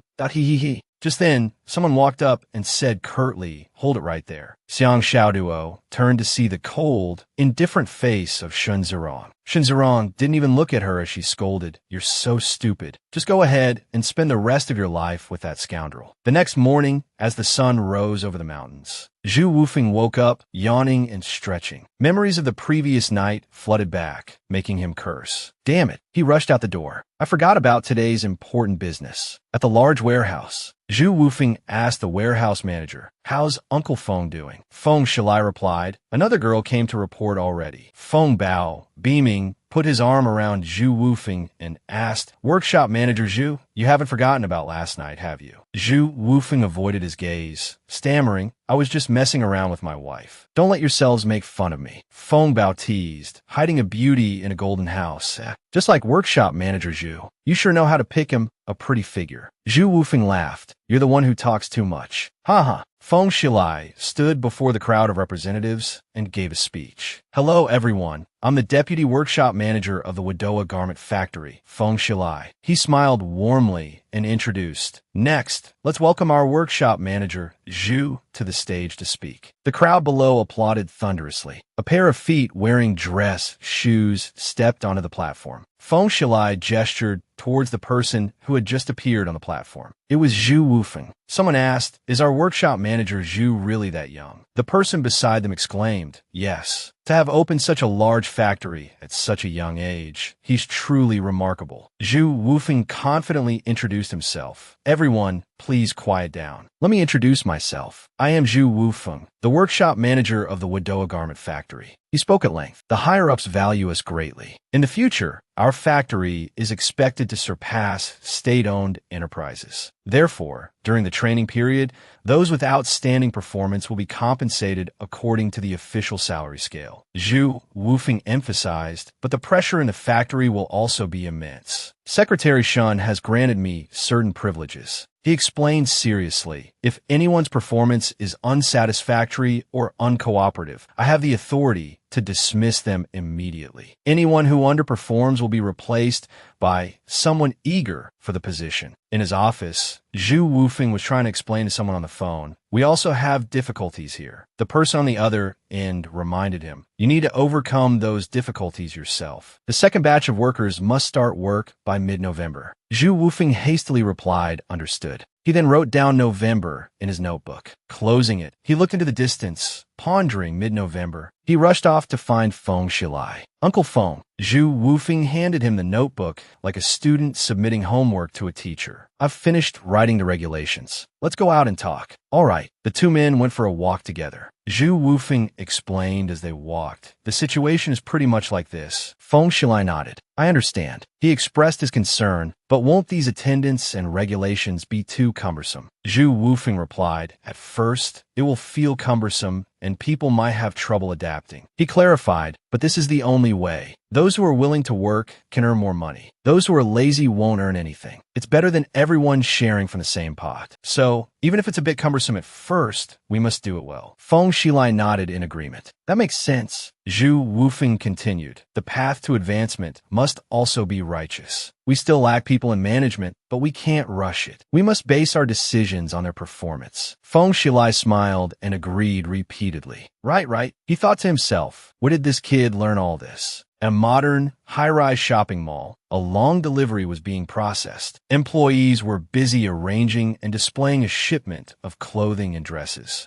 As they worked diligently, Lai Tan arrived with a glass of alcohol, interrupting them. "Boss Yang, how's business?" Tai Long, seeing him barked, "What are you doing here?" "Lai Tan Chuka." "Hee, I'm here to discuss business with you." Shilai firmly dismissed him. "There's nothing to discuss between us. Leave quickly." Lai Tan hastily put on a fake smile. "Oh, come on, don't be like that. At least hear me out." He launched into a long spiel. "Boss, when you place orders with the Beijing Garment Factory, could you order a bit more and slip me some of the merchandise? I'm not trying to steal your business. I'll sell them at the Nanxing shops." Lai Tian flashed 5 fingers. "If you cooperate, I'll give you 500 yuan each time. How about that?" A woman scoffed at his proposal. Woman stepped forward and cursed him directly. 500 yuan. To sell our clothes, you have to pay a 5,000 yuan participation fee. Xiang Tian Lai, you open your mouth and ask for 500 yuan to sell our clothes. Lai Tian hurriedly explained, "Hey, I'm not asking you to join the garment factory. I'm just a middleman." When one snapped, "Take your 500 yuan and live a good life. We don't need your money." Seeing that negotiations were failing, Lai Tian pretended to be offended and left. "Fine, if you don't want to, then don't. Why so aggressive?" Lin Chong said angrily,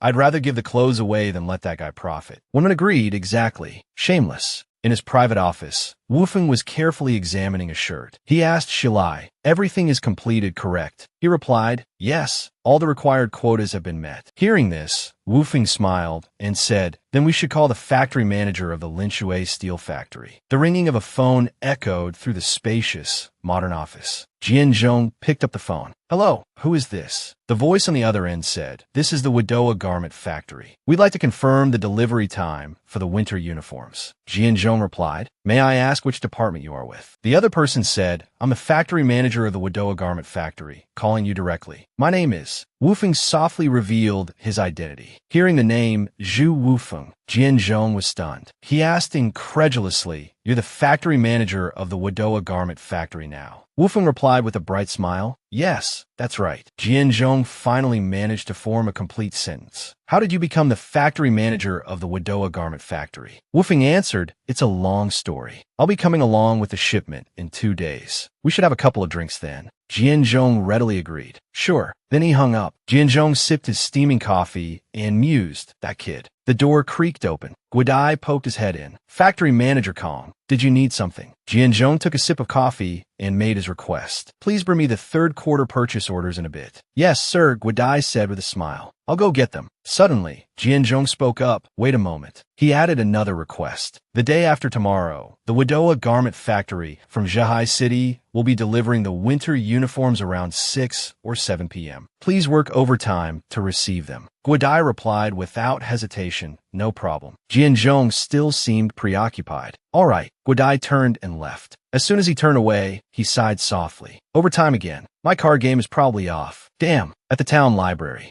Xiao Duo is diligently cleaning the bookshelves. While working, she remembers what Chou Yufeng said to her. Do you miss me? Otherwise, I'm afraid I won't be able to sleep once I'm asleep. His drunken words make her smile happily. This rascal, she thinks. Speak of the devil, and he shall appear. Xiao Duo picks up a book. Xiao Duo turns around awkwardly and laughs. Hee hee hee. Seeing her vacant, silly expression, Yufeng thinks so silly. Xiao Duo asks, which book do you need? Yufeng replies, nothing too thick. Something you can finish reading after work. Xiao Duo smiles brightly and says, okay, I'll get it for you. Xiao Duo, Yufeng suddenly calls her name. Confused, she turns to look at him. Huh. Yufeng, looking at her backside, says thoughtfully, according to Lin Shui customs, with a perky bottom like yours, you can definitely bear me sons. His crude words make Xiao Duo blush crimson.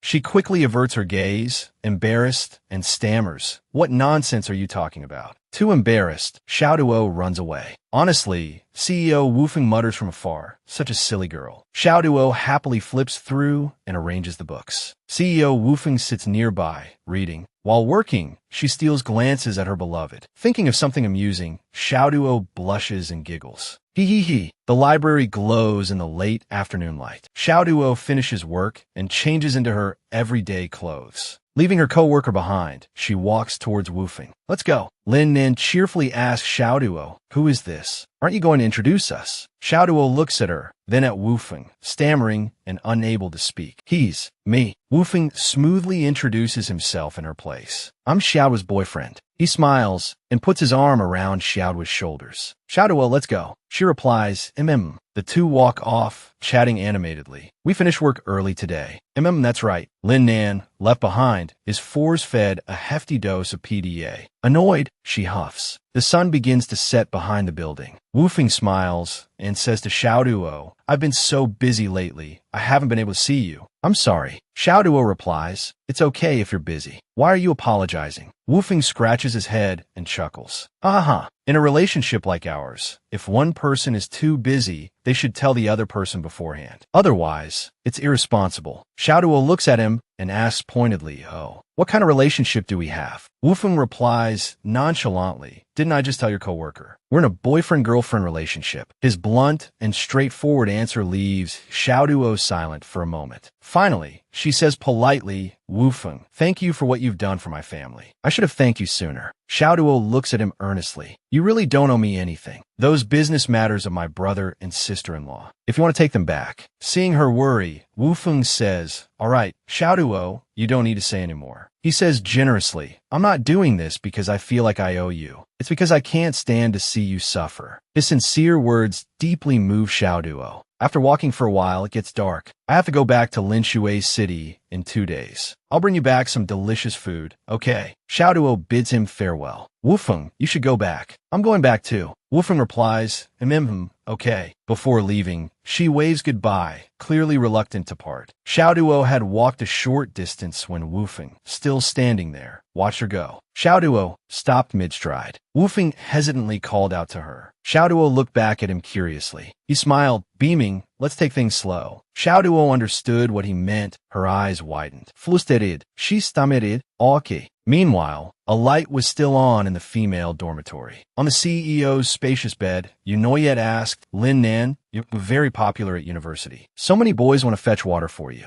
So, who ended up getting water for you? Lin Nan stammered, I get my own water. Don't listen to Yuna's nonsense. Yunoyet teased. So, is there anyone you like at university? Hearing this, Lin Nan immediately thought of Yufeng. Yunoyet stared at Lin Nan for a moment, startling her. Lin Nan quickly covered up, no one. Yuna then asked, Lin Nan, why don't you like any of the boys in our class? There are quite a few. Is there already someone you like? Lin Nan stammered before coming up with an excuse. They're all too immature. I don't like them. Oh, is that so? Changing the subject, she asked Yana, why did your brother and sister-in-law get divorced? Yana replied, I don't really know the details. My sister-in-law is a very good person. I guess they just weren't compatible. Lin Nan remained curious about Yana's comment about her sister-in-law being a very good person. Unable to stand it any longer, Yana pulled her legs up onto the bed and lay down. All right, you two go to sleep. We have to get up early tomorrow. Yu Noyet followed suit. The next morning, the sun began to peek over the horizon. Lin Nan cheerfully looked in the mirror and brushed her hair.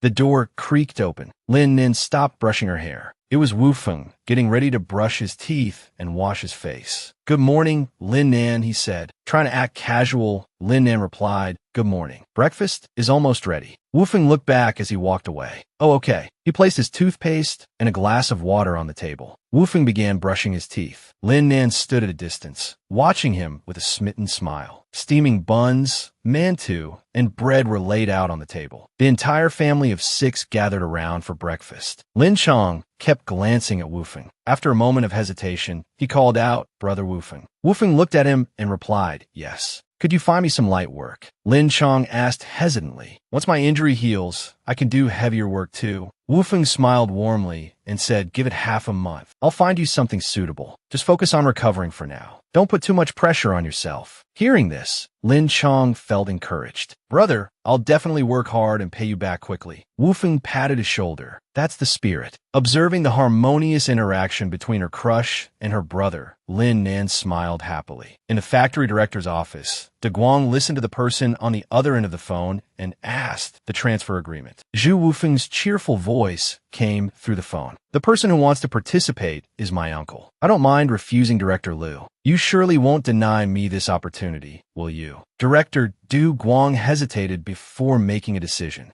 Perhaps, but, he said in a low voice, after transferring it to your uncle, our previous contract will be voided. If his performance and profits aren't good, I'll take back his share. Is that acceptable? Du Guang felt suspicious after hearing the quick agreement on the other end. Agreed so quickly. Zhu Wufeng continued his request, so Director Luo, Du Guang interrupted him. Wait a minute, he said seriously, revealing some news. Feng Shilai resigned from my place. Did you know? Hearing this, Zhu Wufeng was startled. What? Director Feng resigned. When? Du Guang replied, a while ago. There's a meeting in Linshui. I'll hang up now. Zhu Wufeng said, all right. He hung up the phone. Du Guang stood before the window, hands clasped behind his back, lost in thought. He muttered, he doesn't know. He frowned, talking to himself. Feng Shilai's sudden resignation definitely means something. Unless, on the other side, Zhu Wufeng sat in his chair, grinning as if he had just achieved a goal. A truck with its bright headlights on sped through the night. Zhu Wufeng sat in the passenger seat, looking out the window and muttering, this time, I have to meet with them when I get back. At a brightly lit building, Guoda leaned against the gate, smoking and complaining boredly. What time is it? They're still not here. A truck sped towards him and screeched to a halt. The blinding headlights seemed to illuminate his entire future. Blinded by the lights, Guoda yelled angrily, damn it, you inconsiderate jerk. Then he asked the driver, is this the Wadoa garment factory? What time is it? The driver replied, yes, I'm so sorry. There was a traffic jam in the mountains for over half an hour. I've kept you waiting.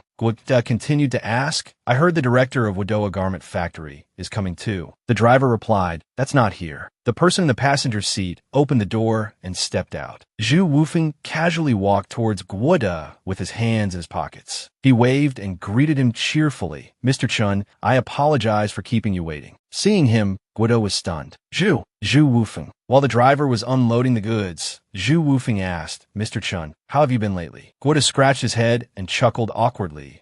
Pretty good. Haven't gained too much weight. Zhu Wufeng then said, the clothes made for your steel mill have extra material. We also use more cotton. If there are any minor defects in the clothes, Mr. Chun, please be lenient. Guoda laughed and said, of course, these things are unavoidable. You even took care of us by adding more cotton. Zhu Wufeng gently placed his hand on his shoulder. While patting Guo Da's shoulder, he said with a smile, Mr. Chun, you're too polite. Let's have dinner together after we're done here. Guo Da also smilet. Haha, allericht. It's been a while since we last ate together. All right, Zhu Wufeng replied. The two men walked arm in arm, chatting amicably. We'll talk more over dinner. Let's get the goods into the warehouse first. All right, sounds good. At another brightly lit building, a quality control employee reported to Supervisor Chun. At least 30 shirts have their cuffs turned inside out. Guoda said, let me see. The shirt cuff indeed had a crooked seam. But Guoda said, these are minor issues. They don't affect anything. Besides, Director Zhu even added extra material for us. He told the staff, I just smoothed out these clothes a bit. Wearing them will definitely keep you warm. Zhu Wufeng was outside, while two people were talking inside. Supervisor Chun, should I put all of these in storage then? Yes. He gave a faint, mysterious smile, concealing some cunning plan. Guo, drinking beer? Asked Zhu Wufeng. How big is that garment factory? Zhu Wufeng replied. Director Kong, who he spoke with, said it's the biggest garment factory in Southwest Province. He ate while casually mentioning it occupies 80 acres, newly renovated. Hearing that number, Guoda was stunned. 80 acres. He immediately asked, how did the Linshui steel mill quota end up with you? I heard it came directly from the provincial leadership. Zhu Wufeng curtly replied, Shun Xiuping gave it. Guoda still didn't quite understand. Shun Xiuping. Which Shun Xiuping?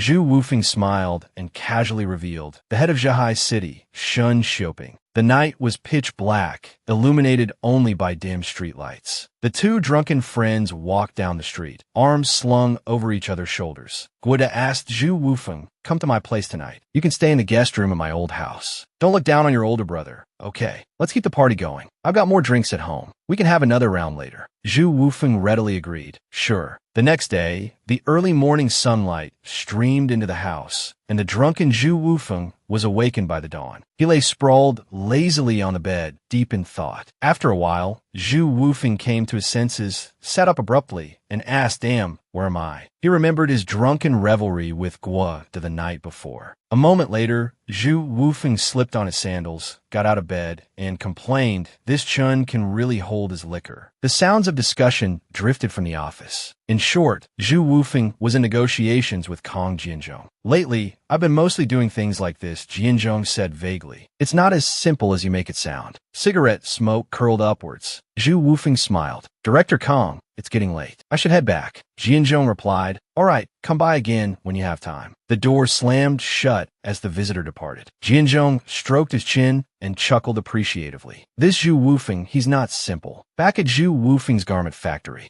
Zhu Wufeng discussed with Feng Shilai and Foreman Jiang, still regarding the production of 200 shirts. Over 30 are substandard. If these clothes go to market, consumers won't buy them. Foreman Jiang hastily pleaded for another chance. It's my fault. I was worried about the deadline and rushed things. But the clothes produced these past few days are much better than before. Zhu Wufeng generously replied, all right, the main thing is not to rush. Ensure efficiency, but also ensure quality, especially quality. Foreman Jiang nodded repeatedly. Right. Then Zhu Wufeng added, all right then, you can get back to work. Foreman Jiang had already left, but the two officials remained. Zhu Wufeng turned to Feng Shilai and asked, Foreman Jiang's skills are undeniable, but he's really bad at management. He can't bring himself to discipline anyone. He doesn't have an ounce of sternness. How can this work? Feng Shilai replied, yeah, I've noticed that too. I've already contacted another foreman who can take over. The two men walked and talked business. We need to speed things up. However, Foreman Jiang's compensation can't change. I know, Zhu Wufeng said, his habitual smile appearing whenever he mentioned information yet to be revealed. Right, there's one more thing. It's about the Beijing garment factory. Feng Shilai looked startled and repeated, Beijing garment factory. The space was quiet, with only the two of them talking. Feng Shilai asked, so you mean when we transfer the quota, we should also invite the Beijing garment factory's modeling team to help us with publicity? Zhu Wufeng replied, exactly. His face was full of confidence and hope. Then, we'll change the promotional banners. We'll change them to Wadoa Garment Factory Promotions. Feng Shilai rubbed his chin thoughtfully. Wadoa Garment Factory. I'm just afraid Lu Deguang will refuse. Zhu Wufeng smiled and explained, it's like that time in the capital. We're paying them to come and model our clothes. Lu Deguang won't refuse. He won't suspect anything either. His bold idea left Feng Shilai speechless. You kid, you really? Then he asked seriously, so, who's taking over the quota? Zhu Wufeng stammered, that is, at the town library.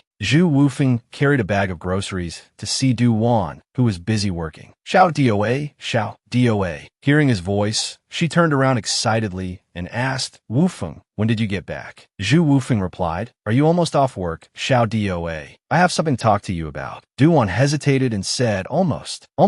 Wait for me a bit. I'm working overtime for half an hour today. Zhu Wufeng said easily, sure, no problem. As she worked, Du Wan pondered, what does he want to talk about? Her eyes sparkled with anticipation. Could it be about remarrying? The bag Zhu Wufeng brought was full of delicious and nutritious food and drinks. When she finished working, Du Wan asked shyly, what did you want to talk to me about? Zhu Wufeng said seriously, shout DOA, I want to get back the Beijing garment factory's quota from your sister-in-law. Du Wan was momentarily stunned, but agreed. Okay. She pouted and turned her face away, thinking, so that's what it was about. The two went to a simple restaurant. Du Wan asked Zhu Wufeng, a garment factory. You open a garment factory. He replied, yes, I open a garment factory. It's a competitor of the Beijing garment factory. Du Wan was silent for a while, not saying anything. Zhu Wufeng broke the silence. You can eat while I explain. This whole Conjin situation. Our family can't suffer a loss. We definitely have to settle the score with him. Zhu Wufeng gestured with his chopsticks as he ate. It's pretty much like that. Of everything he said, Du Wan only paid attention to the phrase our family. That way of speaking made her giddy with happiness. He. Zhu Wufeng asked cluelessly, why aren't you eating anymore? Startled, Du Wan covered up her embarrassment. Oh, I'm full. Zhu Wufeng picked out the most succulent, fatty piece of meat and put it in Du Wan's bowl. Don't waste food. Feeling cared for, Du Wan's heart filled with 1,000 pink bubbles. A loud shout echoed through the commercial center. What? Tai Long's eyes widened. Sold it to Hu Jinlai. Zhu Wufeng winced. Keep your voice down, uncle. Tai Wenwen quickly asked Zhu Wufeng what was going on and why he wanted to transfer the franchise quota to Conjin. Du Wan intervened to calm things down, saying, sister-in-law, let's hear Zhu Wufeng out first. Realizing her blunder, Tai Wenwen gave a forced smile and said, yes, Wufeng, tell us. So everyone listened as Zhu Wufeng explained the situation. By then, the franchise fee would be a hot potato, too bad to throw away, but impossible to sell to another brand. He would be in a tough spot. After hearing him, Tai Wenwen and Tai Long exchanged glances. Then, Tai Wenwen awkwardly explained to Zhu Wufeng, sister-in-law has been in business for a few years, so let me have a word with you. Gesturing with her hands, she told him, you're young, Wufeng. Some things aren't as simple as you think. We've already inspected the factory. Beijing apparel is already being advertised everywhere. Tai Wenwen's words left Zhu Wufeng speechless. Tai Wenwen continued, we've already publicized the Beijing apparel factory everywhere. When Tai Long interrupted, that's right, this brand is really hot right now. Zhu Wufeng simply uttered, and let them continue. Tai Wenwen said with a smile, besides, the Beijing apparel factory's clothes aren't something you can just sell on a whim. People have to buy into the franchise. Their business model is very progressive, you see. Zhu Wufeng responded, didn't I already say? There can't be just one franchise store in Zhihai later on. Tai Wenwen insisted, that won't be a problem. Their pricing is centrally managed. Tai Long agreed. Exactly right. Du Wan, with a serious expression, said, sister-in-law, I think Wufeng has a point. Listen to him. Besides, the quota was originally his. Hearing this, Tai Wenwen angrily retorted, you silly girl, what do you know about business? She explained to Zhu Wufeng, sister-in-law isn't trying to take advantage of you. How much are you going to sell it to Conjin for? I'll buy it at the same price. Tai Wenwen's words startled Zhu Wufeng. He waved his hand and said no way. He went into rebuttal mode. Brother and sister-in-law, I'll give you 1 week to quickly sell off the inventory in your store. Don't order any more stock. I'll contact the Beijing apparel factory. Tai Wenwen was stunned, speechless for a moment. But, finally, she played the family card. Wufeng, I'm Du Wan's sister-in-law. How can you let Conjin bully Du Wan and take advantage of her like this? Zhu Wufeng sighed deeply. It seems like everything I just said was for nothing. But he remained firm. Bottom line, 1 week. I'll take back the quota.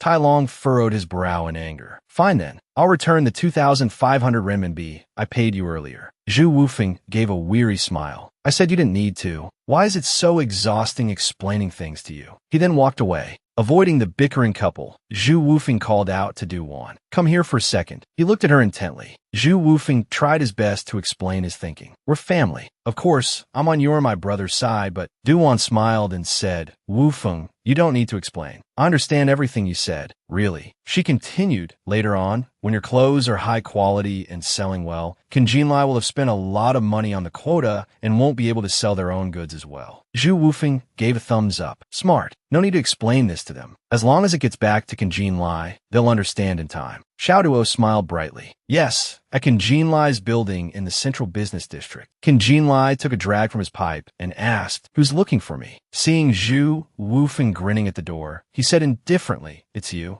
Jinlai poured some alcohol, emphasizing his tone as he said, Mr. Zhu. He asked, Weren't you going to discuss the contract with me through Tai Wenwen before? Zhu Wufeng replied, surprised, what? He then explained, the Beijing Garment Factory's franchise quota has nothing to do with them. The quota is mine. Jinlai's eyes widened. Oh, and then, Zhu Wufeng calmly replied, It's such a hassle dealing with family. They always think they're entitled to special treatment. The franchise fee is 5,000 NDT. I'm charging a little over 1,000 NDT, which is perfectly reasonable. He then feigned a sigh, and the result, they complain about this and that, wanting to buy it at cost. Jinlai laughed. Haha, your sister-in-law is still young. Even I, who used to be close to them, have been taken advantage of. Zhu Wufeng lowered his voice and asked Jinlai, If I give you the Beijing Garment Factory's franchise quota, how much will you offer? Jinlai's eyes lit up. This was a direct sale? He held up 2 fingers. If this is for real, I'll buy it from you for 6,000 NDT. How about that? Zhu Wufeng also held up 6 fingers, then suddenly stood up, exclaiming in mock surprise, 6,000. He angrily ranted, For the transfer, we both need to go to Beijing to sign the contract. You don't need to worry about its authenticity, but I'm going against my own sister-in-law to sell this to you, and you offer me this price. Jinlai, caught up in the haggling spirit, conceded if we're going to Beijing to sign the contract. He then softened his tone and asked, So, how much do you want? Zhu Wufeng gestured with his hand. I don't need much. Just return the 2,500 NDT you ripped off my family. So, 7,500 NDT total. Jinlai gasped dramatically. Oh, come on. He rubbed his head, feigning distress. How can you say I ripped you off? I was the one who got beaten up by Xiang Mingming. Hearing this, Zhu Wufeng turned and started to walk away. Fine then, forget it. Seeing this, Jinlai hurriedly chased after him. Hey, Mr. Zhu, wait a minute. Seeing his prey hooked, the legendary bargaining of the marketplace commenced. Zhu Wufeng chuckled coldly. Finally,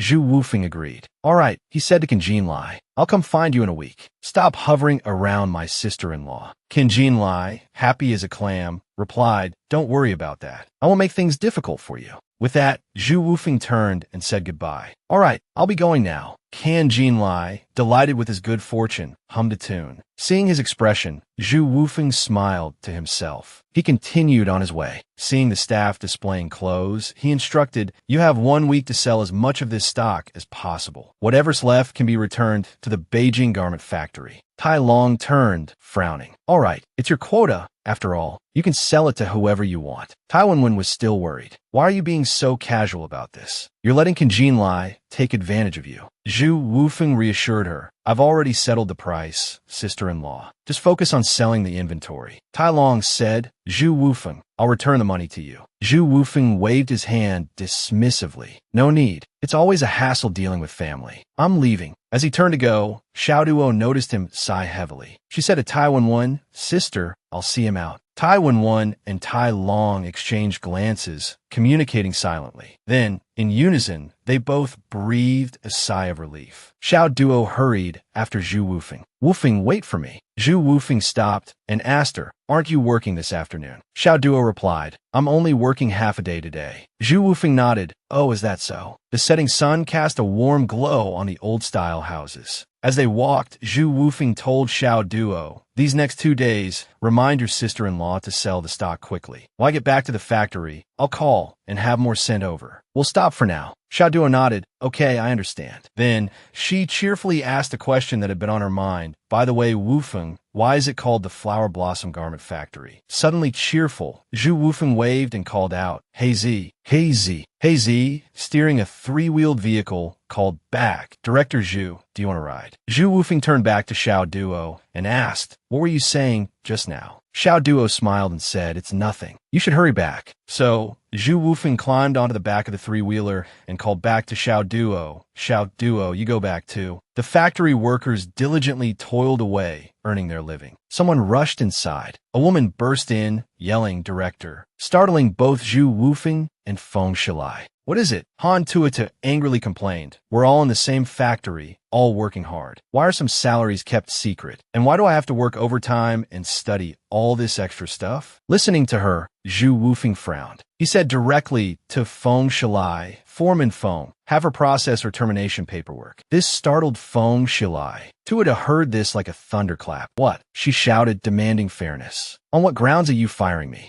Zhu Wufeng brushed past her, coldly saying, on the grounds that I'm the director here. On the grounds that this is my private business. Walking towards the door, he added indifferently, even if Shun Xioping came to talk, wouldn't matter. Pack your things and leave quickly. Feng Shilai hurried after him. He tried to call him back, Wufeng. Wait, Zhu Wufeng said firmly, Feng, don't try to persuade me. Acquaintances who get a little power and then look for excuses to demand the same pay. No way, Feng Shilai said softly, but Secretary Shun is her uncle. Zhu Wufeng's voice was cold. Even better. Make an example of someone. The bigger the chicken, the better. Feng Shilai was extremely troubled. At the Cadre apartment building, the newcomer practically slammed the door open. Mrs. Shun, holding a cup of tea, greeted her with a smile. You're here. Noticing her niece's expression, she asked worriedly, Tuito, what's wrong? Tuitu, still in her work clothes, was trembling with anger. She anxiously asked, who bullied you? Tuita fought back tears before finally bursting into sobs. Uncle, she said, looking pitiful and miserable. I was fired by Zhu Wufeng. Shun Xioping, who was reading the newspaper, looked up in surprise. In the traditional Chinese-style room, Xioping listened to the whole story. All right, he said calmly, asking, you weren't thinking clearly. How could you directly question him in front of so many people? Tuita tried to explain her reasoning, but Xioping advised her, all right, go back and think about it. Write a self-criticism and bring it to me tomorrow. Tuitu obediently replied, okay, Uncle, Andy, I'll go back now.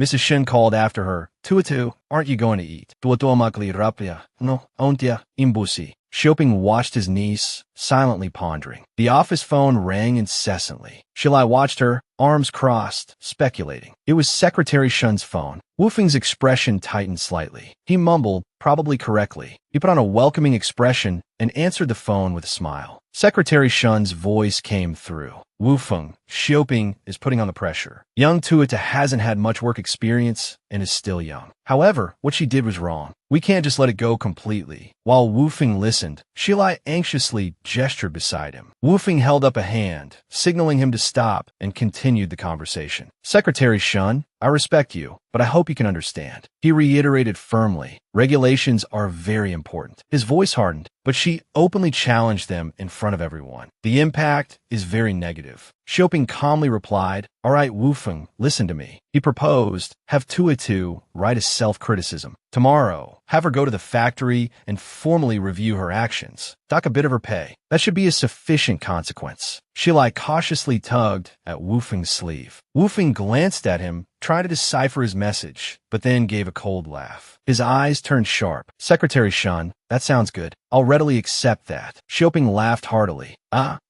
Wufeng, come over for a meal sometime. Wufeng replied, Secretary Shun, thank you for your support. I have to go to Beijing in a few days. I'll visit you when I return. Xioping said softly, all right, I'll await your call. He hung up the phone, ending the discussion. He stroked his chin, smiling in approval. This young man is just to my liking. Mrs. Shin approached, calling Old Shun. She said to him, he fired your niece. What do you like about him? Xioping stated his thoughts seriously. It's precisely because he dared to fire my niece that I like him. Mrs. Shun was exasperated. If you like him so much, suggest a marriage. Then we'll be related, and you can call him elder. Mrs. Shun's impulsive suggestion made Xioping's eyes light up. He clapped his hands excitedly. That's right, Zhu Wufeng. although he's been married before, is currently single. At the same moment, Wufeng and Tuita both sneezed. At the shopping mall, Wufeng discussed matters with Lai Jin. When you meet the 6 factory managers, whatever you do, don't slip up. Remember to say I'm your uncle. Lai Jin chuckled. Hee, alright. He gave a thumbs up. You're really something. You actually know the director of the Beijing garment factory. Wufeng smiled. Regular socializing builds relationships. Nothing is impossible. Lai Jin suddenly asked, by the way, there's something I've never understood. This clothing business is so profitable. Why don't you do it yourself? Wufeng replied, don't overthink it. Firstly, working with you is efficient. Secondly, in a while, the new southern store will have more shops joining. Lai Jin patted his shoulder. You sly dog. Those new shops are yours too, aren't they? Wufeng smiled. Pretty much. They don't allow one person to hold 2 slots. I sell this one to you, and I can go and take that southern city slot. Lai Jin gave another admiring thumbs up. What a brilliant mind. Wufeng said seriously, if it weren't for those 2 idiots, would this slot have been available for you? The next day, at the Beijing garment factory, Wufeng invited Lai Jin inside. Kumin. He raised his hand to greet Foreman Liu. Long time no see, Foreman Liu. Greetings. Liu Deguang replied, young man, you're here early. Then he asked, and who is this gentleman? Lai Jin smiled warmly and introduced himself. Foreman Liu, hello. I'm Zhu Wufeng's uncle. Deguang feigned surprise, amused. Oh, hello. Zhu Wufeng got straight to the point. Foreman Liu, let's discuss the matter at hand. The transfer of the contract. Deguang chuckled and said, all right. Let's talk about the procedures first. After the transfer agreement is signed, I'll need to add another participating store in your Shanghai city. Wufeng continued, I understand that, Foreman Liu. But even if you want to add new participating stores, they can't be too close to my uncle's location. Otherwise, it will affect his business. Lai Jin, standing beside them, beamed. At Liu Deguang's garment factory, he spoke seriously and responsibly. You don't need to worry about that. He winked and said, however, if that's the case, our previous contract with Wufeng will be void. I can't control your dealings. But since you're transferring the participation fee, we won't charge any additional fees. Wufeng smiled and agreed. All right. Then, Shopping produced a contract and said to Wufeng, so, your uncle can just sign here, and this contract will be finalized. Great. Lai Jin was overjoyed. Wufeng smiled and said, Foreman Liu, every family has its own circumstances. I'll discuss a few things with my uncle, and then we'll come back to sign the contract. Deguang said casually, all right. Take your time. There's no rush. He watched as the 2 men walked out arm in arm. Shopping's eyes were filled with a deep, calculating look. He smirked, pleased with himself for some unknown reason. Lai Jin held a stack of Chinese yuan and confirmed with Wufeng, here's 7,500 renminbi. I'll give you the money. Once the contract is signed, the participation quota is mine, right? Wufeng smiled and replied, of course. You said you're ambitious. Aren't you planning to open another store in the south? I'm thinking of bringing in the modeling team from the Beijing clothing company. What do you think? Lai Jin asked, puzzled. Modeling team. What do you mean? Wufeng explained, Foreman Liu is giving me this opportunity. Don't you want to know why? A while ago, I took the modeling team here to the capital. Lai Jin was stunned. What? He whispered, you're not kidding, are you? You really made tens of thousands of yuan a day. Wufeng said, we'll talk about this with Foreman Liu later. You'll see if it's true or not. So what do you say? Let's bring in this modeling team. With our clothes, are you worried we won't be able to sell them? Lai Jin asked hesitantly, how much will this cost? Hiring people to be models. Wufeng held the stack of money and pretended to be angry. If I had known you were so stingy, I would have considered this money wasted. I'll find someone else. Lai Jin, taking the bait, quickly corrected himself. No. Wait. He affirmed, all right, I'll listen to you, okay? Wufeng then put his arm around him in a friendly manner and said, we'll split it 50-50. It won't cost much, don't worry.